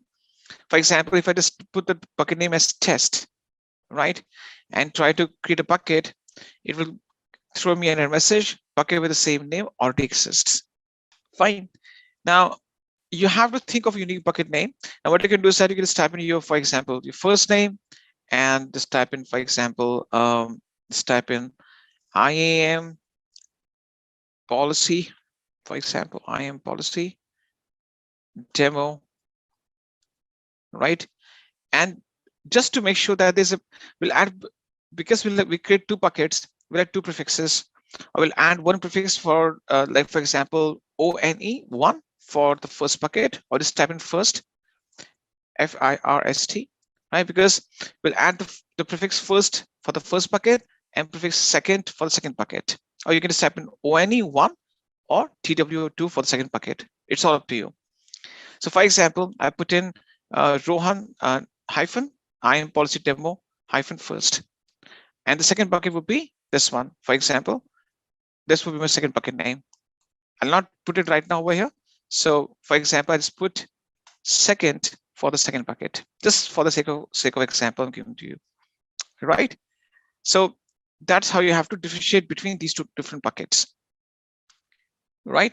Go ahead, choose a name, make sure that you prefix or append first or ONE at the end of it.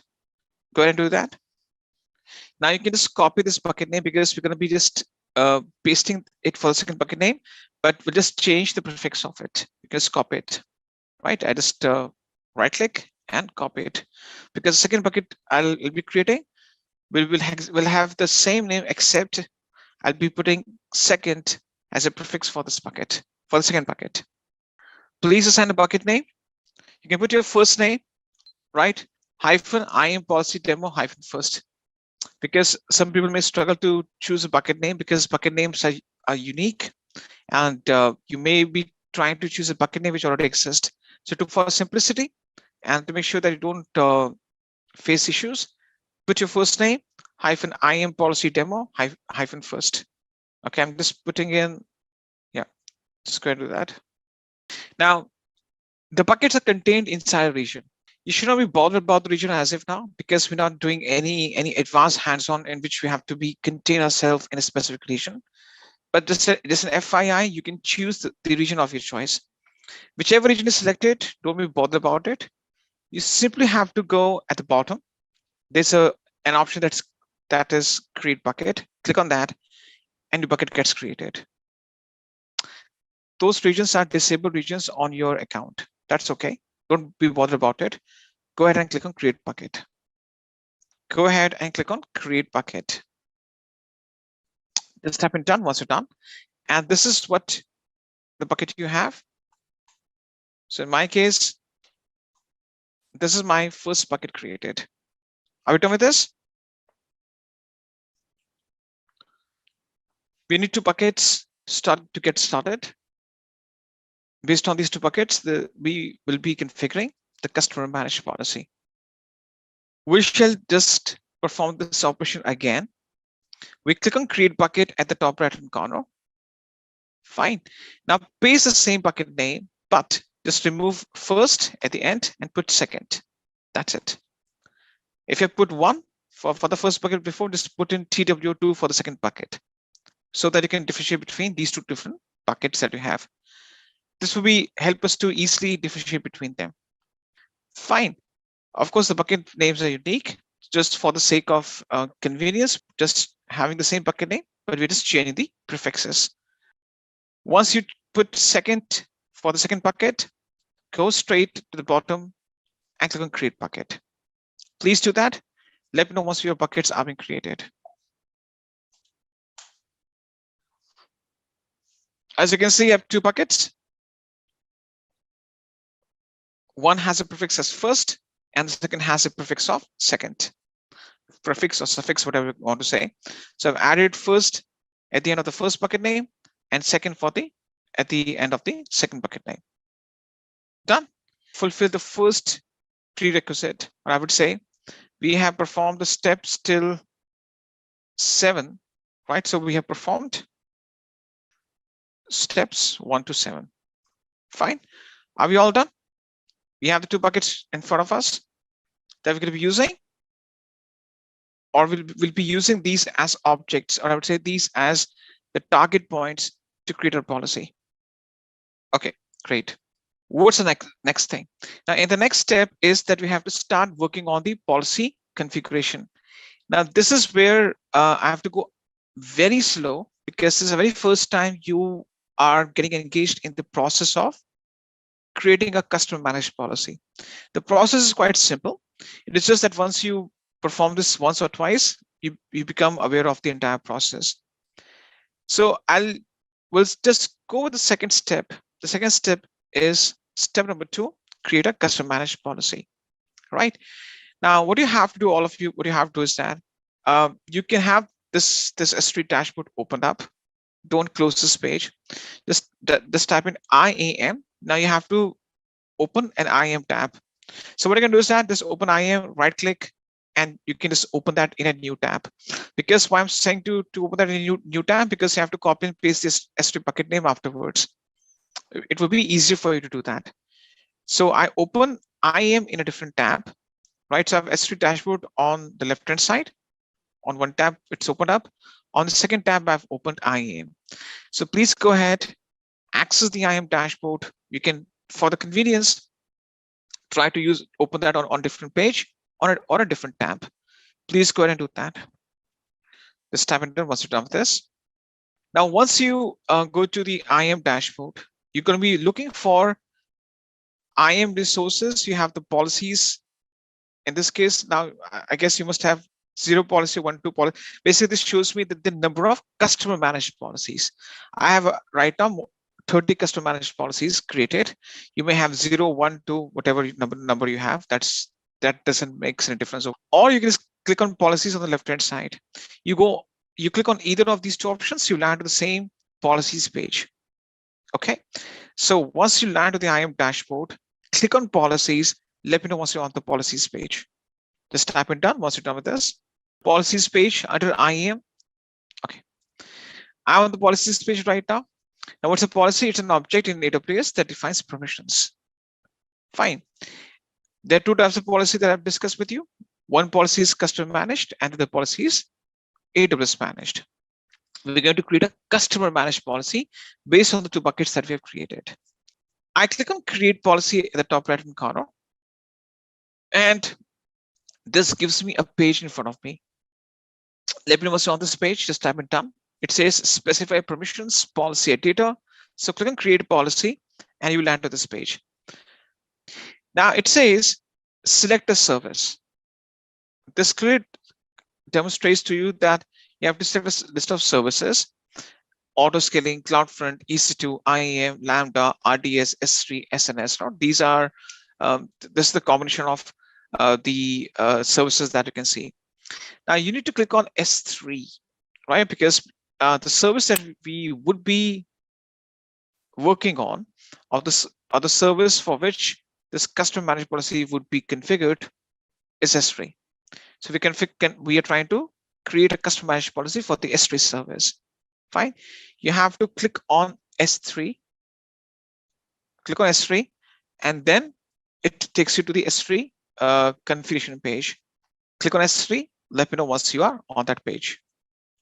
Please go ahead, click on S3. Let me know once you're on that specific page. I'll show you one more time, just in case if some people got confused. Click on create policy, right? You will see a list of services in front of you. Now the service that you're looking for is S3. Click on S3, and this is where you have to start applying the configuration, or you have to start implementing the steps. By S3, based on the scenario that we are working on, we need to create the policy for S3 buckets. That's the reason. Based on the scenario that we are working on, we need to create the policy for S3. That's the reason. I hope that you are aware of the scenario. Now, what's the next thing? The next thing is that it says actions allowed. All actions? The answer is no. First thing first, we'll be targeting our bucket which ends with first or ONE. My intention is, or I want to do this thing is that I want that the user should be able to get read-only access to the first bucket. Read-only access to the first bucket. Regarding the second bucket, the user should be able to get the full access or complete access. For the second bucket, the user should be able to get the complete access. We'll first target our first bucket. For the first bucket, we want to allow read actions. So in this case, if I go back to this policy editor, you will see access level, list and read. Fine. You have to expand the list and choose all list actions. Please go ahead and do that. Okay, now once we choose all the list actions, let's go to read. Okay, go to read and choose all read actions. Please go ahead and choose all read actions. Let me know what's done with this. Now in the read, you will see that it says get. So that we can include get action, especially we can get the data out of the bucket. Select all the read and list actions. Let me know what's done. Done. Are we done? Have we selected all the, so you have to select number 1, all list actions. Number 2, all read actions. Are we done with this? Because right now we are targeting our first bucket. Now, what you can do is you scroll down. We're not going for write permissions management tagging. These things would be excluded. Then go to resources. We have already chosen which actions, list action and read action. Especially read action, I've listed all the get actions so that I can read the data. I can get the data out of the bucket. Now, if you want, you can click on collapse all so that you just collapse and the things become very neat and clean. You're easy to navigate. You just click on collapse all, and basically all the options get collapsed. Basically, the main thing is that you have to ensure that you have chosen all the actions under list and read. Fine. So the page becomes neat and clean and tidy. The next thing is that you have to go to resources. The first resource that you should be targeting is the bucket. Now you have to apply the permissions at 2 levels, bucket level and object level. What's a bucket? It's a container. Right at the bucket, it says get bucket resource ARN for the get bucket location and 48 more actions. It's saying that whatever actions you have chosen, that's okay. But can you please specify which bucketing you're targeting? You may have 100 buckets in your account, but which specific bucket you're talking about? There's an option that says add ARN. Okay, what is ARN? I'll let you know. But click on add ARN and let me know once you're there. Just click on add ARN right at the bucket name. Let me know once you're on this page. Just type in done once you're done. I'll show you one more time, just in case you're confused. There's a separate section for resources. Okay, now we have to target 2 resources, bucket and object.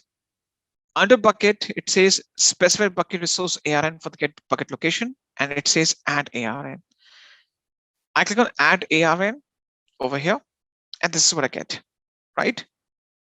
Now I can just put that the complete text of it right now, but line by line, but I just go with visual.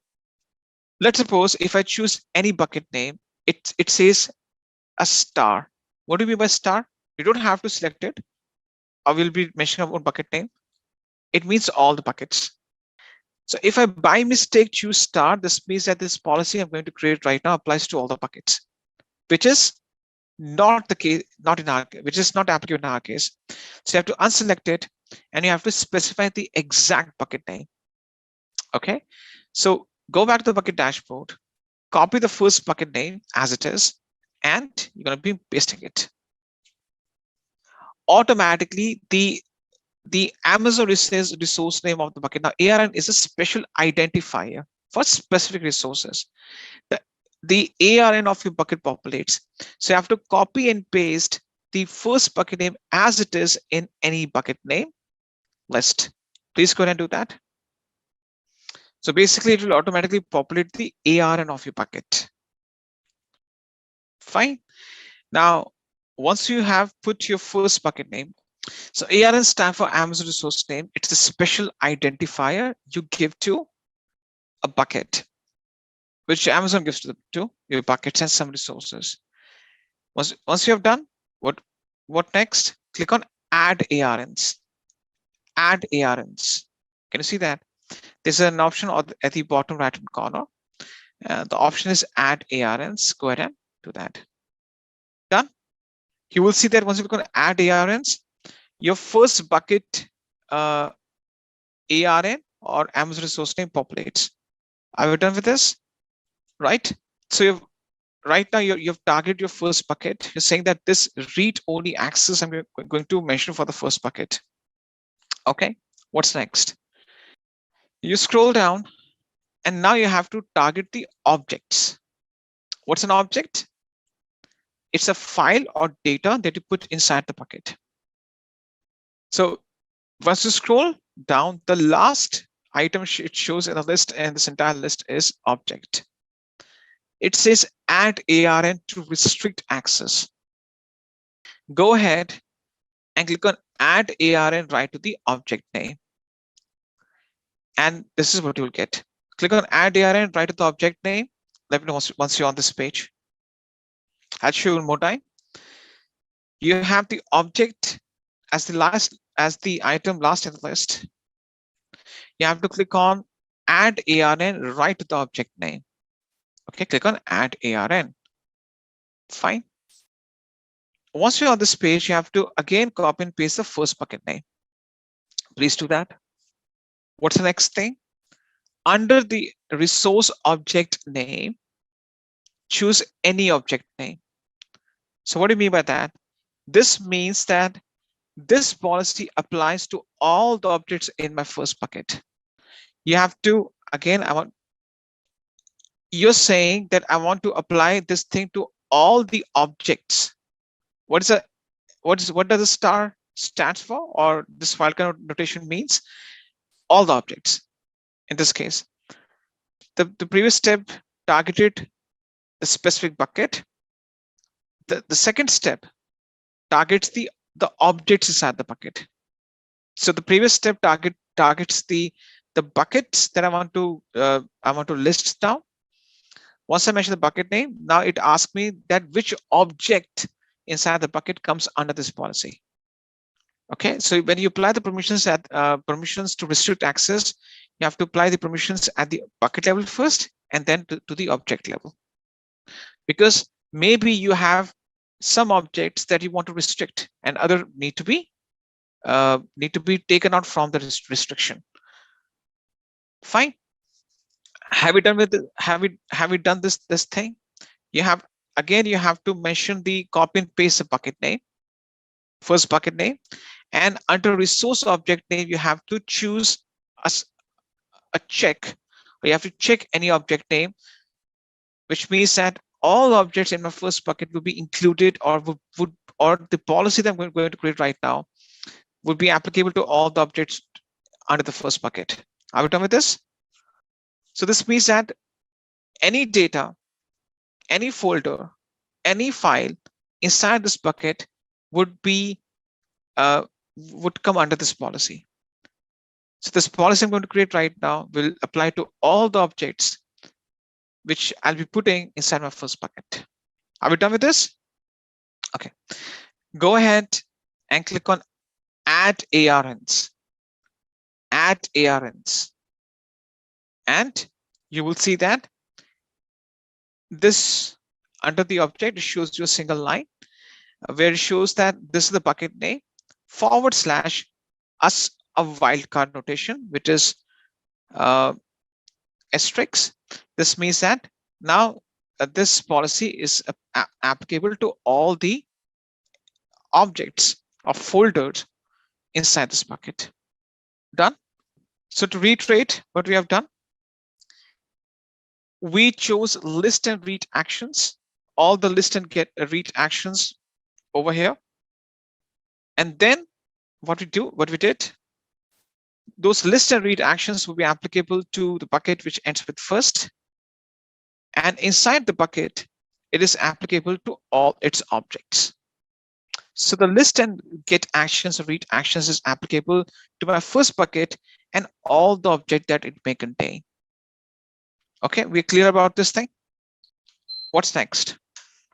Can you see there's an option out there which says add more permissions? You have to click on that. Click on add more permissions. Okay. Once you click on add more permissions, it says select a service. I click on select a service, and which service will be selecting now? S3. Okay, click on S3. Let me know once you're on this page. Click on add more permissions and choose S3. Add more permissions and choose S3. Okay, now we should be targeting the second bucket. For the second bucket, we need to allow the complete access. Fine. So over here, under the access level or under the actions, what we should be selecting? All. Okay, so you have to choose all S3 actions. So if you choose all S3 actions, automatically all the actions get selected. Please do that. Let me know once you're done. Okay, so I'm saying that for the second bucket, I want to include all the actions, whether it's list, read, write, permissions management, tagging, nothing is being excluded. Fine. What's next? I scroll down, and now as a challenge, you have to go ahead and specify the bucket ARN for the second bucket. Go ahead and as a challenge, you have to add the ARN for the second bucket. I'll show you the solution afterwards, but I'll give you a minute to try it on your own. If you're confused, that's okay. After a minute, I'll show you exactly how to do it. Because you have done this in the previous step for the first bucket, just try it on your own for the second bucket as a challenge. So in this case, I click on add ARN right to the bucket, and I just go ahead and copy and paste the second bucket name. Simple. Fine. I copy and paste the second bucket name. I show one more time. I click on add ARNs on the bucket. Under any bucket name, I just paste the bucket name. Automatically, the other fields are populated. You don't have to change them. Click on add ARNs. Done. I'll give you a few more seconds just in case if someone has not done that. Now scroll down. As a challenge, go ahead and apply the object. I'll give you a minute. If you're unable to do it, that's okay. I'll show you. Go ahead and perform the object restrictions now. You click on add ARN. Under any bucket name, paste the second bucket name. And under any object name, you have to check. Right? So under the any bucket name, put the second bucket name. Under the resource object name, you have to choose all the objects. So you have to check it. You have to check it. So I'm saying any object under the second bucket shall be included as part of this policy. Are we done with this? Okay. Go ahead and click on add ARNs. Add ARNs. And that's been. This is done, right? Fine. Now we have targeted both the buckets. Click on next. Okay. So on the next stuff, it will show you exactly that what you have to go to review and create. First thing first, you have to enter the policy name. I can just type in for example, I put any random policy name. It doesn't matter. Just put a policy name. And in the description, you don't have to type in anything. So basically, just go ahead and enter a policy name. Please go ahead and do that. Click on next and enter a policy name. Right? You can choose any policy name. It doesn't matter. You can just put in, for example, demo policy, my customer managed policy, my first policy. Put anything over there. Okay. Once you go ahead and do that, scroll down, and it will show you the list that you've selected. Okay. And scroll down and click on create policy at the bottom right hand corner. Can you see that? So once you put the policy name, no need to add a description. It shows you the permissions that you have selected. It's okay. This is permissions defined in the policy. That's it. You can click on edit and you can change it up. You can make the corrections before you can create the policy, but we don't have to do it. Put a policy name. No need to change the description or add a description. It's purely your choice. We don't have to change the policy. Simple, go ahead and click on create policy. Okay, and your policy gets created. Please go ahead and do that. On the top, it will show you this thing, this message. The policy is being created, right? So we have performed 2 steps. We have created 2 buckets, and based on those 2 buckets, we have configured a customer managed policy. Fine. Are we all clear till now? You're on the same page? Manideep Singh, in real time, how we define the policies by using JSON code or using the console. This thing that we're doing right now, it is a replica of real time only. Okay, and using the JSON code, the policy, if you click on view policy, automatically generates the JSON code for you. If I, for example, go to JSON version of it, this is the JSON code that it generates. So right now, whatever we are doing, it's real time only, or it's the reflection of the real time things that we'll be doing.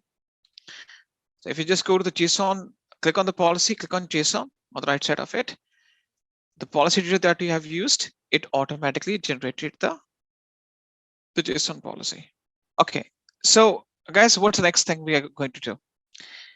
The next thing that you're supposed to do is you have to add a user. You have to create an IAM user, and you need to attach a customer managed policy to the user, right? So you have to go back to the IAM dashboard, go to users on the left hand side. Now you have 3 users in front of you. You still have the users create. I suppose no one has removed the user. You still have the users. So yes, we have the users listed down. Okay. Now what you can do is that you can pick any one of these users, right? For example, I click on my first user, Chris. Fine. And yeah. Okay, so actually one more time. You have the list of users in front of you, 3 users. Click on any one of these 3 users. You have to click on any one of these 3 users. You'll just go to the users dashboard. This will save our time because we already have created these users. Is it done? Okay. So once I click on any one of these 3 users, I can see the users details. For example, the summarization, I can see the ARN of this user. Even the user is user configuration has the Amazon resource name, the date it was created, right? Now this user is a part of a group. Once you click on the specific user and you just check out the user details, you can see that there are a bunch of options laid out in front of you: permissions, groups, tags, security credentials, and access advisor. You have to go ahead and click on groups. Okay. Once you go to the groups, you have to choose a group name and click on remove. So I'll show you. So I'll just connect all these dots. You go to the user details, go to groups, and then you have to check the group. Once you check it, the next thing that you have to do is you have to remove it. So I want the intention is I want to remove this user from the group so that there's no conflict in terms of policy, because you remember I chose Amazon S3 read only access as one of the policies. I don't want this user to be a part of any group as of now, because I just want to add the customer managed policy that I just got created. So you just have to go ahead and click on remove. It says remove user from the group developers. Click on remove. Just type it down once you're done with this. And you will this will prompt you this message on the dashboard. This user does not belong to any groups. Are we all done with this? You just pick any user randomly from the list. So you can just pick any one of these users. Click on the user ID or the user name. You'll just go to the user's dashboard and you can see the bunch of details for that specific user. You have to go to groups and you will see that this user has a user groups membership. You have to select this group and click on remove. It says that, are you sure, or you want to remove this user from group called developers? Click on remove, and then you'll get this prompt. This user doesn't belong to any groups. Are we all done with this? Just have to do, you have to perform this action only on one of the three users. Don't perform on all the three users, only one of the three users, right? Are we all done with this? Now left to the groups, there's a tab that's called permissions.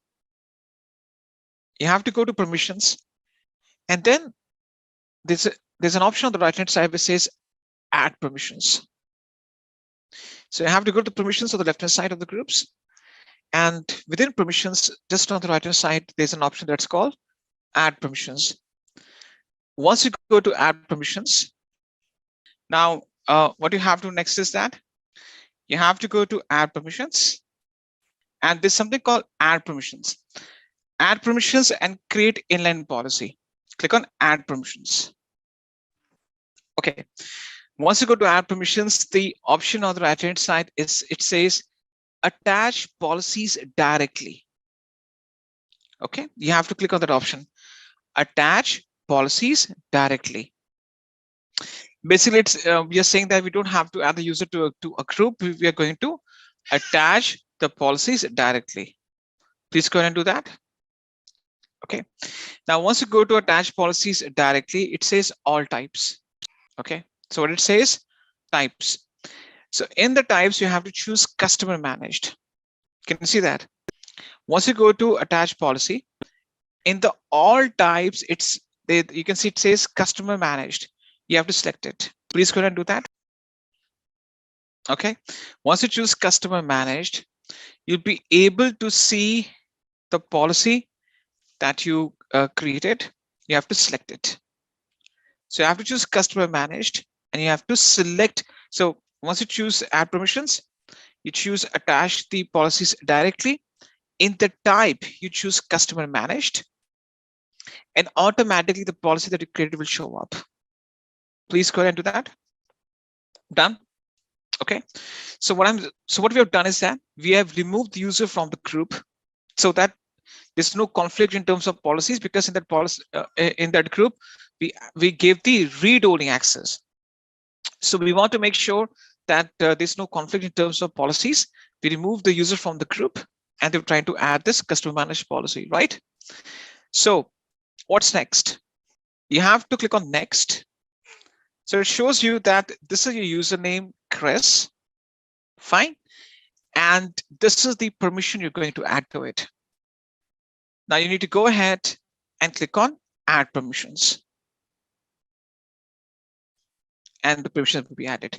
So now what you can see that this user we are working on is added this customer managed policy. So we have gave this special access to this specific user, right? Are we all done with this? Are we all done? So what's the next thing? The next thing we're going to be doing is that we have to test the user. We have to go ahead and test the user, right? So we have to test the user access. So basically, you have to log in on behalf of this user. Now, as a challenge, go ahead, use a different browser or an incognito window and log in on behalf of the user. Just type and once you're done with this. Sanjay, if you remember the group that we got created, that group has the S3 read-only access. If you go to the group right now and go to permissions, the permission that we added to that group was S3 read-only access.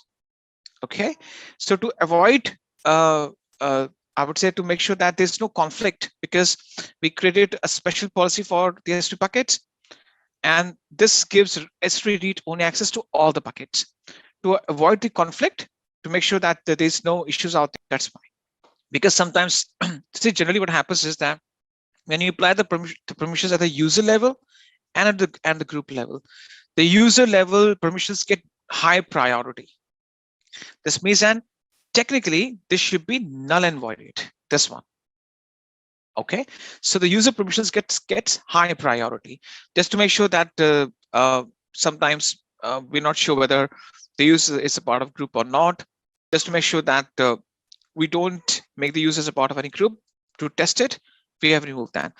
Otherwise, if we have just not removed the group, that would not have caused any issues for us.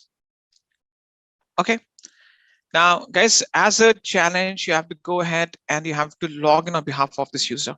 Process how to log in on behalf of this of an IAM user. You can use an incognito window, a private window, or maybe you can use a different browser, because on the same browser session you can't have two logins. So in real time, see, it's not about real time or unreal time. If you want to see, generally what happens is, yeah, in generally if you add a special permission to a user, whether it's real time or it's a testing environment, the user permissions have always the upper hand, high priority. Fine.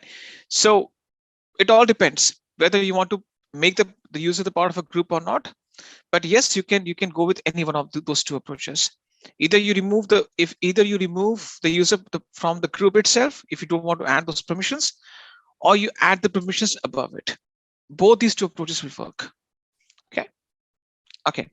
Now I'll just go ahead and log in on behalf of the user. So I go to my dashboard. On the right hand side of this dashboard, I just copy this sign in URL, and I just go ahead and use Google Chrome, a different browser, to just log in. So guys, as a takeaway, an important point, when you have the user being applied the permissions at the group level, and you specially assign a different permissions or any policy to the user separately, the user permissions will always have the upper hand or higher priority. But still, you have to try to ensure that you don't have any conflict between these two different permissions, group permissions and user permissions. But the user permissions are applied first. Okay. Now I just go ahead and just log in, and just try to log in on behalf of this user and see that. Yeah, I just do that. I just log in on behalf of this user. Okay, I'm sorry, I picked a wrong user. Hang on 1 second. So I just want to change the user ID. Yeah, so I just put in Chris in this case. Right, click on sign in, and I just go ahead. So I've logged in on behalf of this Chris. This user named as Chris. Now, as a user, if you just try to navigate to any other service which you haven't got access to, for example, this user goes to EC2 service, automatically he will get the API error message. Okay. The reason being because we haven't given access to any other service apart from S3. So if I go to the home page on behalf of this user and I choose S3, so the user will be able to see two buckets in front of him. Of course, I have all the buckets, so I'll just filter out these two buckets only so that there's no confusion, right? So these two buckets are there. You'll be able to list down these two buckets. Now, what you have to do is, once you're on the buckets list, click on the first bucket. Okay, let me know once you are on the buckets dashboard. On IAM users page, you have to log in. You have to log in on behalf of IAM user. Now, sometimes people get confused. They switch back to root account and they try to do testing. I've seen this thing, right? You have to log into the IAM dashboard, IAM users dashboard. And from there, you have to see a list of buckets. You have to access the list of buckets on the users dashboard, not the root accounts dashboard. So you need to access the list of buckets on S3, or I would say S3 buckets on behalf. So basically, on behalf of an IAM user, you have to access this bucket list, right? Now, you need to click on the first bucket, the buckets with which ends with first or ONE, right? Once you go to the first bucket, you will see that on the right hand side, there's an option that's called upload. Okay. Click on upload and then click on add files. Upload and add files. So for example, I click on add files over here. Okay. Now you can choose any file from your computer. Okay. So on the bucket list, you just click on upload, choose add files, add files. You need to just pick any file from your computer. You need to pick any file from on your computer, right? Go ahead and just upload it. Now automatically the file name shows up that this file you're trying to upload. Fine. You simply scroll down and click on upload. Now there are two ways to upload. Either you just upload it right like this, right? Or you just drag and drop the item. Now you will see that it will show you access denied. It will show you access denied. Fine, because for the first bucket I don't have any permissions. Or what I can do is that I can drag and drop the item like this. I can drag and drop the item to the list and click on upload. Try to upload anything from a machine to the first bucket. Please test it. For the first bucket, the upload was done successfully. Can you verify that? Upload should fail for the first bucket. Make sure that you're not doing that on the root account, because this is a very common scenario that people fall into. Right? Make sure that you log in on behalf of an IAM user. If you see the top right hand side, you will see that it shows you the account ID and the IAM user. So on behalf of the IAM user, if you access the first bucket and try uploading something, it should reject you. Okay, that's what we want to ensure. So if upload is successful, there are two chances. Number one, maybe you're just trying to do that on the root account. Number two, the policy that you configured was not done properly. Okay, what's next? You need to go to the second bucket. You just click on the buckets on the left, on the top, and of course you'll be going back to the bucket list. Click on the second bucket and now try to upload something. I click on upload, and now it will be a success for the second bucket. You can just access the bucket list. If you just click on close right now, you can just click on the buckets on the top and you will be back to the buckets page.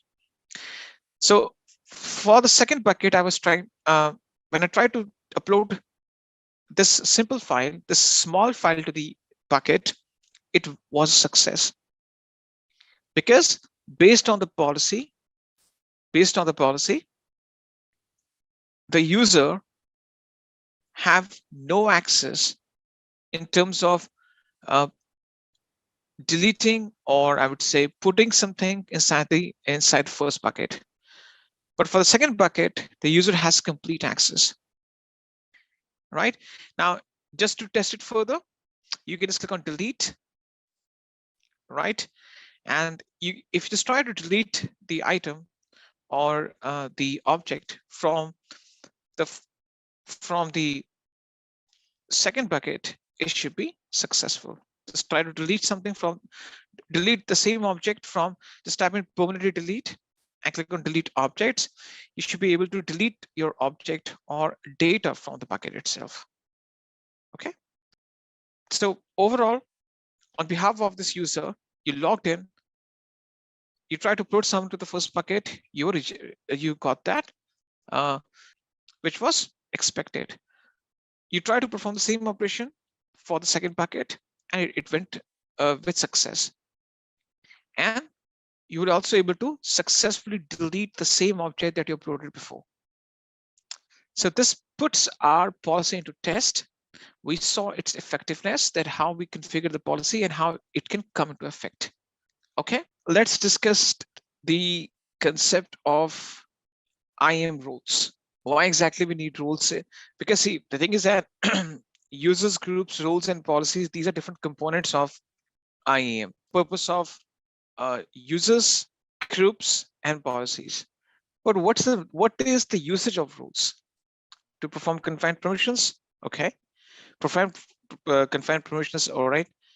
One specific access. All right. Who wants to give inputs?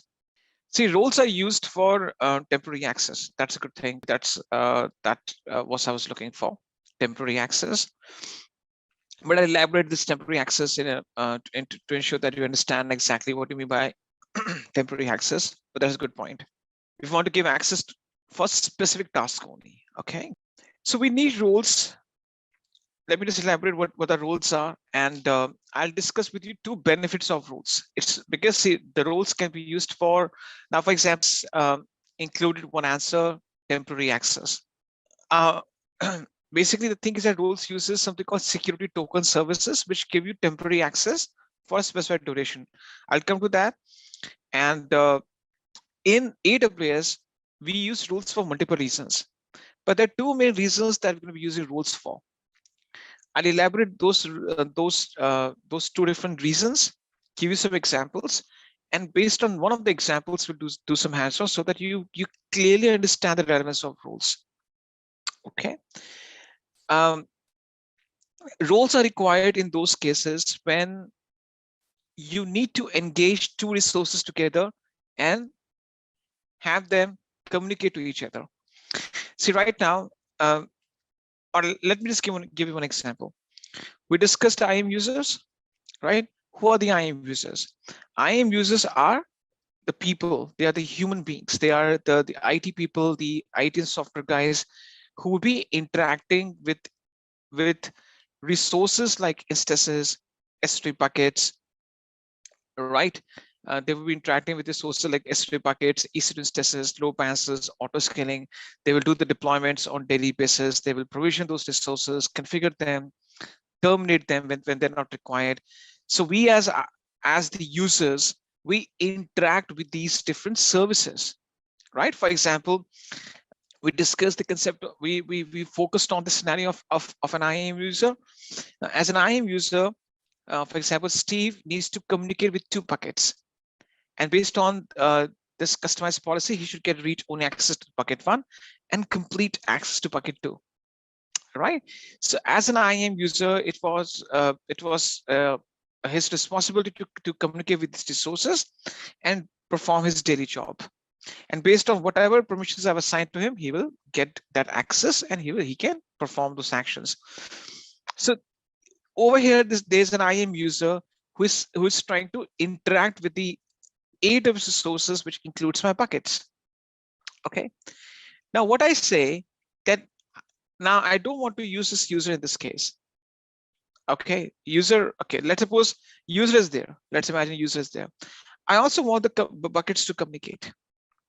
Right now, or the scenario that we saw, user communicated with the buckets. Okay, but I want the bucket, for example, bucket 1 to communicate with bucket 2. I want bucket 1 to communicate with bucket 2. There should be a kind of a communication or synchronization. So in this case, this bucket 1 will need an IAM role so that it can communicate with the second bucket. The main purpose of an IAM role is to initiate resource access.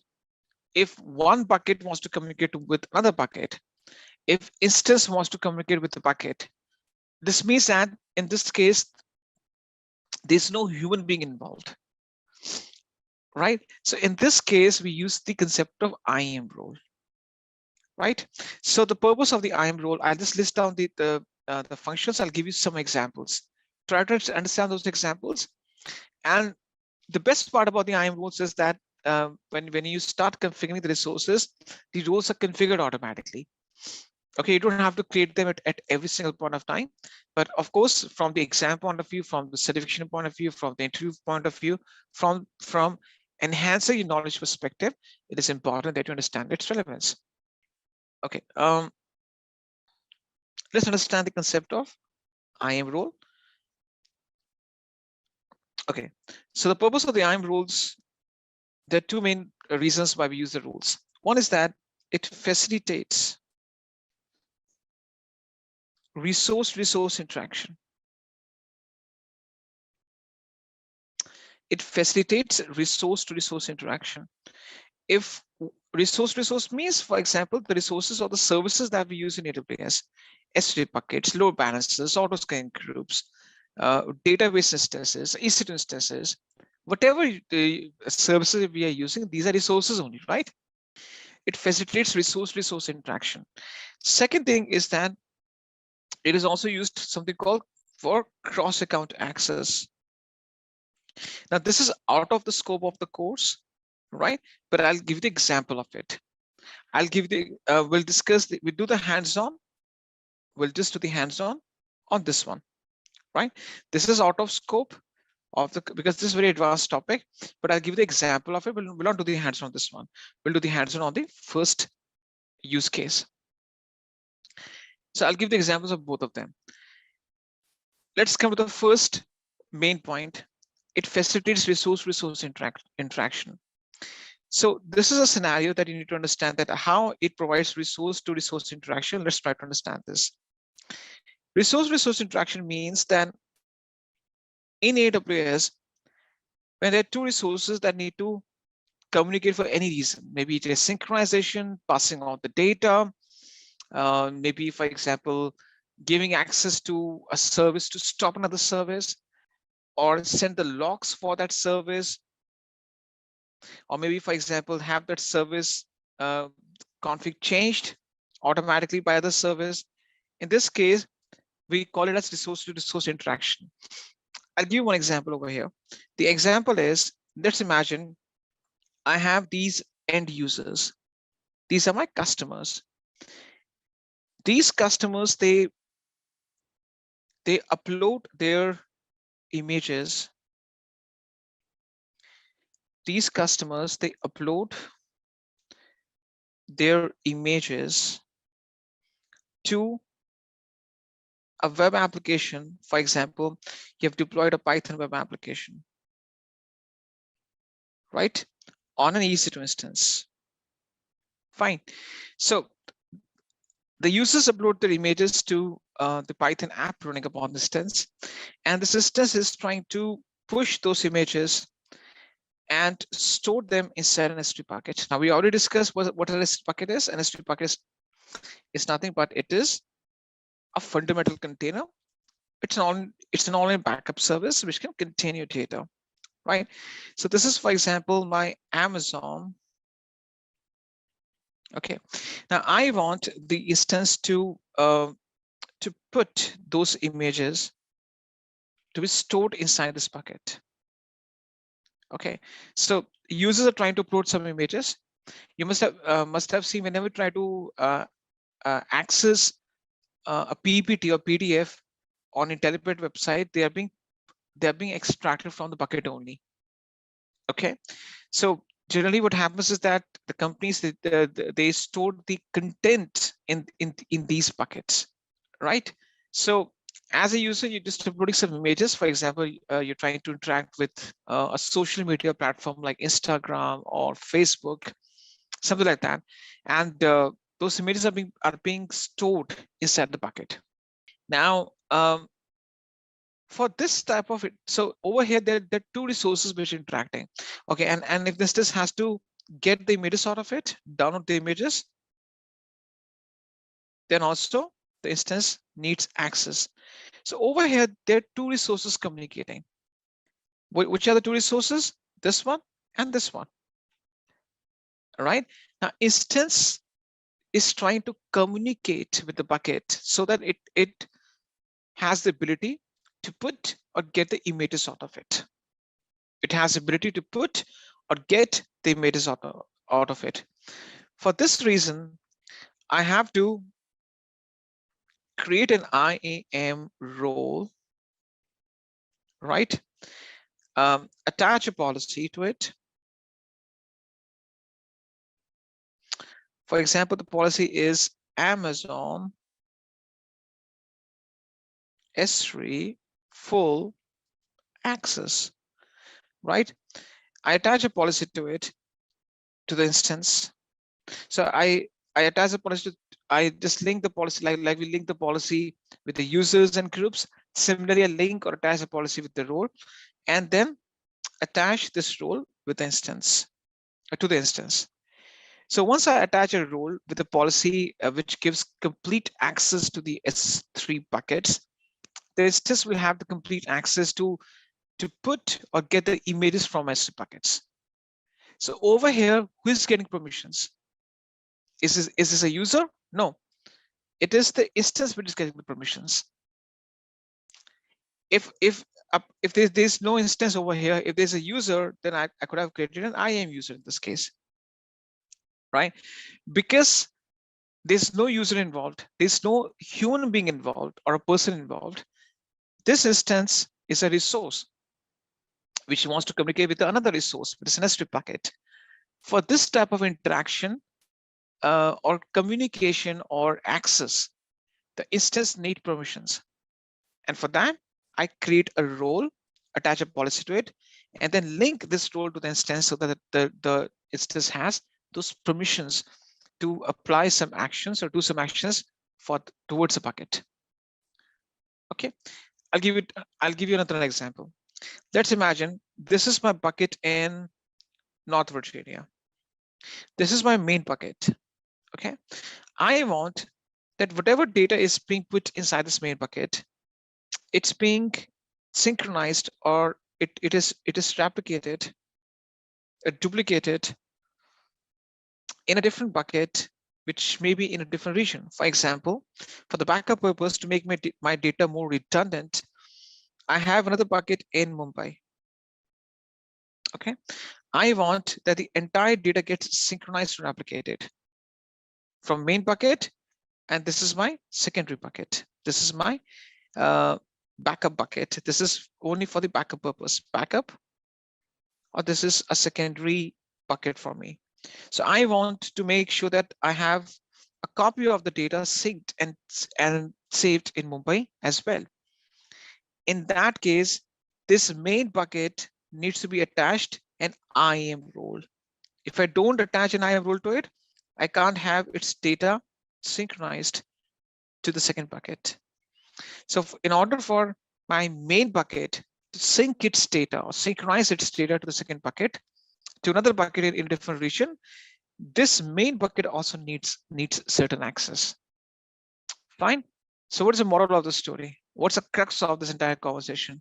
Roles are assigned to the resources so that they can easily communicate with each other and we allow them to have certain level of access, whether it is replication of the data or it is doing some actions, for example, putting the images or getting the images. Fine. I think that this point is clear to you. Okay, so we'll just do a hands-on on this scenario. Fine. Now let's take something called cross-account access. Now cross-account access is out of scope of this course. We'll not do the hands-on this one, okay? Because it's very advanced. It is discussed in SysOps or professional examination, but for the sake of giving the example, because you didn't understand why we use the IAM roles for. In the cross-account access, what we do is that, for example, let's take one example. What do you mean by cross-account access? When you start working for organizations, for large enterprises, which have hundreds of thousands of employees working on AWS, you will find out they will not have only one root account. They will have multiple root accounts. For example, let's take one example over here. Let's imagine there's a company named as SpaceX, right? SpaceX is a esteemed organization which specializes in space exploration. Now, SpaceX says, I will go for 2 root accounts. One root account is for production live servers. So this is my root account. It is purely for production purposes. Okay, this is where, so in the root account, this is where live applications are maintained. This is where live applications are maintained. You're right. Your live servers are running, which are in production. Okay. Then SpaceX says, I have a different root account for development purpose, development and testing. So we call this root account as development. This is a second root account we have. The name of the root account is called development. Now this development root account is kind of a sandbox. Sandbox means that it is used for development and testing of applications.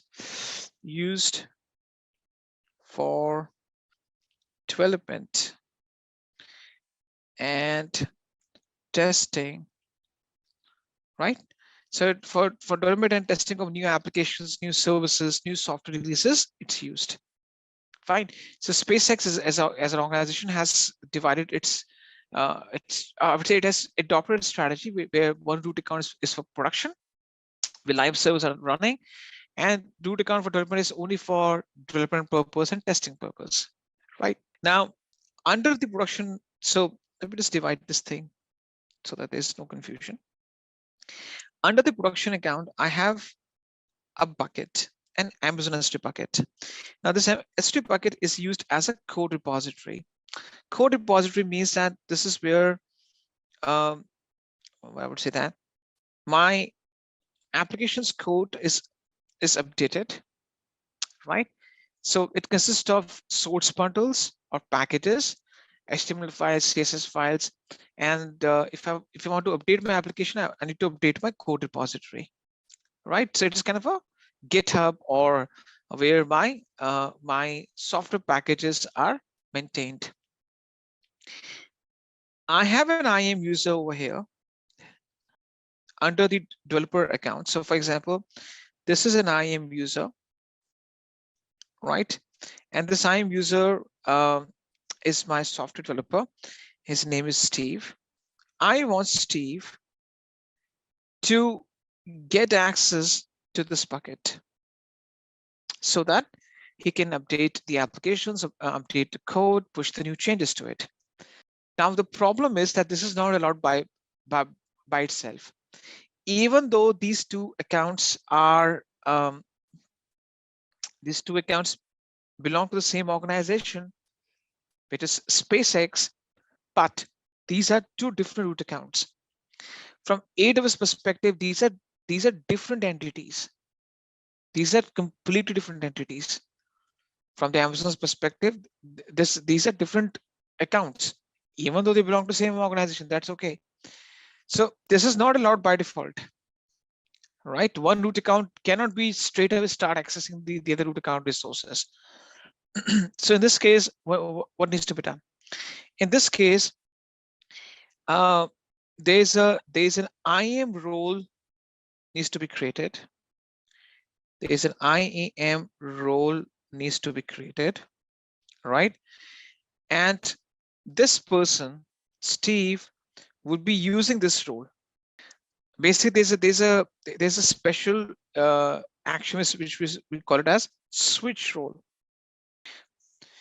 If I show you on, okay, it is under the IAM account. Let me show you that. If I log in on behalf of an IAM user, you will see there's an option called switch role. Let me show you that. Okay, so I just go ahead and just paste it.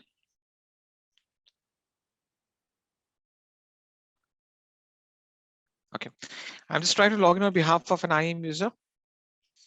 You will see that once I just log in right now, you're gonna see that at the top right-hand corner, from where I can log out. There's something called switch role. Can you see that? Switch role. Now, using switch role option, if I have the arrangements already made at the backend, this IAM user can log into a different root account and access some resources.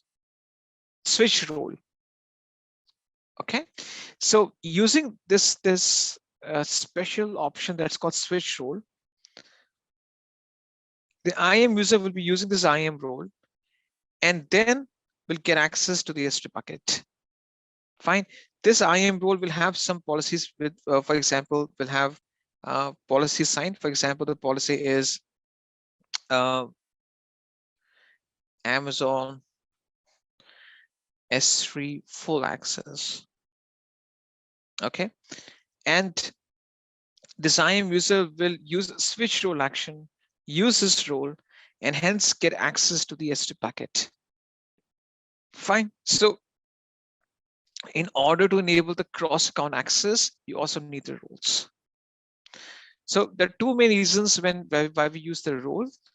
Number one, to enable communication between two different resources. And number two, to allow a different root account user to access your resources.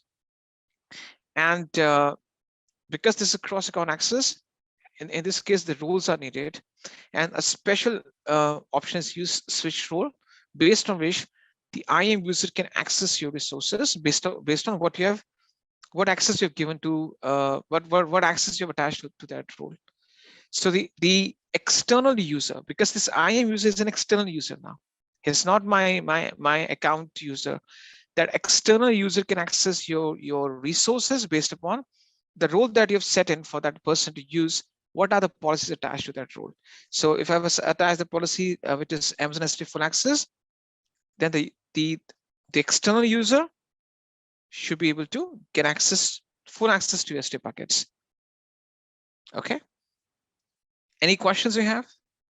Now at the back end, what happens is roles generate something called tokens. By default, tokens are valid for 1 hour. This doesn't mean that the role is valid for only 1 hour, but at the back end, they generate some tokens. And we call it as a security token service, or STS. So these tokens are generated at the back end. These are temporary tokens which are generated every 1 hour. Now this is the DIY exercise. This means that with minimum support, you can just follow these steps. Now I'll walk you through the steps. They're very easy. I don't think there will be any challenge that we'll be facing in terms of connectivity and accessing or I would say performing this complete hands-on.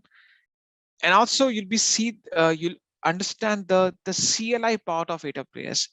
So right now we are trying to access or communicate with resources using this graphical user interface. Fine, this web page, but we'll also see the command line interface version of AWS as well. So using CLI, we can also interact with the resources. So this will also touch upon the CLI part of AWS. Okay, so if you go by the document, this is what the document is. I'm going to just copy and paste its contents one more time, just in case if you missed it before. So the very first step that it says that create an IAM role so that the EC2 can get full access to S3 buckets. Okay, so in this case, I'll show you the process how to create an IAM role. It is quite easy.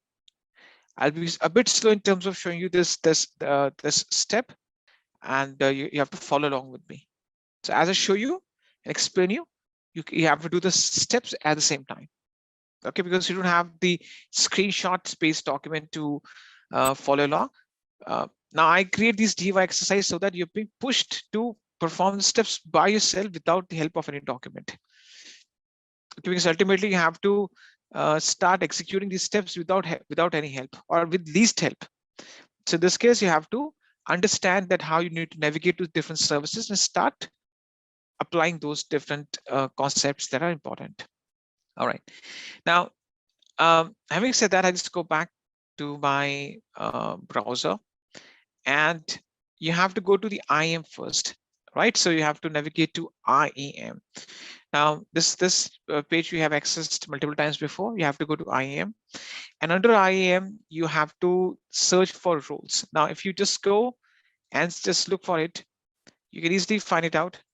If you, for example, just go and see over here, under IAM resources, where you access all the resources, you have a separate section for roles, or you can find roles on the left-hand side. Okay, you have to go to IAM, and then you have to navigate to roles page. Click on the roles. You have to navigate to roles page. Go to IAM. Go to roles. Be you trying to log in on behalf of an IAM user. Okay, so you have to log in as a root user. So just keep an eye on the right-hand side. Make sure that it only shows your root account ID. If it's showing you an IAM user, you have to sign out and log in on behalf of a root user as you were signing in before. Guys, you have to go to IAM dashboard, and then you have to switch to roles. Go to roles. Once you go to IAM dashboard, go to roles. What's next? Once you go to roles, right now, you will see that sometimes you will have some roles created automatically, because whenever you configure some of the resources, some roles are created automatically without even you noticing that. But that's not what exactly you need to see. Hang on 1 second, I missed to read this rule. What you have to do is that you have to create a new role from beginning so that the instance can access the buckets. Now we are trying to apply the first principle or the first example that I showed you. And the example that I showed you is where the instance should have access to access the S3 buckets. This example we tried to apply. Now, if you just go to this instance this roles dashboard, I'm sorry, and you can see that an IAM role is an entity identity that you create and has specific permissions with conditions that are valid for short durations. Now, this is a temporary access. Doesn't mean that it only works for some time, but at the back end, it generates some tokens which are valid for an hour by default. Now you can just click on create role, and you'll come to this this page which says selected trusted entity, right?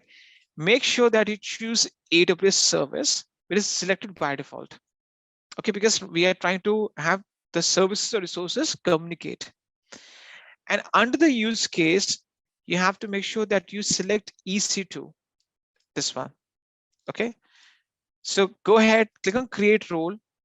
And once you click on create role, make sure that the trusted entity type that you have selected is AWS service, and the use case that you've selected is EC2. Please make these two selections. Let me know what's wrong with this.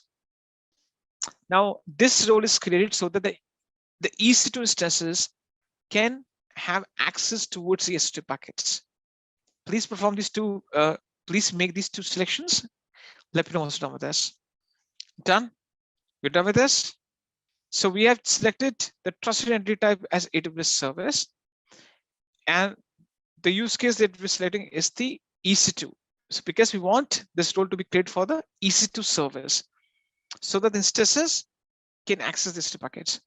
Now, once we do that, we click on next. Now we have the list of policies. The policy that we are looking for is S3 full access. Just type in S3 FULL. Press enter, and you have to select Amazon S3 full access. Please go ahead and do that.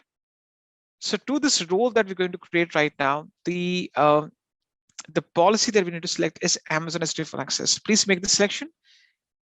Okay, what's next? You just go ahead and click on next. Okay. Then it will ask you for the role name. What's the name of the role? So basically, you can just put in any role name, put any name. Even if you put your first name, that's okay. Enter any role name that you can remember afterwards. It's a simple, because let's suppose I've put the role name as Amazon EC2 S3 Access IAM role. You can put any role name over there. Just go ahead and do that. Enter any randomly, just assign any name to it. Please do that. Enter any meaningful name. Now, once you are done with this assigning this name, there's a description. You don't have to change the description. Now, you will see that it says trusted entities. Now, basically, if you see, it says effect allow action STS assume role. Now, STS stands for security token service. At the back end, this role will generate some tokens which expire after some time, but these tokens are generated so that the instances can use those tokens to access these services. And the service is ec2.amazonaws.com.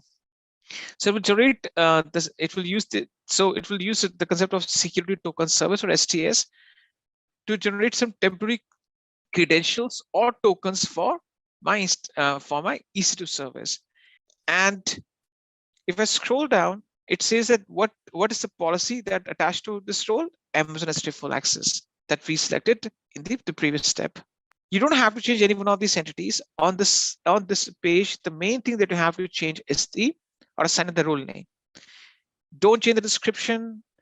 The selected trusted entities is the same, because it says that this is being created for the EC2 service. So the tokens, the temporary credentials will be generated for EC2 service. And EC2 service will get the complete access to my S3 service. Click on create role and your role gets created. Please go ahead and do that. After you name the role, you just have to just scroll down, just see the information, just for the sake of just going through the information, see that and just understand what exactly the information means. Go ahead and click on create role. Your role gets created. Please go ahead and do that. So once the role gets created, we'll just do the next step. That is launching the instance.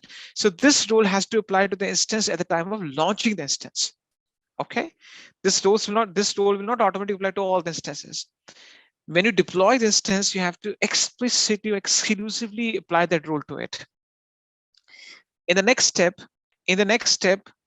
we'll deploy the instance and apply the role, log into the instance and test it.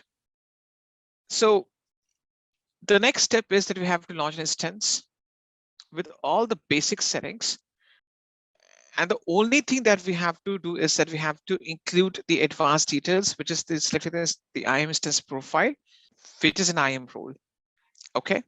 So what you're supposed to do, you have to switch back to your IAM account. You have to stay on the root account, right? So this entire process has to be done in the root account only. So within the root account, I just switch to EC2 dashboard. Just do that. Okay. Once I go to the EC2 dashboard, I go to launch instance, click on launch instance one more time. Right. And I assign a name or a tag to the instance. Fine. So in this case, what I will do next is that I will just go ahead and assign a name to this instance. In terms of application and OS images, I don't have to change it. Keep it as it is as Amazon Linux AMI 2023 AMI, right? So default AMI, default instance type, but it's t2.micro, right? So there's no need to change it. Under the key pair, you can create a new key pair or select any of the existing one. Okay. So for example, I can click on create new key pair, and I just type in, for example, IAM role demo -kp. Okay. I just put a simple key pair name and click on create key pair. Okay. As if now perform these three actions only. Initiate launching the instance. Fine. You have to initiate launching the instance, go with the default AMI, default instance type, and create a new key pair. I would advise to create a new key pair. Sometimes we tend to delete the private keys from our computer. So please go ahead and do that. You have to launch instance, initiating launching instance using default AMI, default instance type, and create a new key pair. When you initiate launching the instance, make sure that the AMI is Amazon Linux 2023 AMI. Okay, it's a default one. We don't have to change it. When we go with the instance type, it is t2.micro. We don't have to change it. Keep it as it is. Under key pair login, you have to click on create new key pair. Okay. You don't have to change any of the details. For example, I click on create new key pair, enter a name, simple enter a name, and click on create key pair. You don't have to change the RSA, or I would say the key pair type or private key file format. Don't change any one of the things. Simply assign a key pair name and click on create key pair. Fine. So you don't have to change the key pair type. Keep it as it is as RSA, right? Don't change anything over there. I would say don't change anything in the options below. Enter the name of the key and straight away click on create key pair. Please do that. Let me know it's done. Okay, what's next? Once you click on create key pair, right? So it will download the key. Then under the network settings, you check all the boxes. Basically, it says that allow SSL and HTTP from anywhere. If you want, you can check all the boxes. Please go ahead and check all the boxes under this thing, security group. Please make sure that you don't change the source. Don't change it. Just tick all the three boxes, right? The three ticks, 1, 2, and 3. Allow SSH, HTTP, and HTTPS from all the sources. Please go ahead and do that. What's next? Let's do the next thing. If you scroll down, there's something called advanced details. If you remember, under the advanced details, we go to user data and paste a script. If you remember, right? Now you have to go to advanced details, right? Expand it. And under advanced details, you have to look for a third option, which is the IAM instance profile. Okay, the IAM instance profile is nothing but it's a role assigned to the instance. It's a role that assigned to the instance. So under the IAM instance profile, you have to look for the role that you created and applied, so that this instance gets the permissions to access the buckets based on this role attached to it. Please go ahead and do that. So under the advanced details, you will see that you have the third option out there, which you have to look for, which is the IAM instance profile, and apply the, so in the drop-down menu, select the role. And once you assign the role, straight away click on launch instance. Once you assign the role, straight away click on launch instance. Go ahead and do that. Let me know it down. Once you apply the role, please go straight away and assign the once you assign the role, after you assign the role, go straight and click on launch instance. Instance launched. Fine, simple. So what we have done, what new thing we have seen? We have seen that how to apply the role to the instance. Let's wait for a few seconds, and we just connect to the instance. Let's wait for a few seconds over here. Guys, just have been done. Once you're done, now what's the next thing?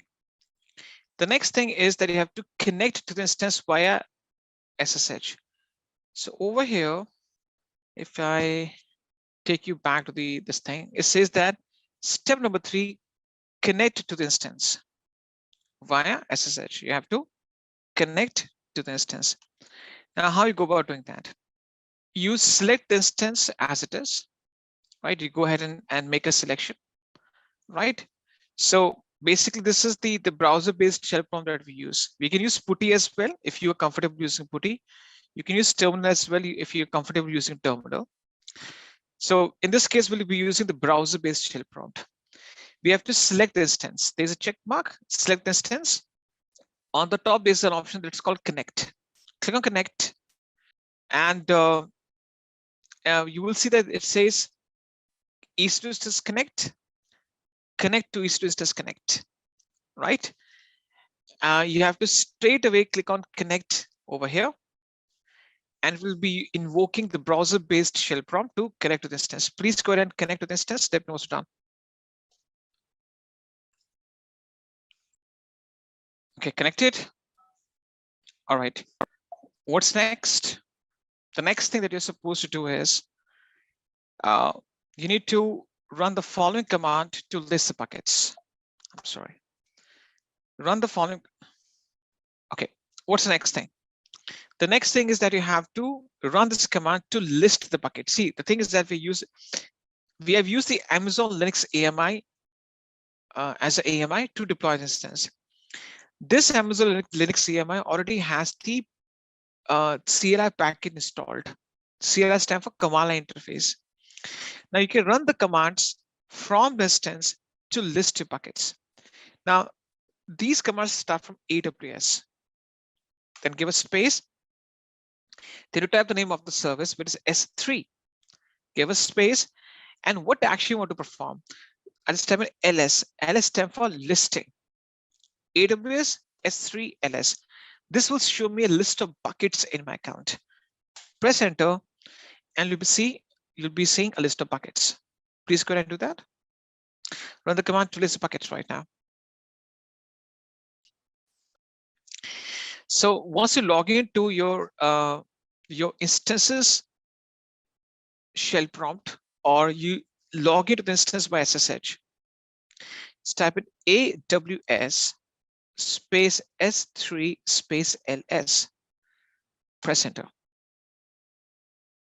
You'll see a list of buckets in front of you. If you don't see the list of buckets, this means that you must have removed the buckets in your account. That could be the reason. Fine. Please go ahead and do that. It will show you a list of buckets that you have created. See, whatever it is showing you, it will show you the list of buckets. Whatever with this, you must have removed the buckets. That could be the reason. The next thing is that you have to enter a bucket name. I would say you have to run this command to create a bucket. Okay. So in this case, you have to enter this command AWS space S3 space MB. MB stands for make bucket. What was the previous command we typed in? AWS S3 LS. LS will list the buckets. LS stand for listing. LS stand for LS is for listing, right? MB stand for MB. It is make bucket. Make my bucket. So this is to create a bucket. So AWS S3 MB space. You have to enter the bucket name. To enter the bucket name, just type in S3 colon 2/. Okay, just type this portion of the command right now. Type this portion of the command. AWS S3 MB space S3 colon 2/. Type this portion of the command right now. Let me also down. Now you have to think of a unique bucket name. Unique means we discussed that no two buckets can have the same name. For example, just type in Rohan, Intel, IAM role S3 bucket, right? Something like that. You have to think of a unique name. Now, for example, you can just type in your, for example, I give sometimes, okay, so just type in your first name, for example, right? First name, hyphen, IAM role, hyphen S3 bucket. Now this will be unique. This will not clash with my name, with my bucket name, because your first name is different from mine. And you can just use this kind of bucket name. Press enter, and it says make bucket. The bucket is created. Please go ahead and do that. You have just executed the command to create a bucket from the instances shell prompt using the CLI commands. Are we done with this? I'm not able to put commands. Or you can just type in AWS space help, for example, and just type in AWS S3 help. Okay, so for example, you want to see the list of commands for the S3 bucket. Just type in AWS S3 help. I can see all the commands for the S3 bucket. For example, you can see that CP for copy, MV for moving, RM for removing, right? So I can see the list of commands. For example, sync, make bucket, MB, remove bucket, RB, LS for listing, and for every single thing, they have given the documentation, right? You will see that there will be documentation available for all of them, right? You can see that synopsis, options, available commands, and for the available commands, they will give you the complete description. For example, let's press Control Z.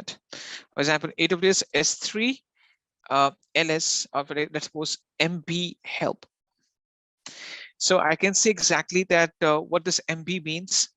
Fine. If I've seen the MB command, MB creates an S3 bucket. Synopsis MB. What are the arguments that I need to pass, and what's the format of the command? So this is where I can see all the documentation. Fine. Okay, you can see that this is the example they've used. All right. Now what's the next thing? Now you have just created the bucket right now. You have just created the bucket. Now to extract the list of buckets again, just type in AWS space S3 space LS. Now you'll be able to find the same bucket that you have just created. Now I have a list of a lot of buckets. Just type in AWS S3 LS. I'll run a grep command too, because I have more than 30 buckets right now. Rohan Intel. Yeah, you can see that this is the bucket that I've just created. Now let's reverse this entire thing. The next thing that we'll do is that we will remove this role from instance. I've listed down the steps that you have to do. You have to remove the role from instance now. How to remove the role? I'll show you. Go back to instance dashboard. Right? Go back to the instance dashboard. Right? Once you go back to the instance dashboard, look for the instance that you have launched. Okay, please go back to instance dashboard, select the instance that you're working on. Please go ahead and do that. I'll go a little bit slow. Go back to instance dashboard and select the instance that you're working on. Choose it. Just type in done. Once you have done this thing, go back to the instance dashboard and select the instance that you're right now working on. Right, you have to switch back to the instance dashboard. Check or select the instance that you're still working on, that we have already connected to. Now you have to go to actions on the top. Right, once you go to actions, you have to go to security under actions, and you have to look for modify, and you have to click on modify IAM role. After select the instance, go to actions, then go to security, and under security you have to click on modify IAM role.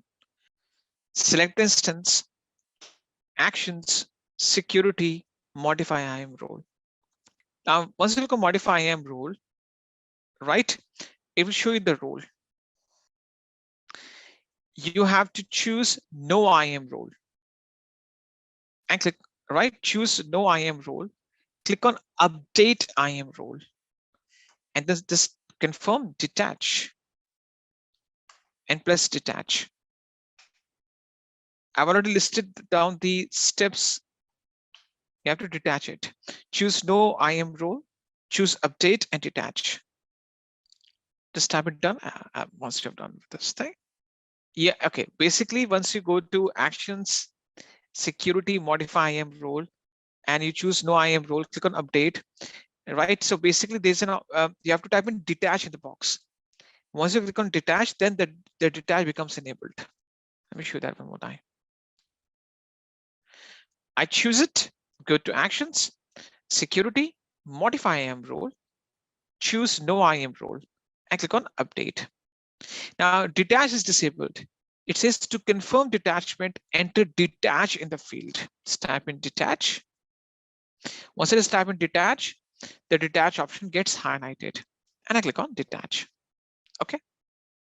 Are we all done with this? Okay.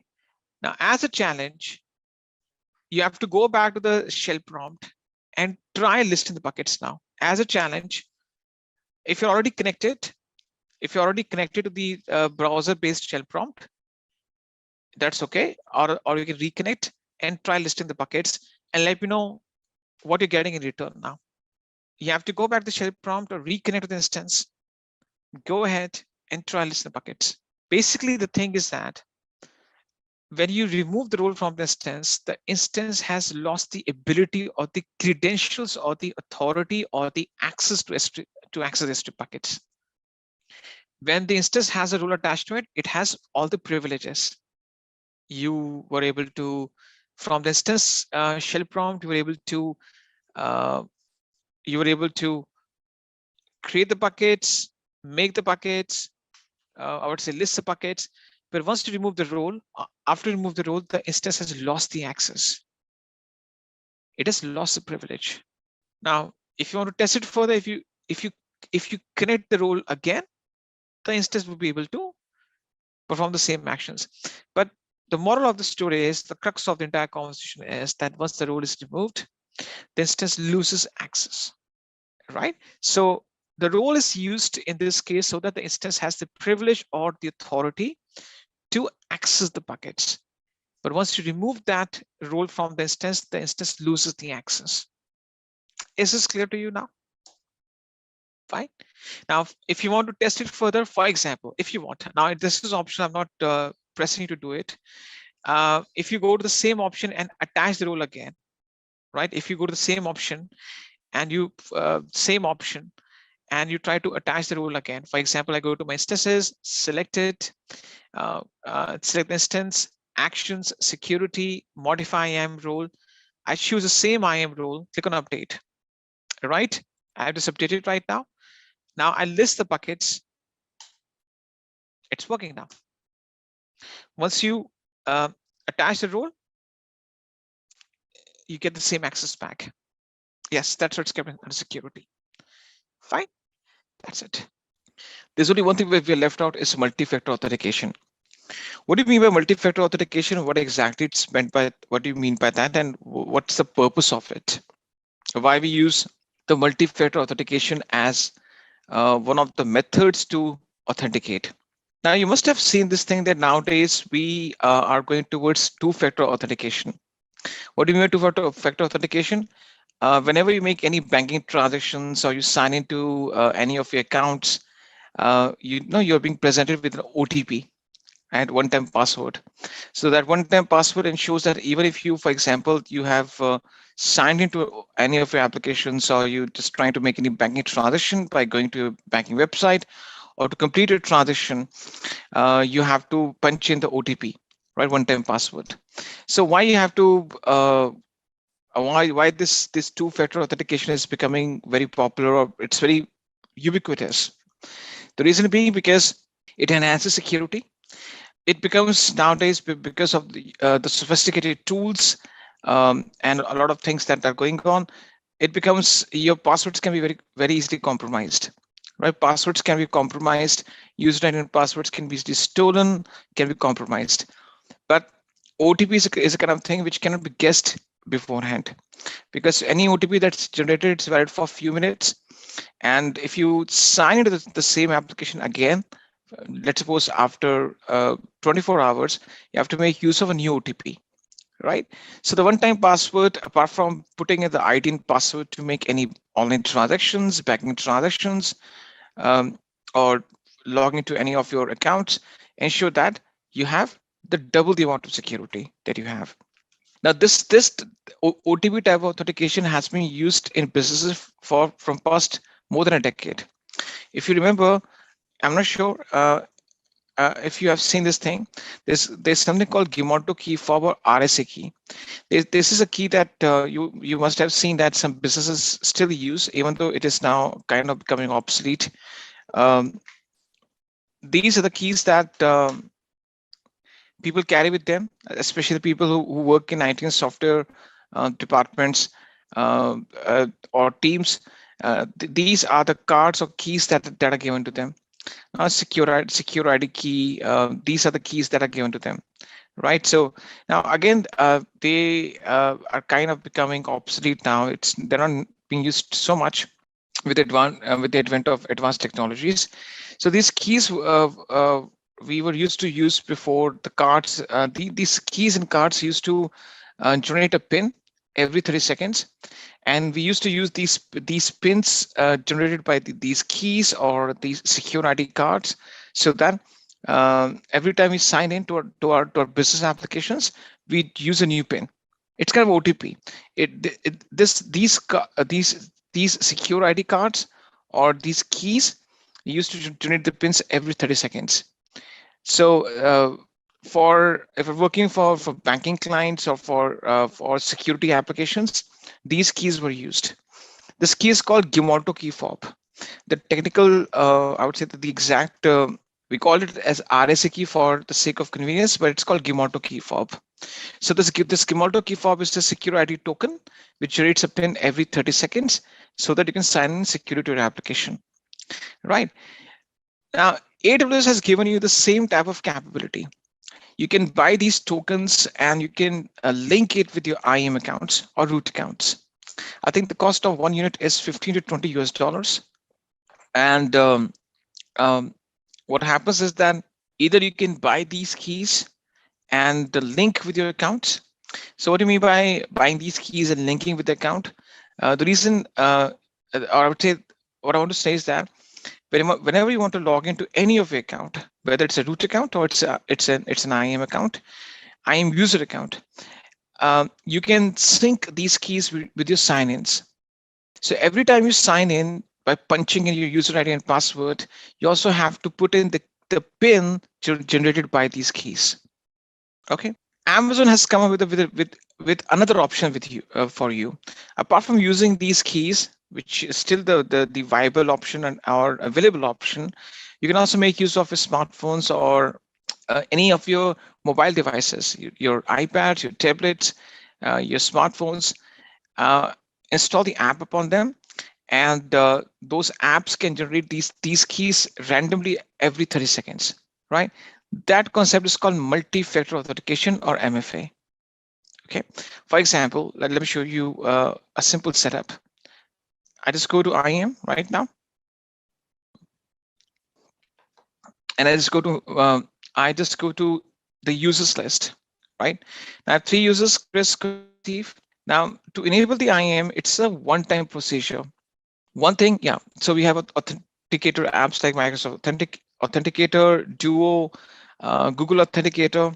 So there are a lot of authenticator apps which are available for free on the App Store or the Play Store. You can buy them. I think you don't have to buy them. I would say that just subscribe for them and download them. So there's no need to buy anything. These are free software. There are also some options to purchase, but I think the options that are available as for free, they are the best options, because Google Authenticator, Microsoft Authenticator are widely used. So let me just show you that. Okay, now I'll show you this thing. For example, let's imagine. Let's suppose this is this iPad that I have with me. This belongs to this user named as Chris, right? So basically, the thing is that the devices has to be owned, or I would say it should be in the physical custody of users every time, right? So if Chris wants to sign in to his AWS account, every time he will be having the device with him, and the Authenticator app installed on his device will generate a PIN based on which he'll sign in. Okay, so let's imagine that this iPad belongs to this user, Chris. And Chris says, okay, I want, please enable, or please make this device, this iPad, as the MFA device. Okay, this iPad is the MFA device for Chris. So I need to perform activation. It's a one-time process. Chris and just fetch the details of his account. And you will see that I have permissions, groups, tags, security credentials. So I have a bunch of options out there. I go to security credentials right now. Okay, once I go to security credentials, you will see that under this console sign-in, there's a multi-factor authentication. Now you don't have to do this hands-on right now. So it says assign MFA device. For any user, I can link up to maximum 8 MFA devices. So I click on assign MFA device. Now it says, are you using an authenticator app, a token, a key? What are you using? Now the keys and TOTP token are the same thing, which you can buy from. I'm talking about these RSA keys, right? These RSA keys can be purchased. These are the secure ID tokens you can buy from them. So I'm not using any one of these options out there. Instead, I'm using Authenticator app installed on user's iPad, and name it as, for example, Chris iPad. This is the device name, iPad Pro, or so this is the device name that I put in, and I select the MF device as the Authenticator app. Because I'm using Authenticator app, this is called virtual MFA, virtual multi-factor authentication, right? So once I put a device name, I use Authenticator app as my accepted method for enabling MFA. I click on next. Okay, it says install a compatible app such as Google Authenticator, Duo Mobile, or Auth app. See a list of compatible applications. So it's showing me the step-by-step process. So the very first step is that I have to install an Authenticator app on user's device. So we go back to the user's device. I can just go to the App Store. Now, of course, if you're using Android, it would be the Play Store that you can be using. So I go to the App Store, and I can find a bunch of options out there which are free and paid both, but free are absolutely acceptable. They can be used. They have all the features. So you don't have to purchase any authenticator software. So if I go for Authenticator, I look for Authenticator right now.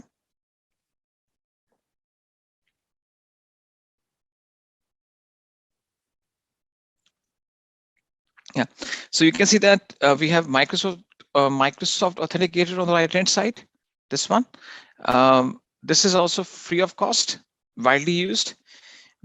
the one that I'm using is Google Authenticator. It is free of cost and widely used.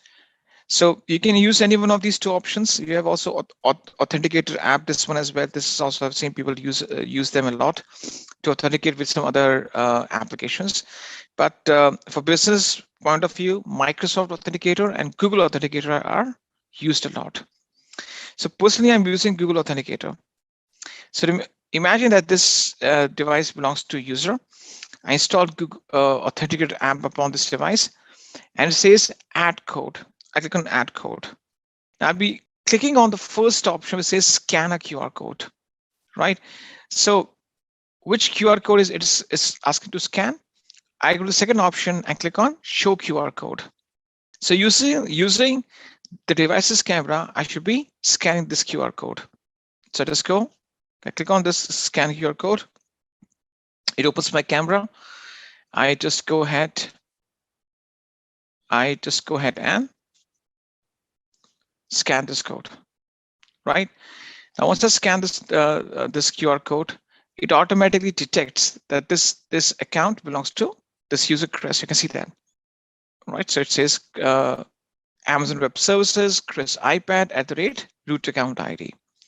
Now, this is the pin, a 6-digit pin, which changes every 30 seconds. You will see that there's a timer which is ticking in the right-hand side.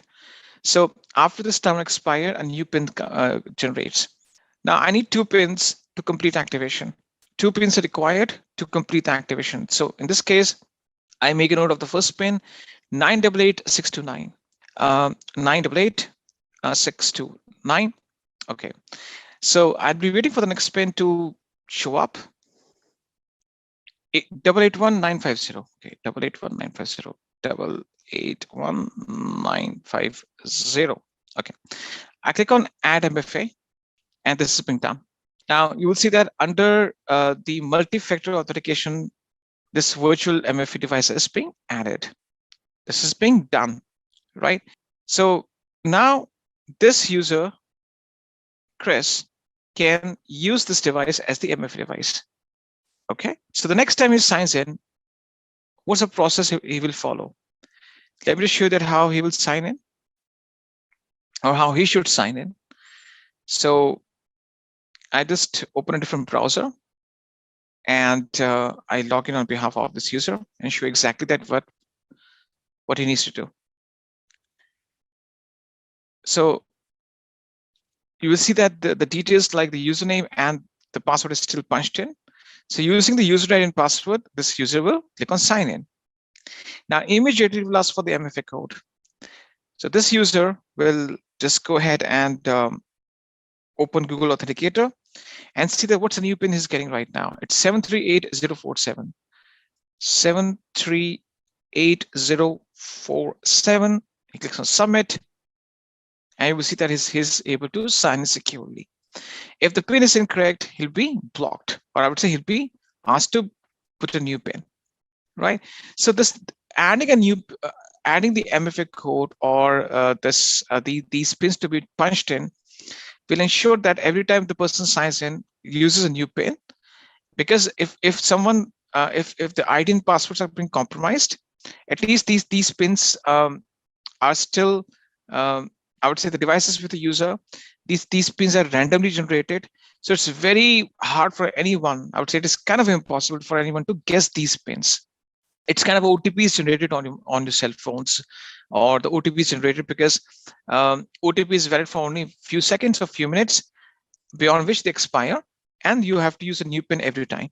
So this increases the level of security of your accounts. Now, why you have to increase your account security? Because one thing you need to understand, it's not only the account you're signing in.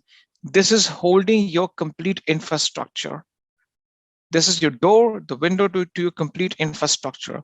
If someone gets the unauthorized access to your account, it can be catastrophic. The person can stop the servers, steal your data from databases, or I would say completely dismantle your infrastructure. It is important that you understand the relevance of IAM. It's a security type of service. So IAM also comes under the security category, and enabling multi-factor authentication on the accounts ensure that in case of events, if your passwords get compromised or stolen, then you are not leaving any chance or room for your accounts to be accessed by unauthorized users. Okay, this is what exactly the process is. Now I showed you how to do that on the IAM account. Now, based on the best practices, even the root account owner should be enabling the multi-factor authentication. So if I go to the dashboard, you will see that it says add MFA for root user. There's an option over here on the top.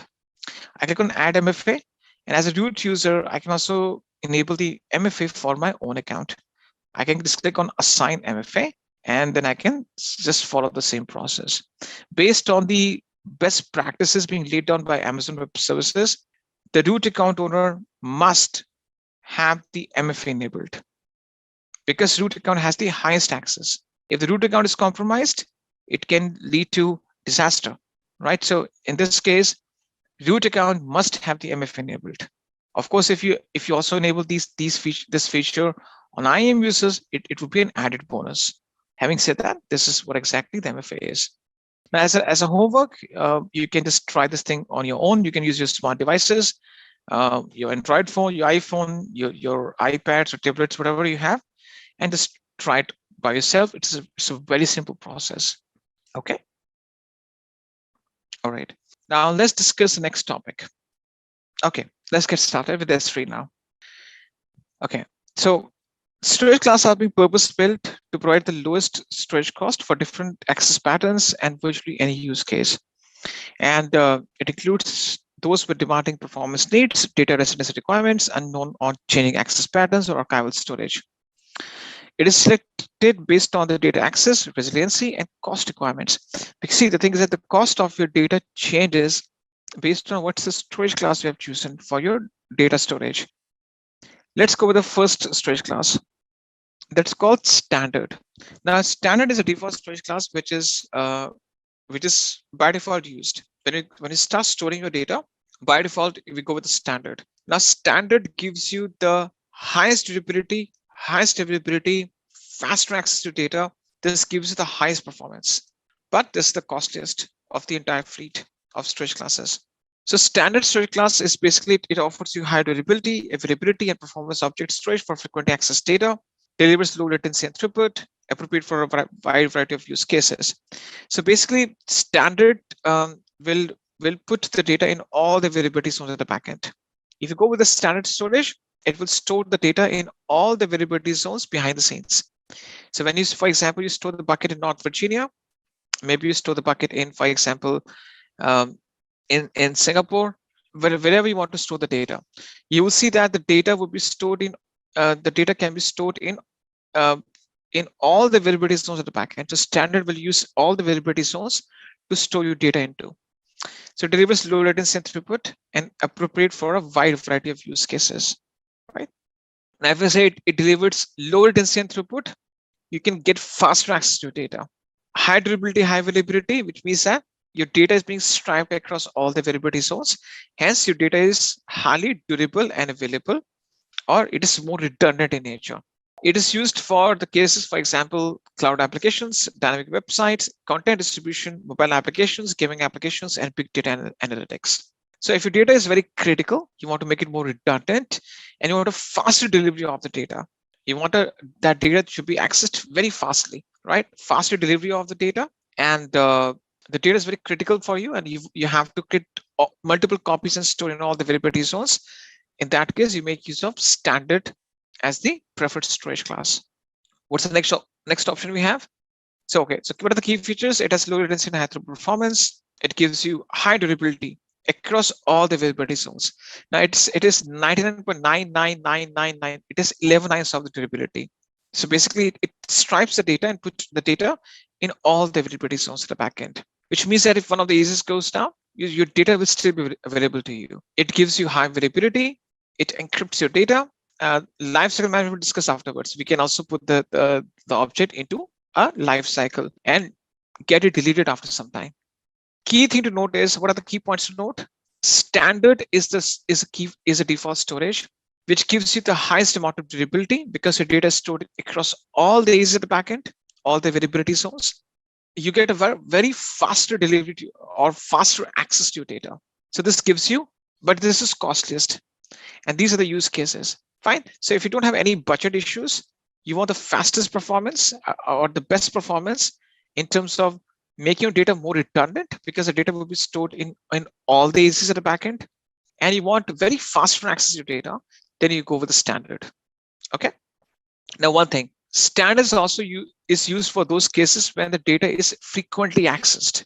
Frequent access means that once in a day or once in 2 days, you access that data. Frequently accessed data. How frequently or infrequently? How often you access the data? So if you access the data very, very often, then you go with standard. Now, if you don't access the data very often and you want to bring down the cost of the storage, then you make use of standard IA. IA stands for infrequent access. It is standard version of infrequently accessed data, which means that any data that you don't access often and you want to bring down its cost. So it is basically an idea for the data that's accessed less frequently. Any data that you don't access very often, very frequently, you just store that as standard IA. Required rapid access to the data whenever required. It offers high durability, high throughput, low latency. There's a low per GB storage cost and per GB retrieval charge. See, per GB storage price is so in terms of storage cost, it is cheaper. In terms of storage cost, this is cheap. However, if you retrieve the data, if you download the data from the bucket, then there's a per GB retrieval charge. That's why it's used for it's called infrequent access storage. It is used in those cases when you don't you want to bring down the storage cost. You don't access data very frequently, but if you access that data, there will be per GB retrieval charge. I'm saying if you don't access the data very frequently, means that you access the data once in 30 days. Once in 30 days, right? So if you access the data once in 30 days, if that's a frequency, then you go with the standard IA. So it's ideal for long-term storage backups and as a data store for disaster recovery files. So disaster recovery files are not accessed very frequently. You'll not be accessing your disaster recovery files quite often. So in those cases, you can go with the standard IA. Okay. Key features, you get the same low latency, high throughput performance of standard. Your data is highly durable, put across all the availability zones, and high availability, right? So yeah, the key features are saying it's only the storage cost is a bit less. Okay. Now let's imagine that you're confused between standard IA and standard. See, standard IA is used for those cases or for that data which you don't access very often, whereas standard is for that data which you access quite often, very often, once in a day, once in 2 days or 3 days. If the frequency of the data is very high, you put it as standard. But if the frequency of data is low, if you don't access the data very frequently, you go with standard IA. Now you're confused right now that which one of the two I shall be going with, because sometimes you don't have any insight that which data you'll be using very frequently, or which data which should not be using very frequently, right? So you have unknown or changing retrieval patterns, access patterns. So in that case, you go with the third option, which is called intelligent tiering. It automates your object based on the frequency of access or how often you access the data. It will put your data into different categories and automatically bring down the storage cost. Let's discuss it. It automatically moves objects between optimal access tiers. It optimizes storage cost based on access patterns, and it's used for data lakes and applications with changing and unknown access patterns, right? So this is the cycle that goes through. For example, today on day 0, you put the data and the data will be stored in the form of frequent access tier. Now, what's a frequent access tier? Frequent access tier means that the data will be stored very frequently, which is the costliest. Now, if you don't touch or you don't access or you don't open that data or download the data for 30 days, there's no access to the data. It's lying in the bucket for 30 days straight. If you don't even just pull the data out, you get the data, retrieve or download the data, meaning you don't access the data for 30 days. It's put into a cheaper storage category that's called infrequent access tier, which is 40% cheaper in terms of storage cost. Now let's imagine that for 90 days straight, you don't access the data. for 90 days, for 3 months, the data is lying in the bucket. It is unused, unaccessed. In that case, it will put to the archive instant access tier and save up to 68% of your storage cost. Now, for 180 days, for 6 months continuously, there was no access to the data. The data is still lying over there. In that case, it would move to the deep archive access tier and save it up to 95% off on your storage cost. So based on the frequency of access, if you don't access data very frequently, or you don't access the data very often, then that case it will put the in a cycle, and eventually and gradually it will bring down the cost of your storage. Now, there's a very common question people ask me: what if I open the data in between? Let's suppose the data is lying there in the form of archive instant access tier. It is still lying over there, and I open that data, retrieve the data. What happens? If you retrieve the data, you access the data in between, when the data is still going through this complete cycle. It's in between. It's staying, let's suppose, in the form of archive instant access tier category. Any data. If you try to pull it from in between this life cycle, then the data is put in the frequent access tier again, and the cycle repeats itself.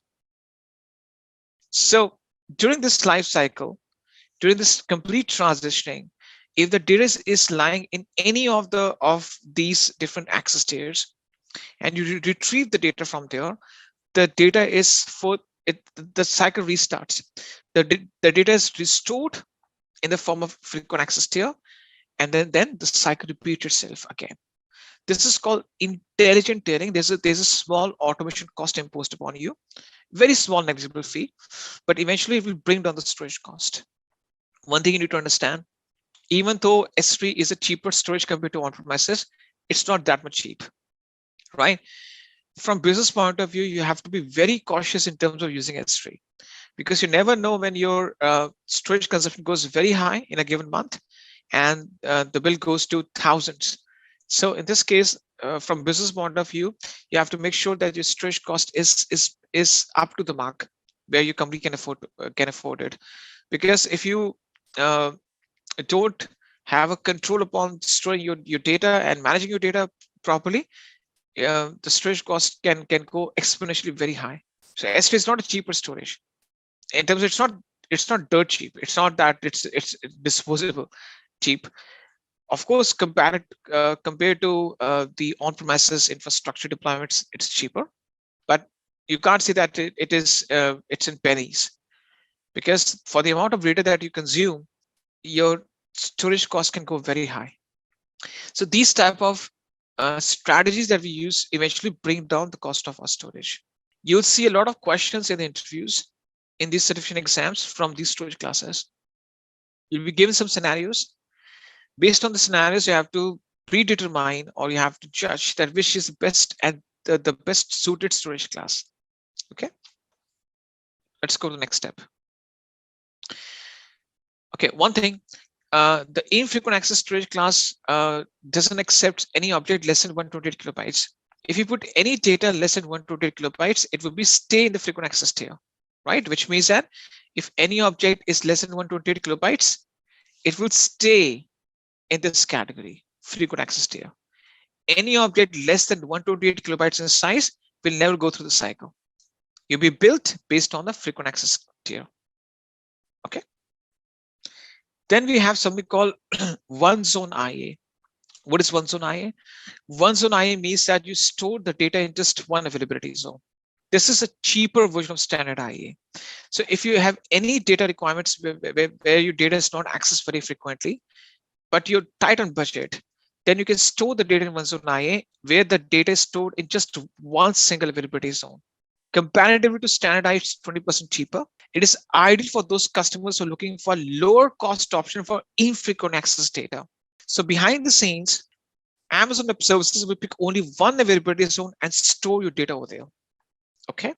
So the number of copies being generated and saved across all the AZs, they eventually will cut it down to just one AZ. They will save the storage cost, and they will pass on that benefit to you.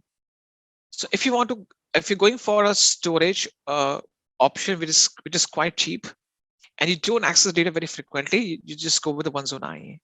It's a lower cost storage option for infrequent access data because the data is stored in just a single AZ.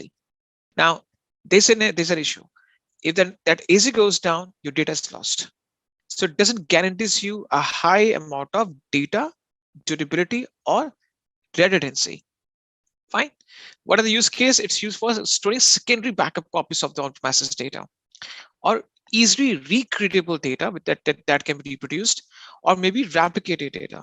So if you're using the data for secondary backup as a second, it's a secondary backup for you. You have multiple copies of the data, and in that case, if you, for example, lose that data, that's okay. You're not going for a very high amount of data durability or availability or redundancy. So you want to bring down the cost of the storage, and you want to make sure that you're not looking for a very high amount of data redundancy. In that case, you make use of one-zone IA. Fine. Let's go with the next level, archive. What do you mean by archive? Now, the three classes I'm going to discuss with you, they come under archival storage. Archival storage is that storage, or it's that option in which you put the data that you don't access for months or even years.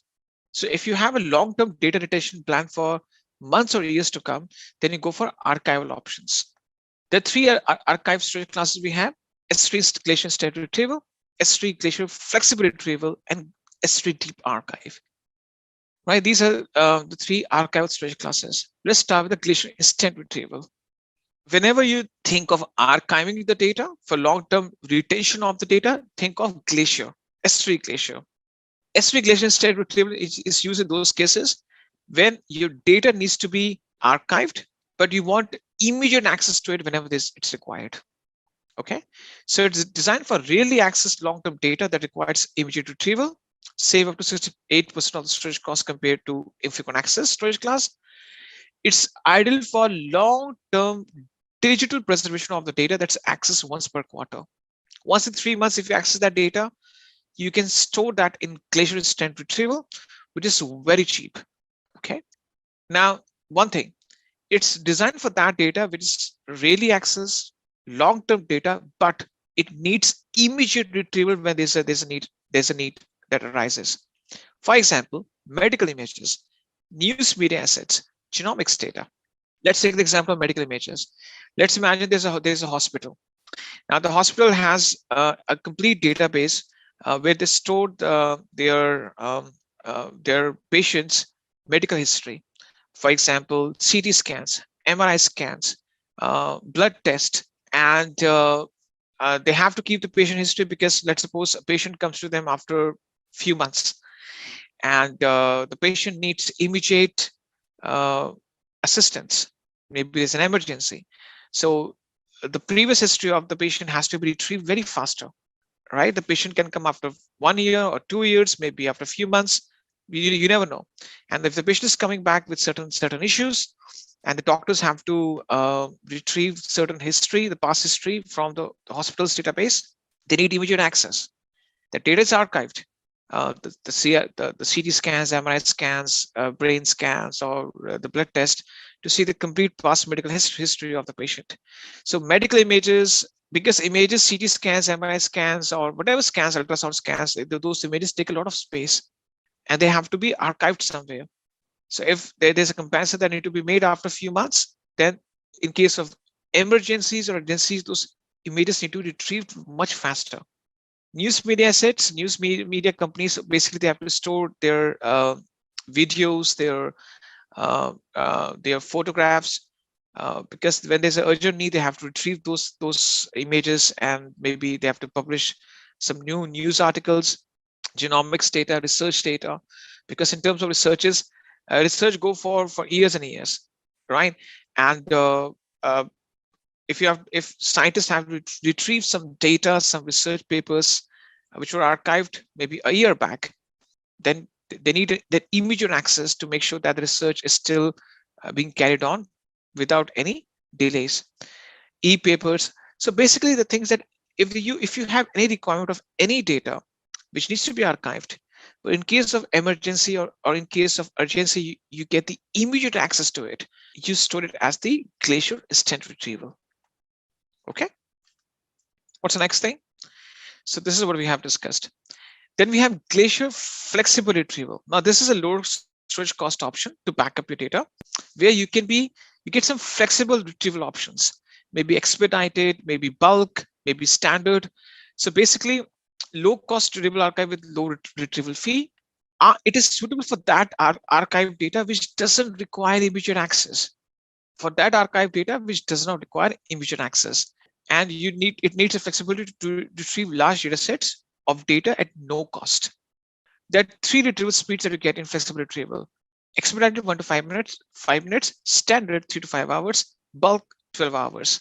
So you can set 3 retrieval speeds on your data if you have flexibility in terms of data storage. If you expedite, you can download the data in just 1 to 5 minutes time frame. If you go with the standard retrieval, it takes 3 to 5 hours. If you go for bulk retrieval, it will take you 12 hours to download the data back to your computer. So instant retrieval is cheaper option. Flexible retrieval is cheaper compared to instant retrieval. So flexible retrieval will give you 3 retrieval speeds. Okay. Use cases: backup, disaster recovery, offset data storage needs, and some data that may be occasionally retrieved in minutes. And you don't have to worry about costs. Okay. Last option that we have in terms of storage class is deep archive. What is deep archive? Deep archive is used in those cases when your data needs to be stored for many years to come, many years, right? So Glacier Deep Archive is used in those cases when your data is being stored for multiple years. The organizations like public sectors, health insurance organizations, medical insurances, or financial bank services, the banking organizations, they use Glacier Deep Archive. For example, I have my account in Citibank. I contact Citibank saying, I want to get my credit card statement or my transaction statement for year, let's suppose 2019. Now, if I go to Citibank website, I can only retrieve my statements in the past 1 year only. But I want to go back into 2019 and get the transactions from there.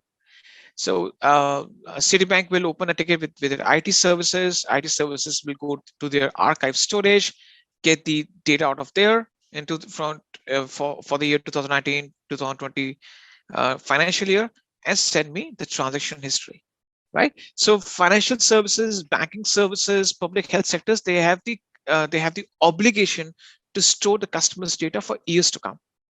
Okay, they can't say no to me saying that, okay, no sir, we can't provide you that, because this is their professional duty to make sure that our data is preserved with them, and we can always ask them for data which we have right to access whenever we want. So Glacier Deep Archive means that it's used for long-term digital preservation of the data that's being accessed once per year. It eliminates on-premises tape libraries, which is kind of now, I would say, obsolete now. It has 2 retrieval speeds: standard 12 hours, bulk 48 hours, right? So to download the data, you have to wait for at least 12 hours, half day. It is designed for lowest cost storage, designed for long-term data retention. If you want to retain the data for 7 to 10 years to come, right? So for example, financial services, healthcare, public sectors, they use the Glacier Deep Archive. I've gave the example of Citibank. Maybe you have some medical insurance, or maybe any long-term insurance with LIC or Star Health. So they have to keep your data for years to come, right? So in those cases when they have to put that data and store it for next 7 or 10 years, at least, then they will be going with the Glacier Deep Archive. Having said that, these are the different storage classes I've discussed with you. Okay. Now I was discussing that you can make use of S3 as a version control system, right? So you want to make sure that you can store multiple versions of the same file. Okay, let me show you that. If I go back to my, okay, let me just close this root account. It's getting confusion for me. See, right now, one thing you need to understand. If I go to my any bucket, let's suppose I upload some data to it. I add a file. I add let's suppose a YAML file. Now it's a YAML document that I upload to it. Any file, right?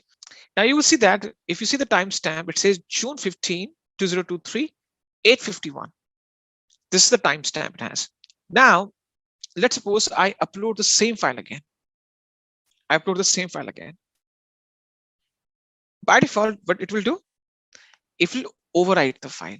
If I show you the timestamp, if I show you the timestamp, if you compare that with the previous timestamp, you will see that there's a difference. This is the new timestamp, and this is the previous timestamp. So why I pasted the timestamps for you?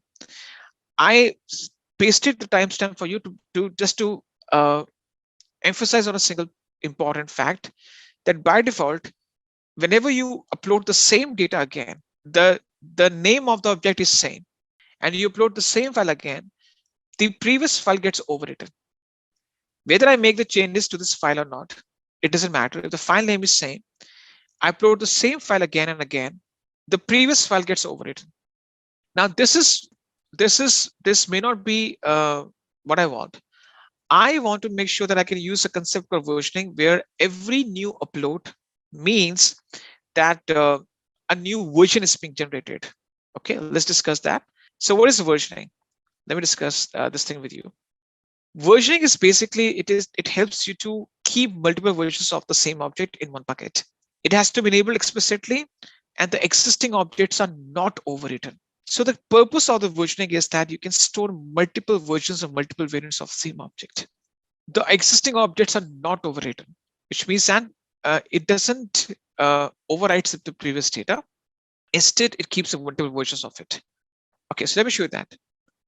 If I just go ahead and remove this data first, and let me just delete this data, just permanently delete it.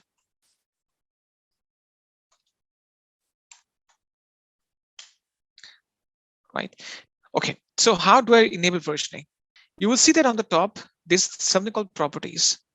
If I go to properties, you will see that we have the bucket versioning enabled. I would say option showing up. I click on edit and choose enable and click on save changes.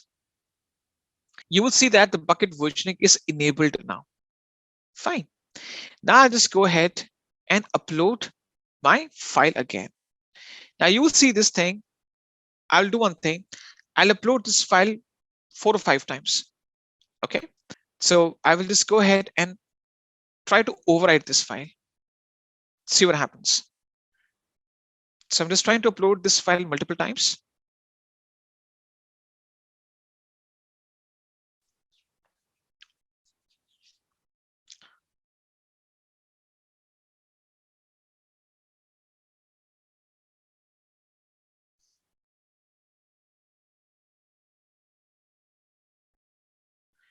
Yeah, so this is the, I think, 4th time I'm uploading the data. I just do it one more time.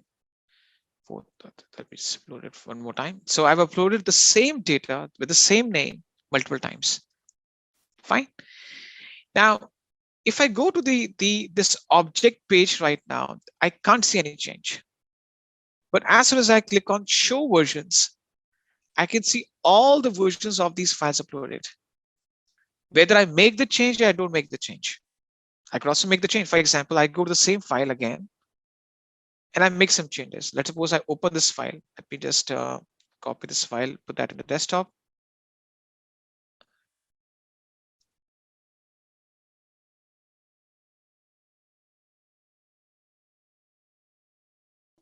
Okay, let's imagine I open this file and I make some changes to the code. For example, I change certain aspects of this file over here, and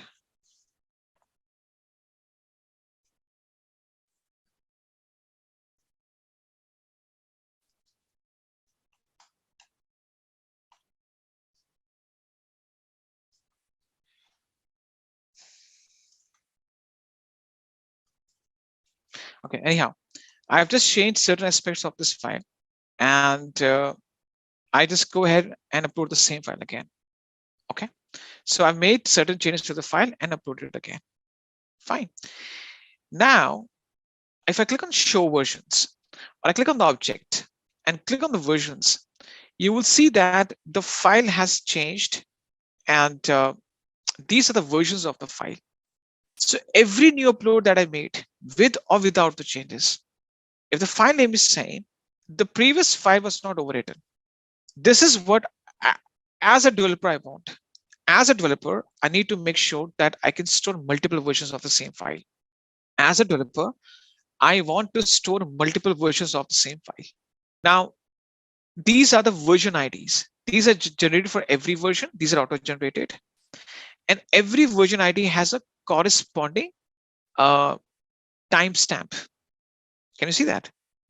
Now, based on the timestamp, I can see, okay, I want to retrieve the file to the older version or from the previous version based on the previous state. So I can click on any one of these version IDs and get the data. For example, I click on this version ID and download the data from this version. Now, the question that comes in, why a company will, or my developer will store multiple versions of the same file? So think from developer point of view. Let's imagine you're making some changes to the file and you're pushing those changes to the production, right? You're making changes to the file and you're pushing the file into production. Let's imagine after changing certain aspects of the file or your software or your code or artifacts, you started facing some production issues. You released a new software by changing the code, the backend code, and after you push those changes, those new changes, by updating those files, you're starting facing some serious production issues. Now, what is the common approach? You go back to the previous version, push that previous version in the meantime to fix that issue, and then you start finding bugs with your new code. You roll back, right? You have to roll back to the previous version.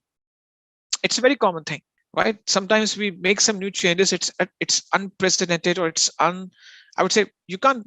Sometimes even you do a lot of testing, sometimes out of blues, some production issues start happening after you make the changes to the code. So in that case, you have to quickly retrieve back to the previous version of the file, and you push it. In the meantime, you start finding bugs with your or issues with your new file. Maybe you have put some incorrect entries. You have to rectify them, again put that into test, and then push it. So it is quite important that in those cases, in those events, you have to retrieve the previous version of the file. But there's one downside of the versioning. Versioning will eventually bump up or accentuate or increase your storage cost, because every version takes its own space. Okay, so imagine, say right now I'm talking about only 178 or 175 bytes of data. Imagine your business generates 5 GB of data every day, right? And there are 2 versions on an average per GB generated. 2 versions per GB. So on daily basis, your business is generating 5 GB of data, and you're generating 2 versions per GB. So that 5 GB becomes 10 GB, double the amount. And you multiply by 30 days in a month, it comes out to be 300 GB, right? I'm taking a very minimal use case. Generally, businesses generate a lot of data on daily basis, 10 GB, 20 GB. So if you have multiple versions generated per GB on daily basis, then in that case, it will automatically increase your storage cost. So versioning, though, even though it's a wonderful feature, it used by developers a lot, but it can increase your storage cost to a very high level. Okay. Now, once you open this document is this is based on the hands-on, or this is based on the idea that how you can host a static website on an Amazon S3 bucket. When I discuss with you the basic functionalities of the use cases of S3, I also pointed out that S3 is also used for static website hosting, right? So it is also used for static website hosting purpose, and this means that without running a server-side script, you can deploy a static website on an Amazon S3 bucket. So in this case, we will be just creating a new bucket from beginning. because when you make a new bucket, there are few options that you have to select or deselect. I'll explain you those options, and thereafter we will just go ahead and enable the website hosting, upload the index.html document, make it public, test our website. Okay. Let's get started with the first step, which is creating a bucket. Now, you must have the buckets created, but I want you to create a new bucket from beginning, because this is where you have to enable some options which you haven't gone through before, which are new for us. I'll discuss with you some of the permissions that you need to enforce, because we haven't discussed permissions, but now I'll just help you to understand that how the permissions of the S3 buckets really function, how you apply the permissions for the S3 buckets. Okay, so having said that, I just go back to the S3 dashboard. So you have to go to the S3 dashboard, and you have to create a bucket. I'll give you the standard naming convention that you can, I would say that because later on, once we discuss the replication process, we need 2 buckets. Okay. So when you click on create bucket, what you can do is you can put a name. I can just give you the format of the name. For example, let's type in Rohan, because the bucket name should be unique in nature.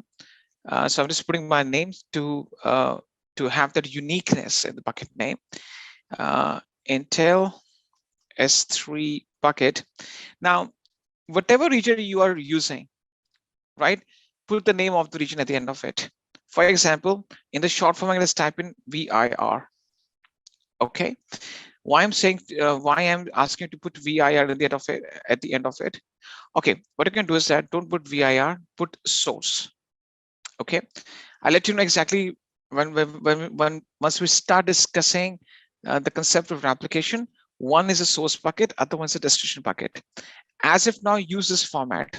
The name should be your first name, last name, hyphen Intel, hyphen S3 bucket, right? And then put source at the end of it. The lab that we'll be doing next will be using these names. Okay, I'll let you know exactly why I'm. Once you start doing that lab, you'll understand why I'm asking to put source at the end of it. Okay, using this format, enter your bucket name. Let me know once you're done. First name and your last name combined, hyphen Intel, hyphen S3 bucket, hyphen source. Make sure that you put source at the end of it. That's important. If you don't want to put your first name and last name combined, you can just put your last name or only first name, but make sure the bucket name should have source at the end of it. Because later on the lab that we'll be performing will need to identify between 2 buckets. One is source bucket, other one is the destination bucket. Hosting a static website. Now region name is not required. Just go with this format. Don't put the region name. Just put your first name and last name hyphen Intel hyphen S3 bucket hyphen source. That's it. Don't put the name. We are doing this hands-on on hosting a static website using Amazon S3 bucket, right? And we are in the process of performing the first 7 steps. Steps 1 to 7. The document is being put in the chat, and this document is also within the S3 folder of Google Drive. I'm going to copy and paste the link. The name of the document is hosting a static website using an Amazon S3 bucket.docx. You have to follow this document. And based on the document, you have to enter the bucket name. This is the format that you have to pick up. You have to pick. So this should be the format of the bucket name, which is first name, last name, hyphen Intel, hyphen S3 bucket, hyphen source. You have to put source at the end of it. That's important. What's the next thing? The next thing is that you don't have to change the region, state in whatever region you're right now. So it doesn't matter which region you choose. The region could be anything. So there's no need to work upon the region. let's come to the next thing, which is object ownership. Now, this thing needs to be changed.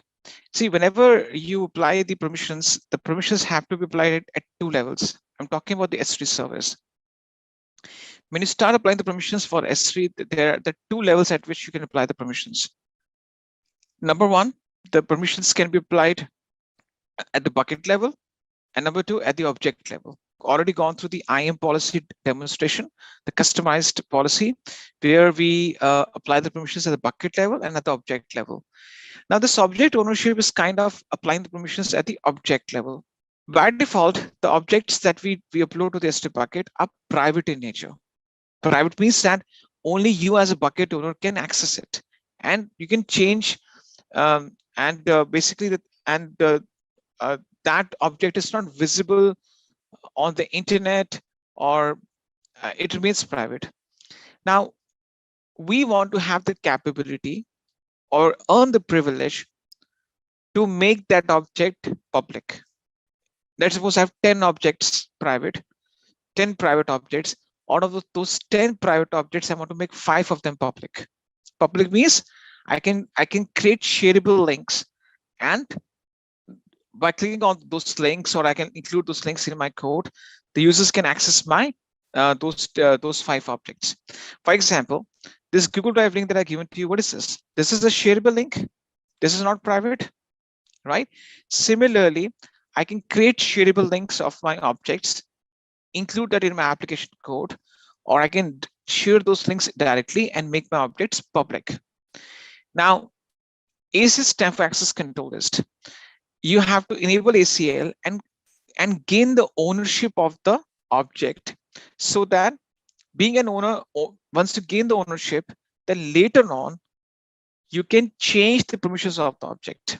From private, you can make them as public, or from public you can make them as private. Basically, you gain the authority and the privilege to change the permissions of object. So how to gain that privilege or that authority? Just go to ACS enabled, click on ACS enabled, and make sure that you have chosen the bucket owner preferred, which means that you're the bucket owner. You created the bucket. This bucket resides in your account.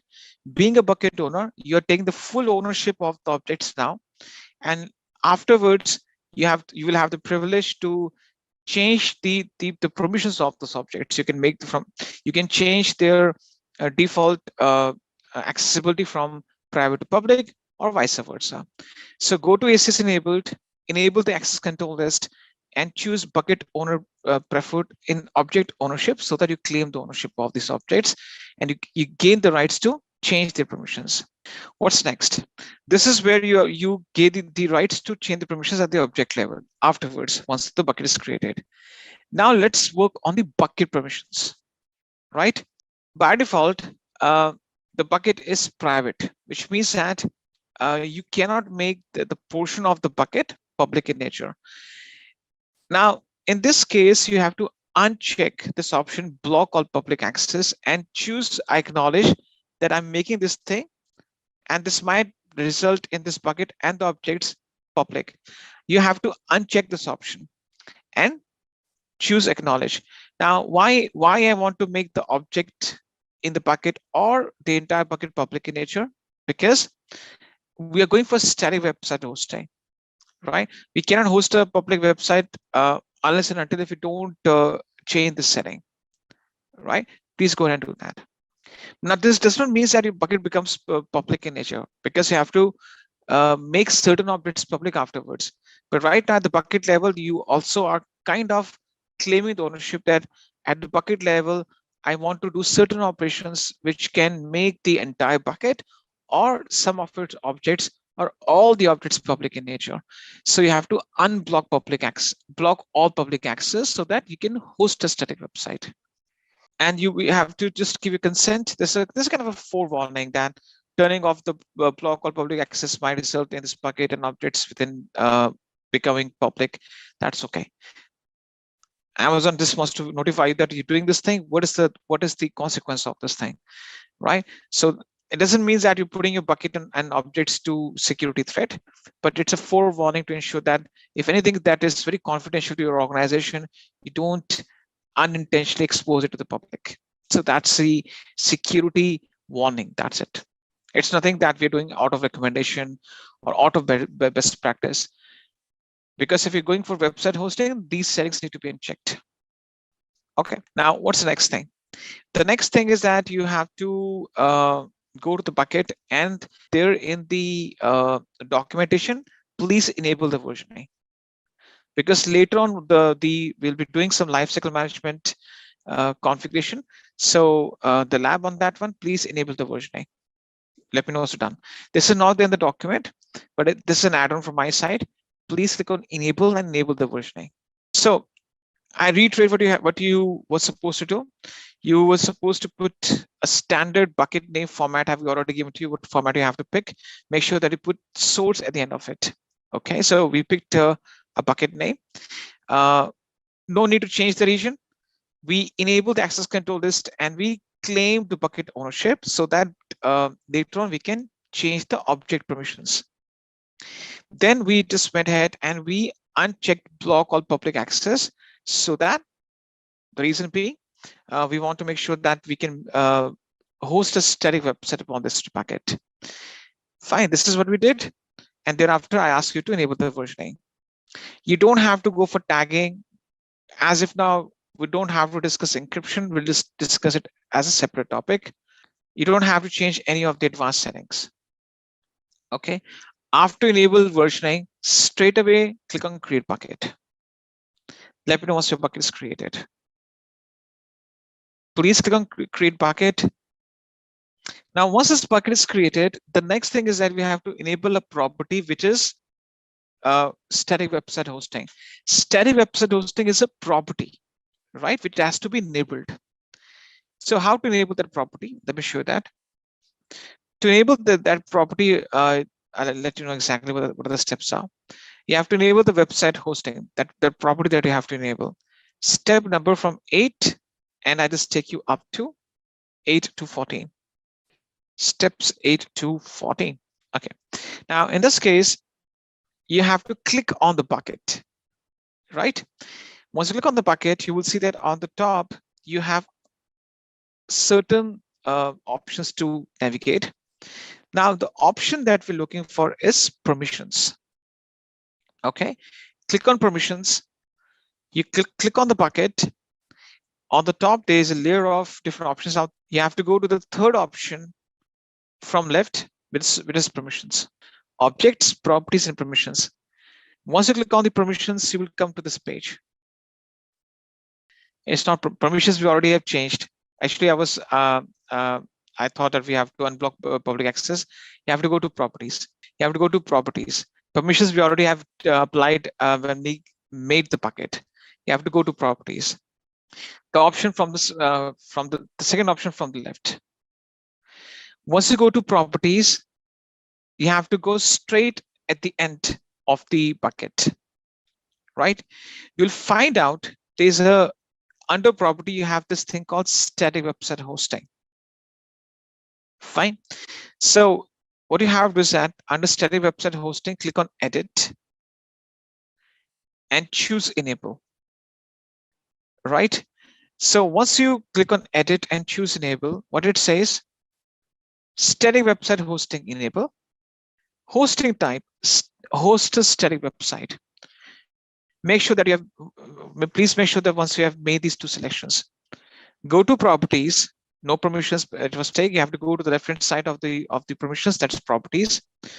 Navigate to the bottom most, you see the static website hosting option. You have to click on edit. You have to enable the static website hosting, and the type of hosting that we're going for is host a static website.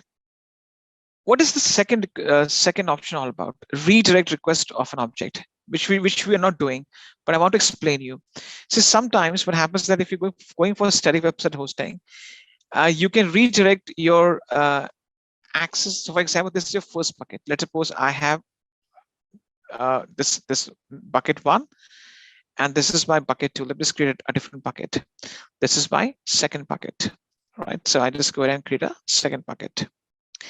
Now, redirect request means that if users try to access my first bucket, that first bucket will redirect that request for the website access to the second bucket.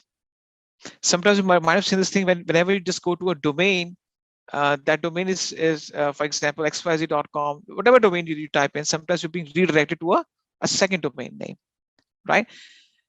So similarly, redirecting request to another bucket or domain means that when you try to send a request to a specific bucket, you can redirect its request to the second bucket. That's an optional behavior, or that's an option that you can have. Sometimes you want to discontinue the first bucket. In the meantime, you want to redirect the request, whatever the reason could be. But this is a feature that we can use.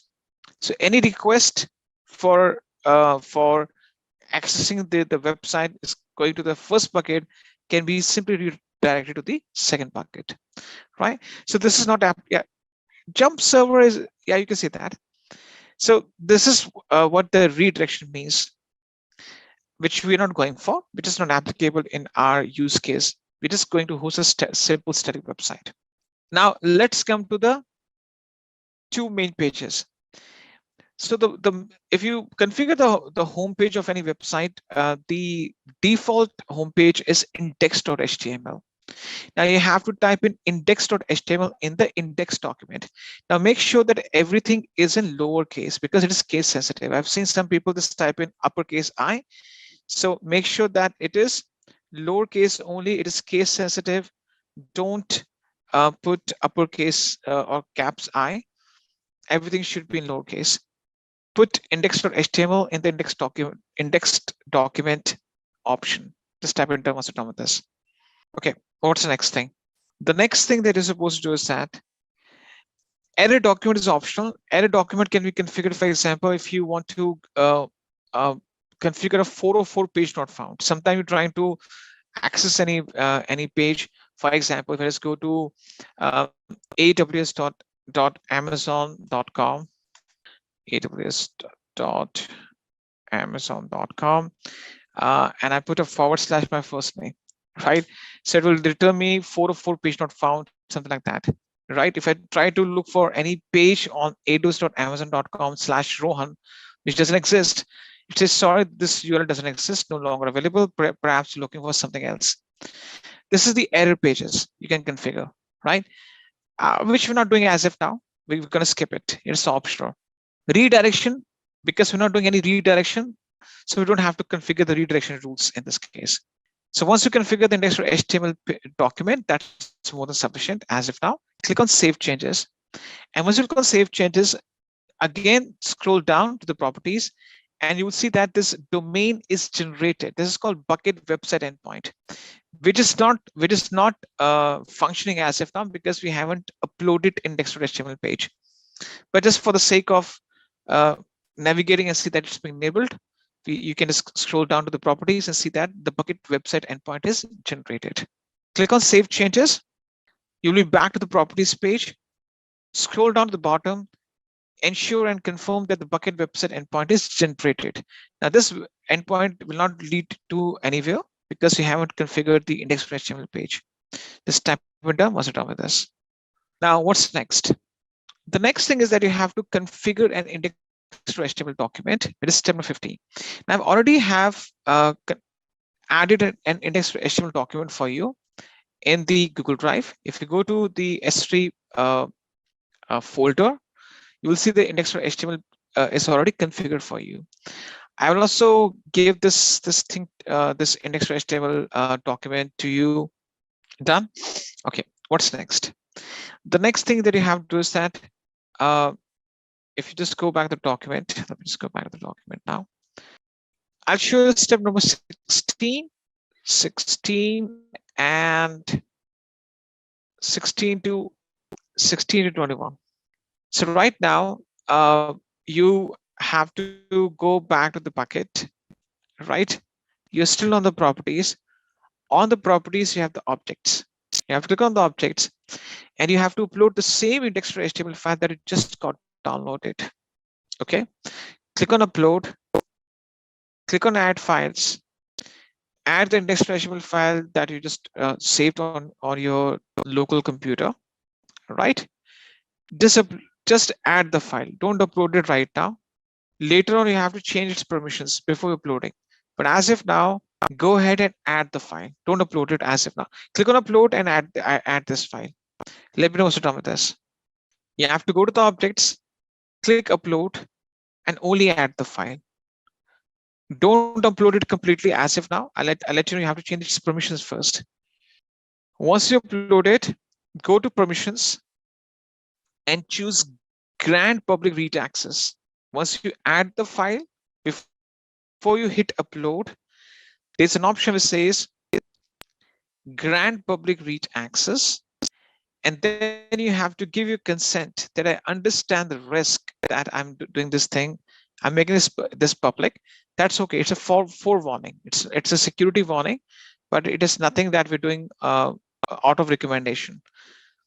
You have to go to grant public read access, and you have to check or give your consent that yes, you're doing it with full intention. Now, once you have done this thing, you have to finally click on upload.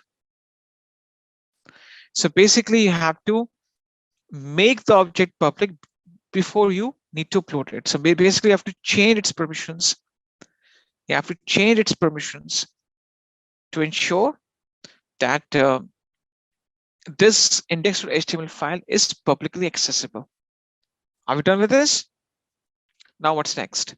There's a close button on the top, on the right hand side. There's a close option. You have to click on close so that you exit from this uploading page, right?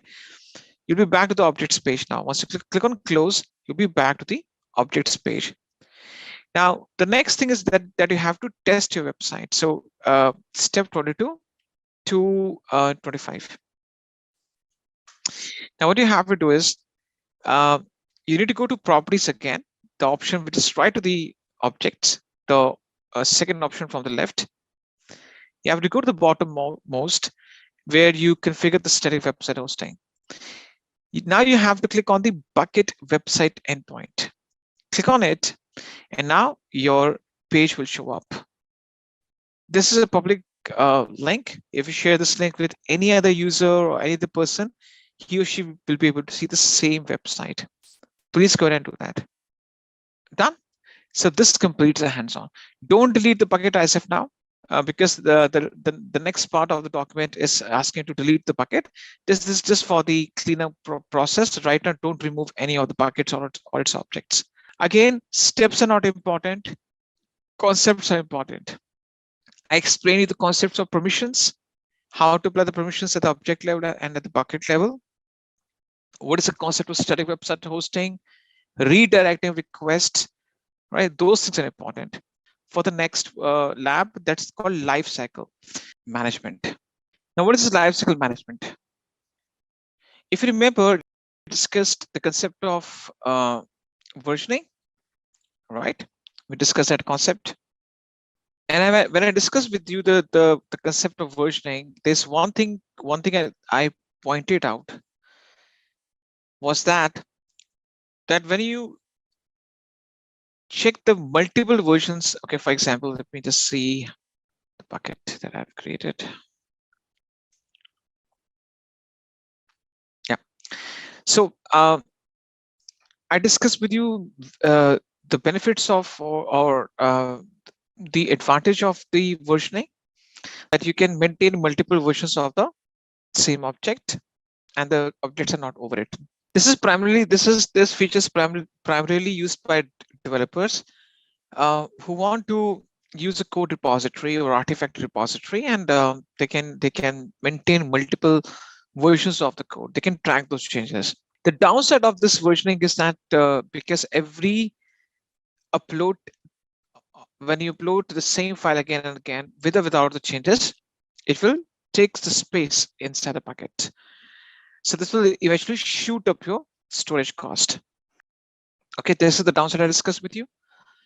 Now, the storage cost is directly proportional to which storage class it belongs to. Which storage class it belongs to, right? We discussed storage classes. Standard is the default and the costliest. Standard is the default and the costliest storage class, right? Now we want that we use versioning let's suppose I'm a I work in a developer team, and as a part of development team, it is mandatory for us to use versioning. But at the same time, our management has put strict budget restrictions on us, and we cannot consume the storage up to beyond a certain limit. So our storage expenses should be within the budget. Lifecycle management ensures that you put your objects into a cycle, a life cycle, and after a gap of few days, it slowly and gradually transitions itself to the storage class, which are cheaper. And also the objects can be deleted from your buckets permanently, right? So when you put your objects into a life cycle, they will be automatically changed to a cheaper storage class, a lower cost storage class, and they can be removed permanently from the bucket. Now, when you apply the lifecycle management, it's being categorized into two different categories. One is the current version. Current is the latest, most recent. This is the latest. This is the latest or most recent. And the one which were uploaded prior to this one, these are the previous versions or non-current. These are non-current or previous versions. Previous versions. These are the non-current or previous versions. Right? So there are two categories of versions. The latest, the most recent is the current, and the versions that are prior to that are non-current. Right? Now, the lab that we're going to do, basically it will target the non-current versions. I want to make sure that after a gap of few days, these non-current versions are being changed to a cheaper storage class, for example, standard IA or one zone IA. And after a gap of, for example, 180 days or 150 days, they are being removed from a bucket on permanently basis. So I will transition these previous versions to cheaper storage classes. And then after a gap of few days, they are being removed or deleted from a bucket permanently. Right? This is what you're going to be doing. Now, I've already jotted down the requirements of this simple exercise. It's very simple. I can guarantee that you can do it very in a very less time frame. It's not a configuration which requires a lot of thought process or a lot of clicks. Right? Simple process. So what you have to do is that you have to go back to your bucket, the same bucket that you create in which you enable the static website hosting, and then you have to go to management. Under management, you go to life cycle. You'll see that there will be life cycle rules. Please go ahead, go to the bucket, click on the management, and look for life cycle rules. You have to go to the management. Just beneath the management, there's something called life cycle rules. Let me know once you have reached that place. You have to go to the management, and you have to go to lifecycle rules. Okay, once you're there, you have to click on create lifecycle rule. So you have to create a rule based on which you want to recycle or put your objects into a life cycle in a simple process through which they can be transitioned to lower cost storage classes, and then they can be removed from your bucket if you want.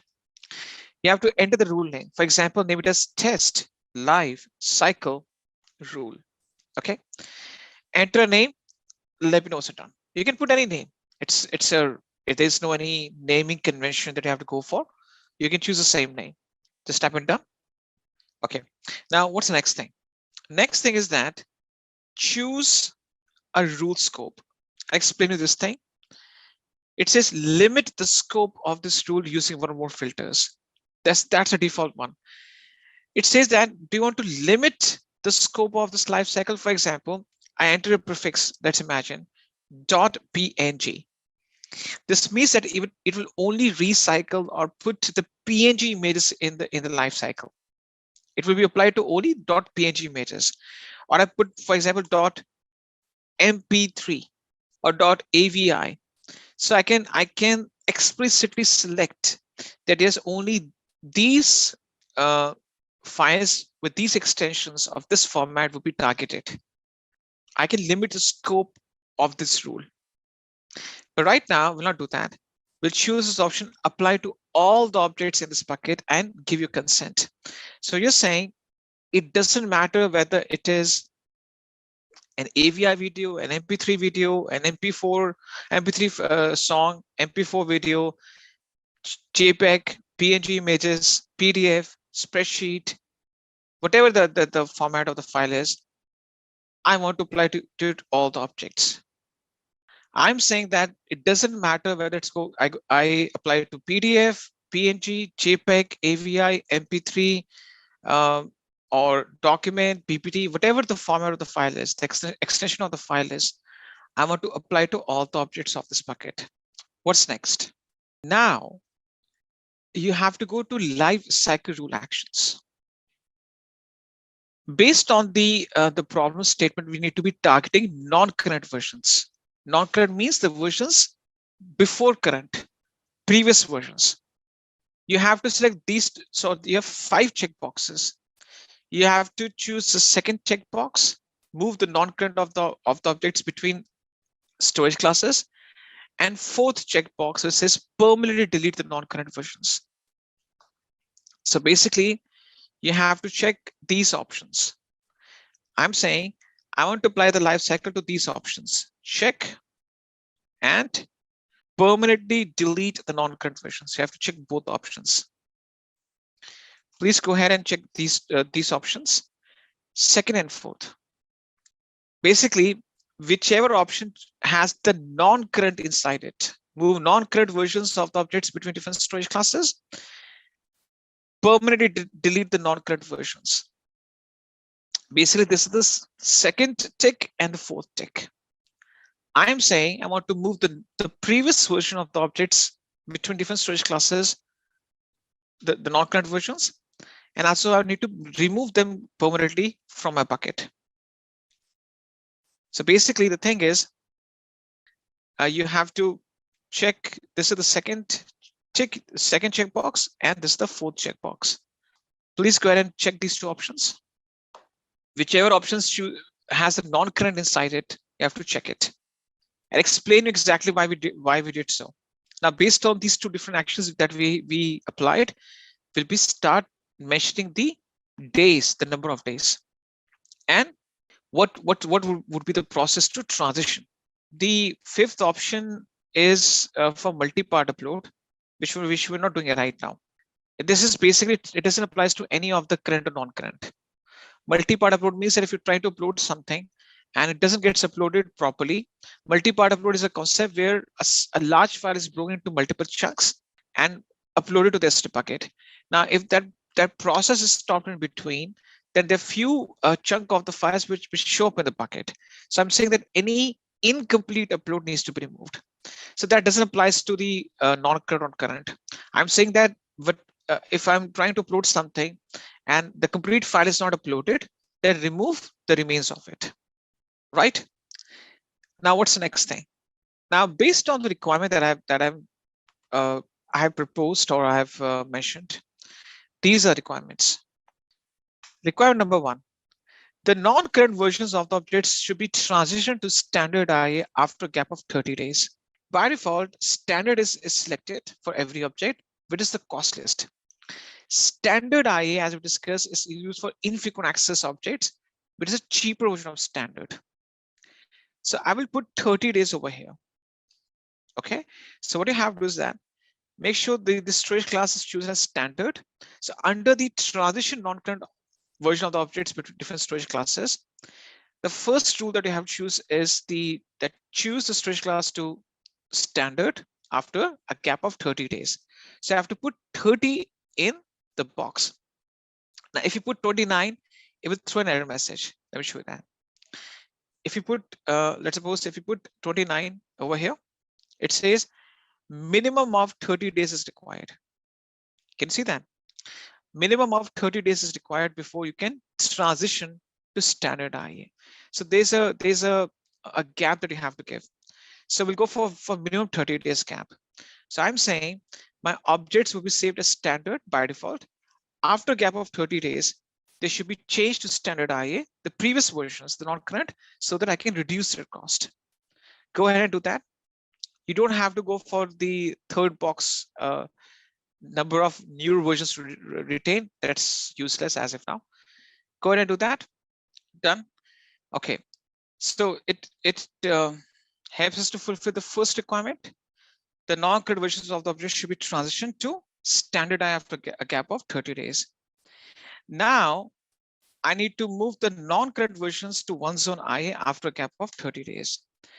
So can you see that there's an option which says add transition, right? You have to click on add transition. In the drop-down menu, choose one zone IA. Now, one zone IA is again cheaper than standard IA. We're going standard is the cost is standard IA is cheaper. One zone IA is comparatively more cheaper to standard. So we are going to the lower bottom to further reduce the price. So you have to put 90 days as gap. Please go ahead and do that. Let me know start with this. You have to click on add transition, choose a storage class as one zone IA, and the number of days is 90 days. Just type in demonstrate with this. Now, as a challenge, you have to do the third. So this is the second step we have done. As a challenge, you have to do the third one by yourself. I'll show you the solution. You have to click on add transition, and you have to perform this third one by yourself. Do it on your own. Let me know what's done. I'll show you the solution. I'm not running away from showing you the exact solution of it, but use the same method. Do it on your own. You have to further move it to the cheapest storage class, which is a Glacier Deep Archive, which has a maximum retention period of 7 to 10 years. I would say which has the average retention period of 7 to 10 years. Glacier Deep Archive is used by financial services, health sectors, insurance companies. They have to retain the data for years to come. It takes 12 to 48 hours to retain the data, but Glacier Deep Archive is the cheapest of all the storage classes. So I want to say that after a gap of 120 days, so from day 0 to day 120, on day 120, the data, which is the previous version of the data, should be transitioned, should be changed to the cheapest option, which is the Glacier Deep Archive. Do it on your own. So I just click on add transition, choose Glacier Deep Archive, right? And put 120 days. So I'm saying on date 120, any data which is in the previous version category or the non-current version category should be transitioned to Glacier Deep Archive, which is the cheapest of all the storages. Now, for Glacier Deep Archive, for data which is small in size, there could be some cost involved. You can choose I acknowledge that it is a one-time life cycle. Now, this is not applicable to us because we're not going for day 120. Okay, this is not applicable for us. So just choose it. I acknowledge that there could be a one-time cost imposed upon me if I start transitioning smaller objects. Right, the cost is very negligible in sense. Just check this option. So I'm saying on date, so we start from standard. On day 30, it becomes standardized storage class. Day 90 was Zone IA, and day 120 Glacier Deep Archive. We are further going down and down and reducing the prices, the cost of our storage, especially that data which is the non-current. Fine, and we give a consent that if we start transitioning very small amounts of data, which is less in size, we could be incurring a one-time life cycle request cost for that, which is not applicable to us because we're going to be removing this rule afterwards. Right? Done. What's next? The next thing is that now we want these non-current version of the objects to be removed from the bucket by retaining the 5 latest one. In the number of days, you have to put in 150. And there's a box which says number of new versions to retain. Optionally, you have to put 5. Now you say, what is this number 5? Below. So first thing first, please configure this thing right now. Now, if you see over here, what it's saying is there's a chart that it says. There's a chart over here. It's review transition expiration actions. You can see this chart. It will show on your page. So on this, based on this chart, what it says is that on day 0, an object becomes non-current. On day 30, it's moved to standard IA. On day 90, it's moved to one zone IA. On day 120, it's moved to Glacier Deep Archive. Okay. Now you see that it says 0 newest non-current versions are retained. You're saying that I'm not. You also have the option to retain the versions to the same classes. For example, let's suppose if we didn't go for that option, but I'm saying that let's suppose on day 30 I choose the latest non-current versions and keep them in standard. So I haven't done that. So I'm saying on day 30 move it to standard, move all the objects non-current to standard. Day 90 one zone IA, day 120 Glacier Deep Archive. On day 150, 5 newest non-current versions are retained, newest, and all other non-current versions are permanently deleted. All other non-current versions are permanently deleted. So what I mean by that, you just go ahead and click on create rule and the rule gets created. Created the rule. And this is auto transition only. This is automatically transitioning your files. This is automation only. Now what you can do is that you don't need this rule anymore. Choose a rule and there's an option called delete. Click on delete, right? Choose a rule, click on delete. It says delete lifecycle rule, click on delete. Just remove it, you don't need this anymore now, okay? Please go ahead and do that. You have to go to day 3 version and click on it and retain that data, right? So for example, if I go to my bucket right now,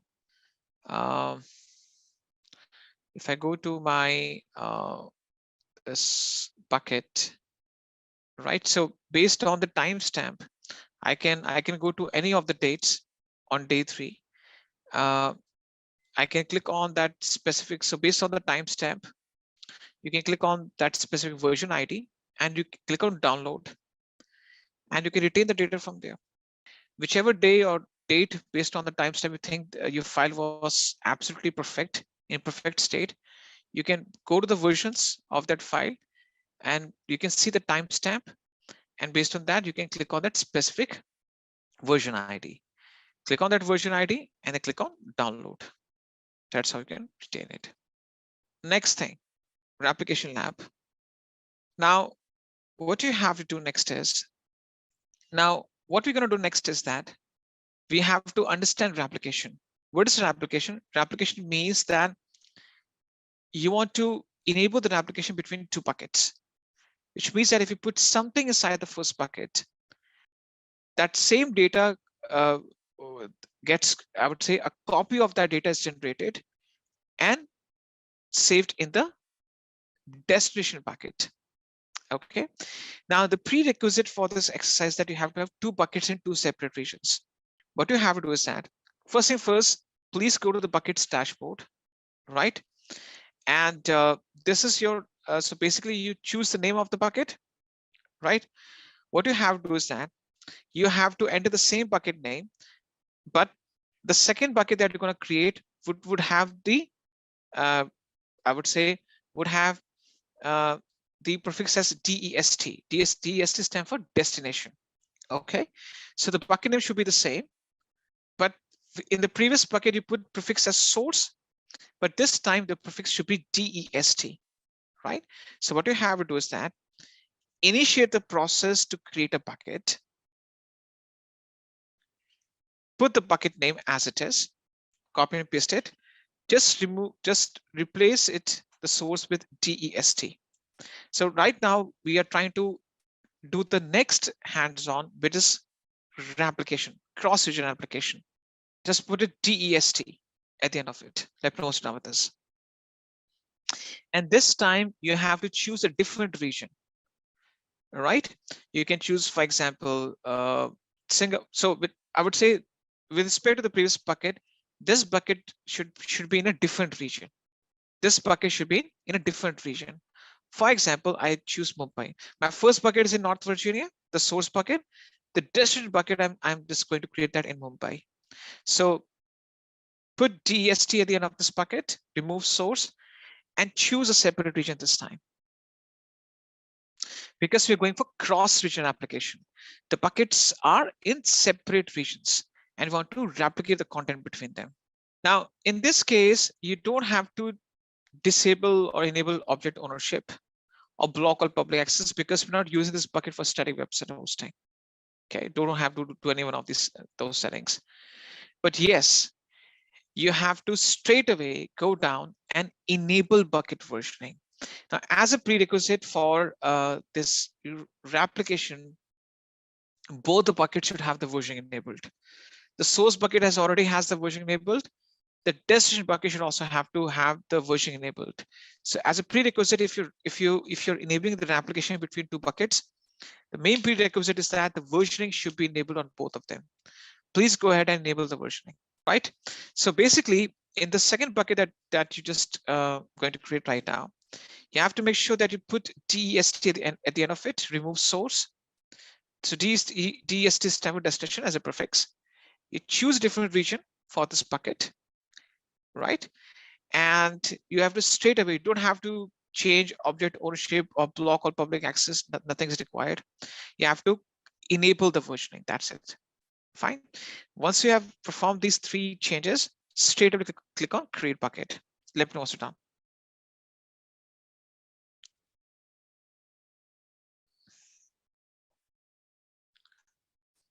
Okay.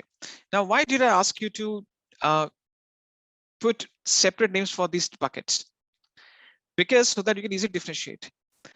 Our intention is that if I put any data in the source bucket, a copy of that data is produced automatically and saved in the destination bucket. So it is unidirectional in this case, from source to destination. Now, the versioning has to be enabled on source bucket.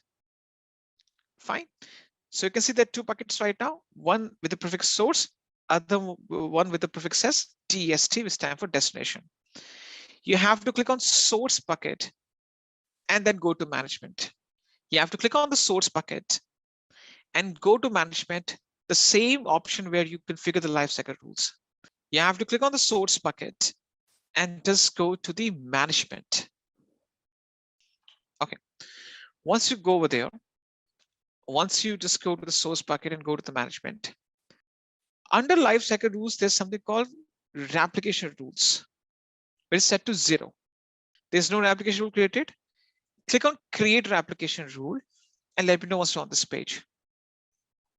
Once you're on this replication rule configuration, put a rule name. For example, just type in test replication rule. It is a simple name. Even if you put in your first name, it will accept it. Right. So there's no any rules applied to that. What should be the name of it? Put a name, enter a rule name. Let me know once you're done with this thing. Now the status is enabled. Now it will show you the source bucket details.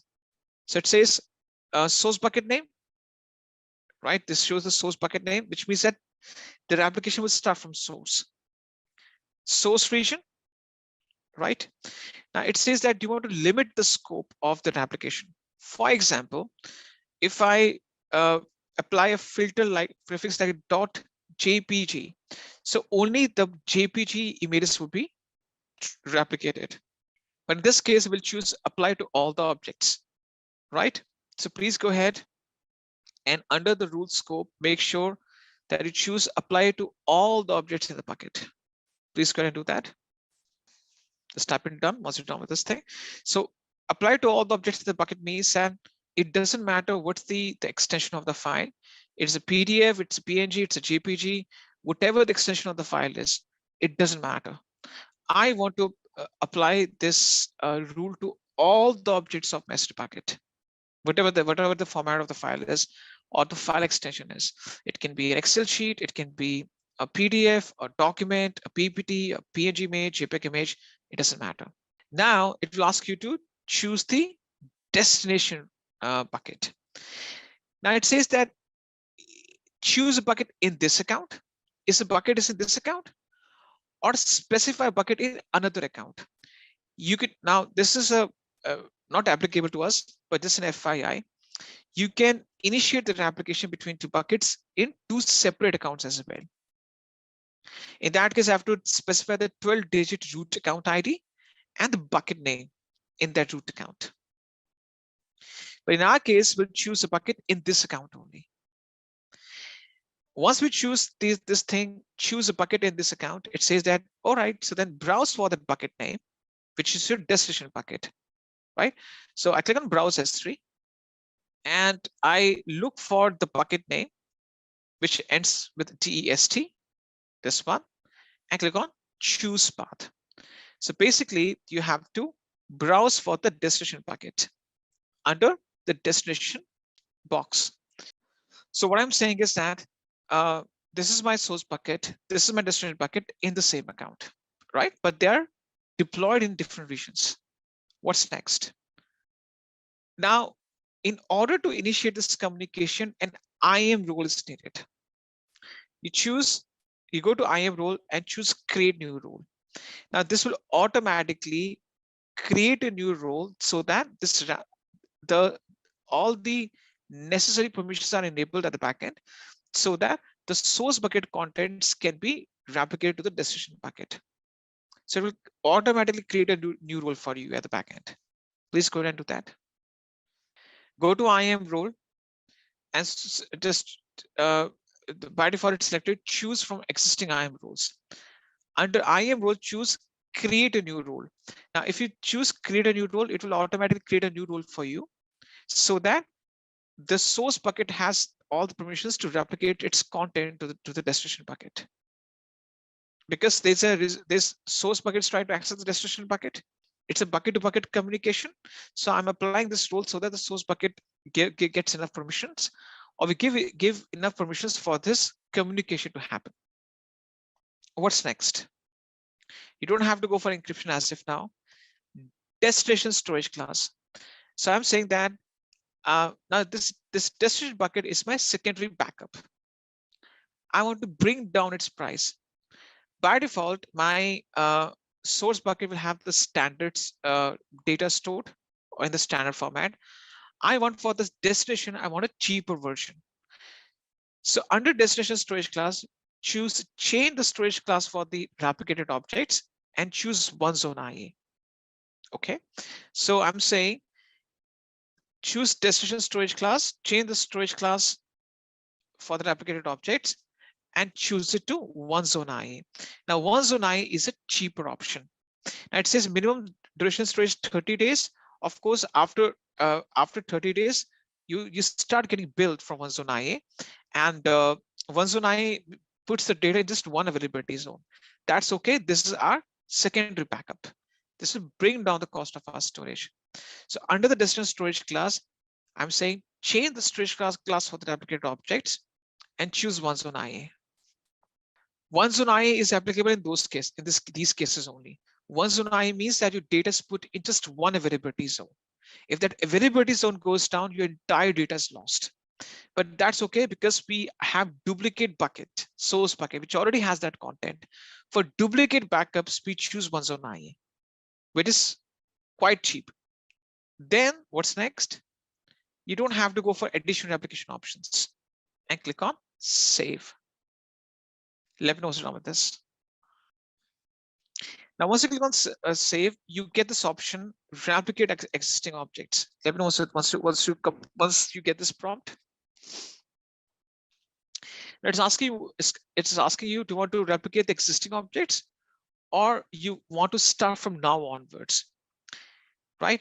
So you have to choose no, I don't want to replicate existing objects.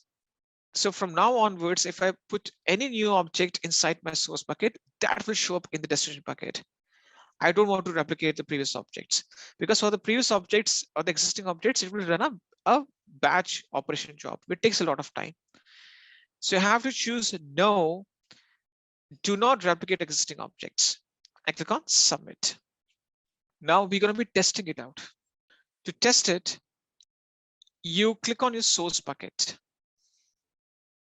Okay, and try to upload something, any file from a computer, be it any file. It's a simple text file, a Word document, a PDF file, whatever. Just choose a small file. You go to a source bucket, click on upload, add file, choose any of the files on a computer. It doesn't matter. I choose a simple file, add the file and click on upload. So go ahead and upload a simple file to a source bucket. Go ahead and do that. Just type it down once you're done. Go to your source bucket and try to upload any simple file. Go to the objects, try to upload any simple file. It can be an image on a computer. It can be a simple text file, right? So destination bucket ends with DEST. Source bucket ends with SOURCE. So these two buckets should be different. By mistake, you're choosing the source bucket as a destination bucket. Now, once you upload any data to the source bucket, go to your bucket list and click on your destination bucket. And you will see that within a few seconds, the same file will show up. The same file will show up, but this time its storage class would be 109. Right?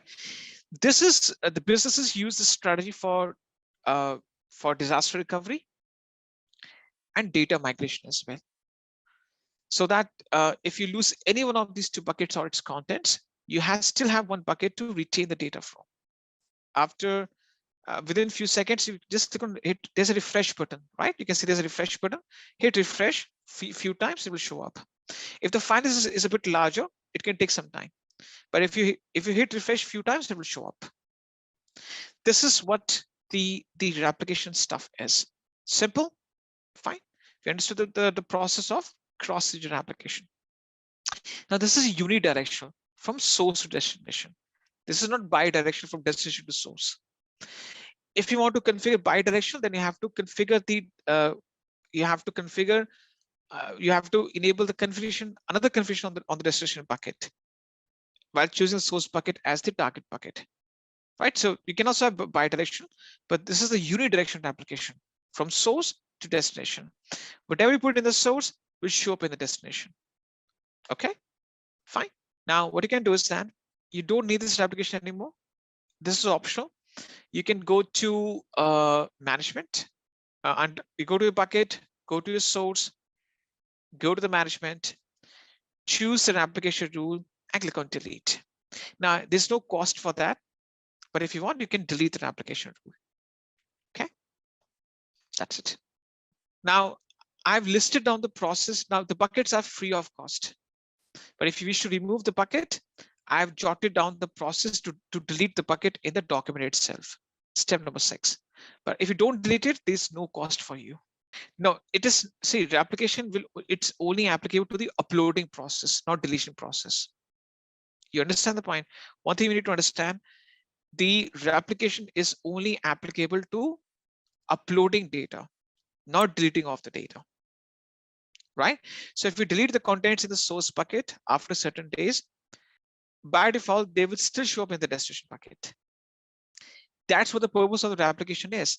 If by mistake, if you remove some of the files in the source bucket by mistake, and those files are very important for you, you can still recover the same files from the destination bucket. Right? That's what the purpose of the application is. So if you remove by mistake, if you remove, let's suppose 10 important files from the source bucket by mistake, then you can recover the same files from the destination bucket. So this application applies to the uploading process only.